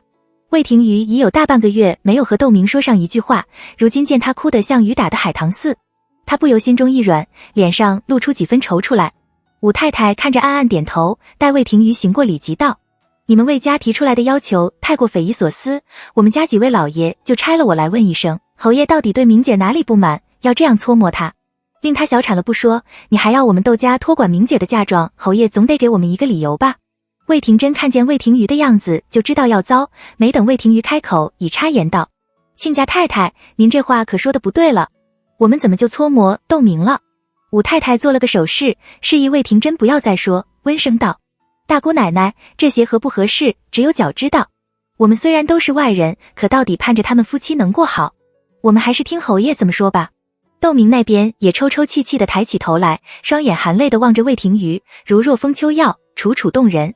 魏廷瑜顿时脸涨得通红，不敢再看窦明一眼，喃喃地道：我对明姐没什么不满，一句话没说话，就感觉到了姐姐那刀子似的眼神，想到卧病在床的母亲，脑子里嗡嗡作响，又喃喃地道：就是岳母人品太差了，近朱者赤，近墨者黑，明姐总跑去见她娘，我们劝也劝不住，这才出此下策，是明姐不听话，不是我们要搓磨她。满屋的错愕，黑暗中的寻觅，武太太不由和高氏交换了一个目光。如果是这个理由，还就真的说得过去。但这次他们来是为窦明出头的，怎么让魏廷瑜说过去？武太太只得昧着良心道：侯爷这话说得太不应该了，子上不言父过，你一个做女婿，怎能议论岳母？而且你所谓的人品太差，也说不过去。我和你岳母做了10几年的妯娌，她除了不太爱交际应酬之外，实际是挑不出其他的什么错。武伯母，窦明突然打断了武太太的话，腾地一声站了起来，眼睛红红的望着魏廷瑜，声音尖锐地道：侯爷心里不就是嫌弃我生母是妾扶正的？正好我娘婆两家的人都在这里，把这件事给说清楚了。他说着，泪水汪汪地看了武太太一眼。我娘虽是妾室，却是在嫡母过世1年之后才扶正的，当时也拿了赵大舅的同意书，并按着赵大舅的意思，将西窦一半的财产赠与姐姐做了嫁妆，这都是在官衙里立了文书的，有证可查。他身子挺得笔直，目不转睛地望着魏廷瑜。你说我母亲人品性，你倒说说看，我母亲到底做错了什么，要让你这个做晚辈的这样非议？魏廷珍一口就啐在了窦明的脸上。你还好意思说？你是怎么嫁到我们家来的？你忘了，我们魏家的人可没有忘。窦明脸上的颜色立刻褪得干净，只剩下苍白。他哽咽着问魏廷瑜：侯爷也是这么想的吗？到底还顾念着那点夫妻情分，没有把魏廷瑜婚前就答应和他在大相国寺里见面的事说出来，不愿意把事给做绝。魏廷瑜尴尬的要命，狠狠地瞪了魏廷珍一眼，扭头把目光落在了窦明的身上，安抚他般的柔声道：没有这样的事，这门亲事本是我心甘情愿的。魏廷珍恨得咬牙切齿，站起来就道：你既嫁到我们魏家，就是我们魏家的人了。若你生母只是妾扶正，有窦家诸位长辈承认，我们魏家就算是吃了这哑巴夸，认了。可你生母算个什么东西？腊月里进窦家的门，5月里就生下了你，什么东西？他呸一口道：要不然你姐姐怎么得了西窦一半的财产，你出嫁却只有2万两银子的陪嫁呢？你不明白，我就明明白白的告诉你，你连各妾生子不算，是各奸生子。他指着窦王两家的女眷，你娘家的人都在这里，你要是不相信，可以问你娘家的人啊，看我有没有说一句谎话。是我弟弟老实憨厚，才捏着鼻子和你这样过下去，你还不知好歹，让你立个规矩，你还故意把我们魏家的血脉给流掉。你明明知道我弟弟是2代单传，你这不是要我们魏家绝后吗？他的话像刀似的捅进了窦王两家人的心里，让燕西市里一时没有了声音，让窦明像风中的叶子似的颤抖起来。你胡说八道！他尖叫地叫了起来，我母亲不是这样的人，你就是看不得我和侯爷过得好，在这里造谣重伤。你到底安的是什么心？为什么总是看我不顺眼？我有什么地方对不起你们魏家的？侯爷贤妇在家，是我去求的我外祖父，为侯爷谋了个差事，娘卧病在床，是我拿了陪嫁的药材给她补身子。你婆婆生辰，是我花钱重金给你做面子，给你婆婆送了份厚礼，你还要我怎样？他嘶声问着魏廷瑜，瘦弱的身子摇摇欲坠。魏廷瑜满脸愧疚，那不语，眼角却瞥向了魏廷珍。刚才被魏廷珍戳心窝子的高氏瞧着怒不可遏，别人都是宁折石做庙，不悔意装婚，这个魏廷珍倒好，生生一个搅屎棍子，非把娘家搅得不得安宁，把明姐的婚事搅黄了不可。他强压着心中的怒火，徐徐地对魏廷瑜道：长辈的事哪里容得我们这些做小辈的智慧？侯爷和明姐过日子，您只说明姐有哪里对不起您的地方？是不孝顺公婆，还是不尊敬小姑，或者吃酸撵醋，没有给您怀上子嗣？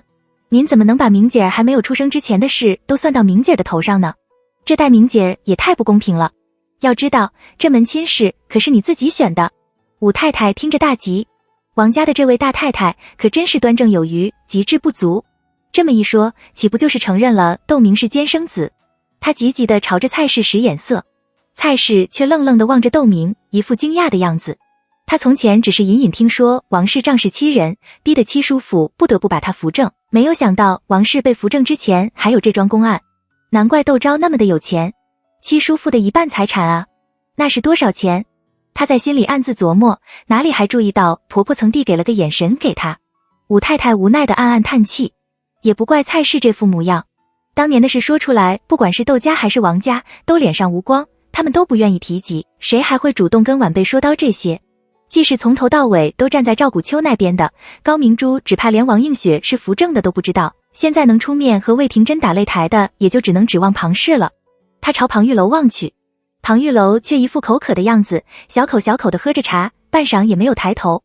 武太太是应酬场上的常客，她那点小伎俩怎么逃得过武太太的眼睛？可武太太就算知道庞玉楼要置身事外，又能怎样？只得赤胳膊上阵。见高氏唱了红脸，她少不得唱唱白脸，态度强硬地道：我们家嫁姑娘，赔上大笔的银钱出嫁的姑奶奶，吃的是自己，穿的是自己的，难道还错了不成？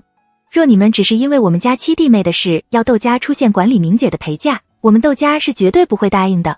你们若是觉得不满，上有顺天府，下有大理寺，一个在你们隔壁坊，一个在刑部大街上，街门前的八字墙都朝着外，谁都可以走得进去。你们只管去告我们窦家好了。正好我们窦家也是一肚子委屈，要找个地方说道。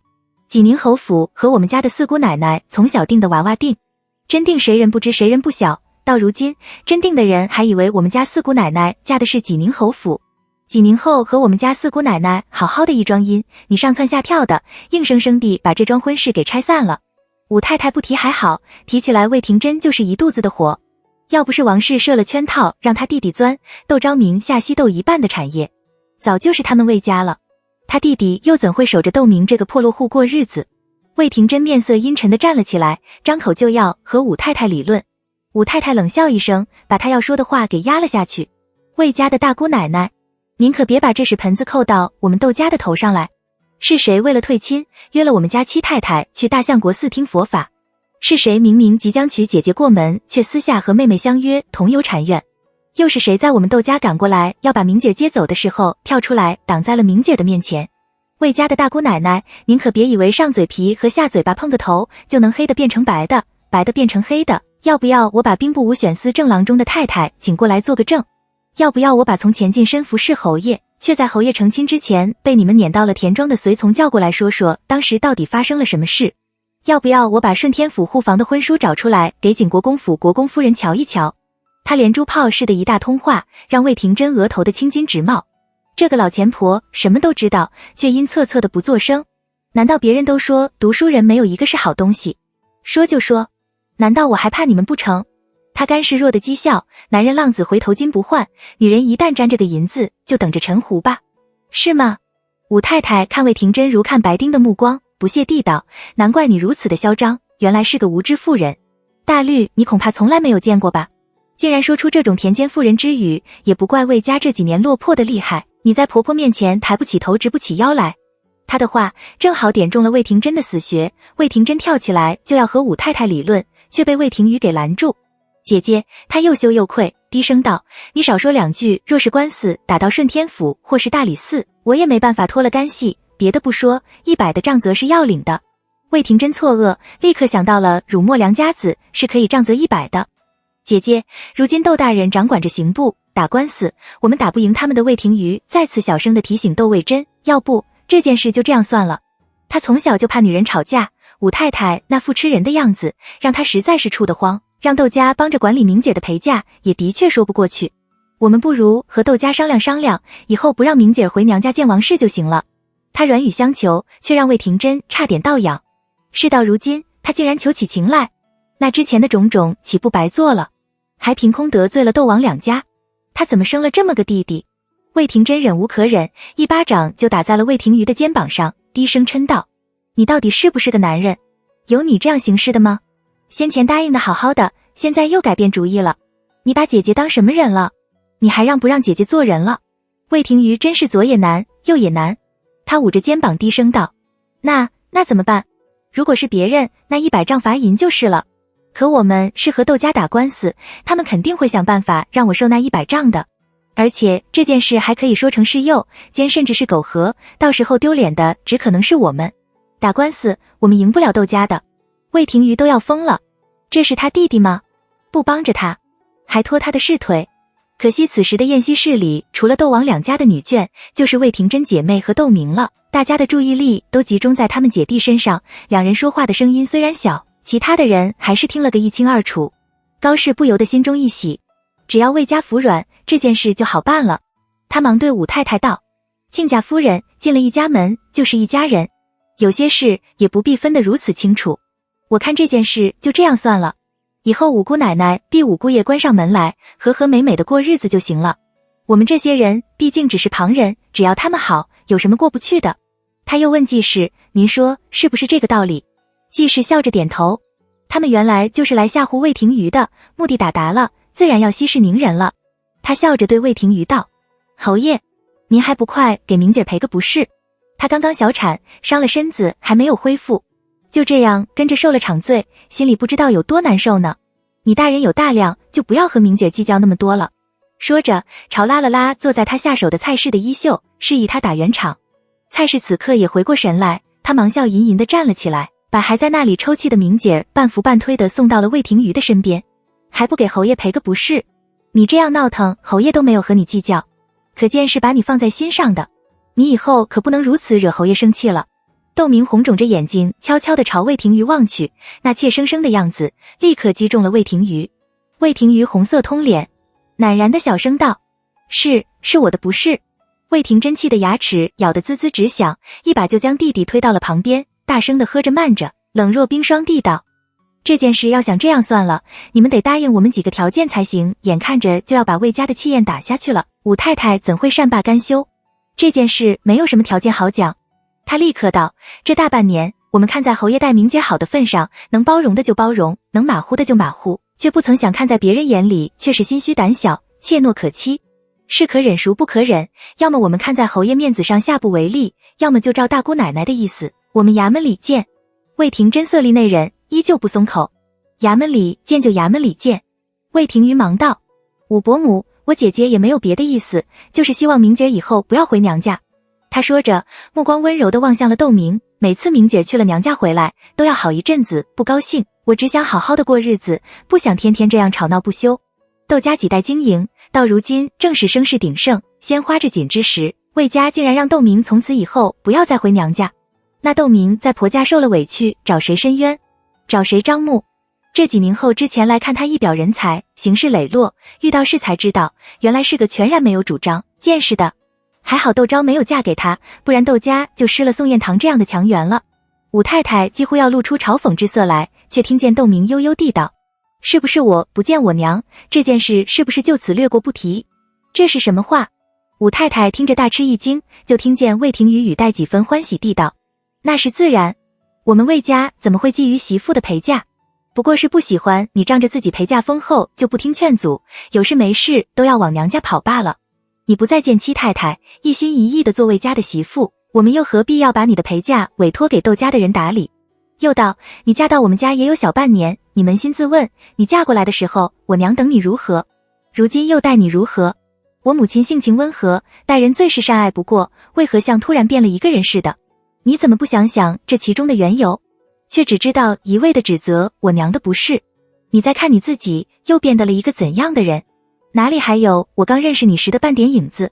窦明默然，武太太看着不由急了起来，这个窦明怎这样的糊涂？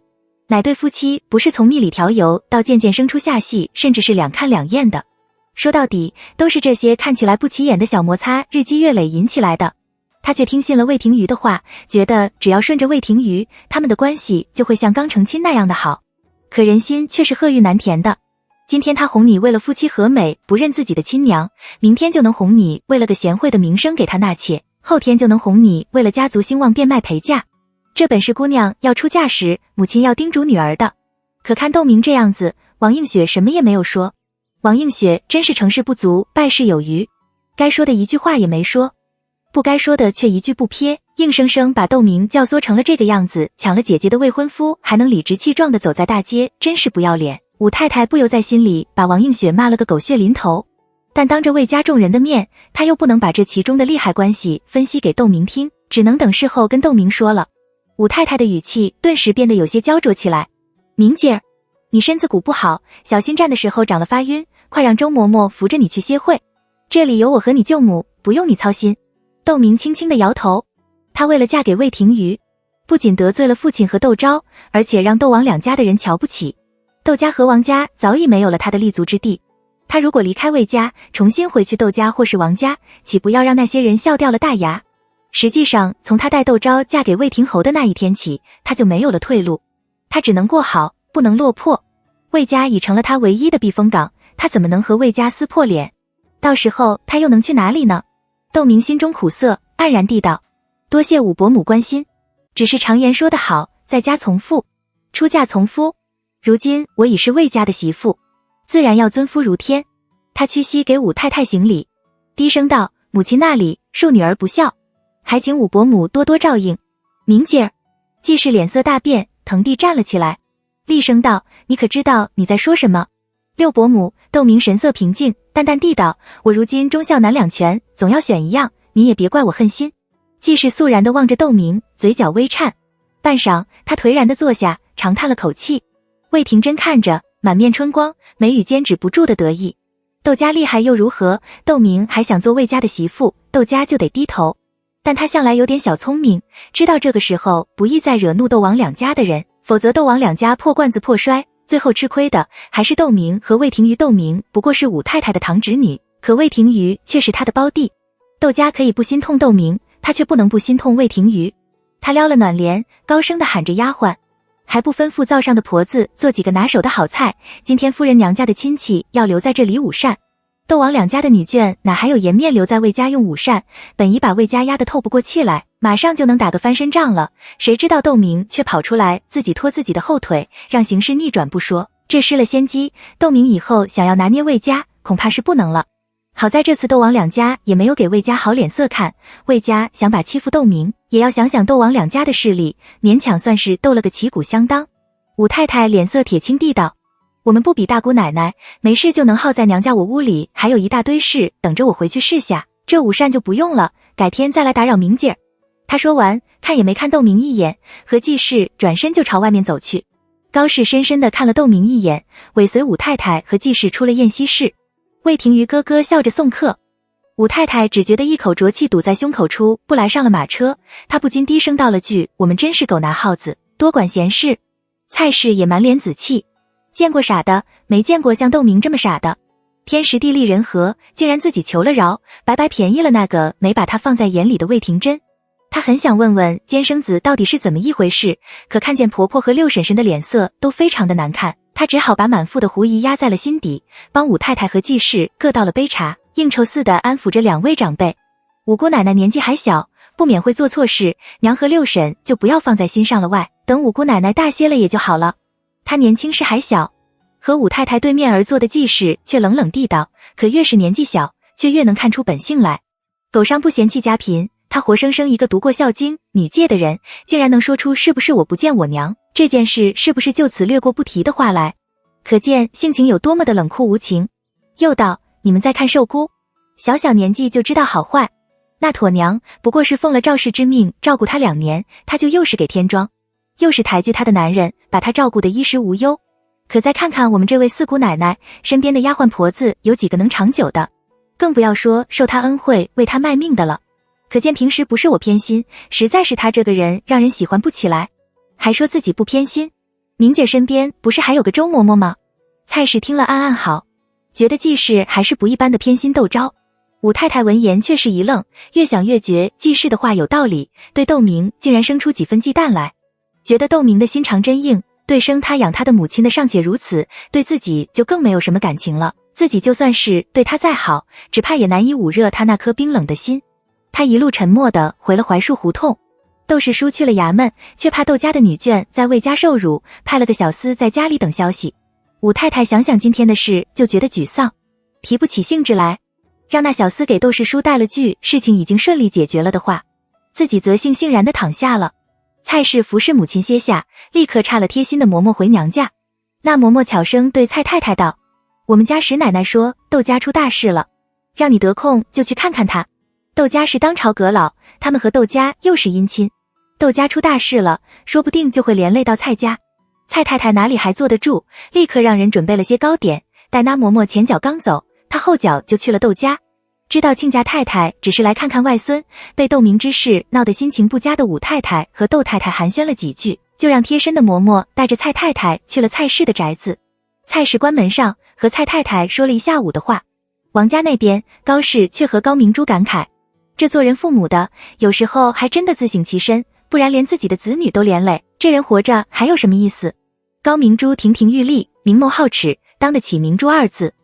他正亲自服侍着高氏洗漱，闻言拿着梳子的手不由得一顿，犹豫道：虽说姑母不像话，可被做女子的这样嫌弃，总归是不太好。高明珠很想说，以后窦明的事，我们还是不要插手了。窦明横竖姓窦，有事自有窦家出面，他们王家夹在中间，算是怎么一回事？可他知道，王家上上下下待这个表妹不同一般，当初还差点把窦明嫁给了王楠。这话别人说的，他却说不得。高氏对自己的这个侄女妾儿媳妇很是了解，自然明白他言下之意。而且他和自己想到一块去了，就转身冲着他笑了笑，道：以后再有这种事，你逼着就是了。我那里自会对你祖母说。高明珠松了口气。高氏头疼着怎么去给婆婆回话，庞玉楼却备有这么多的顾忌。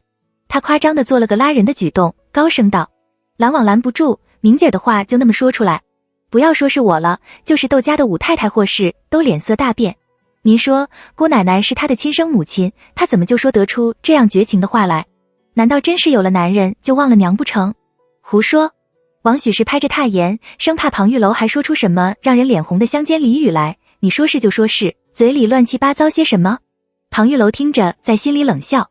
你不是把你的那个被夫家撵回来的女儿当宝贝吗？吃我的喝我的，还对我指手画脚的，我就要恶心死你们！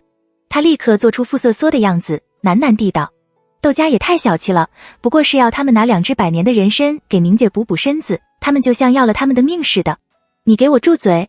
王许是气得面如锅底，终于瞥过了庞玉楼，厉声问高氏：你来说说，到底是怎么一回事？庞氏已经把该说的都说了，自己还能说些什么？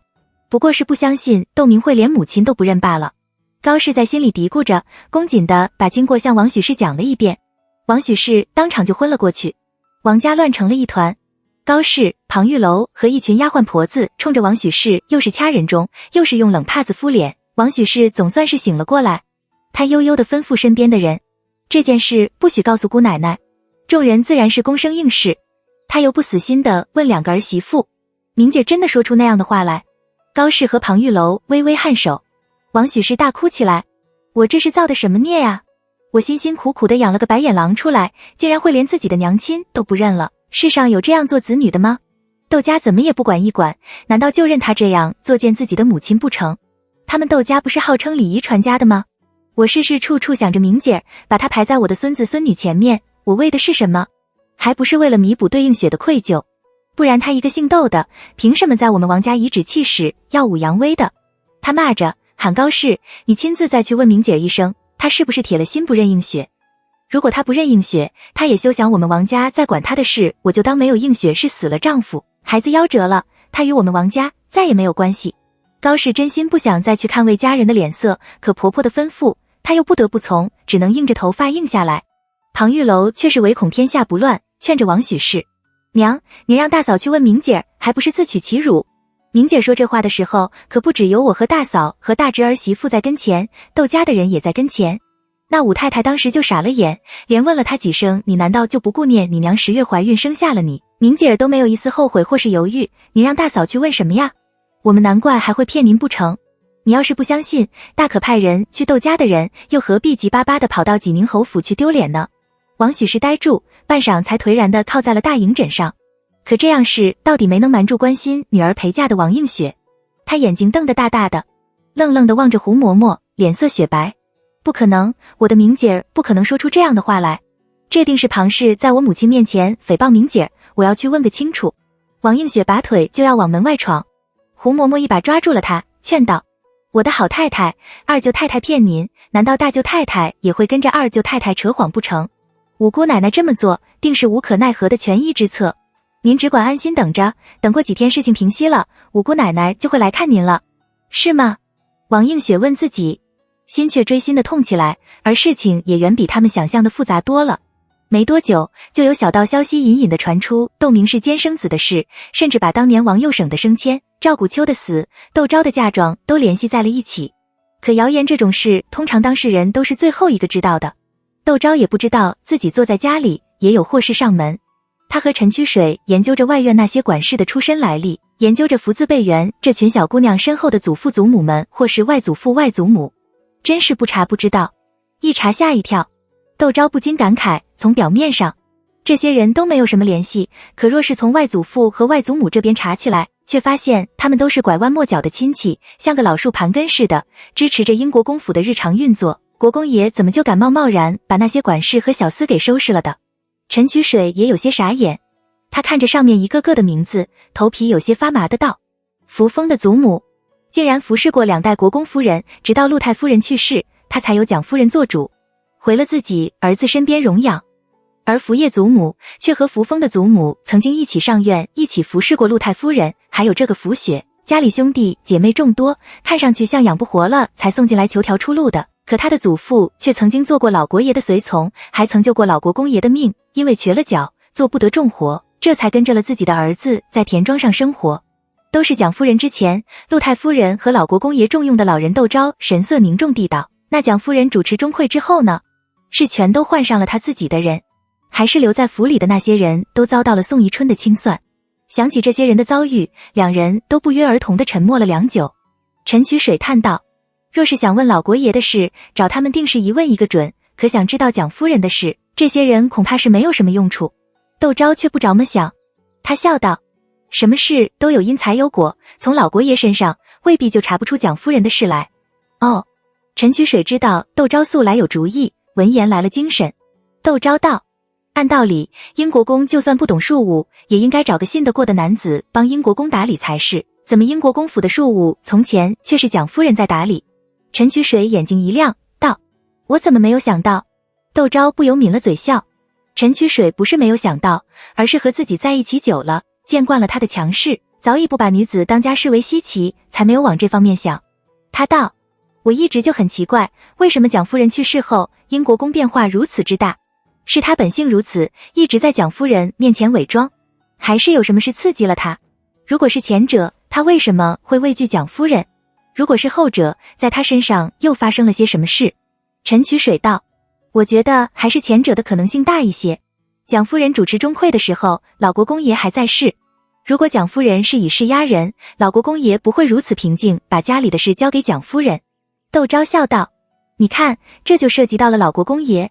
福业扶风的祖父祖母，多多少少都应该会知道些什么。陈曲水点头，两人商量着怎么去拜访这些人。宋墨回到家，第一句话就问夫人在哪里，知道窦昭早上忙了一上午家中的琐事，下午和陈曲水在小书房里说话，到现在还没有出来，并没有谁来拜访他时，他莫名的就松了口气。魏廷瑜真是烂泥扶不上墙，当初是他选择了窦明，毁了和窦昭的婚约，现在又以窦明是监生子为由找窦明的麻烦，他到底要干什么？成了亲之后才知道怀里的美人在画上的时候最漂亮，所以后悔放弃了窦昭，还是知道窦昭名下有西窦的一半产业，见才起心想重提当年的旧事。他怎么也不想想自己到底有没有这个能力翻得起这层波来。宋墨闷闷不乐地换了日常贯穿的亮蓝色行绸袍，面如玉冠般的脸上显得有些阴郁。甘露吓了一大跳，忙道：世子爷，我这就去请夫人过来。以为他是恼了窦昭和陈曲水在小书房里密谈不用了。宋墨皱了皱眉头道：夫人在和陈先生说话，你不要去打扰。真的不用吗？甘露躬声应是，心里却犹豫不决。宋墨朝着他挥了挥手，示意他退下，一个人坐在炕桌边，摸着下巴沉思起来。甘露决定还是跟夫人说一声。陈曲水听说宋墨已经回来了，自然不好再在小书房里待下去。他和窦昭一起去见了宋墨，笑着告辞。宋墨很客气地把他送到了门前。窦昭乙从甘露那里听说宋墨的心情不好，见宋墨折了回来，就笑着挽回了他手臂，歪着头打量着他道：今天发生了什么事？怎么脸有点阴，像要下雨的样子？宋墨失笑道：你别听那些丫鬟说风就是雨的，我只是有点累，不想说话而已。又去摸他的肚子，柔声道：孩子今天乖不乖？孩子乖得很。怀孕最初的3个月过去之后，窦昭能吃能睡，还长胖了，高兴家的得了舅母的话，每天叮嘱我在院子里走3圈，我现在连我们家后院后面有几棵树都知道得清清楚楚了。宋墨就笑道：高兴家的差事当得好，得赏。窦昭咯咯的笑，问他：你今天又干了些什么？什么事也没有干。宋墨道：顾玉进宫去给皇后娘请安，他还有高远华3个晚了一下午的茶。后来董琦来了，请我们去醉仙楼用晚膳，高远华觉得醉仙楼碰到的竟是些熟人，不想去，董琦就建议去千佛寺胡同小李记家吃私房菜，顾玉又不干了，说什么去小李记家不如去朝阳门外新开的一家万春楼，高远华又觉得太远，大家站在那里半天没拿定主意，结果皇上传高远华去问话，我和顾玉都懒得和董齐应酬，就散了。窦昭奇道：顾玉怎么没有跟着你一道回来？宋墨笑道：他坐着我的马车到了大门，却被家中的小厮给拦住了，说是他四弟不太好，云阳伯让他快回家去瞧瞧。顾玉下面还有3个同父异母的弟弟，行四的那个今年才3岁，自打落地就病病歪歪的。窦昭道：要不要派个人去看看？我已经让人跟过去了，若是不好，会来回信的。窦昭就问起顾玉的婚事来，还没有定下是谁吗？宋墨道：今天顾玉进宫，就是去探皇后娘娘的口气了。谁知道娘娘却说，只要顾玉喜欢，不拘是什么出身都行。顾玉刚才在马车上，就是和我说这件事。听他的口气，好像云阳伯有意为他定永恩伯家的11小姐，他不太满意。他说着，摇头道：他原想借皇后娘娘的事，不曾想皇后娘娘却是这样的口吻。难道顾玉今生和前世一样，会娶了永恩伯家的11小姐为发妻？窦昭有片刻的沉默。顾玉何止是对冯氏不满意，简直可以说是憎恶。冯氏是永恩伯弟弟的孙女，窦昭前世没有见过，只听人说冯氏相貌平常，性格怯懦，为人木讷。顾玉在辽王登基后的第2年，以无子为由休了冯氏。冯氏在冯家的家庙里自缢身亡。冯家的人给他装殓的时候，才发现冯氏还是女儿身。冯家为此和顾家闹到了殿前。辽王自然是维护顾玉的，说什么冯氏平庸，不足以担当云阳伯夫人等等。冯家不仅没有讨了好，永恩伯还被罚了2年的俸禄。没过几天，老永恩伯就病逝了，冯家也因此而失了圣心，一蹶不振，从1等的贵勋很快沦落到3等。而顾玉却得万皇后赐婚，很快迎娶了安陆侯周朝的嫡长女。这位周氏窦昭却见过，人长得漂亮不说，还写善书画。云阳伯去世后，顾玉的父亲被爆出孝妻宣淫的丑闻，顾玉跳过父亲，直接继承了云阳伯的爵位，顾家因此很乱了一阵子。周氏却能把顾家的内宅打理得井井有条，京都贵勋圈子里都说云阳伯娶了个会书的妻子。可奇怪的是，顾玉和这位周氏的关系也非常的冷淡。他从云阳伯府搬出来，和宋墨毗邻而居。宋墨内宅美女如云，他的内宅则是姬妾成群。宋墨没有子嗣，他却隔3差5就弄出个庶子或是庶女出来，然后让人送回云阳伯给周氏抚养。据说因为孩子太多，他过年回云阳伯府祭祖，甚至没有认出自己的庶长子来。一时间，他和宋墨都成了京都的风景。这一世，他难道还要走前一世的老路不成？窦昭想了想，道：既然顾玉不太满意，你就帮帮他吧，别让他太为难。宋墨咦了一声，笑道：你不是说再也不做媒了吗？怎么管起顾玉的事来？窦昭赧然的辩道：他舅舅不爱，舅舅不疼的，我这不是可怜他没人管吗？这夫妻可是一辈子的事，勉强在一起，总归是不好。宋墨却来了精神，凑到他面前问他：你觉得这夫妻是一辈子的事？一面说，一面还像是情不自禁似的，轻轻地抚着他的脸，那情景要有多暧昧就有多暧昧，以至于在屋里服侍的甘露红着脸退了下去。窦昭拨开他的手，嗔道：乱闹些什么？在宫里过了一夜，也不嫌腰酸背痛了，还不快去梳洗了，我帮你按按肩膀。宋墨灿然的微笑，高声的应了一声，去了洗漱的耳房。窦昭忍不住笑着摇头。宋墨有时候比他这个两世为人的还要稳重，有时候却像个孩子一样的幼稚。自从他有次在宫时值了夜回家后，向他抱怨直房的床太硬，挺得他不舒服。他明明知道他在撒娇，却依旧心痛他，帮他按摩解饭之后，他每次值夜之后就要说自己腰酸背痛。宋墨很快只穿着件中衣进来，趴在炕上，由窦昭且他按着背。和前几次一样，他按了几下，宋墨就不让他按了。这个要力气，等你生了孩子，再好好帮我按按。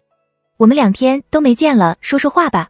窦昭想到他回来的时候心情不好，笑道：我自己知道自己的事，若是累了，歇手就是了。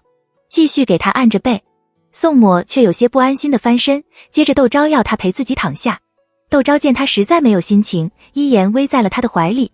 宋墨却没有说话，有一下没一下的用手指绕着他的头发玩，把他好好的一个嘴儿弄得乱七八糟。看来是真的遇到事了。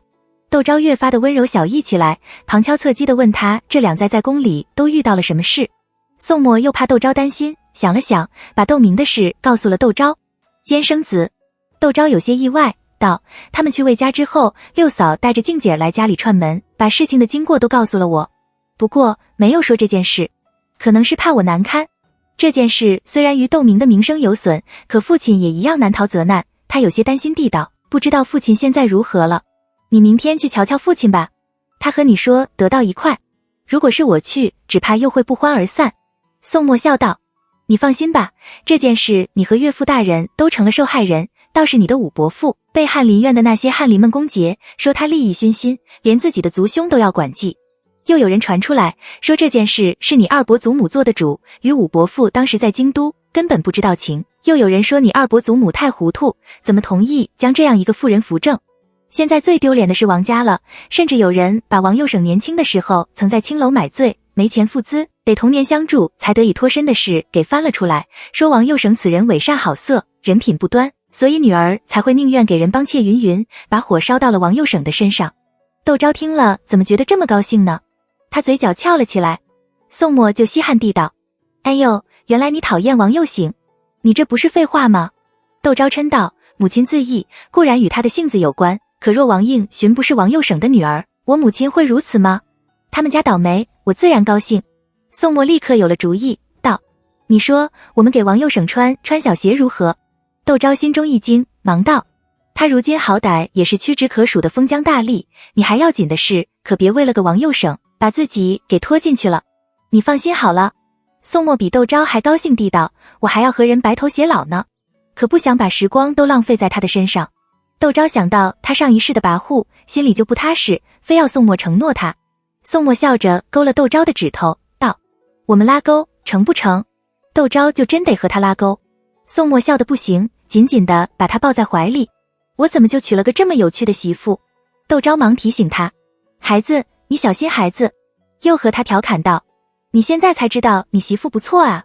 宋墨突然安静下来，松下他，小心翼翼地捧了他的脸，笑容渐退，端容凝视着他的眼神，正色地道：我早就知道我娶了个好媳妇，所以才会千方百计地娶了进门。他悄悄地说，在心里对自己说，决定把自己曾经做过什么永远不对窦昭提起。窦昭却被宋墨认真的表情吓了一跳，忙道：出了什么事？什么事也没有出。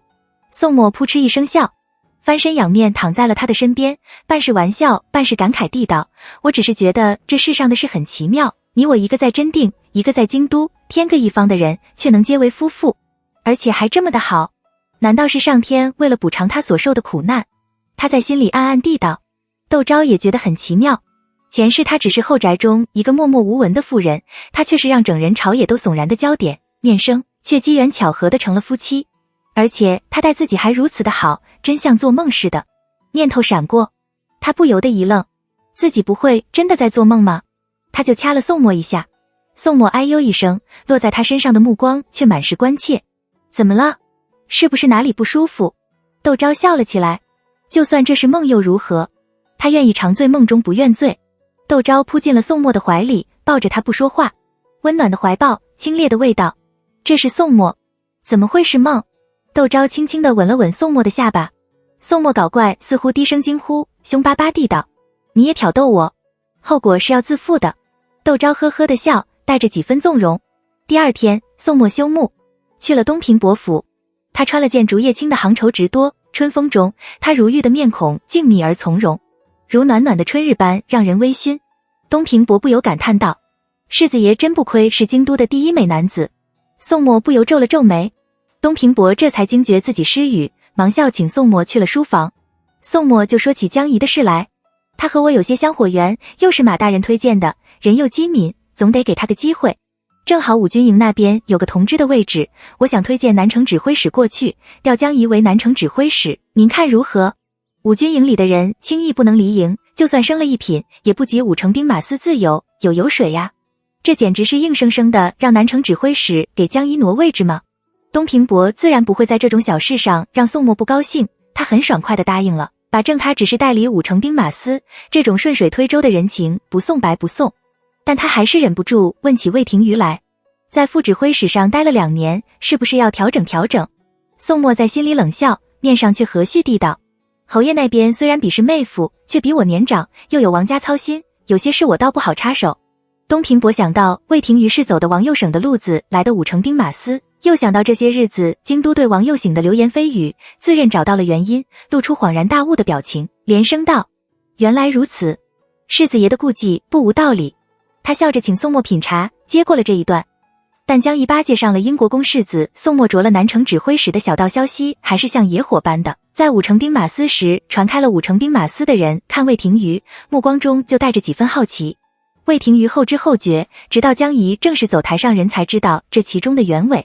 他想起同僚们看他的目光，在衙门里一刻钟也待不下去了。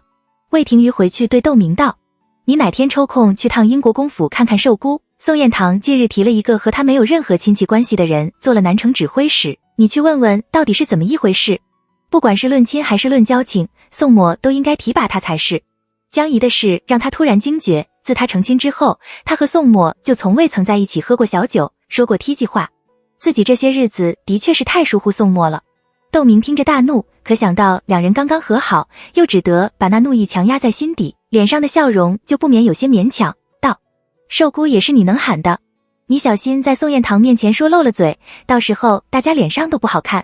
你也知道，自从我嫁给你之后，窦昭就再也没有给我一个好脸色，我去找他，还不如你直接去找宋彦堂。你不常说宋彦堂从前和你有多好吗？你和他说说，这点小事应该不难吧？魏廷于自己知道自己的事，就算当初宋墨待他最好的时候，提携他做生意，送他马，介绍朋友他认识，他对宋墨知道的越多，对他的畏惧就越深，到了最后，在宋墨面前也有些唯唯诺诺了，怕说错了话，怕喝多了酒被宋墨所厌。因而英国公府出事的时候，他想趁机和宋墨撇清，这才对姐姐说出那番话来的。现在宋墨待他极冷淡又疏离，他哪里还敢往前面凑？可当着窦明的面，他又不好说什么，只得硬了头皮，请宋墨喝酒。宋墨听说魏廷于登门，心里就觉得硌得慌，吩咐陈和跟下面的人说一声，以后济宁侯来家里，请到外院的小花厅里奉茶就行了，用不着兴师动众的到处找我或者是夫人。又道：我今天还要给皇上写陈条，你去问问济宁后有什么事，如果不要紧就帮他办了，如果要紧就跟着他说一声，我还有事，让留话给你，我自会斟酌一二的。说来说去，就是从此以后不见济宁侯，也不帮他办什么事。陈和在心里嘀咕，这魏廷于可真是脑子里少一根筋，他怎么还敢踏进仪制堂？陈和去了花厅，魏廷于要求宋墨升官，这种事怎么能跟一个小厮说？他嗫挠了半晌，连自己都不知道自己到底说了些什么，失望的起身告辞。陈和忙把宋墨的话吩咐下去。魏廷于去了景国公府，魏廷真听说了，顿时气得直跳脚。你难道还没有看出来，那宋彦堂因为窦明的原因不待见你？他抱怨道：我早就跟你说过了，那窦明是个坏事的种子，让你别娶他，你不听，现在好了，眼睁睁到手的城南指挥使飞了。你要是不听我的，以后还有你受的，你等着好了。魏廷于烦得要命，道：这都是从前的事了，你反反复复的这样提有什么意思？难道我还能休了窦明不成？说到这里，他看到姐姐眉眼一动，吓了一大跳，忙道：就算晚把窦明休了，难道宋彦堂就能和我像从前一样？说不定到时候得罪了窦家和王家，更麻烦。想打消姐姐的念头。魏廷真听着，果然眼神一暗，沉默片刻，道：这件事我问问你姐夫有没有什么主意。魏廷于不想回去，一面陪着这侄女玩耍，一面等张元明回来。张元明也没有什么好主意，只好道：要不你去求求东平伯，他不是汪大河的岳父吗？这也是层关系。魏廷于又去找汪清海。事前魏廷于的前途，汪清海自然是义不容辞，亲自陪魏廷于去东平伯府，结果是可想而知的。魏廷于就这样到处折腾了大半个月，也没有个着落，反倒是把袁东城指挥使郝大勇给惊动了。多亏英国公府的走水案，他在英国公府世子爷面前露了脸，也跟着沾了光。英国公府走水结案之后，他着了武城兵马司佥事，又因东平伯是兼武城兵马司的都指挥使，平时并不管武城兵马司的事，他和英国公府世子有这段香火缘，东平伯就把武城兵马司的事都交给了他协理。他现在俨然是武城兵马司的都指挥使，前呼后拥，威风凛凛，好不得意。绞尽脑汁地想着怎么能和宋墨、东平伯的关系更进一层，能得了他们的推荐，坐上武城兵马司都指挥使的位子。他就问身边的人：英国公府世子爷最近没有什么值得庆贺的事吗？身边的人想了想，道：英国公府世子夫人的娘家的堂侄金榜提名中了进士，这算不算是件值得庆贺的事？他一巴掌就拍在了那人的肩膀上，把那人差点拍倒在地。你这蠢货，这么好的事怎么不早说？这种事不值得庆贺，还有什么事值得庆贺？郝大勇立刻备了200两银子的贺礼去了槐树胡同。听说是宋末朋友来贺，槐树胡同的大总管面色有些怪异的打量了他2眼。四姑爷都交的是些什么朋友啊？怎么一个两个的都不请自来啊？他忙叫了个管事把郝大勇请到了花厅里奉茶。郝大勇就看见了几个5成兵马司的熟面孔，他毫不拘束地和那些人打着招呼。窦氏叔听了不由得头痛，想了想，吩咐大总管，你去跟世子爷知会，一生人来了就是客，可总得让世子爷知道，不还礼也要道声谢。大总管应声而去。宋末正陪着窦世英听翰林院的一帮人在那里吹牛，闻言笑着跟窦世英解释了几句，就要出去待客。窦世英却一把拽住了宋末，道，我和你一起去，他们既然给你面子，我们也不能太怠慢别人。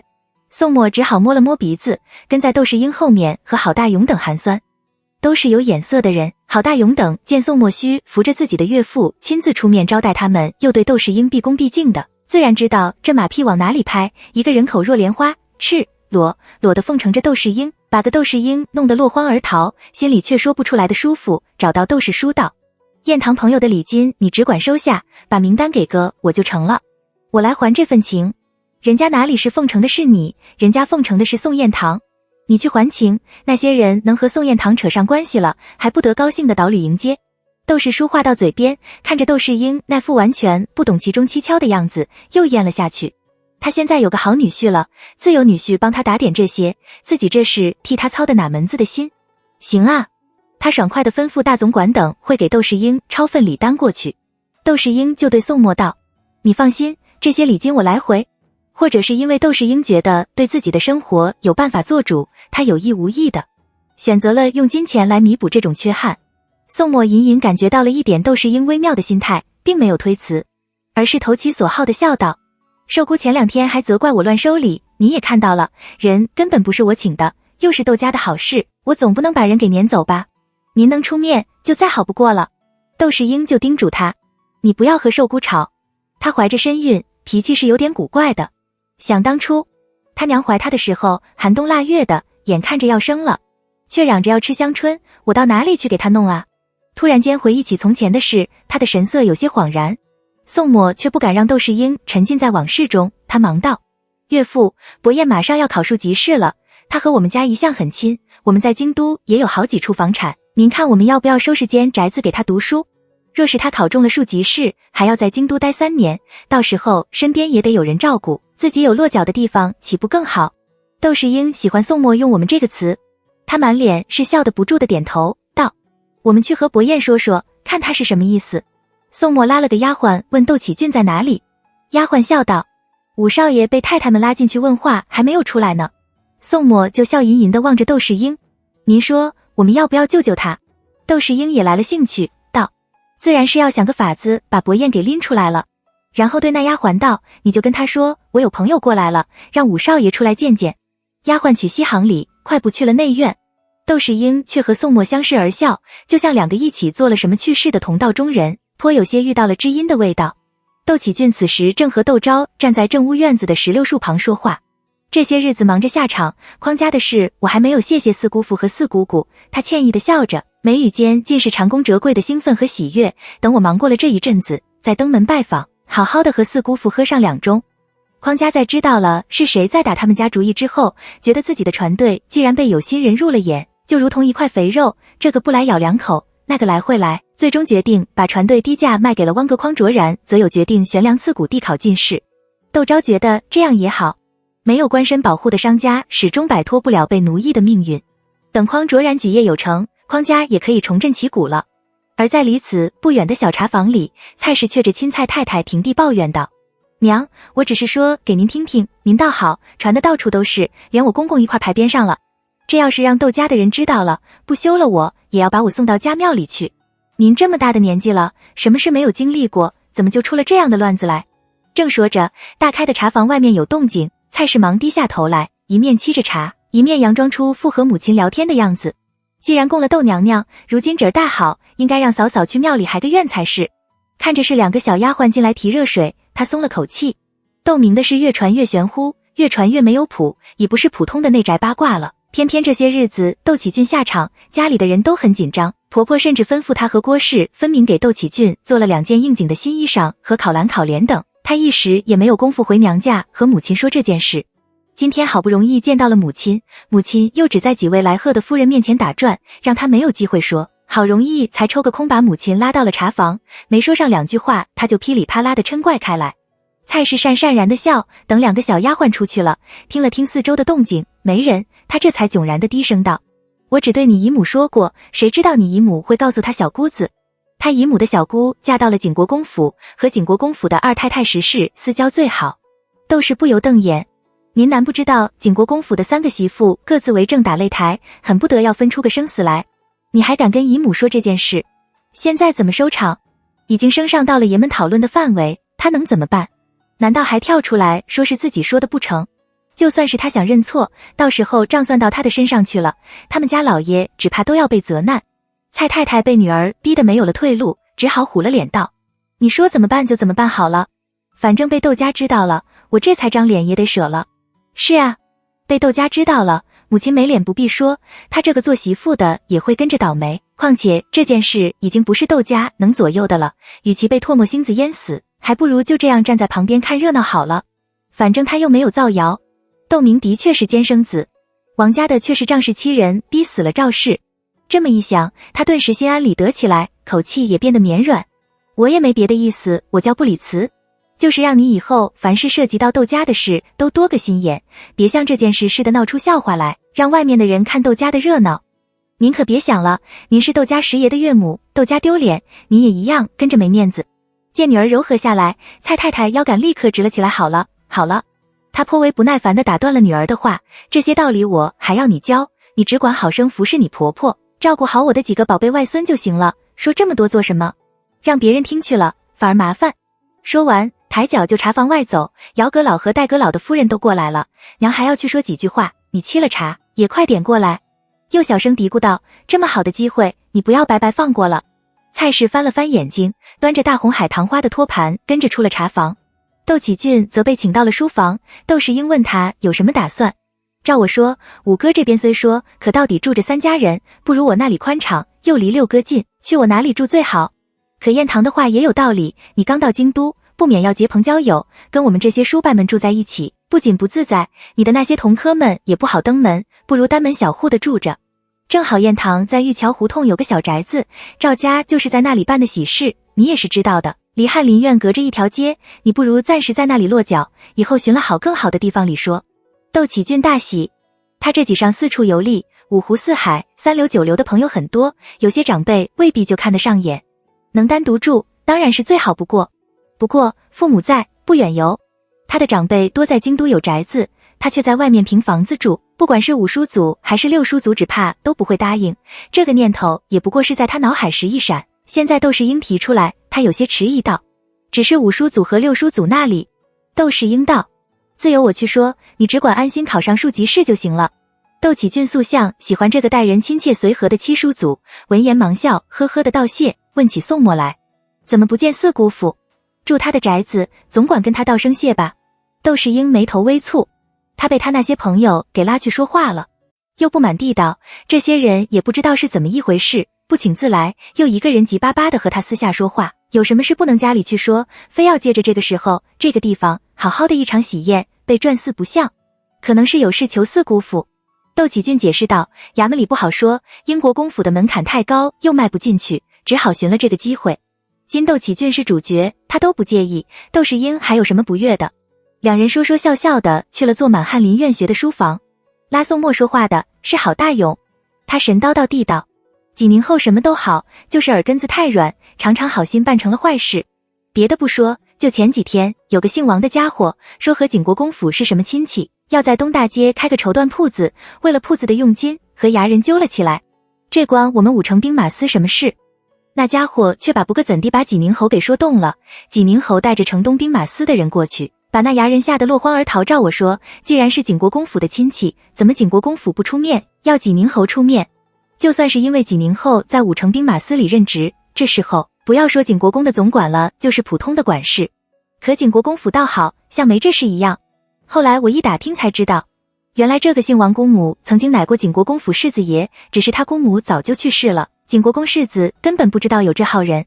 可景宁后不仅认了他，还接受了他2成的干股，如今姓王的打着景宁侯的幌子，在城东做起了卖买，弄得城东的绸缎铺子都要礼让他3分，生意好的不得了，太出追诉。他偷偷地打量着宋墨的神色，你说这事办的那姓王的如此狡猾，只怕景宁侯要吃亏了。郝大勇想干什么？宋墨微微笑，摆明了立场。景宁后虽和我是连襟，可我也不好管到他府上去，这种事只怕还得靠他自己警醒。也就是说，世子爷是不管的。郝大勇得了信，立刻精神百倍。他笑着朝宋墨拱手作揖，道：您说的对，有些事只能自己靠自己，谁也帮不上。宋墨笑了笑。郝大勇起身告辞。放了榜，几家欢喜几家愁，金榜题名的固然喝得酩酊大醉，那落榜的就更喝得糊里糊涂的，甚至有人趁着酒意跳湖的。我们回衙门里看着点，酒席我就不做了，改天再单独为窦进士庆贺。一个进士老爷在其他地方自然是万人传颂，稀罕的不得了，可在京都3年一放榜，密密麻麻一堆名字，不与自己相干，谁记哪几个世子中了进士？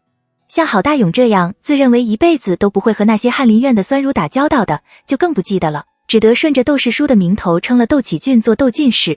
宋墨失笑，亲自送郝大勇出了侧门。郝大勇十分的兴奋，他贴身的随从困惑道：我瞧着世子刚才什么也没有说，收拾景宁侯合适吗？你这笨蛋，如果世子要保景宁侯，我刚才说出那番话，世子只要应我一句景宁后刚到武城兵马司不久，还不懂这些，只要请你多多指点他就是了。我不仅不能裁景宁侯，还得制造个机会让他升迁。他颇有些得意洋洋地道，这件事办好了，世子爷不谢我都不行。一时间他竟然有些急着回衙门。宋墨不动声色地回了书房。窦世英、窦世恒正和于丽等人说得高兴，见宋墨进来，年轻些的笑着和他打招呼，像于丽这样的老资格则矜持地坐在那里等着宋墨去打招呼。大家毕竟不同圈了。宋墨随窦世英的辈分大方地和这些人应酬，于丽几个老儒看了不由微微颔首。就有人问窦世英，怎么没有看见你们家二姑爷？窦家世代耕读，像窦世英这样把2个女儿都嫁入了勋贵之家的，到目前为止还是独一份，大家对他的家世因此比较了解。窦世英闻言脸就有些黑，早就让人给景宁侯府送过信了，魏廷瑜到现在也没来。宋墨给窦世英解围，笑道：刚才还在这里的，被太夫人叫进去问话了，只怕一时半会回不来。众人就哄笑起来，拿了窦启俊开玩笑，你是怎么脱的身，也给你五姑父支支招。我有什么办法？窦启俊笑着，若有所思地瞥了宋墨一眼，我还是我七叔祖和四姑父捞出来的，这样是再进去，恐怕连我七叔祖和四姑父都出不来了。大家又是一阵笑。窦昭俊从此对宋墨却多了几分亲近，等到贺宴结束，主动上门拿了钥匙，搬去了玉桥胡同的宅子。窦昭月份重起来，肚大如箩，宋墨颇为担心，倒是太子妃介绍来的稳婆看着满脸堆笑，道着没事。夫人的屁股大，是个好生养的。窦昭记得自己第1胎是顺产，对稳婆的话颇为赞同，安慰宋墨：你去忙你的，有什么事我让武姨去叫你。英国公府的应酬特别多，宁德长公主的寿辰之后，接着就是三公主、万皇后、太后娘娘的寿辰，待到6月16又是万寿节，到了下半年是辽王和太子的寿辰，这还没有算上个皇子公主、王公大臣。窦昭觉得不在黄历上注上一笔，回事处若是忘了提前内院，算得出差。今天宋墨正和顾玉、严朝清几个商量着太后娘娘的寿辰，稳婆过来了，宋墨丢下顾玉进来，也跟着进来了。送什么寿礼给太后娘娘还没有定下来。不要紧。宋墨有些敬畏地望着窦昭的肚子，柔声道：我不在，正好让他们各抒己见好了。说着回头望向稳婆，万一夫人生不下来怎么办？稳婆不由瞪大了眼睛，万一生不下来，那就只有闯鬼门关了。可这话那稳婆怎么敢说？她噎了噎，道：生产的时候还会在太医院的御医在场，我也略懂些金针之术，不会有事的。宋墨就问太医院的哪位御医擅长看妇科，哪位御医擅长看儿科，出生的孩子吃什么补药好，林林总总问了一大堆。稳婆笑吟吟的耐心帮他解释，心里却不暗停的嘀咕：这不是女人应该关心的事吗？怎么到了英国公府世子爷这样全颠倒了？外面的人都传英国公世子杀人不眨眼，要不是太子妃发了话，他无论如何也不会来的。就这样，一路上他的腿还一直打着颤儿。没想到英国公世子爷根本不传说中青面獠牙的凶恶彪悍，而是长得面如冠玉，目如点漆，风神俊朗，一度雍容。他活了30几年，高门大户也进得不少，却从来没有看见过比英国公世子爷更漂亮的男子了。最重要的是，世子爷待世子夫人那贴体的关心，一看就发自内心。世子夫人真是好福气啊！他不禁在心里长长的叹了口气，可见这谣言真是能杀死人。窦昭却娇嗔着拉了拉宋墨衣袖，小声道：新生的婴儿吃什么补品？舅母去湖广的时候，事无巨细都曾叮嘱过我，六伯母又把王嬷嬷派过来服侍我。我们都不懂这些，听大人们的就是了，别想当然的乱来，辜负了长辈们的一片好意。言下之意让他捣乱。宋墨讪然的笑，嘱咐了他几句，要是累就躺着别动，去了外院。窦昭望着他的背景，微笑着摇头，真是关心则乱。宋墨也有这一天，真是有趣，可心里也甜甜的，像含了块糖似。他吩咐甘露给稳婆打赏。3月底，由宋墨做主，窦昭打听过这个人之后，把素眷许配给了外院回事处一个叫徐良的管事。甘露的婚事却还没有着落。甘露笑着拿了个沉沉的钱袋子给稳婆，稳婆又惊又喜，早就听说英国公世子夫人陪嫁丰厚，没想到出手也这样大方。他说了几句吉利话，笑着和甘露嫁出了内室。窦昭就由若珠扶着下了炕，在正房的院子里溜达。这是他上一世的经验，生产前越是动得多，越容易生。送了稳婆回来的甘露就端了个小茶几，指挥着几个小丫鬟摆着瓜果糕点。宋大太太带着儿媳妇谭氏过来了。窦昭想到她曾经要介绍稳婆给自己，以为她是关心自己生产而来。见风和日丽的，吩咐小丫鬟端了锦物放在葡萄架下，请大太太和谭氏喝茶吃果子。大太太笑着问了她几句关于生产的事，话题突然间就转到了江姨的身上去了。听说那小伙子长得十分精神，你这怀孕、生产、静养，怎么也得个小半年，有些事你自己心里要做个打算才是。窦昭茫然了片刻，才明白大太太在说什么。他不禁失笑道：让大伯母费心了，我想这些事世子爷自有安排，我一个妇道人家不应该操这些心。大太太闹了个大红脸，和他支支吾吾了半天，才隐瞒地道明了来意。原来谭氏的父亲也在武城兵马司里任职，如今已升了城北兵马司的指挥使。宋墨到任后，他曾多次拜访宋墨，宋墨待他也很热情。可到了升擢的时候，却变成了郝大勇。而郝大勇掌管了武城兵马司之后，对宋墨越来越不尊敬，竟然以怨报德，打起了济宁侯的主意，处处给济宁侯穿小鞋不说，前些日子还公然查起济宁侯的事来，把济宁侯和一个姓王的一起在东大街开绸缎铺的事闹得沸沸扬扬，人尽皆知。大太太道：虽说朝廷命官不允许行商贾之事，可这满朝文武谁家不做点卖卖？单靠那份微薄的俸禄，还不都得饿死啊？得饶人去且饶人，郝大勇这么做，武城兵马司的上上下下都很有怨言。我那亲家翁怕世子爷受了牵连，特意让我来跟夫人说一声，让世子爷别被那姓郝的蒙骗了。窦昭笑而不语，瞥了谭氏一眼，别人不知道，谭氏心里却明白。他父亲这是眼红郝大勇和江姨得了宋墨的器重，在宋墨面前给两人上眼药呢。谭氏脸涨得通红，窦昭这才慢条斯理地喝了口茶，徐徐地道：既是如此，我让人领了大太太去前面书房吧，世子爷正在书房里和顾公子说话。说着高声喊了若彤，一副摆明了不管的样子。大太太吓了一大跳，失声道：夫人，济宁后可是你的妹夫？窦昭冷笑，官事告诫，办事警示地道：济宁后虽是我妹夫，可是子爷却是我丈夫。大太太骤然变色，待谭氏告辞。甘露知道窦昭在外人面前素来维护宋墨，见大太太婆媳走了，这才低声道：这件事您真的不问问世子爷吗？窦昭道：世子爷做事自然有他的道理，如果每个人到我面前来胡诌一通，我都要和世子爷对峙一番，这日子还过不过了。甘露赧然。窦昭很快把这件事抛到了脑后。因为陈渠水回来了，他不仅回来了，还带了个六旬老者同行。老者姓宋，名锦，字世泽，他就是原名叫美仪，现在叫福业的祖父。宋世泽虽然年过六旬，身材不高，却腰身挺得笔直，花白天头发梳得整整齐齐，粗布袍子洗得干干净净，一双眼睛金光四射，显得非常硬朗。他跪在窦昭的面前，老泪纵横。我自家祖一辈就被赐姓宋，到了我这一辈，更是德国公府的恩典，在老国爷书房里服侍，极长，又放出去做了大掌柜。孙夫人去世，蒋夫人长家，老国公爷又重病缠身，我主动提出来去天津卫的庄子里和儿子媳妇一起过活。老国公爷去世，我曾帮着送丧，我万万没有想到，国公爷会变成如今的模样。熟识的人都不见了不说，连个缘由也打听不出来。想请世子爷拿个主意。世子爷身边护卫如林，等闲人根本不能近身。我又是在世子爷出生的时候就出了府，就算是自报家门，世子爷也未必认得我。我火急火燎的，直到听说夫人吩咐大兴田庄的庄头送进个丫鬟到仪志堂服侍，这才觉得有了盼头，把唯一的孙女送了进来。夫人，我们盼这一天可盼了3年了。他咚咚的给窦昭磕着头。窦昭不由扬眉，能给家主送丧，可见是贴心体己，极有体面的管事。他离开英国公府去天津卫的田庄容养，应该是新旧交替，为蒋夫人的人挪地方。而蒋夫人之后重用蒋家的人，他们这些人后代也因此没有了机会继续进府当差，流落在了各个田庄，成了普通的农户。他示意陈渠水把人扶起来，让人给宋世泽端了张了小屋子坐下，徐徐地道：按理说英国公府当家的是国公爷，你却说你想找世子爷拿个主意，可见你心里明白你熟识的人是为什么不见了的。至于说缘由也打听不出来，那就更是无稽之谈。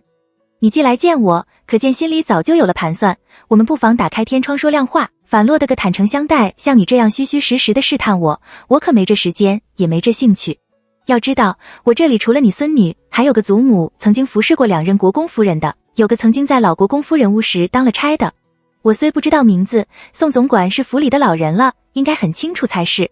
我既然能找了你来，也能把他们找来，不过是多费些时间罢了。宋世泽表情一僵，随后露出迥然之色。世子夫人能找到他，固然因他有心留下了线索，可也看得出其人的精明能干。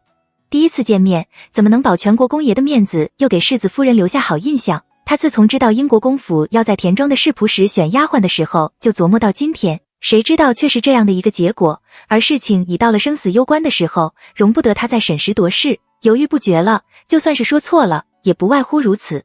他咬了咬牙，扑通一声又重新跪在了窦昭的面前。栖霞院里，大红的喜烛噼啪爆出一个火花，王映雪的手紧紧地搅在了一起。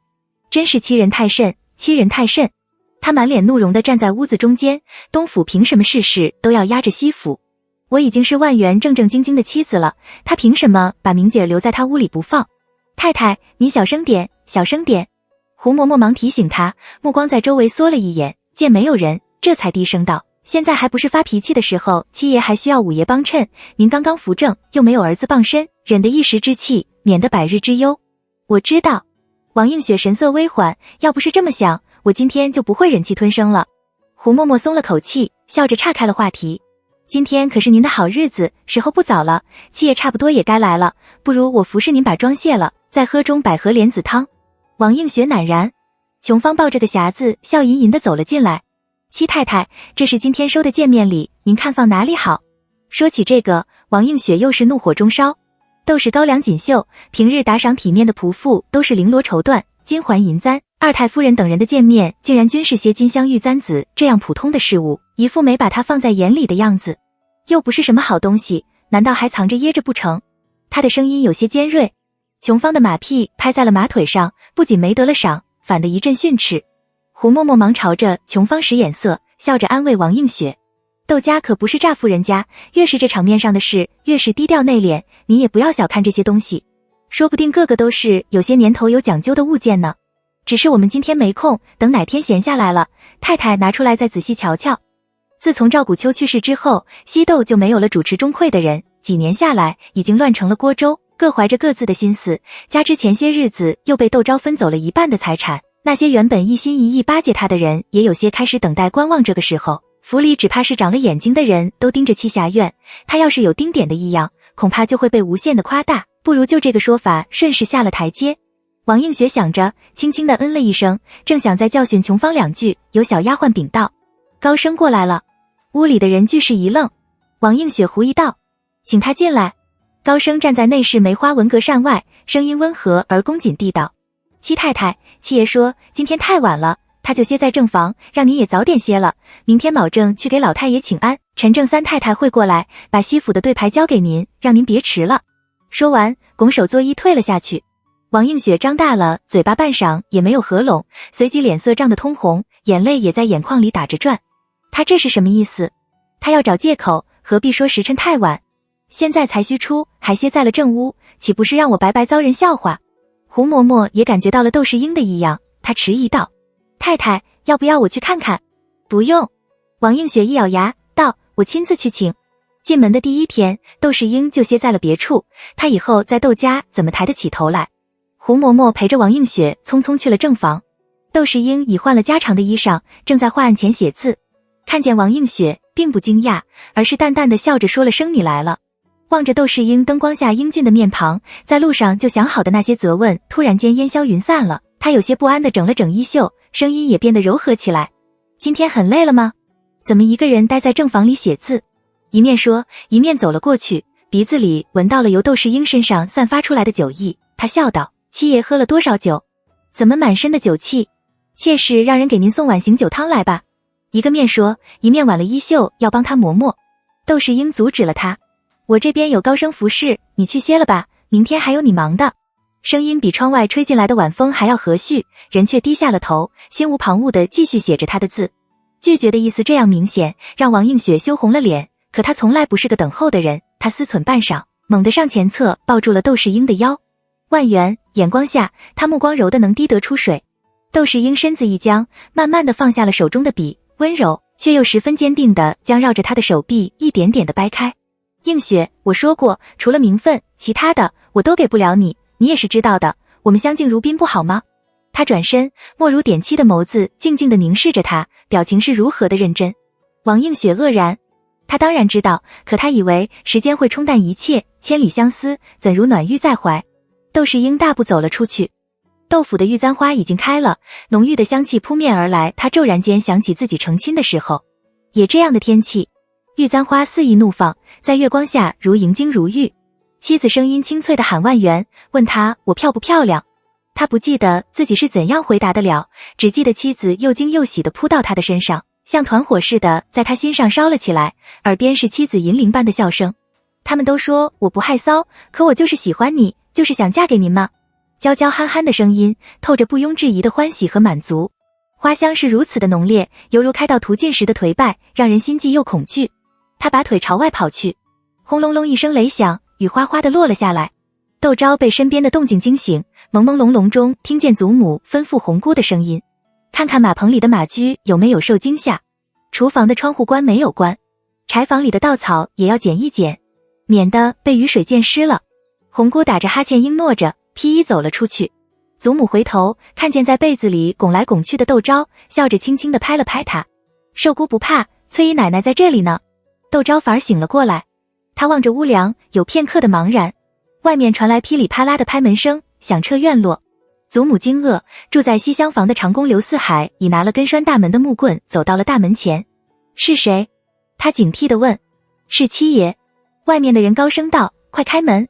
刘四海忙丢下手中的木棍，吱呀一声开了大门。窦世英和高声冒雨走了进来。出了什么事？披衣站在正房门口的祖母顾不得大雨，急匆匆地迎了上去。没事没事。窦世英的衣裳已经被淋得湿透，仲夏的天气虽然炎热，但夜晚的雨水淋在身上还是很凉，他的嘴唇有点发白。我来看看寿姑。祖母眼底露出深深的怀疑，但她什么也没有问，吩咐婆子烧水，让红姑去隔壁富户郎家借2件换洗的衣裳来。等父亲收拾干净的时候，雨势更大了，天阴沉沉的，仿佛无法承重，随时会坍塌似的。窦昭坐在炕上昏昏欲睡，脑袋像钓鱼似的点着头。他对父亲的出现不以为然，半夜3更的，下着这么大的雨，一不小心就会伤风感冒，甚至是暴病而亡，还会累得你去拜访的人家兵荒马乱的帮你找到换洗的衣裳，安排热水茶点，幼稚任性，这么不体贴人，哪里像个做父亲的人？更重要的是，他觉得不管父亲和王映雪有怎样的矛盾，这样如同落荒而逃的跑了出来，太软弱无能了。父亲却没有这样的自觉性，他笑着揉着窦昭的脑袋，柔声问他：你在田庄还住的习惯吗？习惯。窦昭偏过头去，打掉父亲的手，大家都待我很好。窦世英望了望屋里粗糙简单的陈设，觉得长女有点没心没肺。他站在炕前沉默良久。窦昭很想睡觉，父亲不作声，他只好道：爹爹，您不睡觉吗？窦世英没有作声，过了一会，他慢慢坐在了窦昭的身边，沉声问他：你还记得你母亲吗？窦昭讶然，脸色见正。我还记得你母亲。他喃喃地道，眼角有水光闪动。她嫁给我的那一天，手上戴着个祖母绿的戒指，黄金的托，做成海棠花的模样。窦昭别过脸去，悲伤慢慢地从心底溢了出来。父亲天没有亮就走了，窦昭望着雨后澄静如水的天空，有片刻的怔愣。伤感过后，人更有勇气去面对生活中的那些不如意吧。他回到屋里练字，赵良璧殷勤地帮他收拾书房。他对赵良璧道：我给你取个名字吧。赵启璧既高兴又担心。高兴的是自己不用叫狗剩了，担心的是怕窦昭一时兴起，给他取个类似于狗剩的名字，以后改都不能改了。良璧如何？窦昭把他的名字写在纸字，是美玉的意思，希望你做人做像美玉般美好谦逊。赵良璧喜出望外，拿了窦昭写着他名字的那张纸到处显摆。不过一天的功夫，田庄里的人都知道狗剩叫赵良璧了。祖母也夸这个名字取得好，还说过几天带他到庙里玩，可惜父亲的假期完了，他来接窦昭回去，并告诉祖母：您有什么事可以让人带信给六哥，我在京都的时候他会照顾您和寿姑的。祖母点头，没有把这句话放在心上。他一个人在田庄生活了20几年都没有什么事，他相信他以后有什么事也不会找到窦家去。窦昭却向父亲提要求，能不能把赵良璧带回去？父亲问赵良璧是谁，祖母把他的来历告诉了父亲。父亲听说赵良璧这个名字是窦昭帮着取的，点了点头，那就带回去吧。就这样，赵良璧提前出现在了窦家。求夫人给我们这些人一个出路。宋世泽咚咚咚的窦昭连磕了3个头，对从前的事也不再讳莫如深。蒋夫人当家的时候，喜欢用定国公府的人，国公爷当家，我等更是如同他老人家的肉中刺，眼中钉。世子爷如今又走了蒋夫人的老路，我们这些网友拳拳之心，却报效无门，求夫人成全我等的一片忠心，重新将我等的后人归于门下效力。他的反应在窦昭的预料之中，如果不是有这样的心思，他们又何必在自己放出话却要重用宋家世仆的时候留下那么明显的线索，让陈渠水找了去。不过有些话却得说清楚。他笑道：宋掌柜是明白人，那你可知道世子爷为何走了蒋夫人的老路？宋世泽犹豫片刻，低声道：世子和国公爷下戏时，我等这些留在府里的老人袖手旁观，看着世子爷罹难，世子爷心中有气，不想再用我等之人。他说着，猛地抬起头来，高声道：夫人，世子爷可曾忆过李管事等人，在蒋夫人的丧礼之前已不知道了去向？窦昭心中微愕，他还真没有留意过。那个时候他一心只想着怎样让宋墨从宋宜春手中逃脱，光明正大的回到英国公府去，哪里留意英国公府这些管事的变故，而且在那种情况之下，就算他想留意也顾不上，也没有人手。他沉吟道：这几个人是老国公爷留给蒋夫人的人，还是留给世子的人？宋世泽闻言顿时对窦昭忌惮起来。他虽然出身官宦世家，却对勋贵之家的规矩做派十分的熟悉了解，而他和世子爷的婚事是临时起意定下来的。她嫁到英国公府没多久，直到年前才开始主持英国公府的钟会们，却能着眼关键，可见是个极不寻常的女子。他在看窦昭，目光逐显得有凝重。这几个人是老国公爷留给世子的人。这个答案让窦昭心中一震。老国公爷已去世多年，那时候宋墨还只是贻贻学语的孩童，英国公府的钟会和庶务都已交给蒋夫人打理，而老国公爷还特意留下了几个人给宋墨使唤，可见老国公爷对蒋夫人还是有所保留的。火石电光中，一个念头闪进了窦昭的脑海。他不收失声道：这些人蒋夫人并不知道，而是在老国公爷临终的时候交到了国公爷手里。可是如此，宋世泽再也无法掩饰对窦昭的震惊，深深地望着窦昭，徐徐地点了点头。窦昭就倒吸了一口冷气。所以宋墨出事的时候，英国公府才会没有一个人出声。培养一个忠心耿耿的仆妇是多么的不容易。宋宜春就这样像收拾白菜萝卜似的把胡护卫、李管事等人给收拾了。他想想都觉得可惜心痛。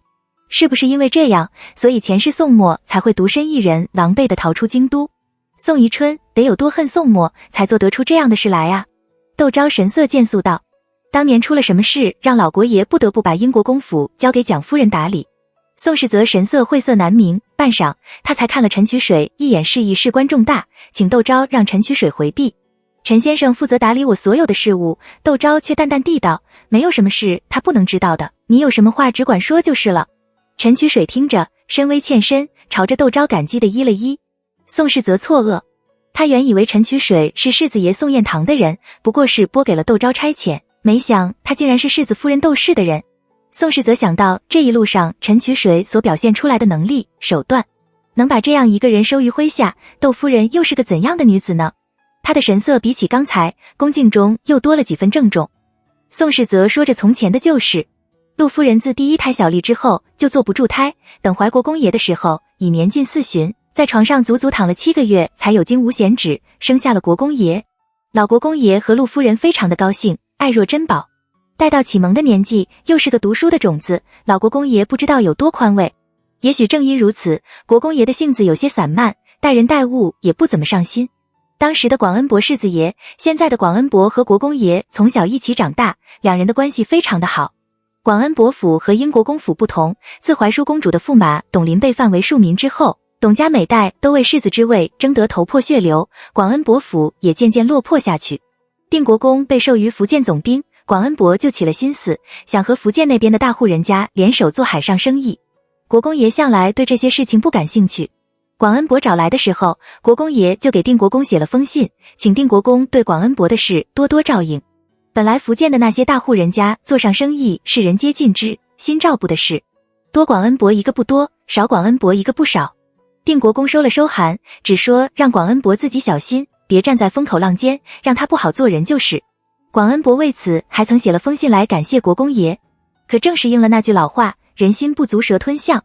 过了2、3年，有人举报福建一大河倭寇做生意，还为上岸的倭寇提供庇护。定国公当时已升至福建巡抚，正在整顿福建吏治，怎能容得下这种事？自然是当成大案要案重点的查。谁知道查来查去，却查出了广恩伯。定国公想到广恩伯和国公爷的关系，心中甚是不安，连夜派了心腹的幕僚来见老国公爷，并带话给老国公爷，这件事他最多能拖1个月，1个月之后不管查出什么事来，都只能上报朝廷请圣议裁决。老国公爷震怒，亲自带人抄了国公爷的书房的内室，不仅查出了广恩伯写给国公爷的信，还查出了广恩伯家在信中的巨额的银票。老国公爷气得当场就给了国公爷一耳光。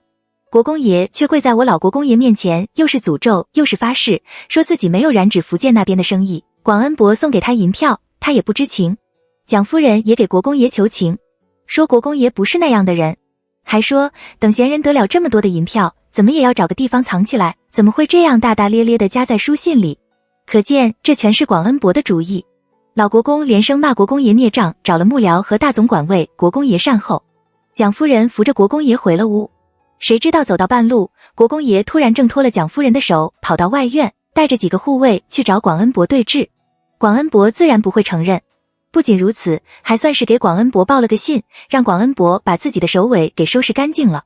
等到定国公那边正式上报朝廷的时候，受牵连的只有福建那边的几家大户，京都这边却是清清白白的，没有一点关系。从此广恩伯和国公爷就再也没有了往来。老国公爷则开始手把手的教国公爷术务。只是国公爷当时一心想读圣贤书，对这些琐事实在是提不起兴趣来，进展缓慢，反倒是蒋夫人帮着国公爷出主意，崭露头角，让老国公爷感叹不已。本来这种事也稀松平常，谁年轻的时候不贪玩，等年纪渐长也就好了。可老国公爷却因年事已高，精力不济，染了风寒之后就卧病不起。老国公爷眼看着时日不多，国公爷却还是一副吊儿郎当的样子，老国公爷没有办法，这才把家业托付给蒋夫人的。他说着，声音渐渐低了下去。老国公爷见定国公如日中天，怕蒋夫人向着娘家，国公爷又是个耳根子软的人，他到时候英国公府为定国公府所用，这才留了一手，指望着世子爷长大以后支应门庭和定国公府分庭抗礼。宋世泽说到这里，语气开始哽咽。那几个人都是老国公爷看了又看，试了又试，当时府里最拔尖的人，是托孤之人，就这样没了。也就是说，老国公爷从来不曾看好宋宜春，早早就打算好了跳过宋宜春，把家业交给宋默。窦昭道，国公爷应该不止做了一件这样的事吧？毕竟是自己的儿子，老国公爷不可能轻易的死心。宋世泽的哽咽噎在了喉咙里。窦昭静静地喝着茶，耐心地等他开口。宋世泽长叹了口气，显得颇为无奈，轻声道：国公爷被惯坏了，蒋夫人又是个十分有手腕的女子，国公爷根本不是蒋夫人的对手，老国公爷这样也是没有办法的办法。算是间接地承认了窦昭的猜想。他不禁奇道：老国公爷难道就没有想到世子爷会受蒋夫人的影响，亲近蒋家的人吗？怎么没有想到？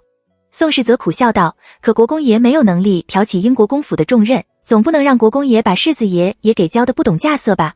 只要世子爷被教导成了个能支撑起家业的男子，英国公府就不可能事事以定国公府为尊，与其留下什么话让定国公忌讳，还不如就这样让世子爷受定国公的教导。不管怎么说，世子爷也是蒋夫人10月怀孕，辛辛苦苦生下来的，女人可因为男人向着娘家，却会为了儿子和娘家翻脸。自古以来，这个道理就没有颠破过。所以老国公爷算准了，儿子还是自己的儿子，孙子还是自己的孙子，不管定国公待宋墨怎样的好，最终宋墨还是会一心一意维护英国公府。窦昭不由在心里冷笑，前世宋墨就亲手斩断了英国公府的传承，如果老国公爷地下有知，不知道会不会后悔当日的决定。宋世泽见窦昭脸上闪过的冷意，想到窦昭同样是做人媳妇的，心中一凛，不由自主地为老国公爷辩护。老国公爷这么做实际上是有原因的，他犹豫道：国公爷年轻的时候曾经养过一个外室。外室？窦昭大吃一惊，差点跳了起来。在宋墨的描述中，他觉得宋宜春和蒋夫人虽然算不上琴瑟和鸣，却也相敬如宾，怎么突然冒出个外室来？而且自从宋宜春和宋墨反目之后，宋宜春的事全都被宋墨扒拉出来，宋宜春如果曾经养过外室，宋墨不可能一无所知。蒋夫人的死最有可能是和宋宜春感情有了纠葛，可宋墨在分析蒋夫人的死因时却从来没有朝这方面想，可见宋墨也不曾听说过这件事。事情如此隐秘，定然不简单。他脸色一凝。宋世泽忙道：那都是从前的事了，自从老国公爷亲手杀了那女子之后，国公爷就没有再犯。定国公家的人性情刚烈，老国公爷防着蒋夫人，也是怕蒋夫人掌权之后做大，和国公爷秋后算账，坏了英国公府的前程，并没有其他的意思。窦昭哪里还听得下他的解释，沉声打断了他的话：你仔细跟我说说，这到底是怎么一回事？怎么家里却从来无人谈起？知道这件事的还有哪些人？宋世泽踌躇道：这件事除了老国公爷、陆老夫人、国公爷、蒋夫人，我和2个已经去世的老管事，就是当年的蒋家也不十分清楚。这件事要说，还得从国公爷和蒋夫人的婚事说起。当初老国公爷瞧中了蒋夫人，主要是因为蒋家的女人善生养，其次是因为蒋夫人小小年纪，已帮着梅夫人主持中馈，处理起定国公府的事来井井有条，游刃有余，在京都的勋贵圈里称得上是数一数二的贤淑。可国公爷却不怎么满意，他一心想娶个读书人家的女子为妻，觉得蒋夫人出身将门之家，肯定没有读过多少书。还是陆老夫人想办法让国公爷见了蒋夫人一面，国公爷这才欣然同意了婚事。国公爷和蒋夫人成亲之后，一开始2人的感情还很好，但蒋夫人常常把兄长怎样怎样挂在嘴边，国公爷看夫人就越来越不顺眼，有一次甚至发生了口角，国公爷将一盅热茶朝蒋夫人泼过去，气得蒋夫人脸色发白，小半年都没有理睬国公爷，要不是陆老夫人从中劝和，2人恐怕还会接着闹腾下去。就是在这个期间，国公爷去万明寺散心，遇到了一位小娘子，父亲早逝，和寡母哥哥过活，不知怎么，国公爷就和这女子走到一块去了，还在万明寺后置下了个小小的宅院，不时和这小娘子幽会。这件事被国公爷身边的小厮悄悄地报给了老国公爷知晓。本来蒋家就素来有广纳姬妾的习惯，老国公爷并不担心蒋家，只是觉得这小娘子未出阁就国公爷勾勾搭搭的，只怕品行有些不端，就派了已经去世的陈管事去打听陈管事，打听出那小娘子早年曾定下一门亲事，因传出与自己表哥有些首尾，被退了亲。国公爷哪里能让这种女子进门，让陈管事去了结此事。谁知道陈管事回来却说，那女子怀了身孕，已经有3个月了，是国公爷的骨肉。老国公爷一听就傻了眼，英国公府子嗣单薄，老国公爷不免有些舍不得。正在此时，又传出蒋夫人诊出喜脉，老国公爷患得患失，既担心外面的那位生下庶长子，蒋夫人生下嫡长子，2个孩子隔得太近，对国公府不利，又怕外面那个生下的是庶长女，蒋夫人诞下嫡长子，白白惹得蒋夫人心里膈应，最担心的还是外面那未生下庶长子，家里生下的却是嫡长女，给英国公府留下后患。这件事被陆老夫人知道了，还是陆老夫人的主意正，说不管外面那未生下的是根还是姐儿，都是庶孽，都留不得。孙子以后有的是，就算将来蒋夫人没有儿子，也可以正经的纳了良家女进门，为英国公府开枝散叶。老国公爷听了，派李总管带着陆老夫人身边的一个嬷嬷去给那小娘子灌药。那小娘子却是个心里有城府的，李管事走后，她就躲了起来。老国公爷大怒，更加觉得这小娘子心术不正，把老奴从保定叫回来，和李总管一起把人找了出来。老奴刚领了命，国公爷就跑过来向老国公爷求情，还说是他把那小娘子藏起来的，老国公爷要责罚就责罚他，还说他不过是一时糊涂，看在那小娘子有了他的骨血的份上，这才继续养着他的，并不是要把他纳进门，并向老国公爷保证，只等那小娘子生下了孩子，他就会和那小娘子断得一干二净，再无瓜葛。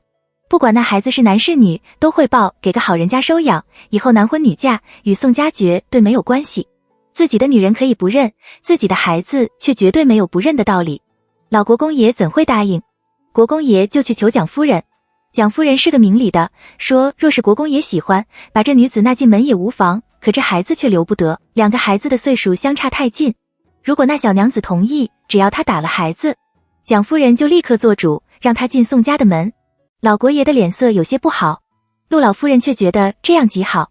说到这里，宋世泽不由长长的叹了口气，表情显得有些黯然。国公爷听了，高兴得直打转，拉着蒋夫人的手谢了又谢，揽着陆老夫人的肩膀，亲亲热热地喊着娘亲，兴高采烈地出了门。老国公爷随后就知道那小娘子原来就躲在万明寺，而且小娘子愿意打下孩子，只求能进宋家的门。老国公爷当场就踹了国公爷一脚，红着眼睛瞪着国公爷道：这样的女子你还要内进门？你是不是嫌日子过得太清闲，想找点事做？国公爷傻傻地捂着被老国公爷踹过的地方，不解地问老国公爷，不是你们说的吗？只要他愿意打了孩子，就让他进门。怎么他愿意打了孩子，你们又反悔了？说着，国公爷像想到什么似的，拔腿就往外跑，一面跑还一面嚷着：我就知道你们是骗我的，把挑娘的藏身之处骗出来之后，就要对付我们，你们根本就没准备让他进门。老国公爷气得半死，让身边的小厮按住了国公爷，把国公爷交给了我看管，带着李管事亲自去了万明寺。没多久，老国公爷就回来了，满脸疲惫地说事情已经处理好了。一直在屋里像困兽般狂躁的国公爷突然推开了老国公爷，就跑了出去。我很担心，在得老国公爷的默许之后跟了过去。炕上的被褥上全是血，那小娘子脸上没有一丝血色的瘫在炕上，脸上还带着惊恐的表情。国公爷抱着那小娘子嚎啕大哭，我上前试了试鼻息，好像已经没有气了，就退了出去。没多久，那小娘子身边的一个丫鬟领着那小娘子的兄长来了，她呆呆地推开了门，进了屋。不一会就传来悲痛的哭声。再后来，小娘子的兄长和国公爷打了起来，我看着国公爷毫不抵抗的挨打，就把国公爷给拉了出来，陪着国公爷在万明寺旁边的一个小酒馆里喝了2盅酒，看他迷迷糊糊的醉了过去，这才把他带回府。老国公爷又派了我去处理后事。那小娘子的兄长倒是个硬朗的人，把老国公爷赏的银子全都给丢了出来。他那寡母却是个有意思的，等小娘子的兄长一转身，他就出来把老国公爷赏的银子全都捡了起来，还和我讨价还价，多要了2000两银票。事后我回了保定，李管事被派在了国公爷身边当差。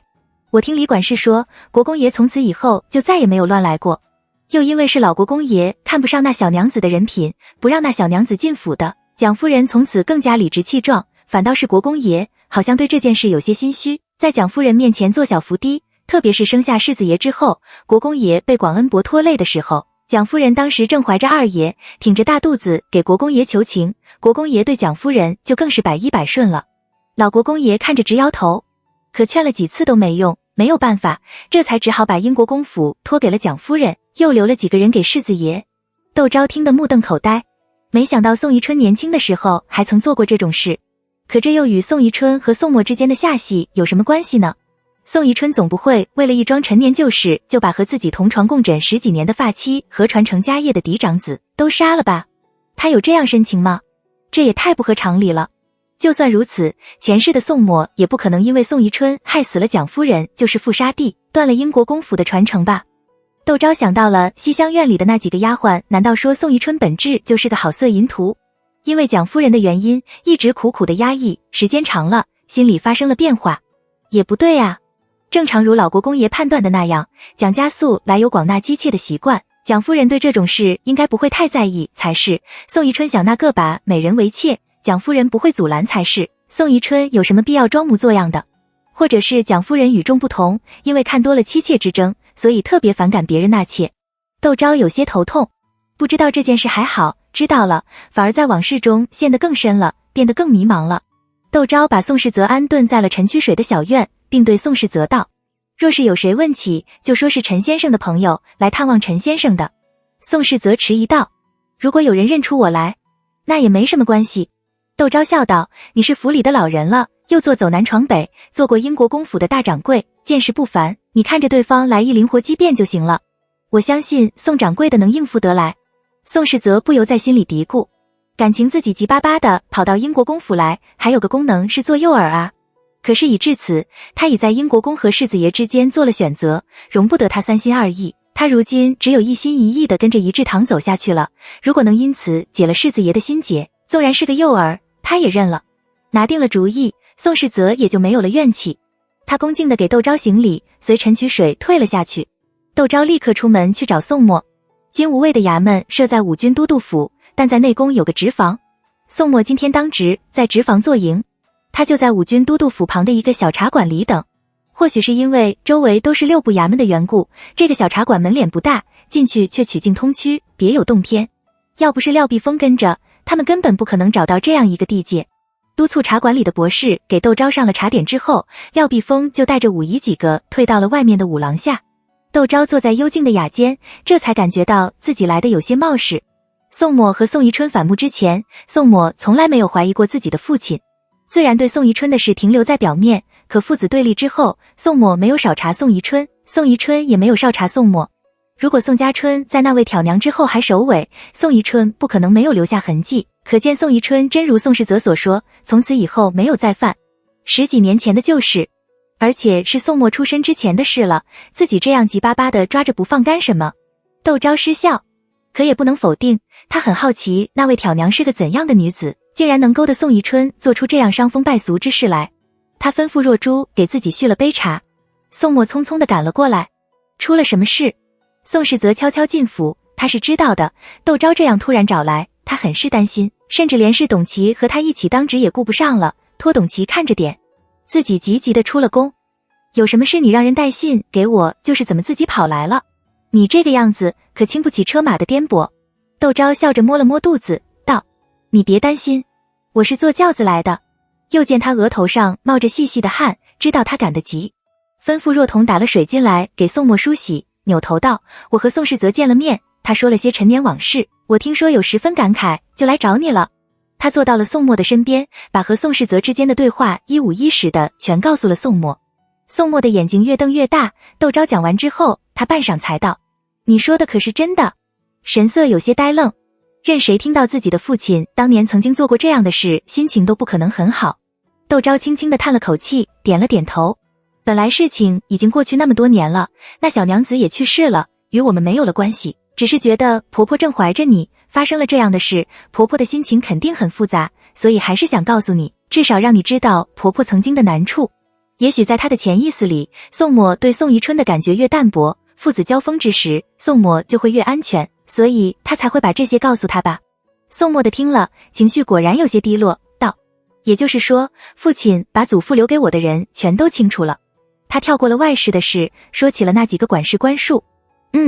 话传到既然可，再多说，不亚于在宋墨的伤口上撒盐。窦昭道：听宋世泽话里的意思，正是因为如此，国公爷对你不利的时候，才没有人给你通风报信。宋墨沉默了一会，道：这件事我会查清楚的。恢复了一贯的冷静从容。窦昭既放心又心疼，笑道：这茶馆是谁开的？心思倒巧，全做成了一个个小小的庭院不说，除了供应茶点，还供应饭菜，我难得出来一趟，我们今天就在这里用晚膳吧。他进门的时候，看见影壁上挂着写了菜名的木牌，知道这家茶馆还供应酒菜。宋墨偶尔也借这里应酬朋友，和属下说事，知道这茶馆里茶水还可以，吃食却不敢恭维，但见窦昭兴致勃勃，也就凑着趣儿让廖碧峰去茶博士那里取了菜单来，点了几个这里做的比较好的菜肴。等茶的时候，窦昭就和宋墨说起他在真定和窦启俊几个去法源寺吃斋菜的事来。宋墨听得津津有味，窦昭却想起了乌善，好久都没有听到他的消息了，也不知道他过得好不好。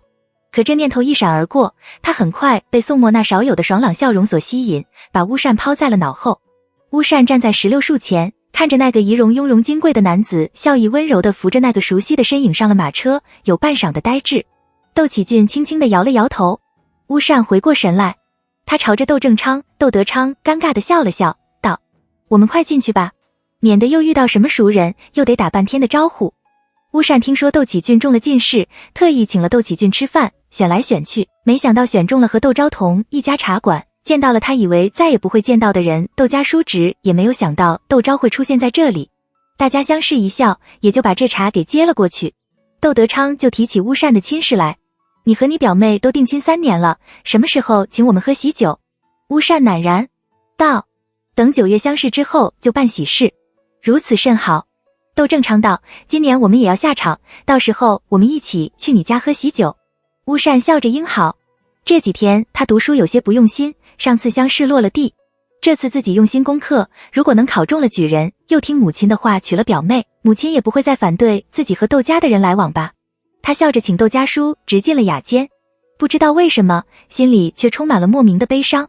倒是窦昭回到仪制堂后有些睡不着，他找了若珠说话：你想办法查查西苑乡的丫鬟们为什么折扎的那么厉害。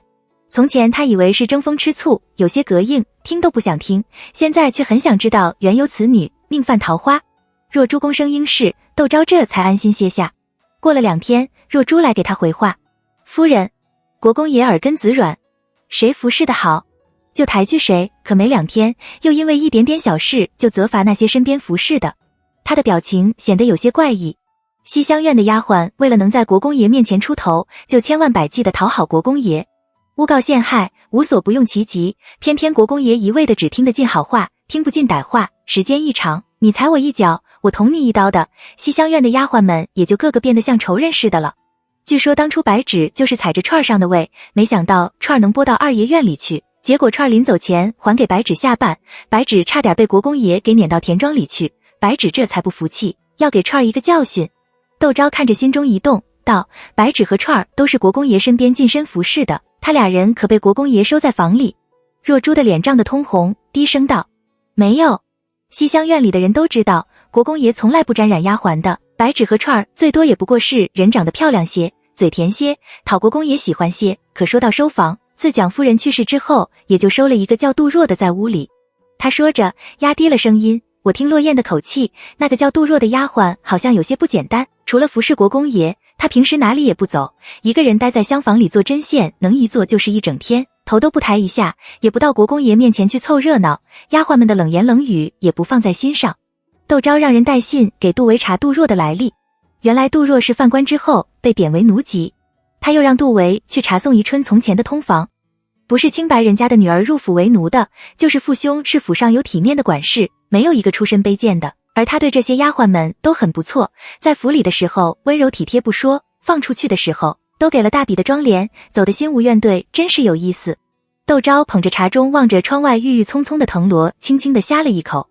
据宋世则说，那挑娘姓黎，祖上也曾出过翰林，到了他父亲那辈虽然败落，可家中1年也有300两银子的出息，不仅能供得起一个哥哥读书，还能给他攒下一笔嫁妆。看来宋宜春很看重一个人的出身，并不是那种看着女色就昏头的人，他对服侍自己的女人还是有个基本要求的。这样有好也有坏，好处是这些女子通常都受过比较好的教育，其次是这样的女子比较容易抬姨娘。可这么多年来，宋宜春都没有妾室，是他觉得这些女孩子都不足以给他当妾室呢，还是蒋夫人不同意呢？窦昭想了想，直接去问宋墨：你在想些什么呢？宋墨这些日子有些忙，没顾得上窦昭，不知道他这些日子都在干些什么，失笑地拧了拧窦昭的鼻子，道：母亲生下天恩之后身体不好，也曾提出给父亲那个妾室，父亲挑来挑去，不是不满意人家的出身，就是人家不愿意做妾，这件事就这样耽搁下来了。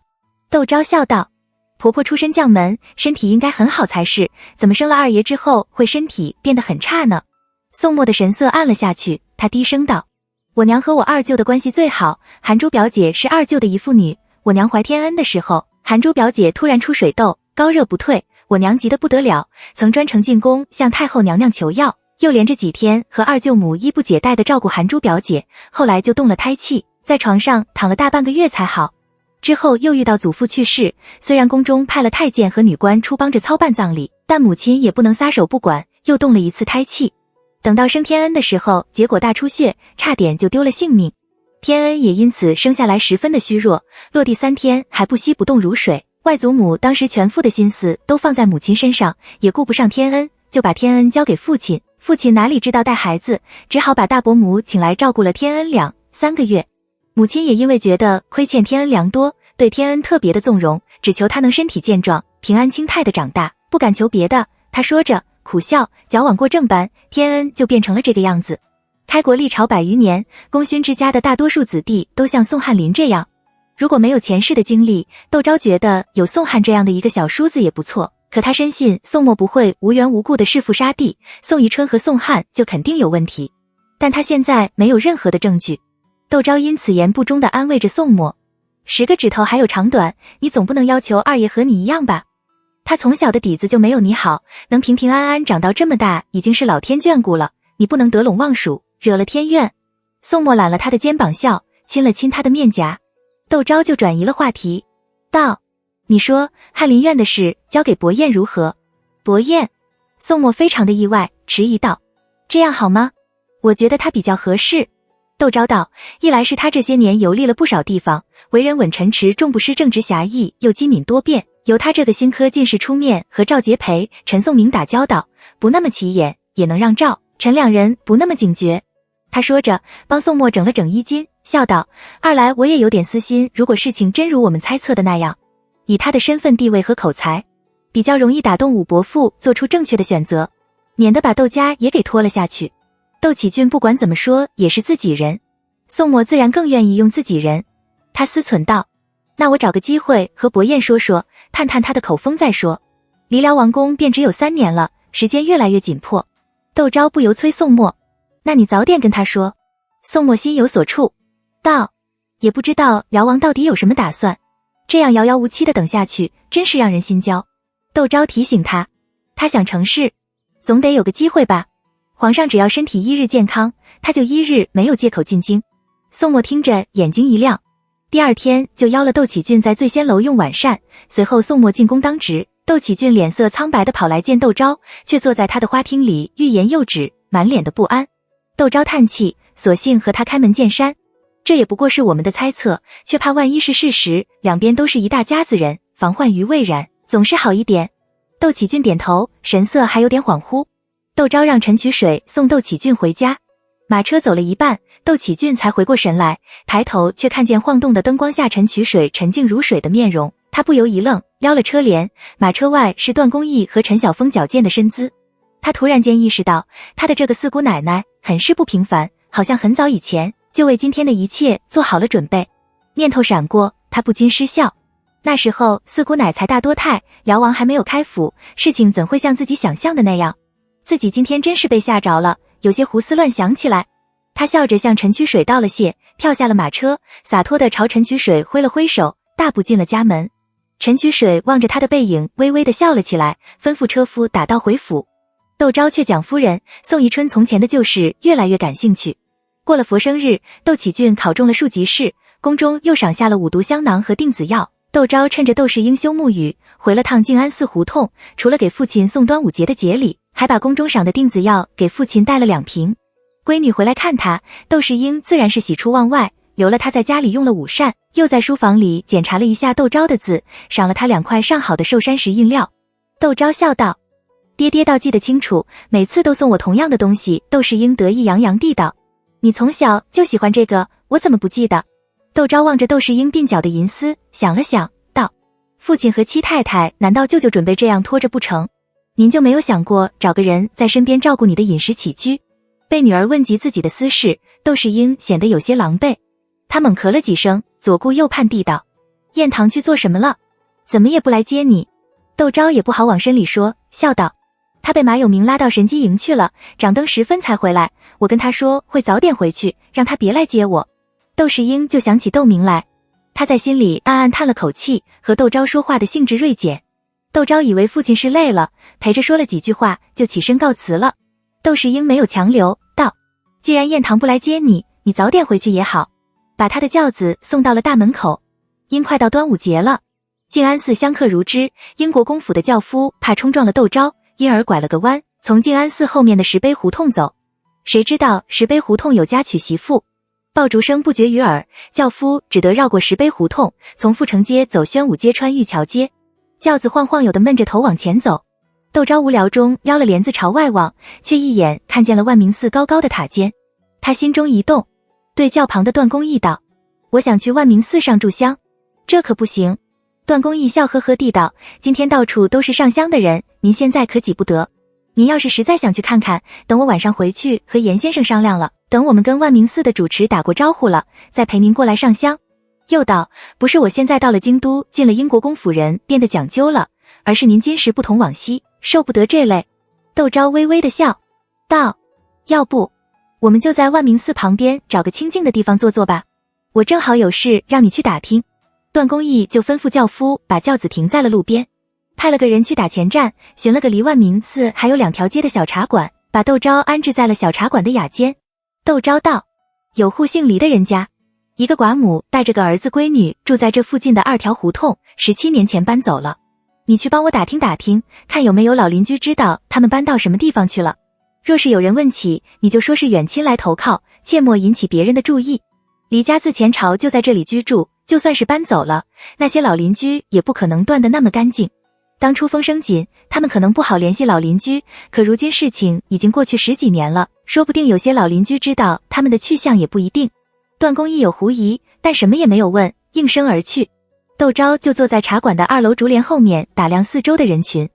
难怪当年宋宜春会把金屋设在这万明寺附近，这里有条专卖胭脂花粉的家街，人来人往，而且以女人居多，加上万明寺常有女香客来拜佛，离黎家也近，不管是宋宜春还是李挑娘在这里进出都不会太惹人注意。他坐下来喝了2盅茶，段公义折了回来，他的表情有些潸然，道：邻居说自从黎家的女儿暴病身亡之后，黎家就卖了祖屋搬走了。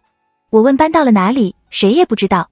倒是现在住在黎家祖屋的那户人家，对黎家好像很了解似的，问了我很多话，我眼看着要露馅了，只好落荒而逃。他红着脸道：夫人，对不住，没把你交代的事办好。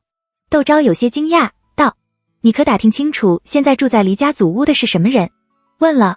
段公义道：说是黎家多年的老邻居，见他们家卖的便宜，就买了下来。还说头2年也有人上门打听黎家来着，没想到过了10几年，又有人上门打听黎家。窦昭一愣，道：那你可曾问是什么人上门打听黎家？我问了。段公义不好意地道：可那户人家对我起了疑心，说李母就是京城人士，哪里有远在河北的亲戚，我没敢继续往下问。看样子这种事还得专业的人士来干。窦昭笑着安抚了他2句，有些失望地打道回府。只是好刚踏进门，就有小厮来禀：锦衣卫的陈大人派了席父子来给您送端午节礼，那席父子正等着门外，想进来给您问个安，您看是见还是不见？人家好歹给自己找了2个身手不俗的丫鬟，这点面子还是要给的。窦昭笑道：那就让他进来吧。小厮笑着称是，转身领了人进来，也不过是待陈家给他磕2个头，说几句喜庆的话。窦昭见那席父子相貌周正，举止进退有度，说话有礼有节，是个十分稳妥之人，心中生出几分好感来，让人打赏了那席父子2个上等的封红。陈家新买进来的这个席父子，当家的叫姚二，夫妻俩都是南边人，原在一大户人家的世仆，后来那大户人家犯了事，这些妇仆受了牵连被发卖，正巧陈家托了锦衣卫的同僚帮着寻几个可靠的仆妇，那边的锦衣卫为了巴结他，就买了这一家子孝敬他。他见这妇人办事很有章法又稳当，就让他管了自己内院的事，陶二则在大门当值，2个儿子一个跟着父亲做事，一个在外院扫院子，倒是最小的女儿跟着母亲在内院做了个管花草的小丫鬟。陶二家的事第一次到英国公府走动，来前陈家曾反复地叮嘱过他，让他知道了英国公府对陈家的重要性，一路上他心里都是忐忑不安，待见了英国公府门前一溜送节礼的黑漆平头马车，心里就更是打鼓了。没想到陈家在英国公府有这样的体面，英国公世子夫人不仅亲自见了他，还赏了他上等的封红，他的一颗心终于落了的重生之王爷的奋斗。回去的时候跟陈家说起，不由得就带了3分喜色，陈家也有些意外。英国公府可不是你来送礼就放你进去的，没有3品的官身，门房看都不看你一眼。他如今不过是个正4品，要不是走了世子夫人这条路子，哪有他站的地方？派去的妇怎么可能得到窦夫人？他想着这走动还要再密切些才好。第2天就提了2缸上好的雄黄酒去看段公义。段公义心里明镜似的，可没有陈家还有王家，何况陈家还对他脾气，他有什么好介怀的？他当即整了几个下酒菜留陈家在家里喝酒。陈家本就是为了这个来的，自然是欣然应允，建议把陈先生出请过来小酌2杯。段公义摆了摆手道，陈先生这2天有事，抽不出空来，等下次你来，我们再请陈先生过来喝2盅。陈家忙问是什么事。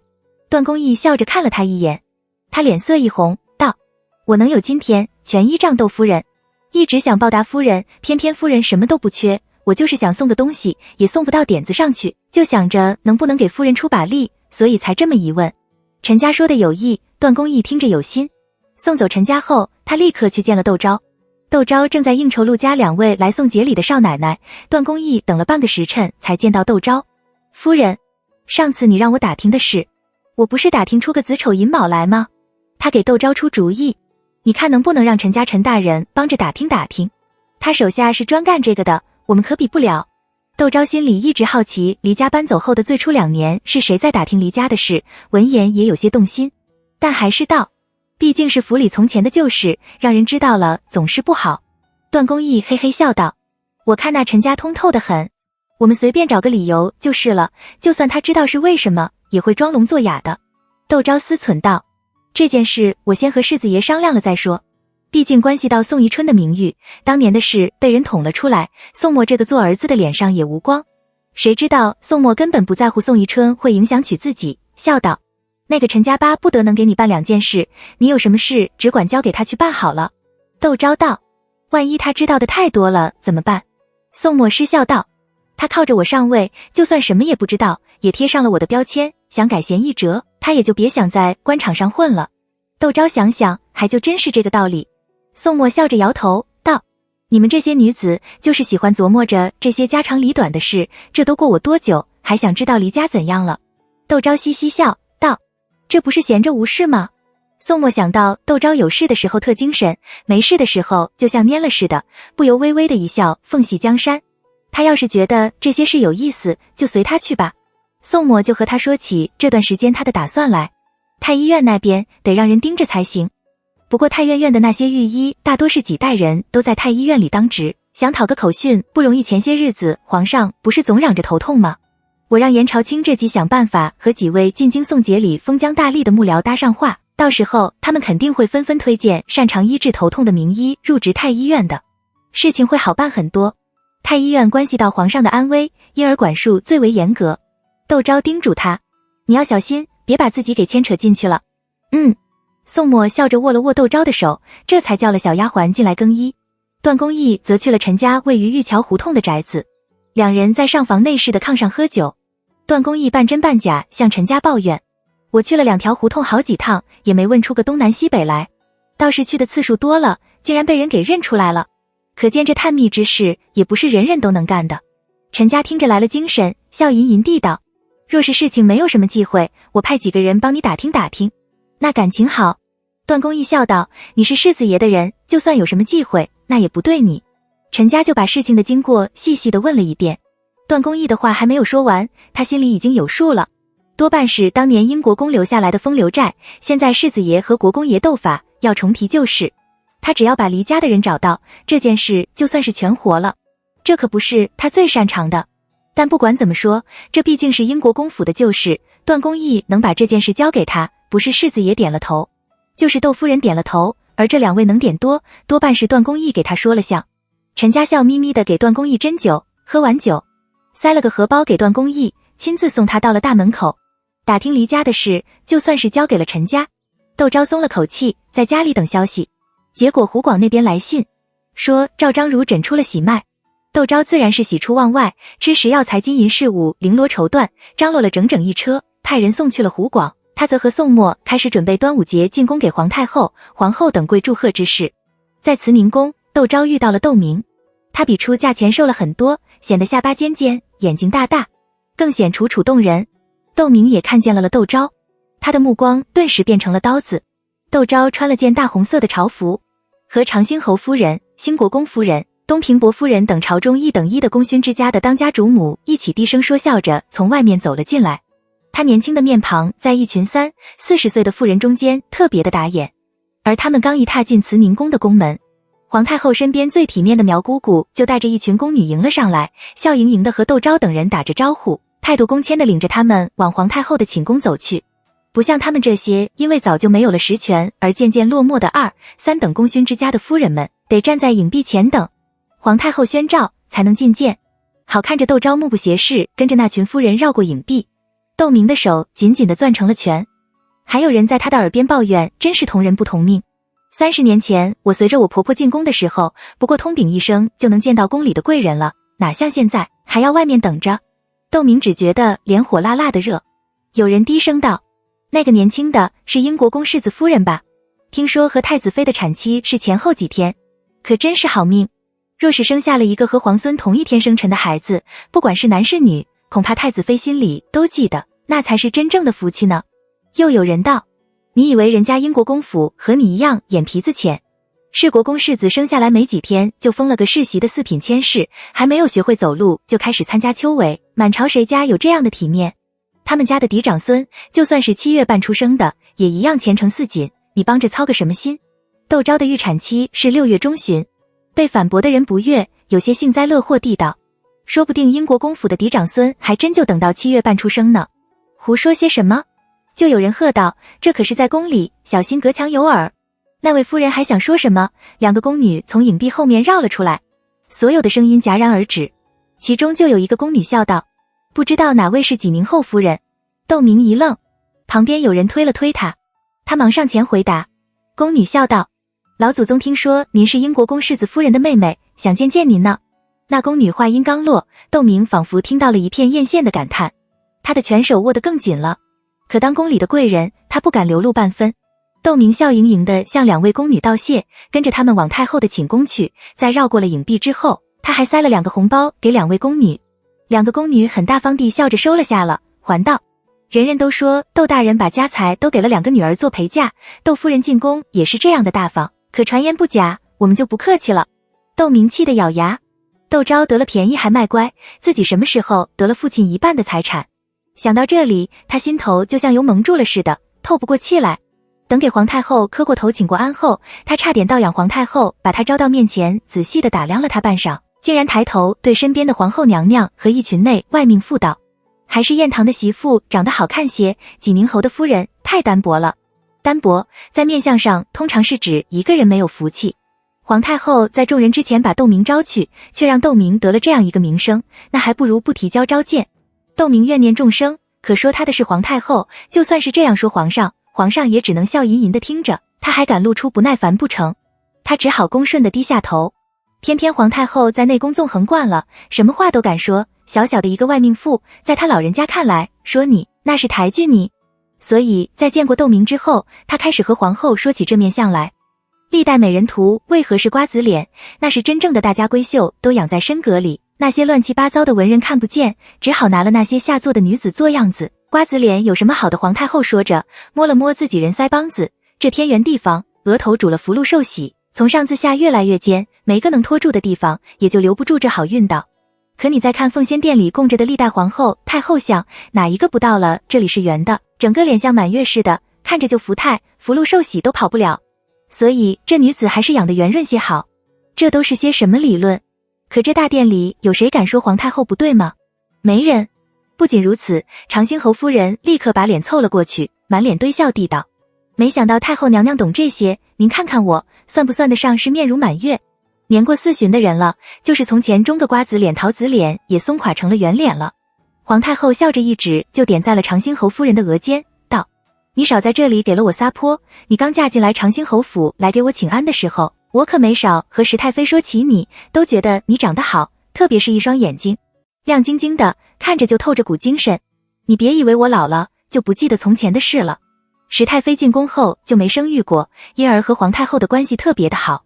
和外命妇在一起，时常一声不吭的信国公夫人，此时却像换了个人似的，笑盈盈的接了腔道：这宫里宫外的，谁不知道您记忆好？上次我进宫来给您请安的时候，您还问我怎么没把腾哥带来，还说要是我觉得孩子沉，就把乳娘也一起带着。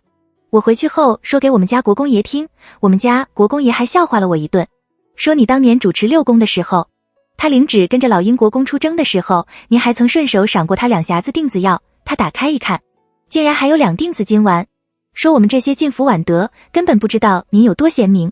腾哥是新国公世子的长子，今年才3岁，生下来的时候有9重9两，能吃能睡，是个大胖小子。新国公因有上火的老毛病，紫金丸是败火的良药，新国公病1年4季都备着。皇太后呵呵的笑，招了窦昭过去，让宫女端了个小物子放在了自己的榻前，拉了窦昭的手和众人说着话。你们是不知道啊，先帝爷一心要学那汉武帝，扬我汉人威名，对西边的贼子可一点也不手软，在位12年就打了9年的仗，打得国库空虚不说，就是自己的私房银子也全都贴了进去，就是赏大臣们的东西也拿不出来。我这也是没办法，东拼西凑的给先帝爷解难。要不怎么先帝爷和皇上都念着老英国公的好滴，先帝爷前脚把东西赐了下去，老英国公后脚就把东西给孝敬进来，这孝敬的东西比赐的东西还要丰厚，最后把英国公府也给拖下了水。说以这里，皇太后的神色显显端凝起来，等皇上登基，天下太平，把英国公府的东西还了回去，竟然还有人唯恐天下不乱，说皇上等老英国公圣眷泰隆王朝教父，他也不想想英国公府是什么地界，那可是太祖皇帝的养子，皇上的族弟。突然说起这么严肃的事来，大殿的气氛突然就变得有些微妙起来。窦昭觉得事态照着这么发挥下去，好好的一个端午节的朝贺就变成了秋后算账，英国公府这样无端端地被推到了风口浪尖，还不知道会得罪多少人。还有这样的事？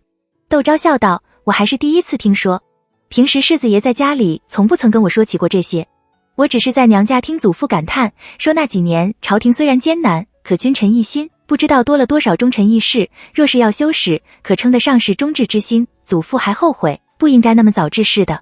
新国公夫人不由暗暗赞许，英国公是个糊涂的，他选的这个儿媳妇倒是个心识有事的。聪明人都喜欢和聪明人打交道，他也不例。听窦昭这么说，就起了帮窦昭一把的念头，笑道，可不是，我公公还在世的时候，也常和小辈们说起先帝爷的文功武略，不然我们家那小子怎么年轻轻轻，非要去西北大营不可。新国公世子在西北大营，如今已是做营官。皇后娘娘也回过神来，这殿上的功勋，有几家忠君保国子弟战死沙场的，就有几家贪生怕生不要兵权的，战死沙场的固然得了厚赏，可那些贪生怕死却也不是全都被抄家流放了。皇太后想起来就有气，趁机要搓磨那几家一番，心里才痛快，再说下去只怕又变成了秋后算账了。她笑着对皇太后道，说来说去还是您英明，要不是您下了旨让平氏去市集，哪里有腾哥。新国公世子因常年守边，妻子留在京都，成亲10年都没有诞下嫡子。有次新国公夫人进宫给皇太后请安，说起儿子得了风寒，皇太后就笑着下旨让平氏去西北市集，新国公夫人长房，这才诞下了嫡子。新国公夫人立刻接过话茬，感慨道，要不怎么说太后娘娘贤明呢，不管是大事小事都能跟臣妾们想得周到，要不是我怕扰了太后娘娘的清修，就每天都进宫陪太后娘娘说说话了。长兴侯夫人怎么能让新国公夫人出这个风头？提到了陪太后娘娘说话，她笑道，前几日太妃还带信给我，让我去大相国寺瞧瞧，看他们寺后的那株千年的银杏怎样了，等到结果子的时候，别忘了向大相国寺讨一份。长兴侯府每年都会派人去大相国寺摘些银杏果孝敬皇太后。皇太后听长兴侯夫人说起这些，就想起石太妃来。本来这个场合她一个太妃出现不应该，可皇太后若开了口，不应该事也就变成了恩宠。她吩咐宫女把石太妃也叫过来热闹热闹。平时里都是她和我作伴，没有这个时候把她丢下的长兴侯夫人听了忙磕头谢恩。皇太后笑道，你磕哪门子头，快起来。长兴侯夫人彩衣娱亲似的笑道，我这不是替太妃高兴吗？说说笑笑间，宁德长公主和三公主过来了。皇太后和宁德长公主关系也很好，忙让宫女宣了进来，气阔起来。不一会，石太飞了过来了。他本是凑趣的好手，身份又摆在那里，大殿的气氛很快翻起了个小小的。接着太子妃和几个皇子妃的过来了，大殿就更热闹了。窦昭把话题转移了，自然也就安安静静的由皇太后拉着听几位老人家寒暄。和窦昭一样的还有新国公夫人，两人就不由得对视着笑了笑。窦明早被人遗忘，他先前回话的时候站在大殿的中间，是到长兴侯夫人凑过去的时候，挡在了他的面前。等宁德长公和三公主进来，他忙让到了一旁，随着长兴侯夫人、东平伯夫人纷纷上前和宁德长公主、三公主见礼时，他被挤到了一旁的帷幕边，但他还得身姿笔直，头微垂地，保持着恭谦的姿态。皇太后、皇后看不到，这大殿上还有数不清的内侍宫女，自己一个疏忽，谁知道会变成什么样子。他不禁朝窦昭望去，德宁长公主正把要起身给他行礼的窦昭按住在了锦物上，低声和皇太后说着什么。皇太后的目光就落在了窦昭的肚子上，满脸含笑地点着头，又招了太子妃过去，赐了座，和两人说着话。那些平日里眼睛都长在头顶的夫人，此时却个个小心翼翼地面带几分恭谨地簇拥在窦昭和太子妃身边。太子妃背对着他，他看不清楚太子妃的表情，可窦昭正对着他。窦昭红润的面庞，灿烂的笑容，那在名声赫赫的夫人面前如鱼得水般的潇洒自如，像夏日正午的阳光，几似在刺瞎了他的右眼。凭什么？窦明面如寒霜。凭什么自己孤零零的一个人被丢在这里，没有人理会，他却备受关注地站在睽睽众目之下，接受众人那艳羡的目光？他窦昭不是常常自夸是好姐姐吗？好姐姐就是这样待他的吗？自己享受着众人抬举的时候，却忘了还有个妹妹站在无人的角落里，连靠着歇口气都不行的妹妹。窦明狠狠地瞪着窦明，站在窦明身边的小内是看着却打了个寒战。难怪汪爷爷常说，越是好看的花越毒，越是长得漂亮的女人心肠越狠。济宁后夫人和英国公世子夫人可是两姐妹啊，难怪别人说这济宁侯夫人人品不好的，自己等会要不要跟汪爷爷说一声呢？窦明的朝贺之行就这样结束了。窦昭自然不知道窦明有这么多的小心思，窦明对他的态度在那里，他不想热脸贴冷脸，自己给自己找不自在。当然，就算他知道窦明的小心思，一样也不会太在意。他还有大把人的人要应酬，这些人才是他以后生活的重点。从宫里出来，已过酉时，夕阳照得满世界一片金灿灿。宋墨陪窦昭坐着轿子，两人说说笑笑的回了府。颜朝卿正在书房里等宋墨，窦昭和宋墨都有些惊讶。颜朝卿笑道：“是亳州的大舅太太来信，说12表小姐的婚期就定在这个月22，到时候4舅太太、13表小姐、14表小姐会陪着12表小姐一起到京都来，让您给安排个宅子，12表小姐出阁。”说着，将一封书信交给了宋墨。窦昭完全不明白，宋墨没有立刻看到信，而是对他解释道：“12表妹是3舅的长女，在我大舅出事之前，就许配给了其首为同知无良的长子吴子介为妻。大舅出事后，蒋家很快被贬回了亳州，一时半会也没顾得上几位表妹的婚事。没想12表妹孝期过后，吴家就派了人去商量婚事，这次应该是来遣嫁。”窦昭不由得对吴家肃然起敬：“那这件事你是得好好帮衬一把。蒋家虽然落魄了，但毕竟还有英国公府这门强有力的亲戚，出嫁的时候蒋家12小姐也能体面点。”颜朝卿笑道：“只怕要让夫人失望了。大舅太太说了，吴家有意，他们不能无情，所以这次12小姐出阁，不管是蒋家还是吴家都不会张扬，让世子爷给找个清静点的宅子就行了，免得引起不必要的麻烦。大舅太太还说，他也给国公爷送了封信，只是说4舅太太进京的事，一切都仰仗世子爷，让国公爷不必操心。”宋墨和宋宜春闹翻的时候，梅夫人还在世，宋墨就一直瞒着亳州那边，后来梅夫人去世了，宋墨虽然没有对亳州那边的人说什么，但他们多多少少听说了点，有什么事都是直接联系宋墨之后，再给宋宜春打个招呼，冷淡而不失礼数。宋墨也道：“还是依大舅母的意思，给4舅母和几位表妹安排个清静的宅子好了。”他吩咐颜朝卿：“这件事就交给廖碧峰吧。”这段时间颜朝卿帮宋墨忙着太医院的事，他笑着应是，退了下去。宋墨就道：“明天你叫了银楼的人来，打几套赤金头面给12表妹添香。蒋家如今这样，无良不嫌弃，吴家的人未必全都一样，有些明晃晃的东西陪嫁，直接又干脆，有急事的时候还可以兑成银子。窦昭知道宋墨对蒋家的感情，除在银楼帮着蒋家12小姐打了4套赤金的头面之外，还赔了1对翡翠镯子，1对和田玉的进步，1套南珠头面，20匹各色的绫罗绸缎。金贵和银贵看着啧舌，甘露却嫌他们眼皮子浅，问窦昭要不要准备些古玩字画，免得显得浅薄。窦昭笑道，蒋家既然年年翻修濠州的老宅，老宅肯定还留了些好东西，与其给12小姐准备古玩字画，不如准备些新式的东西。甘露不好意思地笑了笑。陈家求见，他这么快就有了消息。窦昭很是高兴，在小花厅里见了陈家。离家不管怎么搬，也不可能不要籍贯。陈家细细地向窦昭说着经过，我先去顺天府饮查了离家的籍贯，发现离家的籍贯还在顺天府，税赋之类的均由现在买下他们祖宅的老邻居帮着代缴，可见两家是有来往的。依我们锦衣卫的习惯，把人抓来拷问一番，自然能问出那么离家的下落。殷夫人只是想知道离家的现在的情况，这手段反而使不得，就派了我贴身的随从在他们家盯着。窦昭听着不由莞尔，可见这件事交给陈家来办交对了。普通的人就是想得到这招，也没办法去顺天府查证。因之前段师傅说那李挑娘的哥哥黎亮是个读书人，我就去顺天府学查了黎亮的学籍。他自戊申年开始下场，连场4科都没有过院试，直到5年前才放弃科考。顺天府学的教育对他印象颇深，知道我是他的远房亲戚，就叫了个曾和黎亮一起下过场的任秀才过来。陈家道，听那秀才说黎亮为人欲沉，话很少，不太与人交际，手面又小。黎亮的情况他并不太熟悉，只知道他虽然是京都人，但并不住在京都，而是住在京都附近，具体在哪里谁也不知道。我就去顺天府查了当年黎家的田产地亩。黎家的田产在廊坊，由黎家的一个老仆打理，每到腊月初6，黎亮就会来收租子役，其他的时候连那老仆也找不到人。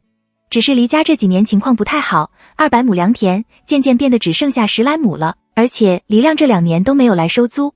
窦昭不由眉头微蹙，黎家好像在躲什么似的。他想起段公义说的头2年还有人来打听黎家去了哪里的话，越发想知道黎家现在的情况了。也就是说，所有的线索都断了。窦昭思忖道，我们唯有等黎亮自己出现了。陈家闻言就笑了起来，平凡的五官顿时变得生动起来，显得神采奕奕，容光盎发。正如夫人所言，我当时心里也打着鼓，觉得这样太被动，就想了个法子。他显得有些小心翼翼地打量了窦昭一眼，轻声道，我让人假扮英国公府的管事，去田庄问黎家的下落。那老仆当时表现得很镇定，口口声声称不知道。等我的人走后的3天，我们藏在他家附近3天2夜没吃没喝的人才发现那老仆骑着个毛驴出了门。我派了7、8拨人跟着他，他左弯右拐的，到第5天上了去京都的驿路，直奔京都而来。到了京都，那还不是我们锦衣卫的地盘。我的人跟着他，很快就发现了黎亮。窦昭精神一振，忙道，黎家现在住在哪里？陈家笑道，原来黎家现在就住在离万明寺不远的梳子胡同。窦昭挑了挑眉，那个地方他知道，因一条街都是卖梳子，他背面的那条胡同就叫了梳子胡同。赵章如在京都的时候，他还曾和赵章如一起去买了很多梳子。我也没有想到。陈家对这样的结果并不意外，可他见窦昭有些错愕，为了顾及窦昭的情绪，他也就对些表现出讶然来。梳子胡同离黎家的老宅2条胡同，虽然一个在南一个在北，却只隔了2条大街，黎亮竟然会住在那里，可能是因为那个地方对他来说最有感情。窦昭道，要不怎么人老了都想落叶归根呢？正是夫人说的这个理。陈家笑道，黎家这几年搬了好几个地方，可能是举业无望，5年前黎家才搬回的京都。窦昭微微汗道，如今黎家是怎样一个状况？黎母可还活着？黎家的田地都卖得差不多了，黎家现在靠什么过活？陈家道，黎母4年前已经去世了，黎亮如今靠给一个南北货行的做账房过活，改名字叫黎寻，每年过了正月就随货行的2掌柜南下，到了腊月才回来。妻儿跟着他在南边生活，家里只有个早年间投靠他，死了丈夫无处可去的表妹带着个女儿在梳子胡同给他看家。死了丈夫的表妹，窦昭心中一跳，道，你可查过这表妹的来历？陈家闻言，表情显得有些不自然的轻轻咳了一声，道，据邻居们说，他那双居的表妹首尾有些不干净，邻居们都猜测黎亮家住的这个所谓的表妹不是黎亮的妾室，就是和黎亮有私情。自李母去世之后，黎亮的妻儿就随着黎亮去了江南，再也没有露面。黎亮平时根本不在家，那双居的小娘子开始还有些忌惮，这2年却越来越胆子。曾留了个西北的行商在家时住过一些日子。今年开春，那行商又来了。可能黎亮听说了什么，那行商前脚进门，黎亮后脚就回来了。要不那行商跑得快，就被黎亮逮了个正着。尽管如此，2人还是大吵了一架。黎亮好像还动了手，把那寡妇打得不轻，曾买了跌打药酒回来。我派的人在他们家屋顶上趴了一夜，发现良友虽然没有同房，但黎亮进出那寡妇屋里却没有什么忌讳，随意得很，不像是正常双居的表妹和表哥。窦昭直皱眉道：黎亮的表妹难就不顾忌一个自己的女儿？陈家道：黎亮表妹的女儿去年秋天的时候就远嫁到了保定，据说是从小就定下来的亲事，是黎家的一个远房侄儿，黎亮亲自去送的嫁。黎亮的表妹之所以越来越肆无忌惮，也与女儿已经出嫁了有关。听上去一切都很正常，可窦昭心里隐隐却有些不安。他道：陈家的这个表妹有多大的年纪？他表妹带过来的女儿有多大？陈家道：黎亮的表妹长得倒是十分艳丽，看上去不过25、6岁的样子，可他的女儿出嫁的时候已经14岁了，我想她怎么也有28、9岁了。